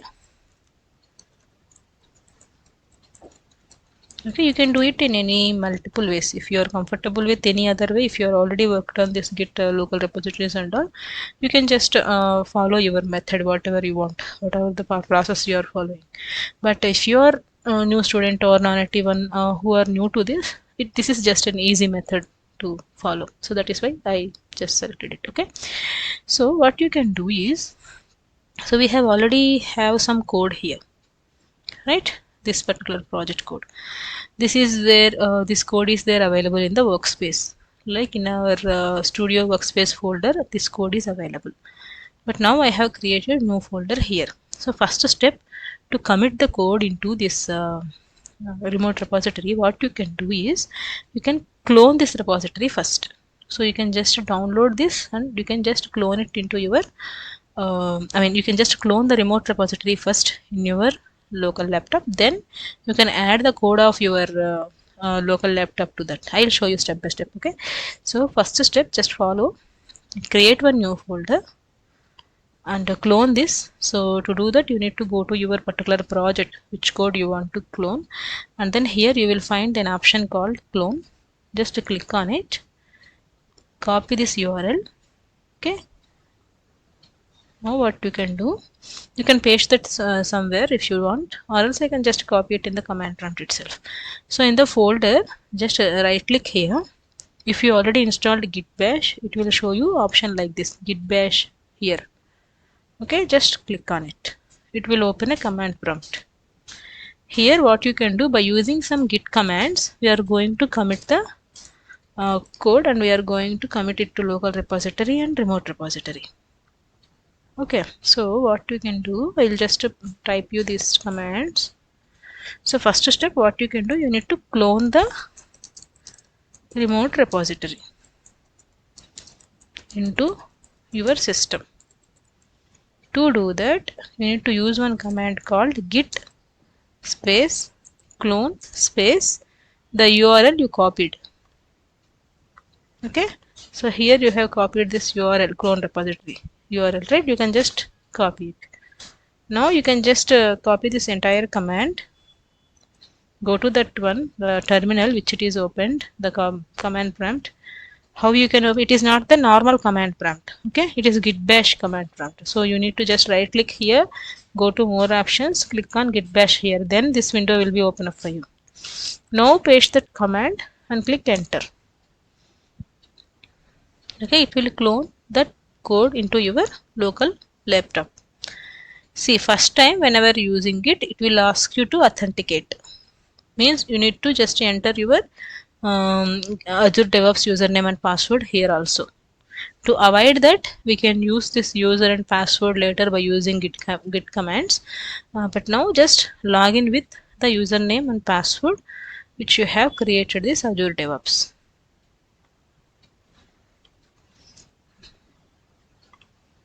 I think I might have forgot the password. Let me check.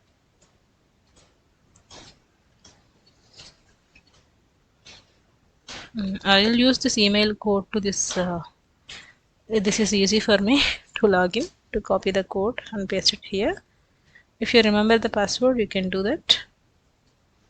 You can give directly password. Otherwise, there is another option like this, which I'm doing right now. Okay. So single use code it is sending. So it's 95, just like an OTP, 95637119. So once you authenticated, the code is getting cloned for you. See, like this it will clone. So now all the code in the remote repository came into here, but now it is in this folder, like this CLASSPATH course project folder. Observe carefully. Now to pull the code from the particular branch, first we need to go into this folder. So by using command prompt, how we can go into this particular folder is, you can type cd space this folder name you have to give. As I have only one folder in here, you can just type few letters and click tab. It will give you complete folder name.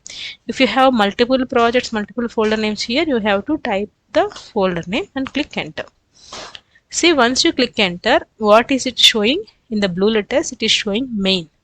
It means the code is it by default, the code it is cloned from the main branch or master branch. But what we have discussed earlier, we should not touch the main branch or master branch directly. So first you need to get the code from the feature branch of the remote repository. Here feature branch is there. Now you can just copy this branch name. So first you need to pull the code, get the code from the remote repository, then you can do the work you want, then you can commit the code to the same feature branch, right? So to change to that particular branch, we have a command called git checkout, and you can paste that branch name. Click enter. See now this project branch is showing like feature branch, the branch which we have created. Now you can get the code, whatever the code available in this feature branch. So to get the code, to pull the code, we have a direct command called git pull, git space pull space origin. You can mention origin, enter. So it will pull all the code from this feature branch of remote repository to local branch of remote local repository, sorry, feature branch of local repository. See here, whatever the code you are seeing here in this window, here this branch name you can treat it as branch name of your local repository, and this name is branch feature branch of your remote repository. Once you practice these commands one by one, it will be easy for you. Okay, right. So now what we have done, we have changed our branch from main branch to feature branch, and we check out the code from there. We pull the code from there. As we don't have any code here, nothing is pulled.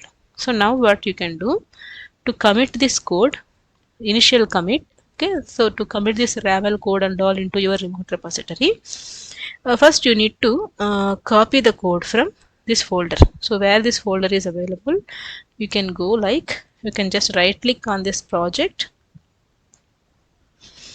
click on show in System Explorer. You can just follow the steps which I am showing right now one by one. It will be easy for you. There will be no confusions. Okay. So once you click on System Explorer, it will show your project folder here. Just open it.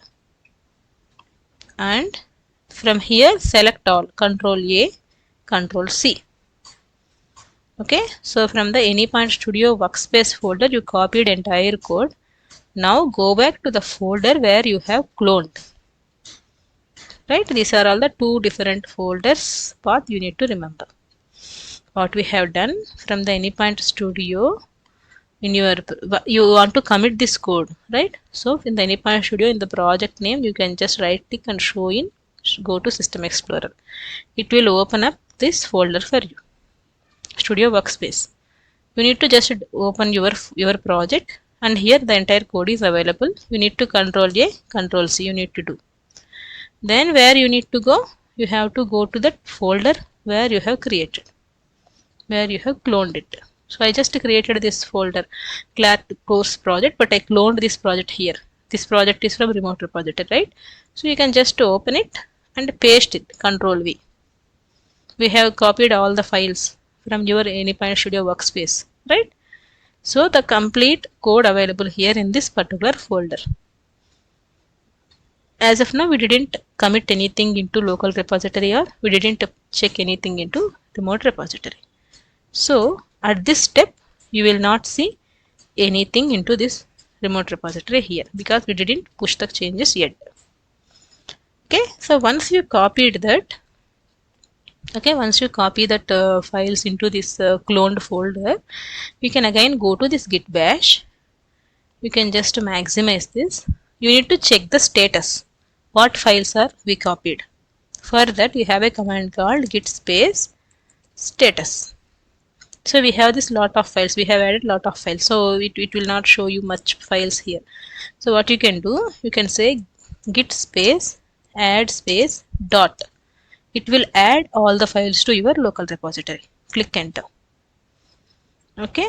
Now, oh, what it is, git ignore. Just it. List. Okay. No problem. Let's see. Git status. All files are getting added. Whenever you see this green lines, it will show you new file. Na? So all files are getting added. It just added. Okay. We need to commit again. You need to remember these commands one by one. In the same order you can follow.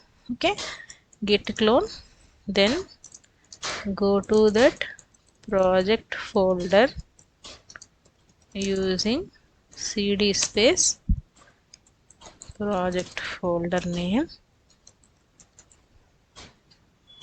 I will mention this in brackets. Okay. Then pull the code, change the branch.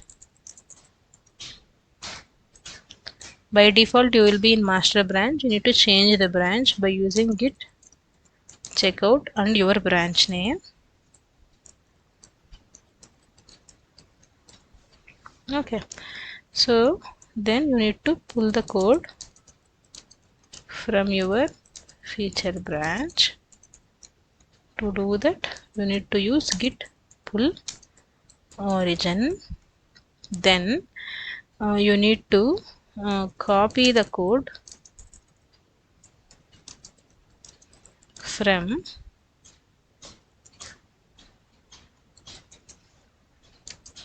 anypoint studio workspace folder to this cloned folder. This you have to do manually without git commands. Okay, so once you copied, what you can do, you need to do this command git space add space dot. We need to run this command. This command will add all the new files to local repository. But to commit these files, we need to use another command. Commit the files to local repository. We have another command called git commit.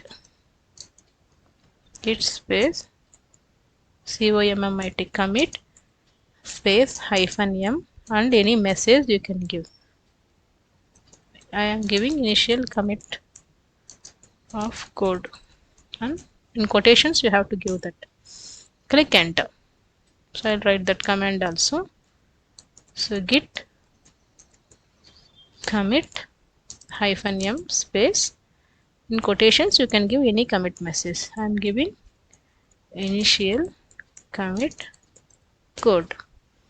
So once you've done this, it will commit the code to your local repository, just like we saw here. So as of now, we are from our code, we are committed, we have committed our code to local repository. Till here we have done by using these many commands. Okay, so don't get confused. Watch this video again and again, note down all the points, note down all the commands. Even I'll try to give this text file. I'll try to give this commands also. So yeah, try to follow the video again and again. Just follow whatever I have done so far. It will be easy for you once you practice it.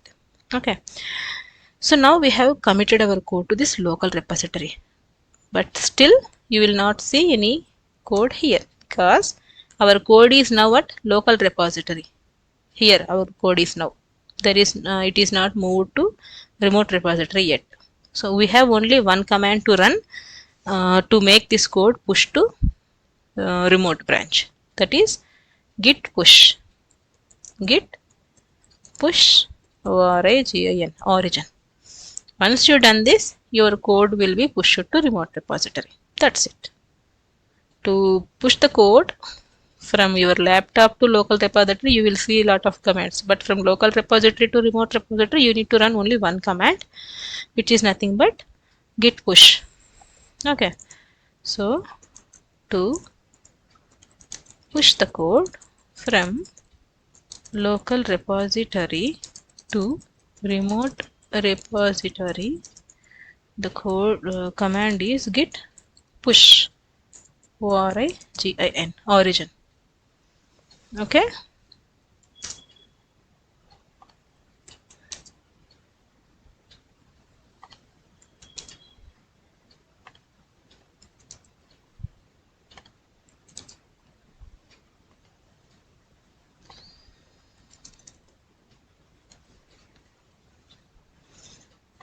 so these steps you can do in the same way, same process. You can follow the steps.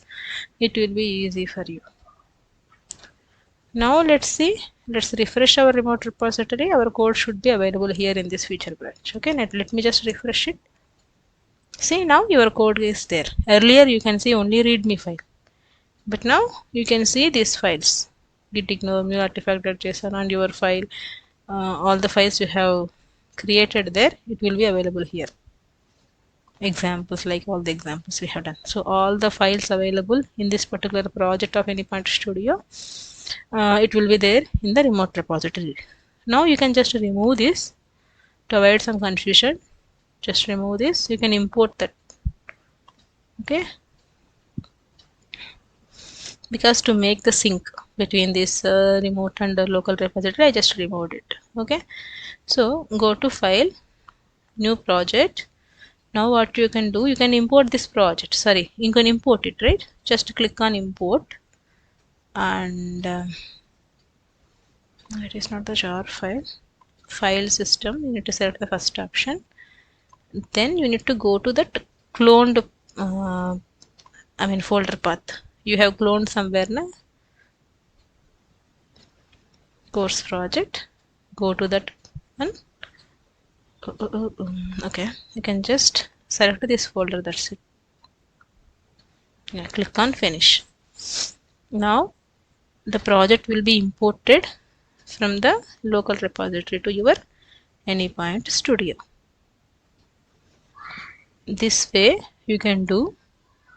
See, Mule import 0%, it will import slowly. Okay, in this way, if following this process, you can commit the code to the local repository and you can push the code to the remote repository like this. So see, now in our feature branch we have this code, but if you can see the dev branch, the code is not available. Right, so let me just go to this. Yeah, so in dev branch you have only one file, readme.md. Earlier in a feature branch also we have only that readme.md file, but now we committed the code and we pushed the code. So see here your commit message also appearing here, and who committed that one, your username also appeared here. I have named it as class mule demo, so it is coming like that. Okay, so you can see how many minutes they can how many minutes back someone pushed this code. You will see all the information. Okay, just 5 minutes back I have committed the code, and the message, commit message, which we have given while committing the code, we are giving that message, right? Git commit -m initial commit of code, that will be appear here. So you can easily track who commit the code and who did the changes. So in feature branch the code is available now as we pushed it, but in dev branch there is no code, and in main branch there is no code, only readme file is there, and even in stage branch there is no code. We have committed our code to only feature branch. This is how every developer in day-to-day basis they need to work on their code. Once they're done with the code, once they are done with the local testing, they need to push the code to this remote repository into their feature branch by following these steps. Then once we deploy this feature branch into our cloud hub, if everything working fine, then we can merge the code from this feature branch to dev branch. That every developer should do. Once every code is merged in dev branch, then we can do the dev deployment again. Then we will see the integration testing and all. We will see one by one later. Okay, so this video will be lengthy for you and a little confusion for you, so don't get confused and please pay attention for each and every step, and please spend more time on this video to note down the notes and to practice it if you are doing it first time. If you are already done this long back, or if you are already familiar with this process, then there is no doubts or there is no confusions at all. It will be easy for you to do handy. But if you are doing it first time, please pay attention. Please watch this video again and again and make a notes and practice it very well in this weekend. Okay, thank you.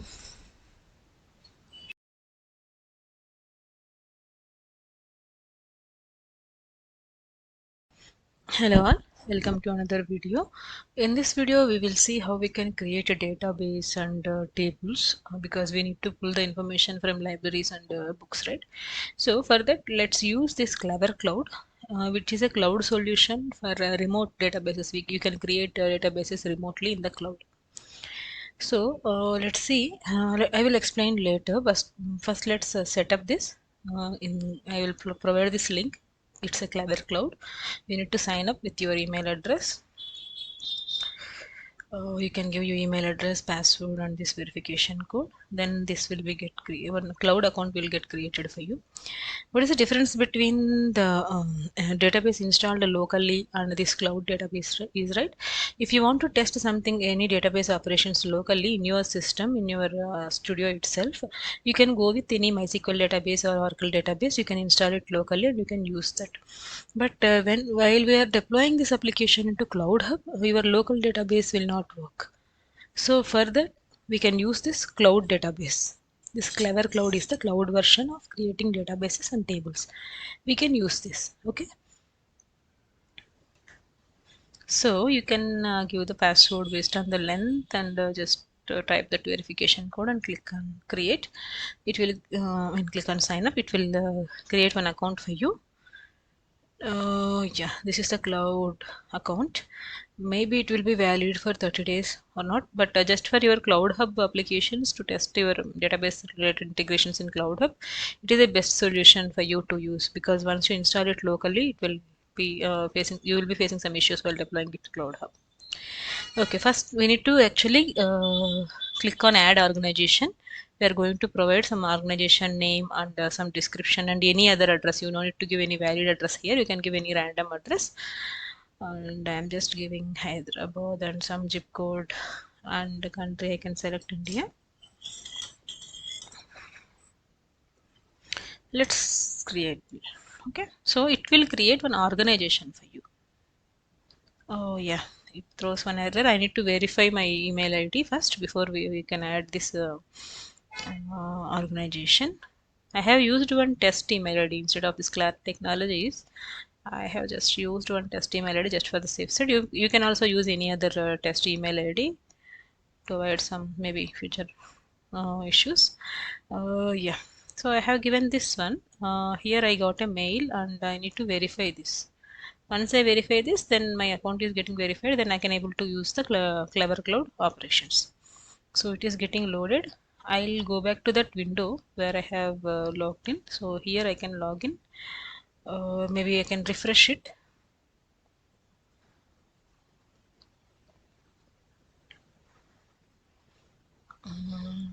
One minute. I go to that. I have opened multiple windows. Yeah, here I have already opened it now. I just give it the organization name and all. Now you can click on create. It will accept because you already verified it. So it will take some time, 2 to 3 minutes maybe to generate this. You have to provide some information here. Okay. Oh yeah. Let's wait couple of minutes. The organization will be created and it will show you some other steps. Usually, we have to add one database. Inside the database, you can add any as many as number of tables. But in our case, we have to create two tables. One is for library, one is for books. Okay. But in real-time project, you no need to create anything. Yeah, here MySQL is there. Now just to click on that. It will be available for free version also. So you can select this dev plan. Dev plan is a free plan and by default 10 MB data is available. Let's try with this. Don't go for any paid ones. Just select this free one. Okay. Yeah. Now, yeah. 1 second. So we have created the database. Now you can give the name for the MySQL add-on. You can give any name. Let's click on. Sorry, we have created the organization as of now, not database. It's my mistake.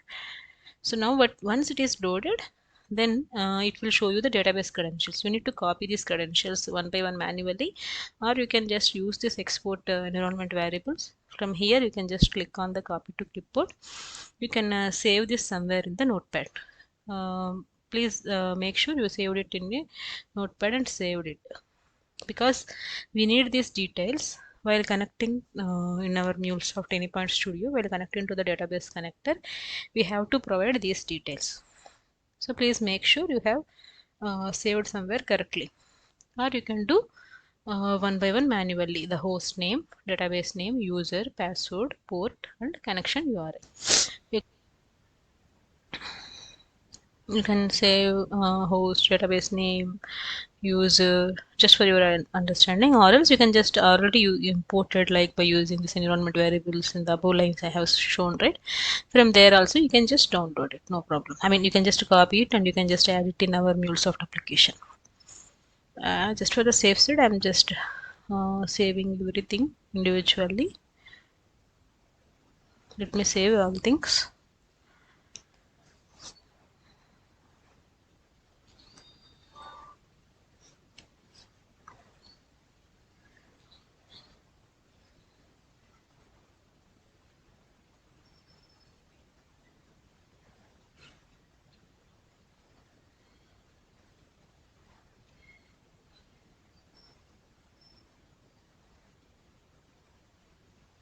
Okay, so now we have copied everything, right? So okay, now let's come down. We will see one option. Yeah, maybe, yeah, you can just go to this PHP admin to create the databases and tables, everything. You can use this option. Go to PHP admin. Here, yeah, it will take some time to load the page. Once the page is loaded, then you have to create a database and create the tables. So in our case, we have to create one database, and inside that you need to create two tables. One is related to the libraries, one is related to the books. Two are two different things, right? So let's maintain two details in two different tables, libraries in one table, books details in one table, so that it will be easy for you to do the transformations and everything. Okay, so yeah, here let's click on database. It will show you okay, maybe, yeah. Let's click on this one. By default this database is created. Now you have already copied the details. Now you need to create the table inside this database. So don't create new database. Click on this one. Other than that information schema, you can just click on the another one. Don't use information schema. Just click on the above one. It will ask you to create the tables. So here now you can create the table. As we discussed, we need to create two tables, libraries one and books one, right? Let's see. Let's name it as library details for library information, and let's see how many columns we required based on the input data we have, response data we have for the libraries. We can just count how many columns we need. Based on that we can give the column numbers here. Okay. You can use MySQL Workbench or MySQL also, which is installed locally in your system. But as I said, while deploying it into Cloud Hub, the local database will not work. Okay, so let me open our requirement document again.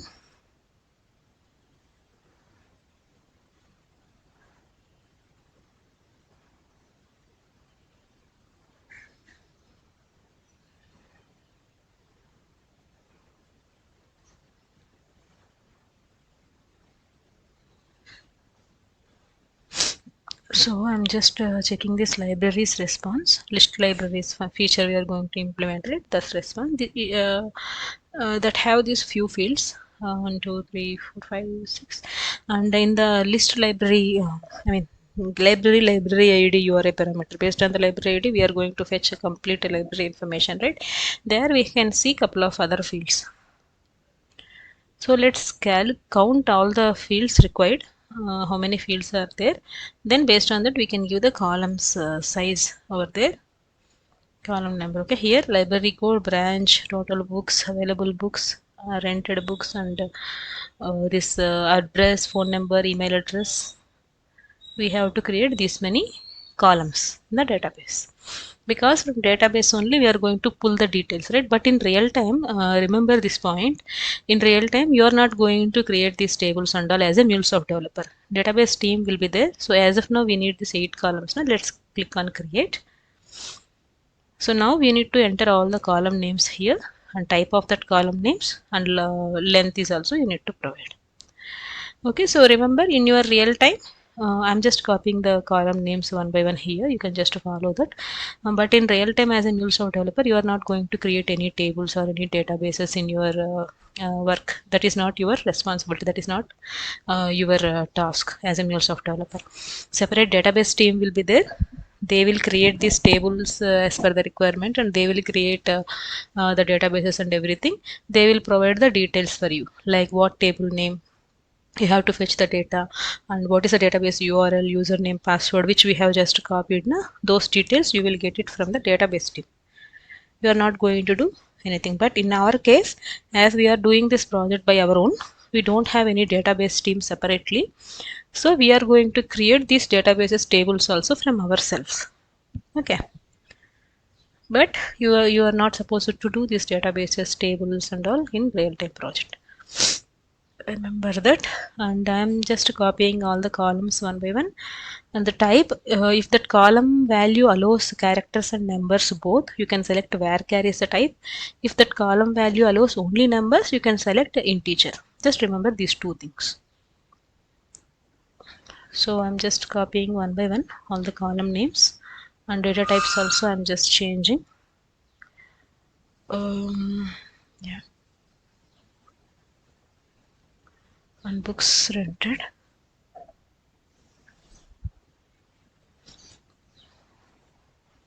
And in the library ID one, you have few more columns, na? So library code, email address, normal address, and email ID, phone number. These three are the extra fields, right? Let me copy these 4 fields. Also, you can remember, like, you don't need to give the same field name. It may be a different field name also in sometimes in some situations. Based while pulling the data, you can map what is the database field name, what is the response field name. That is called field mapping. But for now, we are creating all the table columns and the response fields as it is, because we are creating these tables and response. Both we are doing it from by ourselves, right? So that is why we are giving same name. But in real time, you can expect this database column names are different from your response fields. For that, you need to again gather the requirements, or you need to again check with your business analyst or whoever provide this requirement to you. You need to again check with them what response field map to what database column name. See, for example, in our response we have library code, but in database we may have code or L code something. So you need to know which column is mapped to which response field.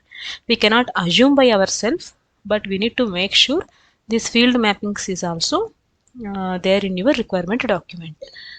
Right. So in our case, we are creating with the same names, so we don't need that field mapping as of now. But remember this point: while gathering the requirements, you should get this information as well.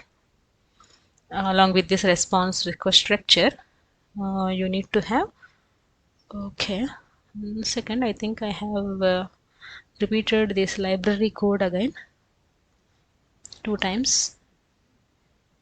Okay, I just removed it and I updated it with the email address field, and I have already added another column, right? So I just fill it as comments, which is an extra column. We may no need to use it. Okay, it is asking about length. I missed it. So you can give length, how many letters it should accept, maximum length.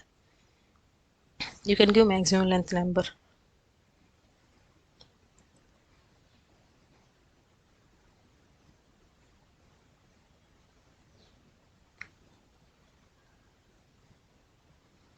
So I'm just giving 100 for everything, and yeah, once you click on create, it will create the table for you. Okay, now we have the table structure and we have created the table, but we need to enter some data, right? So the library information fields are not there. You need to enter the data. To do that, we have an insert query. Go to SQL tab and go to insert query. This is the syntax to insert any data into a table. So insert into is the keyword, and you need to mention the table name, and inside that the blue names are there. Those are the column names available in your table. Then you need to use a word called values. This is the syntax, basic syntax of any MySQL or Oracle database while inserting the data. You can take this syntax from Google also. So I'm just removing it for now for the values. You can mention all the values in by using single quotes, and you can separate them by using comma, and you need to provide the values in the same order which you have created the columns. So we need to follow the same order. In the above insert statement, yeah, here you have mentioned the column names: library code, library branch, total books, like that. Na? In the same order, you need to provide the values by mentioning them into the single quote and separating them by using the comma. This is the common syntax you can use in MySQL database or Oracle database. So let me fill for one row. I will insert one or two rows now. Maybe I can insert other rows later in the background. By next video, I'll make sure all the data is available. Maybe at least 10 libraries or at least 20 to 30 books are available for each library. I can create these tables and data in the background instead of wasting time here. So that is why I'm just showing this process for you. You can also create this table, create any table like this, and create insert the data by following this syntax. You can insert at least 10 rows or 20 rows. I'll show you once I insert all the required details. I'll show you these tables again in our next video, or I can pause this video here itself. I can create the details and I can resume this video. This is the process to create it, because as we are using this remote SQL, this is little bit taking time. But if you are using any NoSQL database or MySQL or Oracle in your system, it will be little easy for you to insert the data. Okay, so once you give all the values, we can see one button called run or execute or go somewhere. So at the bottom of the page, you can see go button. You can just click on that. The data will get inserted into the table. So let me just fill it. Mobile number and the comments. I just for now I just mentioned nothing, because I just added it wantedly, that column name, just for giving some extra information. Yeah.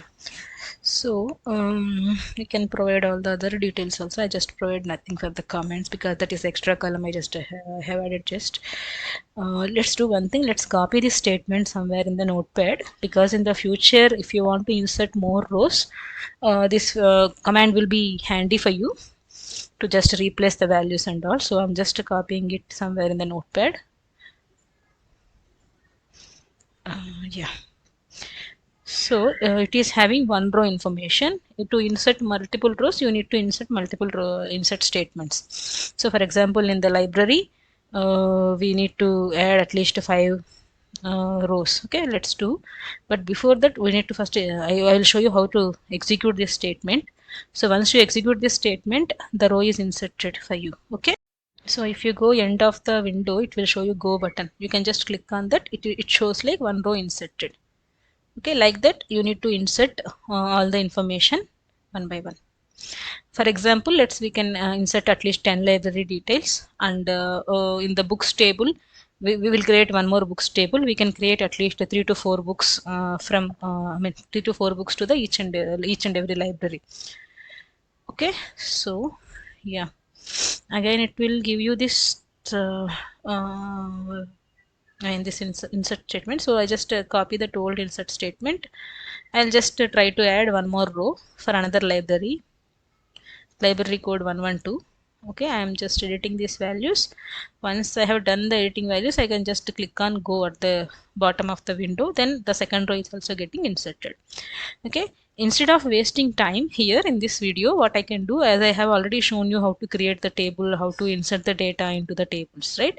So for now, let me stop this inserting command here itself. Once we insert 2 rows in the libraries, then later what I can do, I can create another table, books table. I can insert multiple tables multiple rows in that books table as well.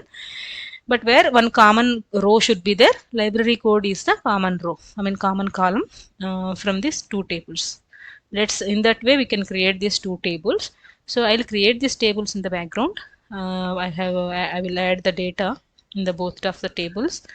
Then maybe I can resume this video. From there I can show you what is the data available. Then in our next video we can do actual database implementation. Okay. So the thing is, as I have explained earlier, if you use any MySQL or Oracle database which is installed in your local laptop, okay, then that is actually you can use for local testing only. But you cannot deploy this into Cloud Hub and you cannot use it. So that is why we are creating this remote SQL. So okay, so I can just I think my system is stuck here. So I think I'll insert these rows in the libraries table, and I'll create one more table calls books, and I'll show you once I inserted the data in the in some time. Okay, because I'll pause this video. Okay. Yeah, so I have created two tables with some information. Okay, in the books, yeah. And remember one thing, actually initially I have created tables like library location details and books info, right? So where I have used hyphen in the table name. But please don't use hyphens. As per the syntax, it won't allow to use hyphens. So that is why I have removed those two tables and I have created new tables, book info and the library details without the hyphens. Okay, it is not allowing actually, but we can use underscore instead of hyphens, but don't use hyphens because I just tried with something to select, I mean to check this connectivity, this clever cloud connectivity, where I have realized that when we if we have used hyphens in the table name, it will not allow you to access it. I'll tell you how to do this and all in our next video. We will cover everything how to do this implementation. But just as a note, please remember that create a tables without hyphen in the names, okay, and add some data. Okay, now yeah, I have actually, you can also add this data. Okay, then let me just what is this? Maybe the session expired. I'll just refresh it.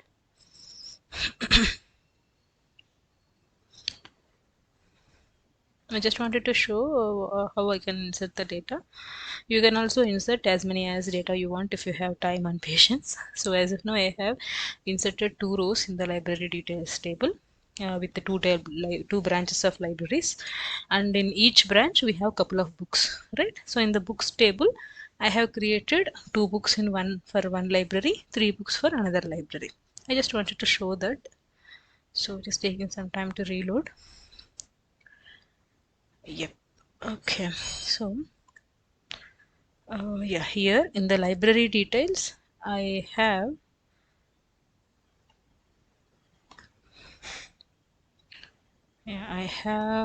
added two rows.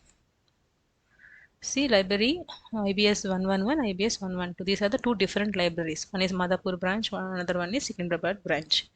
So I have added those information. So we have two libraries available right now in the library table.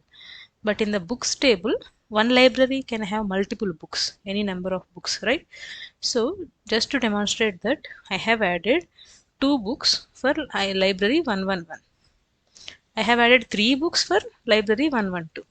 Just to show you how we can work with for each loop and all, that's those scenarios.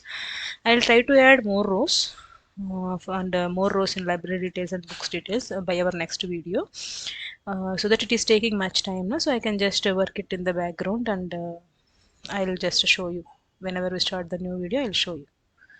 You can also follow the same, create the tables and add the data. Thank you. Let's meet in another video. So now we have created two tables and we have inserted some data into these two tables, right? So now let's see how we can establish the connectivity of this database connector in Anypoint Studio. So then we will end this video for now. In our next video, we will see the actual implementation, how we can do that, okay? Because you need to know how to integrate the database connector, how to add it, and all the basic details first. Then only you can focus on the transformations or other things. So what we can do, our requirement is to pull the data. Like if you say this, if you take this requirement /libraries, it should pull the data from the database, because it need to connect to the database. It need to get the data from the database of all the libraries, and it will send that library information in the response format like this. Right? So first let's establish the connectivity, and then let's see how it works. Then we can discuss one by one. Okay. So I'm heading to my anypoint studio. So in this SAPI already we have checked in or commit the basic code in repository as well. And you need to observe one thing. So whenever you have a connectivity for this GitHub repository and all, you will see some other new symbol here, like cylinder kind of symbol, yellow symbol. If this symbol is there, your code is up to date in your local repository and in your remote repository. There is no changes. But let's observe one thing. So you can just for, this is not a mandatory thing. Just for the safe side, I'm just showing you how you can understand if there is any changes happened or not. I just added some random data. Okay, I'll just click on save. Now observe this change. See, some arrow mark is added. So if you have any extra changes in the code which is not committed in the GitHub, that will show you the symbol, the arrow mark symbol. Whenever you see this arrow mark symbol here after this cylinder, you can understand this file is edited. So some changes are there here, like that. Okay. So now let's get into our stuff where I have added it. Yeah, I'll just remove it. So if you just remove it and save it, maybe there is no changes. Again, it will go to the cylinder. Yeah, the error mark is edited because the code is not changed. There is no difference between the code existing in your anypoint studio and in the remote repository. So like that, you can just observe the things once you're working on. Okay. Right. So coming to the database connectivity, actually, as per the best practices, we need to rename our configuration files. We have a couple of configuration files we have to create.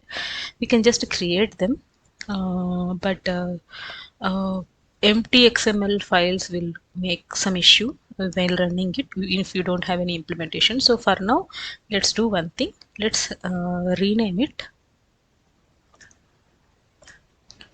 Okay, let's copy this. Let's rename it as api.xml because only API related code should be available in this XML file. It means API kit related API kit router flows and all the resource flows. Only that stuff should be available here. The actual implementation code we have to write in another configuration file, and we need to invoke that file here into this particular particular resource path. Okay. So see, whenever you have added new file, the cylinder symbol gone, it shows plus symbol. It means you have added new file, you have not committed this yet, like that. So let's create one more file. To create configuration file, you have an option like you need to right click on this src main mule and go to new. You can select mule configuration file and just paste the name you copied, and the naming conventions may be different from one organization to another organization, but whenever you see the file name, you need to understand what is the purpose of this file. So api.xml file means all the API related flows will be there. If any implementation is added, maybe you can add in this way: library, IBS library management, SAPI IMPL, or maybe you can say like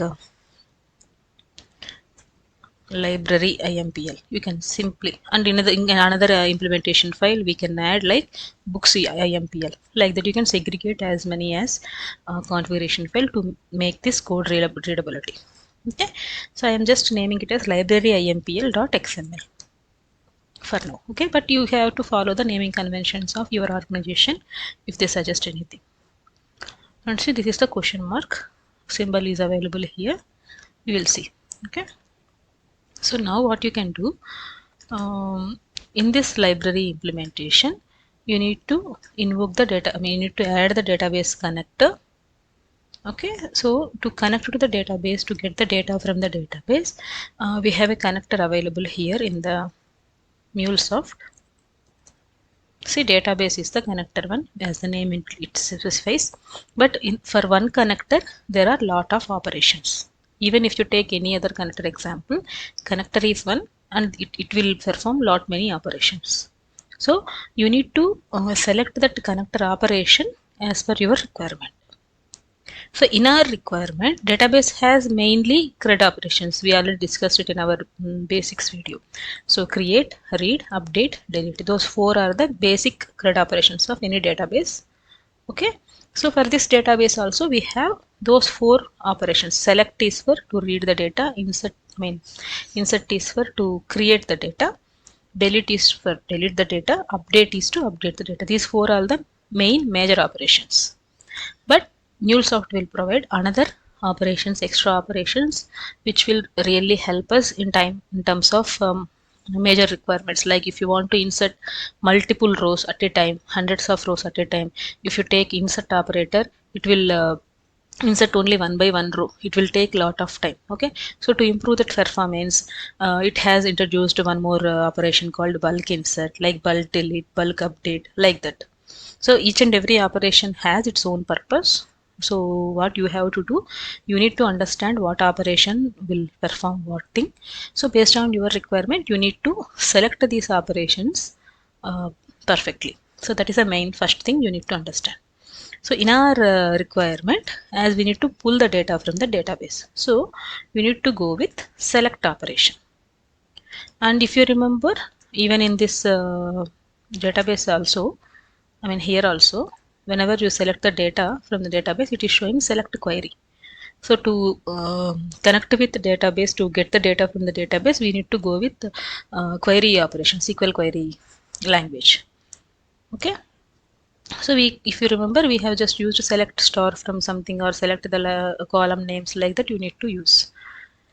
Okay, so let's concentrate on it. It will take some time to load. Maybe, yeah, it is loaded. So I just wanted to show you to get the data from the database. Whenever you click on this table, whenever you go to SQL, you have a operations call like this. So select is to retrieve the data like this. Once you click on go, what it will do, it will connect to the database. It will pull the data like this. In our library table, I have only 2 rows. So that is, it is displaying the 2 rows information. Like that, even from here itself, you can easily understand. Select is to select the data, to read the data. Insert is to create a new record. We have already added a couple of rows, right? So update is means to modify the existing rows. Delete is to delete the rows, like that. So in our situation, as of now in our requirement, you need to select the select operation. So what you have to do, you need to just drag and drop it for now. In this video, as I said, like we need to establish the connectivity first. Then we will see how we can beautify this flow, how we can implement this particular flow with all the best practices and to complete all the requirement. That we will do step by step. But for now, you need to understand how to connect any database in MuleSoft by using this database connector. Okay, just give me 1 minute. Yeah. So you have drag and drop the database connector. So if you want to configure any connector, one thing you should remember, you need to configure that connector globally first with all the common connectivity information. That is called connector configuration is there. This setting is available for most of the operators, I mean most of the connectors. So whenever you drag and drop any connector, you will see basic settings, connector configuration. What it will do, it will this is useful to establish a connectivity with the third-party connectors, because this database is not there in the MuleSoft. We have created this database. In the cloud, Clever Cloud. So this is a cloud version of SQL database. MuleSoft doesn't know how to connect it. We need to configure it. Okay. So to do that, what you can do, just click on this plus button. It will ask you for all the database required details. Okay, so here we have multiple connection types, multiple databases it will support. MuleSoft generic means it will be useful for any of database, and thereby connection is internal database. It will be there for MuleSoft, that is thereby database, and Microsoft SQL database, MySQL database, Oracle database. It will support all these many database connections here by using this database connector. But for non-SQL, I mean, non-SQL databases are also there. those like DynamoDB or MongoDB. For that they have extra connectors. We will not use that this normal database connector for NoSQL databases. They have their own connectors. So by using this database connector, you can connect with Nearby database, Microsoft SQL database, MySQL database, and Oracle database. So in our case, what is a database? It is a MySQL database, cloud version of MySQL database we have created, see MySQL services. So what you have to do, you need to select MySQL connection. Whenever you select that option, it will show a couple of properties like this. Whenever you see this red mark, it means it is a mandatory field. You need to enter the values for these fields. See, if you remember, we have to enter these details required to connect this database: host, port, user, password, database. If you remember, we have already have this information. Right? See, host, database, user, port, password. You can just ignore this URI, but you have all this information. You have copied it. Once you create this database, you already copied it, right? Initially. See, this is the information: host, database, user, password, port. So we have to enter this information one by one into the specific field here. Then it will establish a connectivity. Okay, but before that, you need to remember one more thing. In database connector, we have to add drivers, JDBC drivers. For any database, you need to add the drivers. But earlier in Mule old versions, we need to install the jar file. We need to just add that into pom.xml file. Manual stuff is there. But in Mule 4, here we are using Mule 4 latest version. Right? Here, how you can add the driver means you can just click on the configure and click on add Maven dependency. It will automatically add this dependency snippet into your pom.xml file. I'll tell you what is pom.xml file and all later, but just remember you need to click on add Maven dependency. It will add some code to your pom.xml file. Every project in MuleSoft will have one file name called pom.xml file, which is used by Maven to build your project. We'll see these details in depth in coming videos. So remember this. Then you need to enter these required values: host, port, user, password, database. Let's add one by one. Okay, so what is the host? This is the host. Maybe I can copy it from UI. That will be easy for you. See, this is the host now. So I just copied this database name. Copy this. And here the database name is there now. Just paste it. Then user. And in your real-time project, database team will provide this information to you. Okay, you need to get this information from database team because you don't have direct access to the database to see these credentials and all. So you need to ask this. Okay, sorry, I pasted it in port. So user. Okay, then password. You can just click this lock button. You can see the password. And one thing we missed is port. So by default, database port is 3306. So this is common actually. Okay. So all the red marks are gone. There are no errors in our connectivity. So what we have done, we have added all the required properties and we have added the dependency for this driver as well. So now if you want to see if this database connectivity is correct or not, if you miss anything value, you have this option called test connection. Once you click on this, it will take some couple of minutes to check the connectivity. It will show you if the connection is successful or not. So once you see, yeah, see here the test connection successful. So whenever you see this message, you can understand like you have entered all the values correctly and you have all the required information to connect with this database, and you are good to use any operations of this database. So just try to test this connection in your real-time projects also. But I have to mention one thing here. In your real-time projects, we are not going to provide the values directly here. Even we will do this later. Okay, so for now, just to show you how to provide these values, how to configure this connectivity, I have given values directly here. But what we are going to do in our upcoming videos, we need to externalize these properties. We need to save these properties somewhere in one file. We need to read these values from that particular file. That file is called properties file. Why we need to do that? See, For example, now the database username is this one. Let's say this user is expired, or they need to reset the password. Again, our password will change, right? So what happens? So whenever if some password is changed, we need to come to this code. We need to open this project, and we need to edit this password here, and we need to again deploy this application into Cloud Hub to make that change. Okay, but by using properties file, what is the advantage is that you can directly just you need to just update the property file value. That you can do from runtime manager also. Like that value you can update it from Cloud Hub itself without touching the actual code. That is the advantage of actionalizing the properties in a properties file, and that is the best practice also. MuleSoft will not allow if you give any values like this. Directly giving values in any connector is called hard coding. So MuleSoft will not allow any hard coded values. This is not the best practice.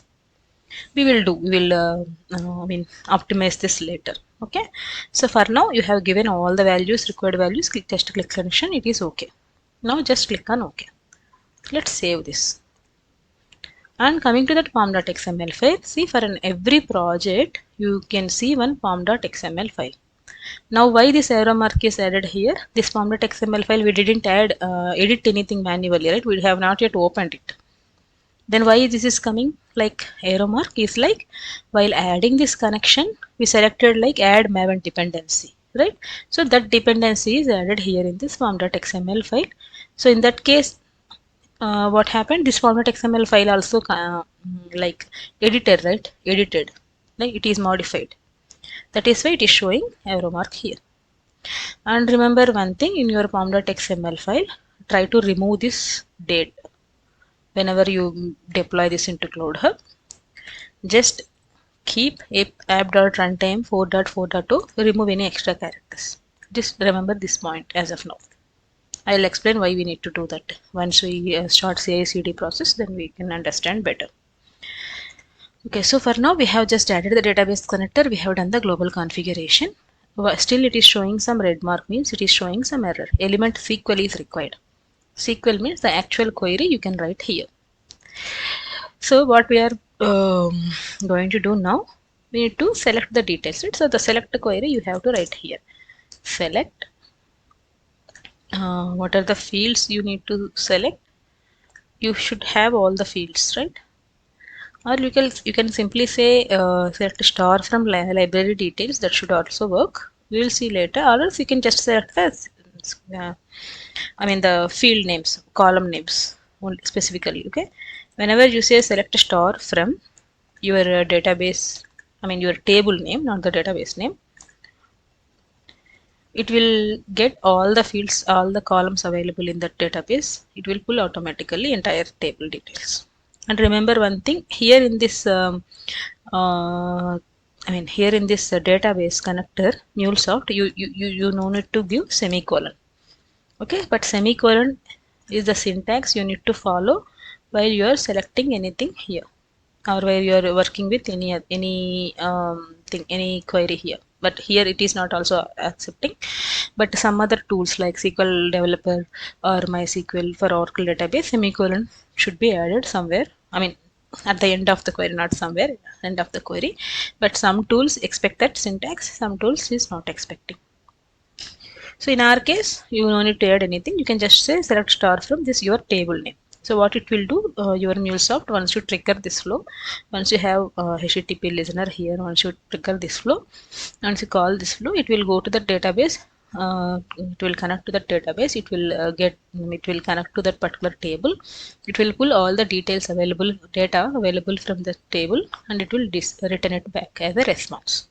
We can define how that response should look like and how this flow is getting invoked and how we can call this flow by using this api.xml file later.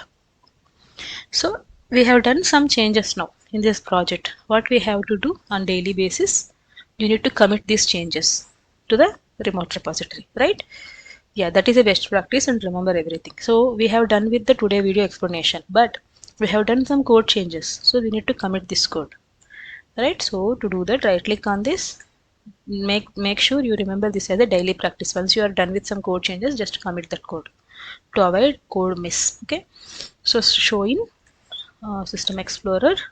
I am usually following this command prompt thing because I felt this is easy for me. But some projects, I mean, few developers will use eGit plugin also. That is also we have done one video in our channel that is publicly available.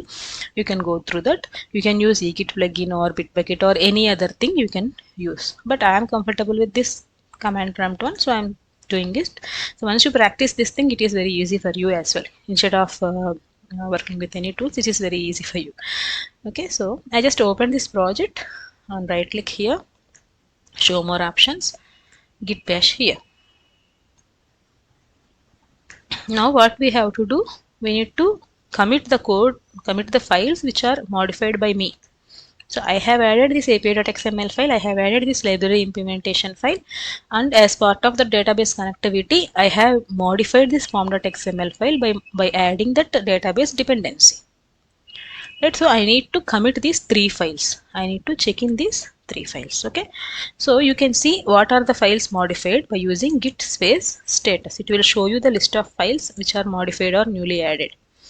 See, it is showing renamed, not new. So because earlier we have IBS library management SAPI.xml, but we renamed it as API.xml. That is why you can see the symbol question mark here instead of plus, because if you see plus, this file is newly added. If you see question mark, it is modified, I mean renamed, not modified, renamed.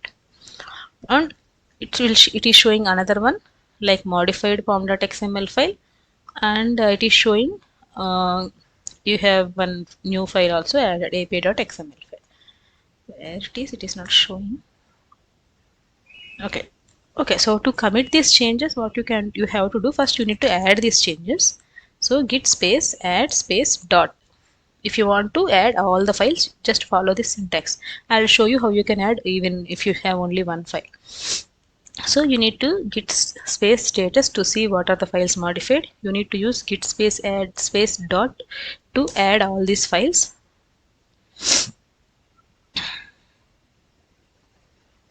What happened?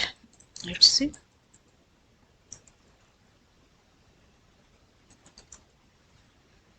See, now all three files are added. One is modified one is renamed one is new file. All the different categories is showing in this example actually. Okay, so new file is added, renamed file is also added, modified file is also there. So any changes you have done into your actual code, that will be showing here when you use git status. So now you have added. Now what you have to do, you need to commit this file. So to commit it, git space commit space -m and your message. You can say like database. You can give any comment meaningfully because what changes you have done in these three files, what you are going to commit this change, what changes you are going to commit. Like that you can have any meaningful comments. Database connectivity code changes. I will just mention in this way. So enter. So now what will happen? It will add your code to your local repository. But you need to push this code to remote repository, right? So let's see if it is there. Azure DevOps.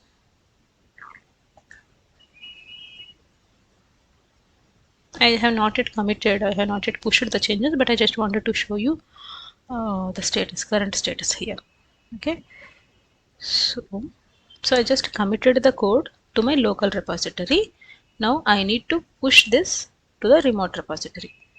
See, in src main mule, you have only old file because we have not pushed the changes yet. The ABS library management SAP XML is there. But now what we have done, we have renamed it to ABI.xml. We have added one more file.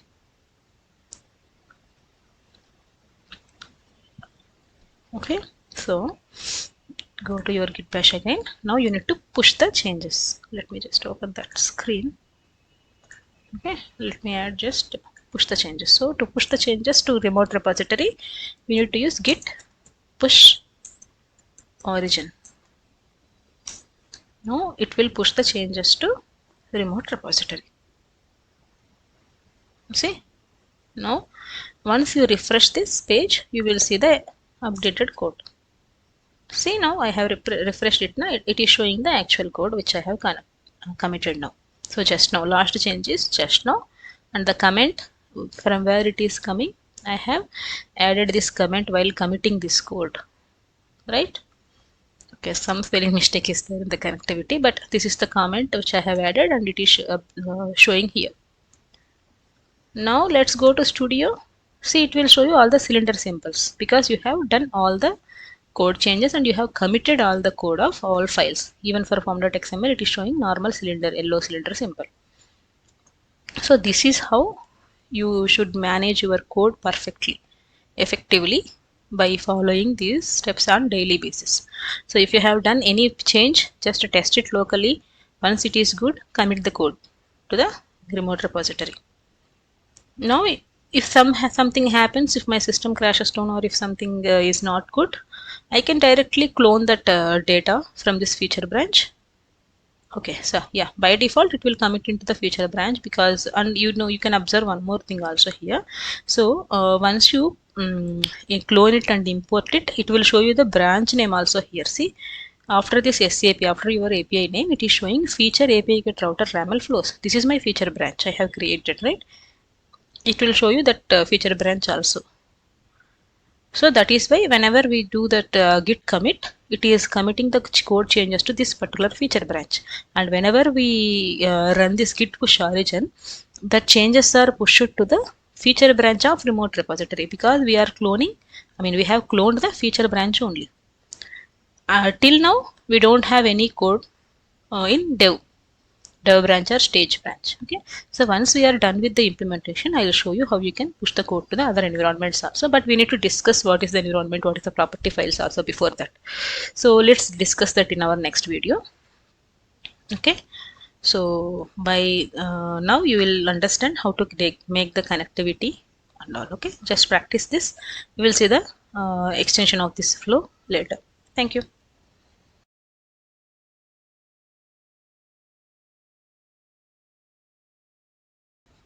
Hello all.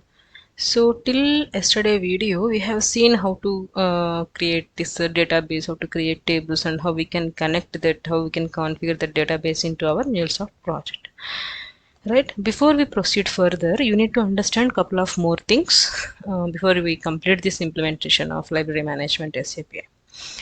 Right? So let's go through all the required basics for this particular topic one by one. So as part of our Git example, we have already seen another example, not this one.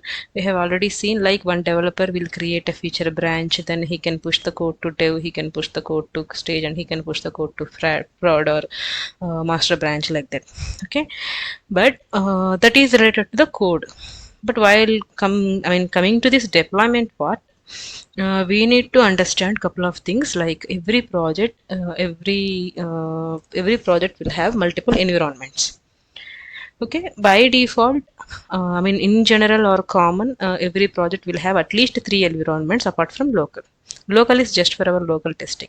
So apart from this local, every project should have at least 3 environments, and couple of few projects will have 4 environments also, one extra environment also between the stage and prod. That depends on their license and um, their rules and regulations. Okay, but at any cost, every project will have at least these 3 environments. One is dev, QS or stage, production environment. So what is this environments? First let's have some understanding, basic understanding, then we will see how we can create this in MuleSoft and how we can do property files and all. Okay, so local, this we have already know. Like if we for example, if we develop any feature, here I have taken Facebook example again to make you understand little easy. Okay, so to create our profile, so in Facebook, what will happen if any new user is registered, for that new user one profile is going to be created, right? So with that user information which he has entered, with that information, new profile is being created in Facebook database, and once you log in with your username and password, you can able to see that Facebook page where your profile information is available, right? Let me just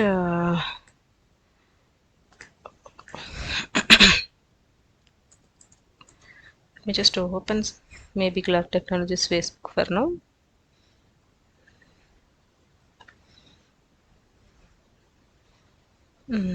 Okay, so for example, I have created one page, profile page for this Clark Technologies.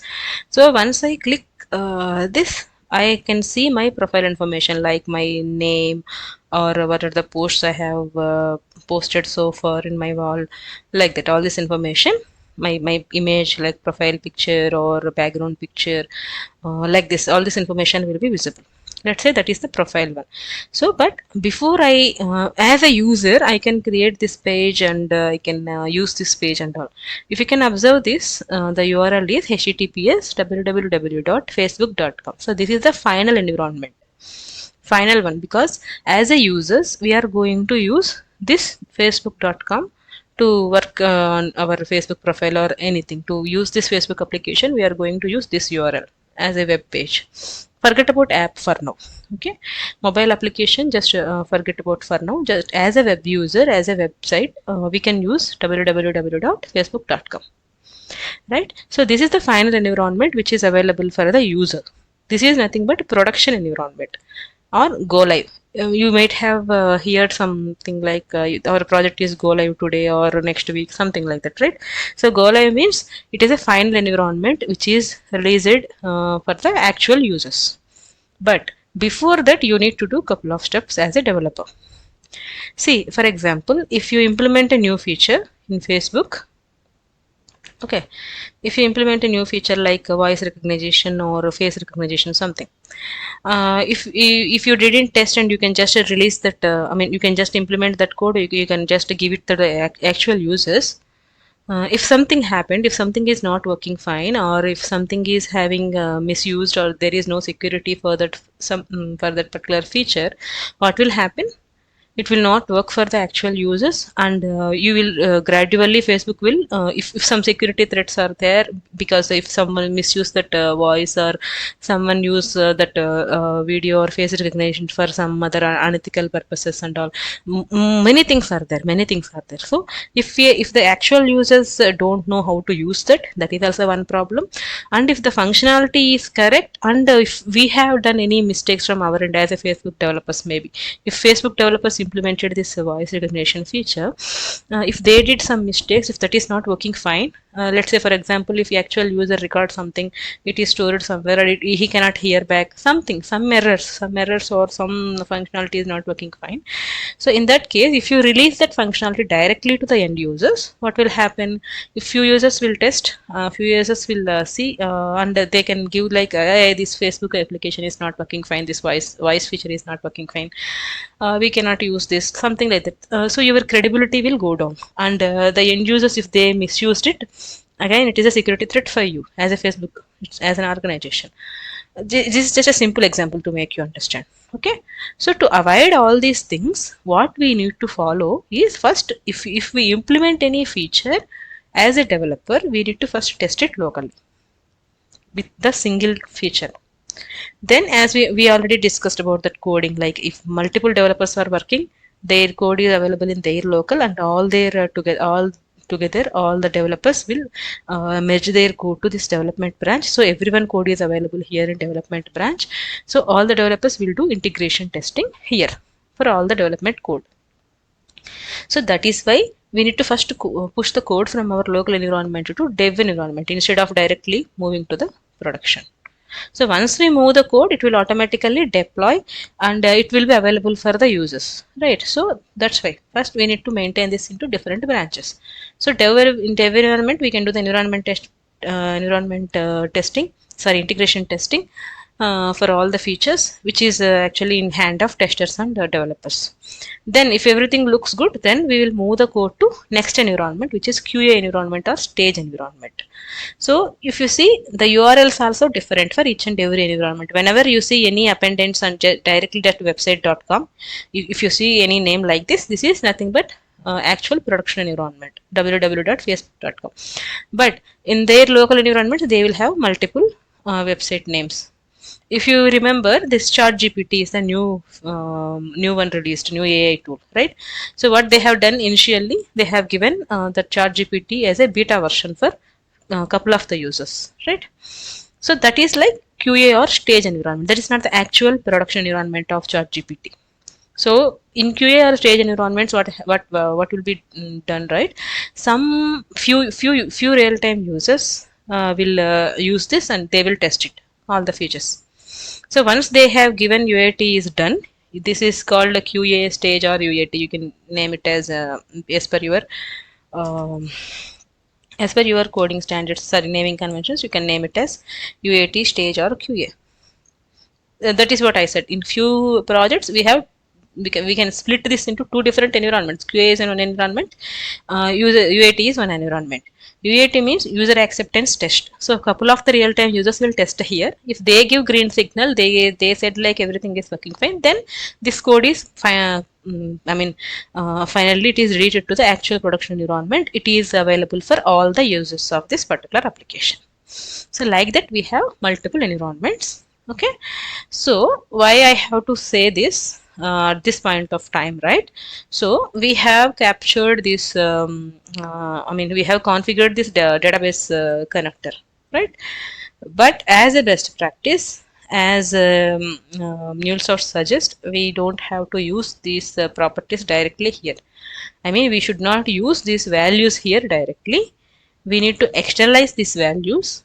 This directly giving values to the any property is called hard coding. So we need to avoid this. We need to externalize these values into a property file.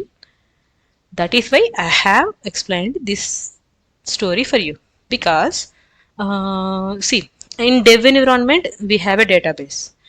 Same data, same database will not be available for another environment because this is just a test data.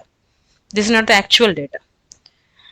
See how I can explain this in a general way, right? For example, if this is a bank application, we are all the users of ICICI or HDFC or SBI, anything, net banking users. We are all real-time users, right? So our data is the actual data to the SBI bank. If they want to test any feature, they want to test any transaction is working fine, any new feature is working fine, they cannot play around with our data because we are the real-time users of that bank. If you have a net banking account of ICICI, if ICICI bank have implemented some other new feature like transferring limit is exceeded or they want to test it, they cannot play around with your actual money, with your actual account, with your actual data, right? So to test that functionality, they have some test data which is not the real data. Just like in our RAML, we have done some dummy data, we have given some dummy data. That data is not available in the database, right? Just like that, they have some test data. So with some test data, they will test it thoroughly. So in that case, the database is different. The database credentials is also different. Credentials means this username and password, all the details which we are used to connect to this particular database. Those details are nothing but credentials, username and password usually. So the username and password is different because this is not the actual database for the particular bank. Okay, so we have a lot of different. This URL is also different here. See, the URL is dev.facebook.com. For the stage environment, the URL is beta-facebook.com, something like that. So every information is different, but the connector is same. Right. If you want to test this into dev environment, you need to give the values of dev environment username and password, the database connectivity values. But the connector is same. The code is same. Once we implement this, you will understand the code is same, the connector is same, the configuration process is same. Only thing what differs is the values. The values which we are given here, the host, this host is related to dev environment. But for stage environment, the host is different. For production actual environment, the host, port, username, password, everything is different. All the 5 values are different from each and every environment. So how we can maintain those details in our MuleSoft application without modifying the code? See, without this properties files or without this externalization feature, what will happen? If you want to deploy this application into dev environment, you have to come to this application and you have to edit this code. You have to give the dev environment username, password, port, host manually. Then you need to just save it. You need to deploy it again. If you want to, once it is working fine in dev environment, if you want to move the code to stage environment. Again, what you have to do, it is just generic. I'm saying this is not actually we are going to do in MuleSoft. Okay, so what will happen without this properties externalization, without the properties file, we have to do lot of manual work like this for each and environment or each and every change. We need to come to our code, we need to change the code, we need to deploy it, right? So to avoid that, we should maintain all the information in different properties files in MuleSoft. So how to create those property files and how we can configure that, we will see now. But for remember that for each and every environment we have a specific property file, and we are going to modify this database connector configuration. Instead of giving the actual values here, we are going to give the key names of that property file. So each and every property will have key value pair.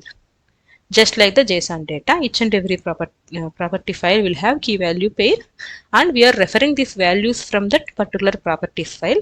Every property file will have a same key, but values will different. Remember this point. Now we will see how we can implement that. So instead of giving values directly, we can put these values into some property file with the same key name for all the environments. We can just pass that environment name from runtime manager of Cloud Hub. So it will automatically come to that particular file. It will pull the values from that particular file. It will replace the keys with the actual values in the runtime. So what is the advantage of this one? We no need to touch our code. We will just need to send the environment value. We can maintain all the values in one properties file. So we need to send the environment name in the Cloud Hub. So based on that environment name, it will pick the actual file, that particular, the related environment property file, and then it will replace the values in the background. You no need to do anything manually now. What you have to do, you need to maintain all the properties files specific to that environment. You need to know how we can pass that environment name from Cloud Hub. Then it makes your work easy, because you no need to write you no need to edit this code every time when you move the code from one environment to another environment. Okay, I hope you have some idea now, but once we do it practically, then you will get complete understanding of this. Okay, so to do that, we need to create couple of environments in our anypoint platform. Let's start with that. So I'm just logging into my Cloud Hub. Yeah, so to create new environments, you have to go to runtime manager, and first we'll see what are the environments available.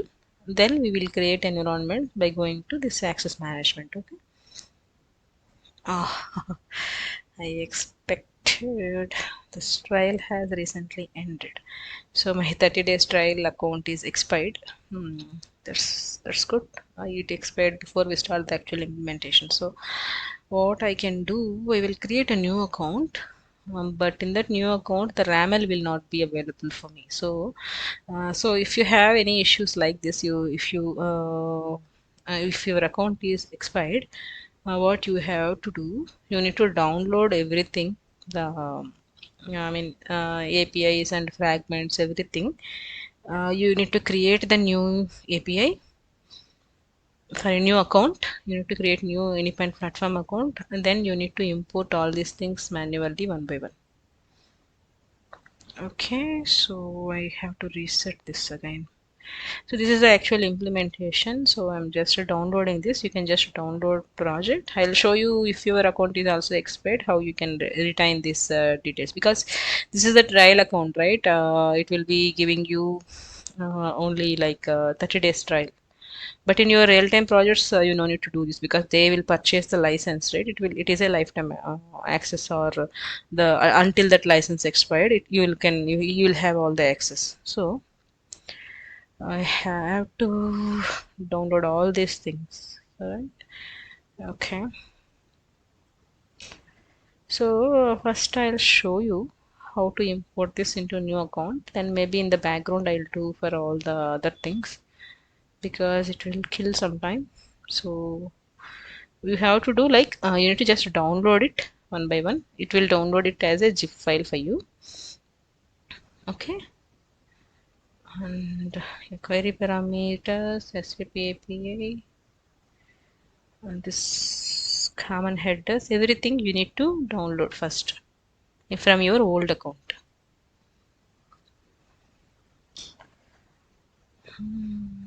Maybe I'll pause this video, I'll download everything, then I'll resume it. That would save some time. Yeah, so I have created new account, Clat Test Sep 2023. As you know, my old account is expired, so I created it. But before that, I have downloaded all the other projects I have created. I mean, the fragments and everything, I have downloaded it. So what you can do now, maybe if your account is also expired, you can use this option. Instead of creating everything from scratch, you can use this one, import from file. Now you are able to import the zip file as well. So you can choose the file first. Okay, you can import everything one by one like this. First, better let's import all the fragments first with the same name.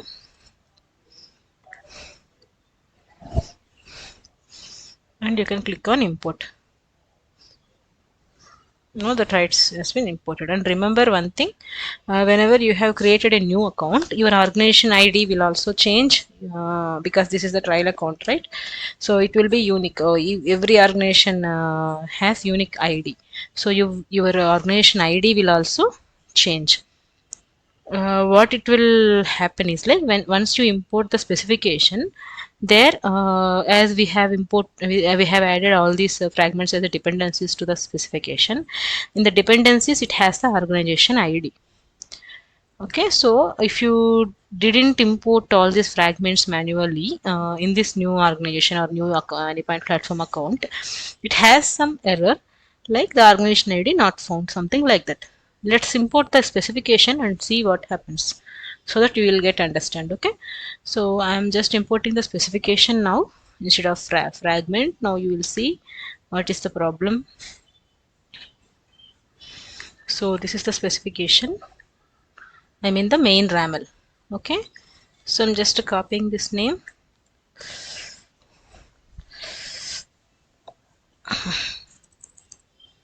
Remove this, click import.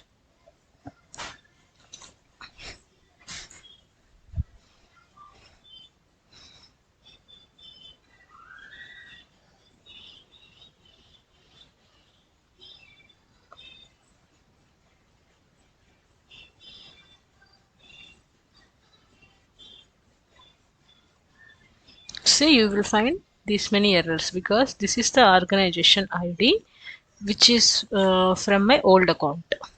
Now how you can fix this? Go to Exchange,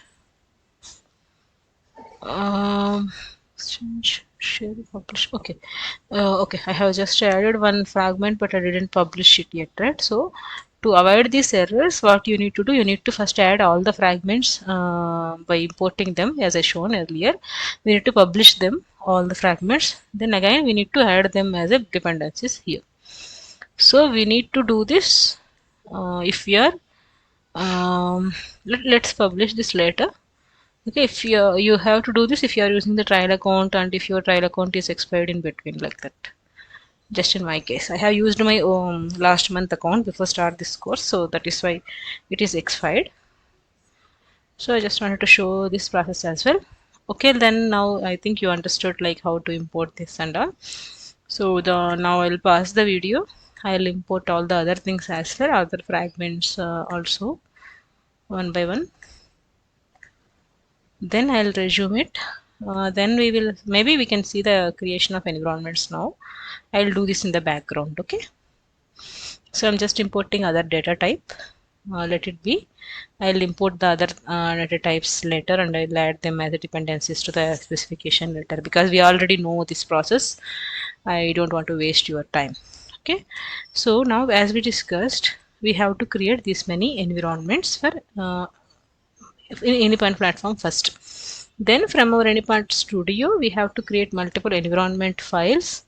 And here you will also get one doubt, like earlier we have imported this RAML. I mean, while creating the project, we have selected this RAML from my old account. Now that is also changed, right? So now you need to add the modules. For our implementation also we need to do little modification.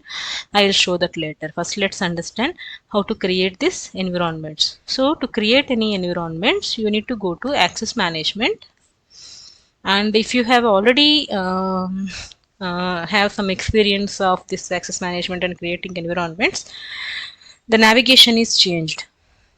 Now maybe from last 3 or 4 months the navigation is changed. Okay, earlier you will find environments here, the option environments option you can find here directly, but now it is little changed. So you need to go to business groups, then click on your business. Here you will find the environment. I have already created one video earlier. Okay, so here go to environments. By default 2 environments will come with the free account. You can just delete this to avoid confusion.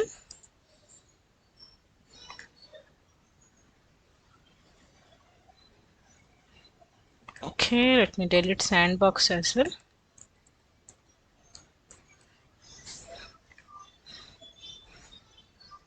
Now you can create environment. Okay, so let's create 3 environments. Dev, the type of environment is sandbox. Only production environment type itself is a production, remaining or sandbox. So another environment let's create like stage, and the type is sandbox. This is how very simple you can create the environments. The other environment is production. This is actual production environment, but as this is our trial account, we may not use this production, but just let's create just for the namesake. Okay, yeah. Now we have 3 different environments. Right, in design center we have imported a couple of fragments and RAML. Let me just import other things and publish and fix this errors. Then what you have to do, okay, we have not yet published it, right? It won't be visible here even if you add the modules also. Okay, let me, okay, then I'll pause the video, I'll import everything, then I'll resume it. Okay. Yeah, so I have modified this project with the new RAML, and I have imported or published all the fragments in my new account. If you remember, it is expired. So in this new account, I have imported all the fragments, all the specification. I have modified the specification as well by updating this new dependencies and all. So now, yeah, now it's time to create the properties file. So how you can create the properties file? So how the property file will looks like? Actually in Mule 3 the properties file extension is like a file name dot properties, but now in Mule 4 most of the not most of the, but yeah, you need to give property names like .yaml, YAML files. So for example, dev.yaml is for dev environment property file. QA.yaml, this is for QA environment or stage, and we have created stage, right? So let's give the same name, stage environment property file. Prod.yaml is like a for production environment properties file. Like this we have to create each and every we have to create YAML files for specific environment. How this YAML will looks like? YAML is also just like a JSON structure, but the syntax will differ. So YAML file will also contain key value pairs. I'll show you how to use that. Okay, let's do step by step. Let's create the files first, then I'll show you how you can configure that dynamically by removing this database configuration values here, and how we can read it from the properties. Let's do that. Okay, so to create that, let's create one more folder. Remember one thing, to create any files or any other than these configuration files, other than the actual mule flows, if you want to create any files or any other input data, you need to give this folder. You need to follow the folder structure. You have to create those files in SRC main resources. not src main mule. Src main mule folder is specific to MuleSoft configuration files only. I mean that XML files where your MuleSoft flows will be. So to add any other files, you need to create the structure or create the files under this folder, src main resources. So you need to just right click on this src main resources. Let's create one folder first for this properties. So you can give properties, finish, and inside this properties you can create multiple files. So to create new file, click on just you need to right click on this folder and go to new, select new file. Here you can give like dev.yaml, and sometimes we need to have test resources, test credentials. So in that case, for our local environment also you need to create one property file which is nothing but local.yaml. Let's first create all the files, then I'll show you how to add the content. So this is for my local environment, local.yaml. Okay, YAML. Okay, so just like that, stage.yaml, stage.yaml. But for now we don't have any other properties, new databases for each and every environment. But let's follow the same steps. Okay, so prod.yaml. So that's it. For each and every environment I have created specific properties file. So first let's configure our local.yaml. This is for our local testing, right? So what are the properties we are giving hard coded here as of now? So this listener, we need to first externalize all the properties. So listener properties, or we are using directly here, right? See this path, and once you click on this global configuration, here the port and the read timeout, this is the default one, but still you need to externalize these values. Okay, so for this HTTP listener, what are the properties we have? We have hard coded as of now, port, read timeout. For now, port, read timeout, and here the path. These three values we need to externalize first. Okay, so to do that, go to local.yaml. You need to first give the this is the best practices actually. You need to give the connector name first, just for our understanding. So HTTP colon, you need to follow this syntax, the connector name colon. Now enter, give space, just like RAML, you need to follow indentation also here. So what are the values we need to externalize? You need to just list out first. So port colon, and the value you can give in quotations. What is the port? 8081. Remember, after colon you need to have one space, then the value should be enclosed with double quotation. Then for this HTTP connector, what are the other value we need to externalize? Other property,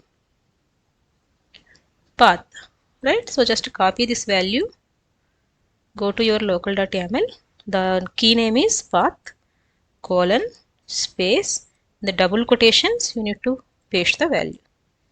Sorry, it has pasted outside.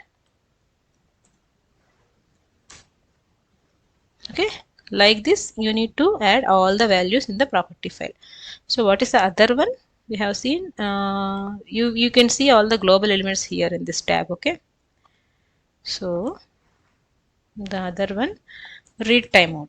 This maybe you can give or you can ignore, but just for the understanding purpose I'm giving it, read timeout. I mean at this point of time. Okay, so colon space, the quotation you have to give the value.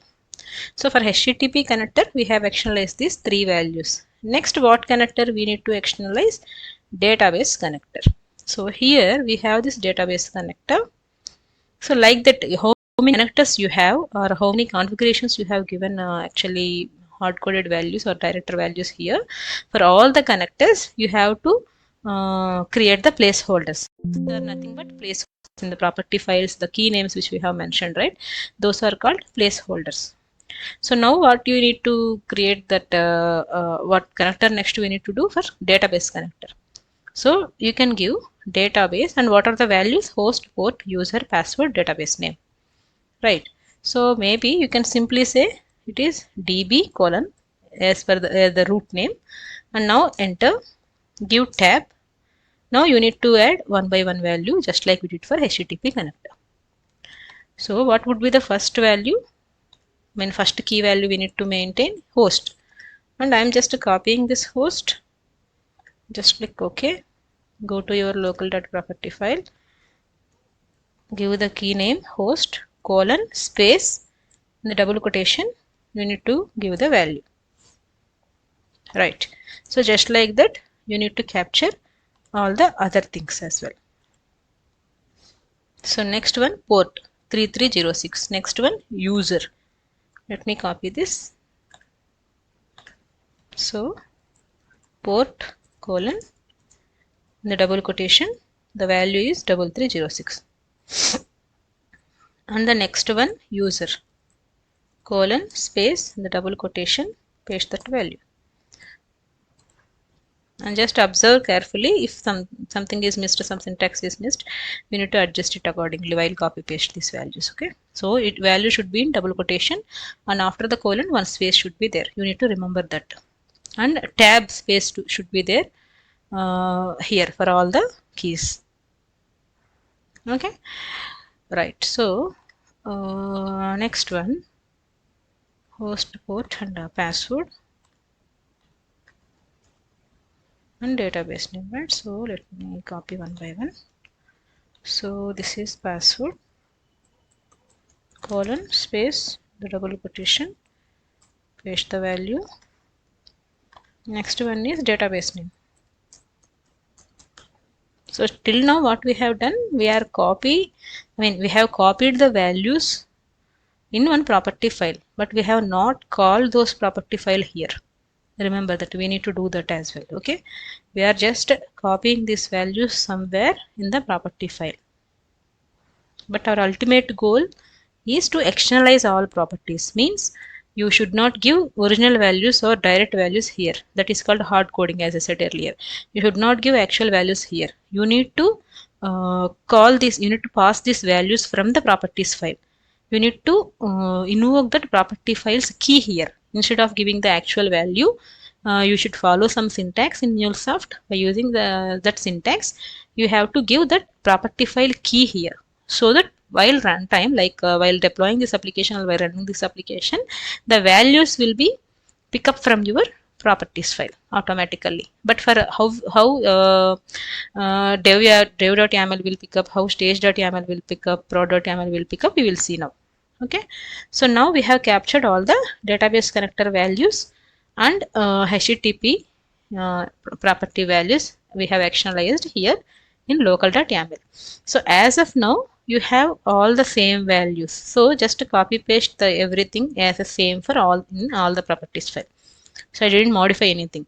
But your real-time project, what will happen? For dev you have one username and password and host.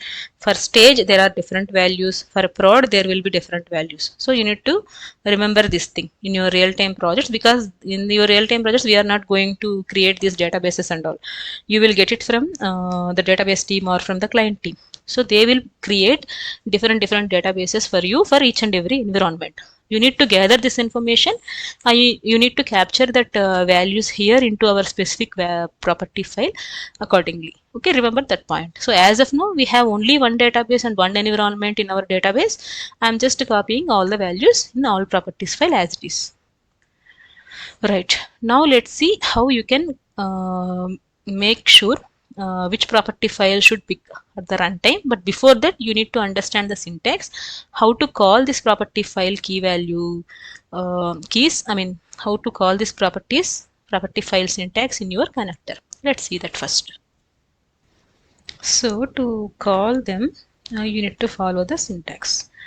Okay, before that let me just copy paste these values somewhere which will be handy for me. So I'm just to copy paste these values in one notepad, just to take this key and values just for handy. And one thing, if you are already aware of this, maybe this is just a revision for you, but if you are doing it first time, please pay attention, because this is very important topic. Even in your interviews also, you will get how to invoke the property file. How to invoke the properties from the property files in any configuration, or how to create these like this. You will get multiple questions. Okay, so I'm just removing all the values for now, because we need to call all these values from properties file. We should not give any values here. Okay, right? So I have removed all the values. Now how you can invoke values from property file. So you should follow that some syntax. What is that? First you need to give dollar symbol and flower braces, closed and open flower braces, open and closed. Okay, inside this open and closed flower braces you need to give the key name. So here wait, this is the database connector, right? Yeah, so this is a database connector. Database connector host value, you need to read it from property file. So you should go to your property file. Okay, this is my main name. So db dot and the actual key name. So db is the main name, dot actual key name means host.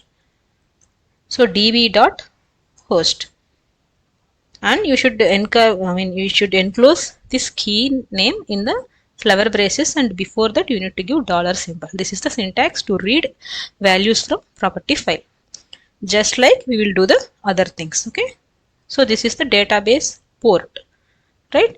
So first thing, dollar open flower braces and go to here. You need to add port, you need to read this port, right? So main, please observe is there any root main element. So here db is the main one, so copy paste it here, dot the sub element name, key name is port, and close the flower process. Just like this you need to read all the values in the same format. Flower braces open and close, and before that you need to add dollar and db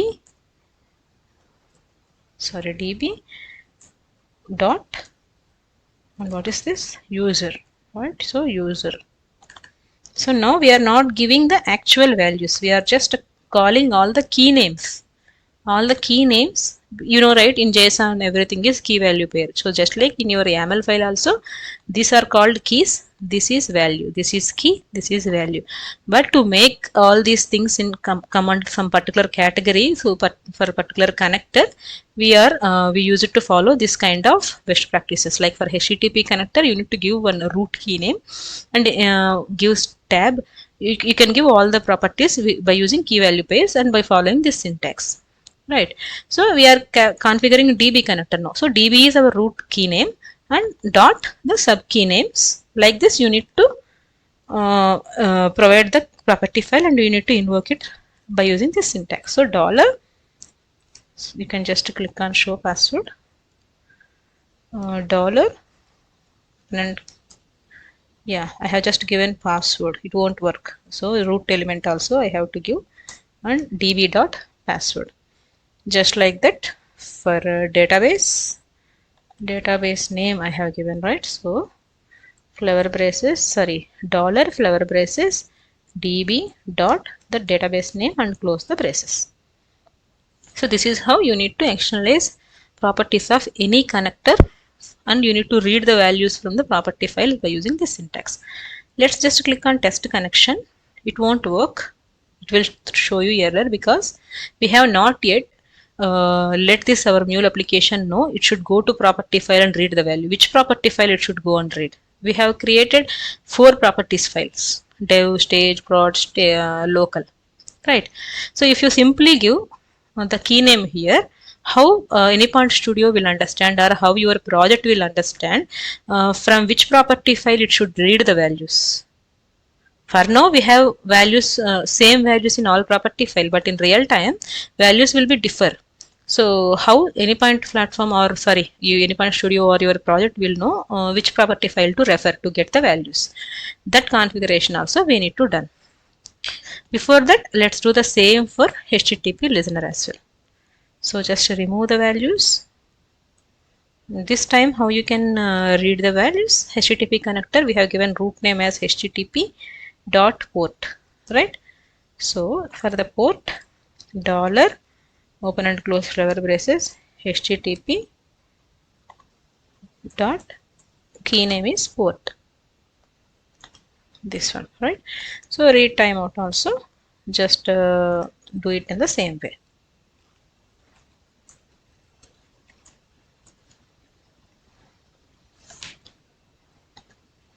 And you have to capture this path as well.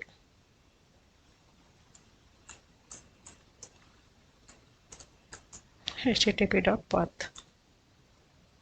right? So now let's save this. Okay, now let's see how we can make sure this should be referred by which property file and all. So to do that, we need to add one global element, and yeah, before that, let's do one thing. As a best practice, what we need to do, we need to create one global.xml file where we need to capture all the global elements. So I'm just creating a new configuration file. Sorry, it took new project. Okay, so right click on your SSC main new and create new configuration file. Name it as global.xml. This is also a best practice where you capture all the global elements into one XML file. Ultimately you should follow this one. Okay, so how you can capture that? So go to the other XML files, go to global elements. See here you have two global elements. How to copy this and paste it here? For that, let's do one thing. So in this global.xml file, let's create our configuration setting first, then you will understand. Otherwise you can just copy paste somewhere, it will throw you syntax errors. Okay, go to global elements in this global.xml file and click on create, search for configure, and you will see configuration properties. Okay, so by using this component, you will let this application know or this MuleSoft anypoint studio or your project know which property file to refer and or when, like that. Okay, so just click on this configuration properties, and here the file name you need to select. If you have only one property file, you can directly browse that property file and you can directly select that property file. So it will take properties and local.yaml. Let's test this first maybe so that you will get better idea. So I'm just, what I have done, I have just selected the direct local.yaml file. Let's maybe test it once. Click on test connection. Now you should go to local.yaml file and get the values. It should not throw error now, it should show, yeah, test connection successful, right? So what we have done, let me just close this. Yeah, what we have done in our configuration property file, we have directly set the local.yaml. So that is why whenever we read the properties from properties file, it should go to directly local.yaml file and pull the values, and it should it mapped the values with that particular connector, and it shows test connection is successful. But you should not give directly local.yaml like this, because the property file will change based on the environment, right? If you deploy your application into dev environment of Cloud Hub, you should pick the dev.yaml file and you should get the values from the dev.yaml file. If your application is deployed in stage environment, it should pull the values from stage.yaml file. Like that, you need to configure this also dynamically. So that is why instead of file name, you can give one placeholder or you can give one property, just like we did for earlier. How we can do dollar open and close bracket, give env is environment, just to make this sure like environment, or sometimes we will use mule.env also we can give. It depends on your naming conventions, your project naming conventions. Okay, so for now just let's give env. No, we should not make it complicated, just give dollar braces env.yaml. Now where this value in our properties file, we are not having any key with env, right? If we have any key, then we can just pass the value as local or dev or stage, it will pick the values. But now we didn't configure this property anywhere as of now.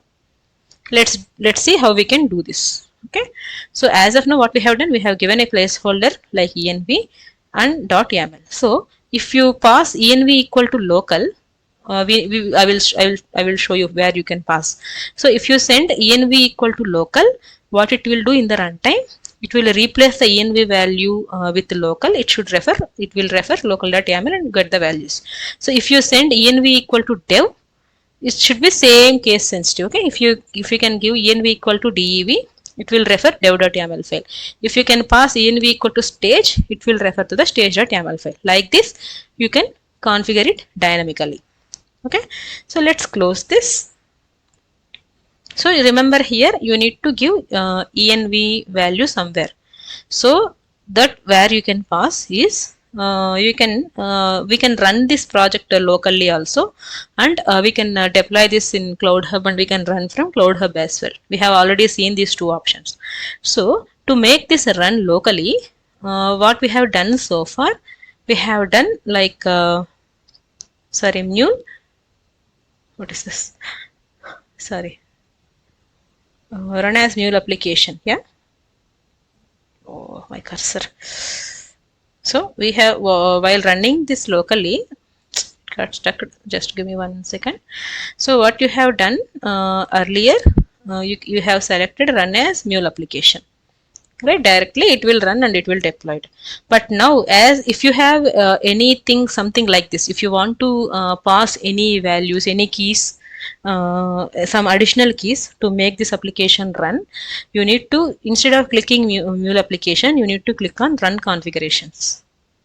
So here you can select the general tab. It will show you all the projects open in your anypoint studio.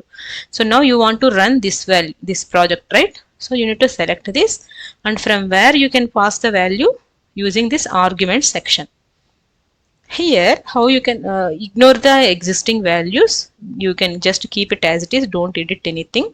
Just give one space and give -D, and what is the key you have mentioned there? env. That is your key in your properties. You have mentioned it dynamically, right? So env equal to local. So whenever you say env equal to local and click on apply and run, it will pull the values from local.yaml. It will means your project. So if you can just send this like -D env equal to dev, sorry, -D env equal to dev. Once you run this application, it will go to dev.yaml file. If you give this instead of dev stage, it will refer stage.yaml file. Like this, to make this application run locally, you need to pass this environment variable here in the argument section. Okay, so for now I'm not saving it anything. I'm just closing it. So what we have done, how we can do it? So go to run configurations.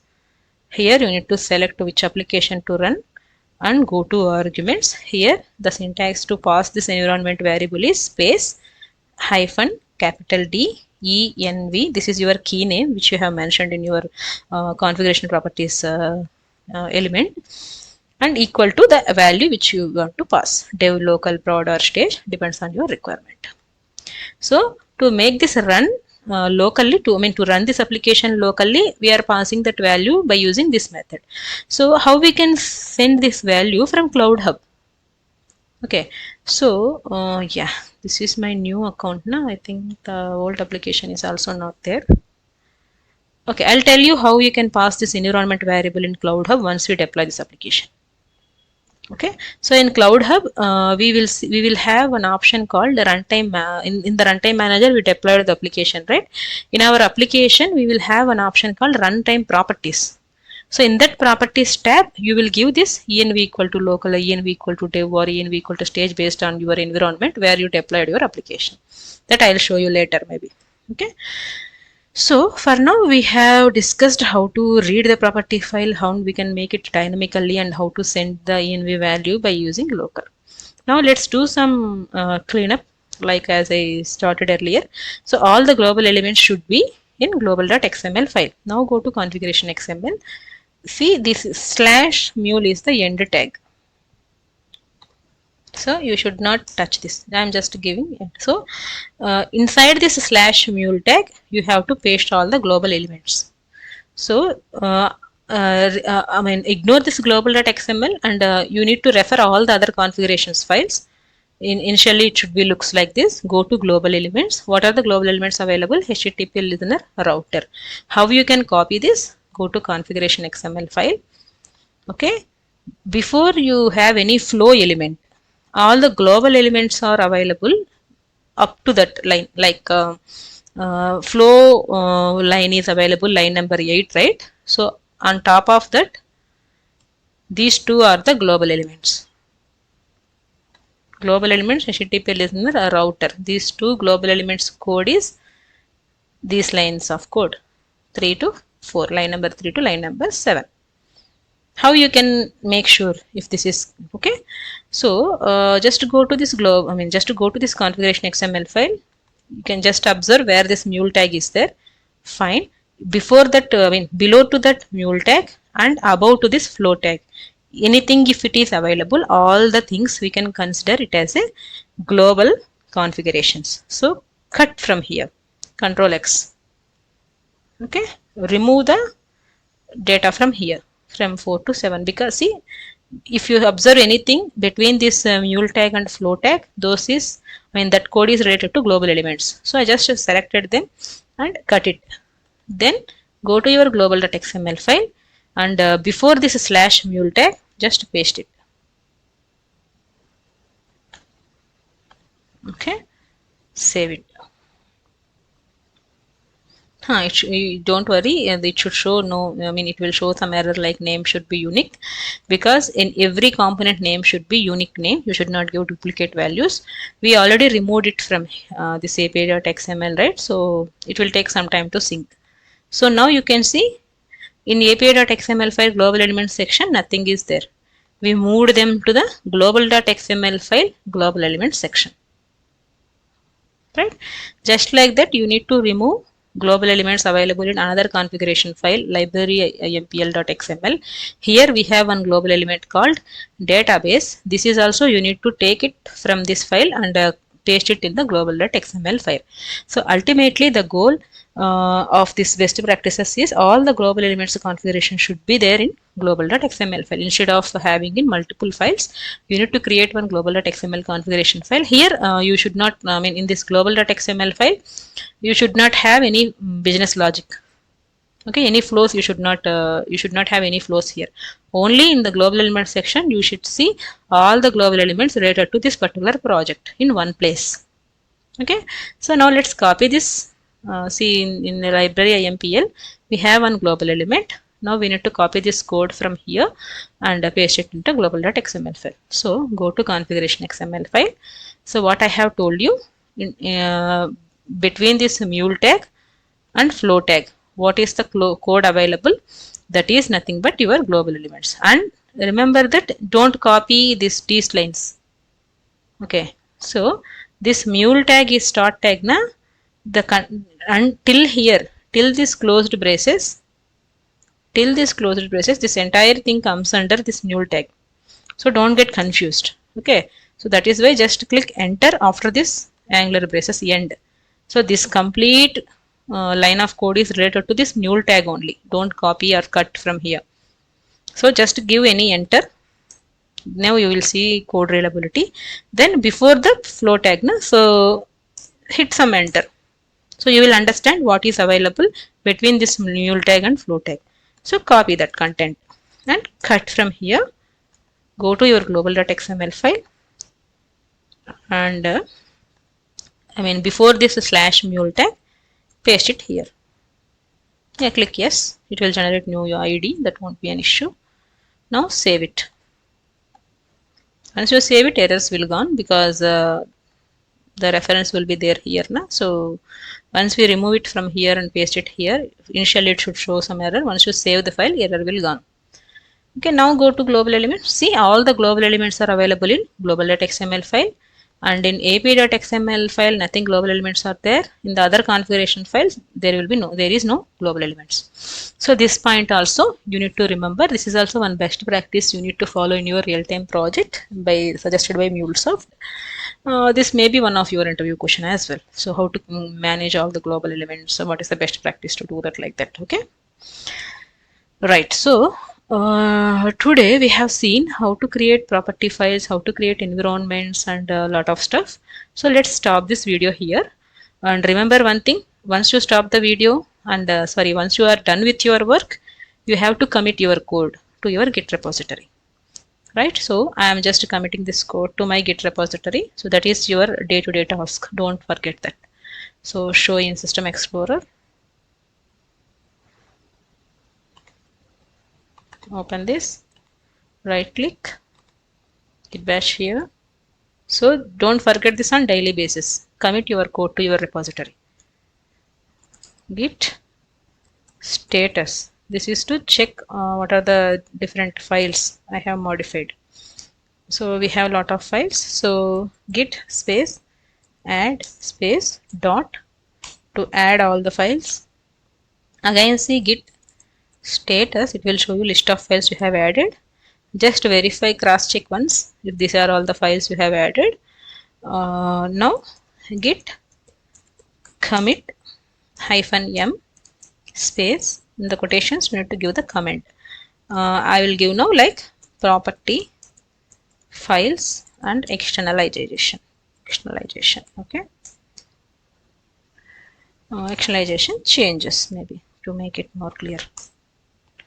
Now you need to push this to remote repository. Git push, git space push space origin.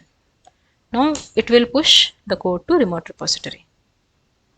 Now all these property files and everything will be visible for you in Azure DevOps. As of now, you don't have any property files. I didn't refresh it. Okay. So you don't have any, okay, it automatically refreshed. That's okay. Yeah, refreshed it. So you can see global.xml file, and in the resources you need to see properties and all the property files you have created just now. So don't forget to commit your code to your feature branch on daily basis once you are done with your work. Right. So let me just refresh. Yeah, automatically it refreshed. So now everything is showing cylinder, yellow cylinder. It means my local code and my remote repository is in sync, up to date. The code available in my local anypoint studio is same like the code available in Azure DevOps remote repository. Right, I hope you got information and some new learning from this video. We will see in another video with another topic. And remember one thing, before we sign off, So we have given this username, password, everything, all the values here, right? But we have to do one more thing. We need to encrypt these values. All the sensitive information you need to encrypt. You should not give direct values even in the property file itself. That is also not the best practice. So when we discuss about the security section, we will see how we can encrypt these values, how we can update these property files again. Okay, that we need to discuss later. For now, just practice these things. It is if you are doing it first time, maybe this is the big stuff you have to do. So let's discuss the other topics in our next videos. Thank you.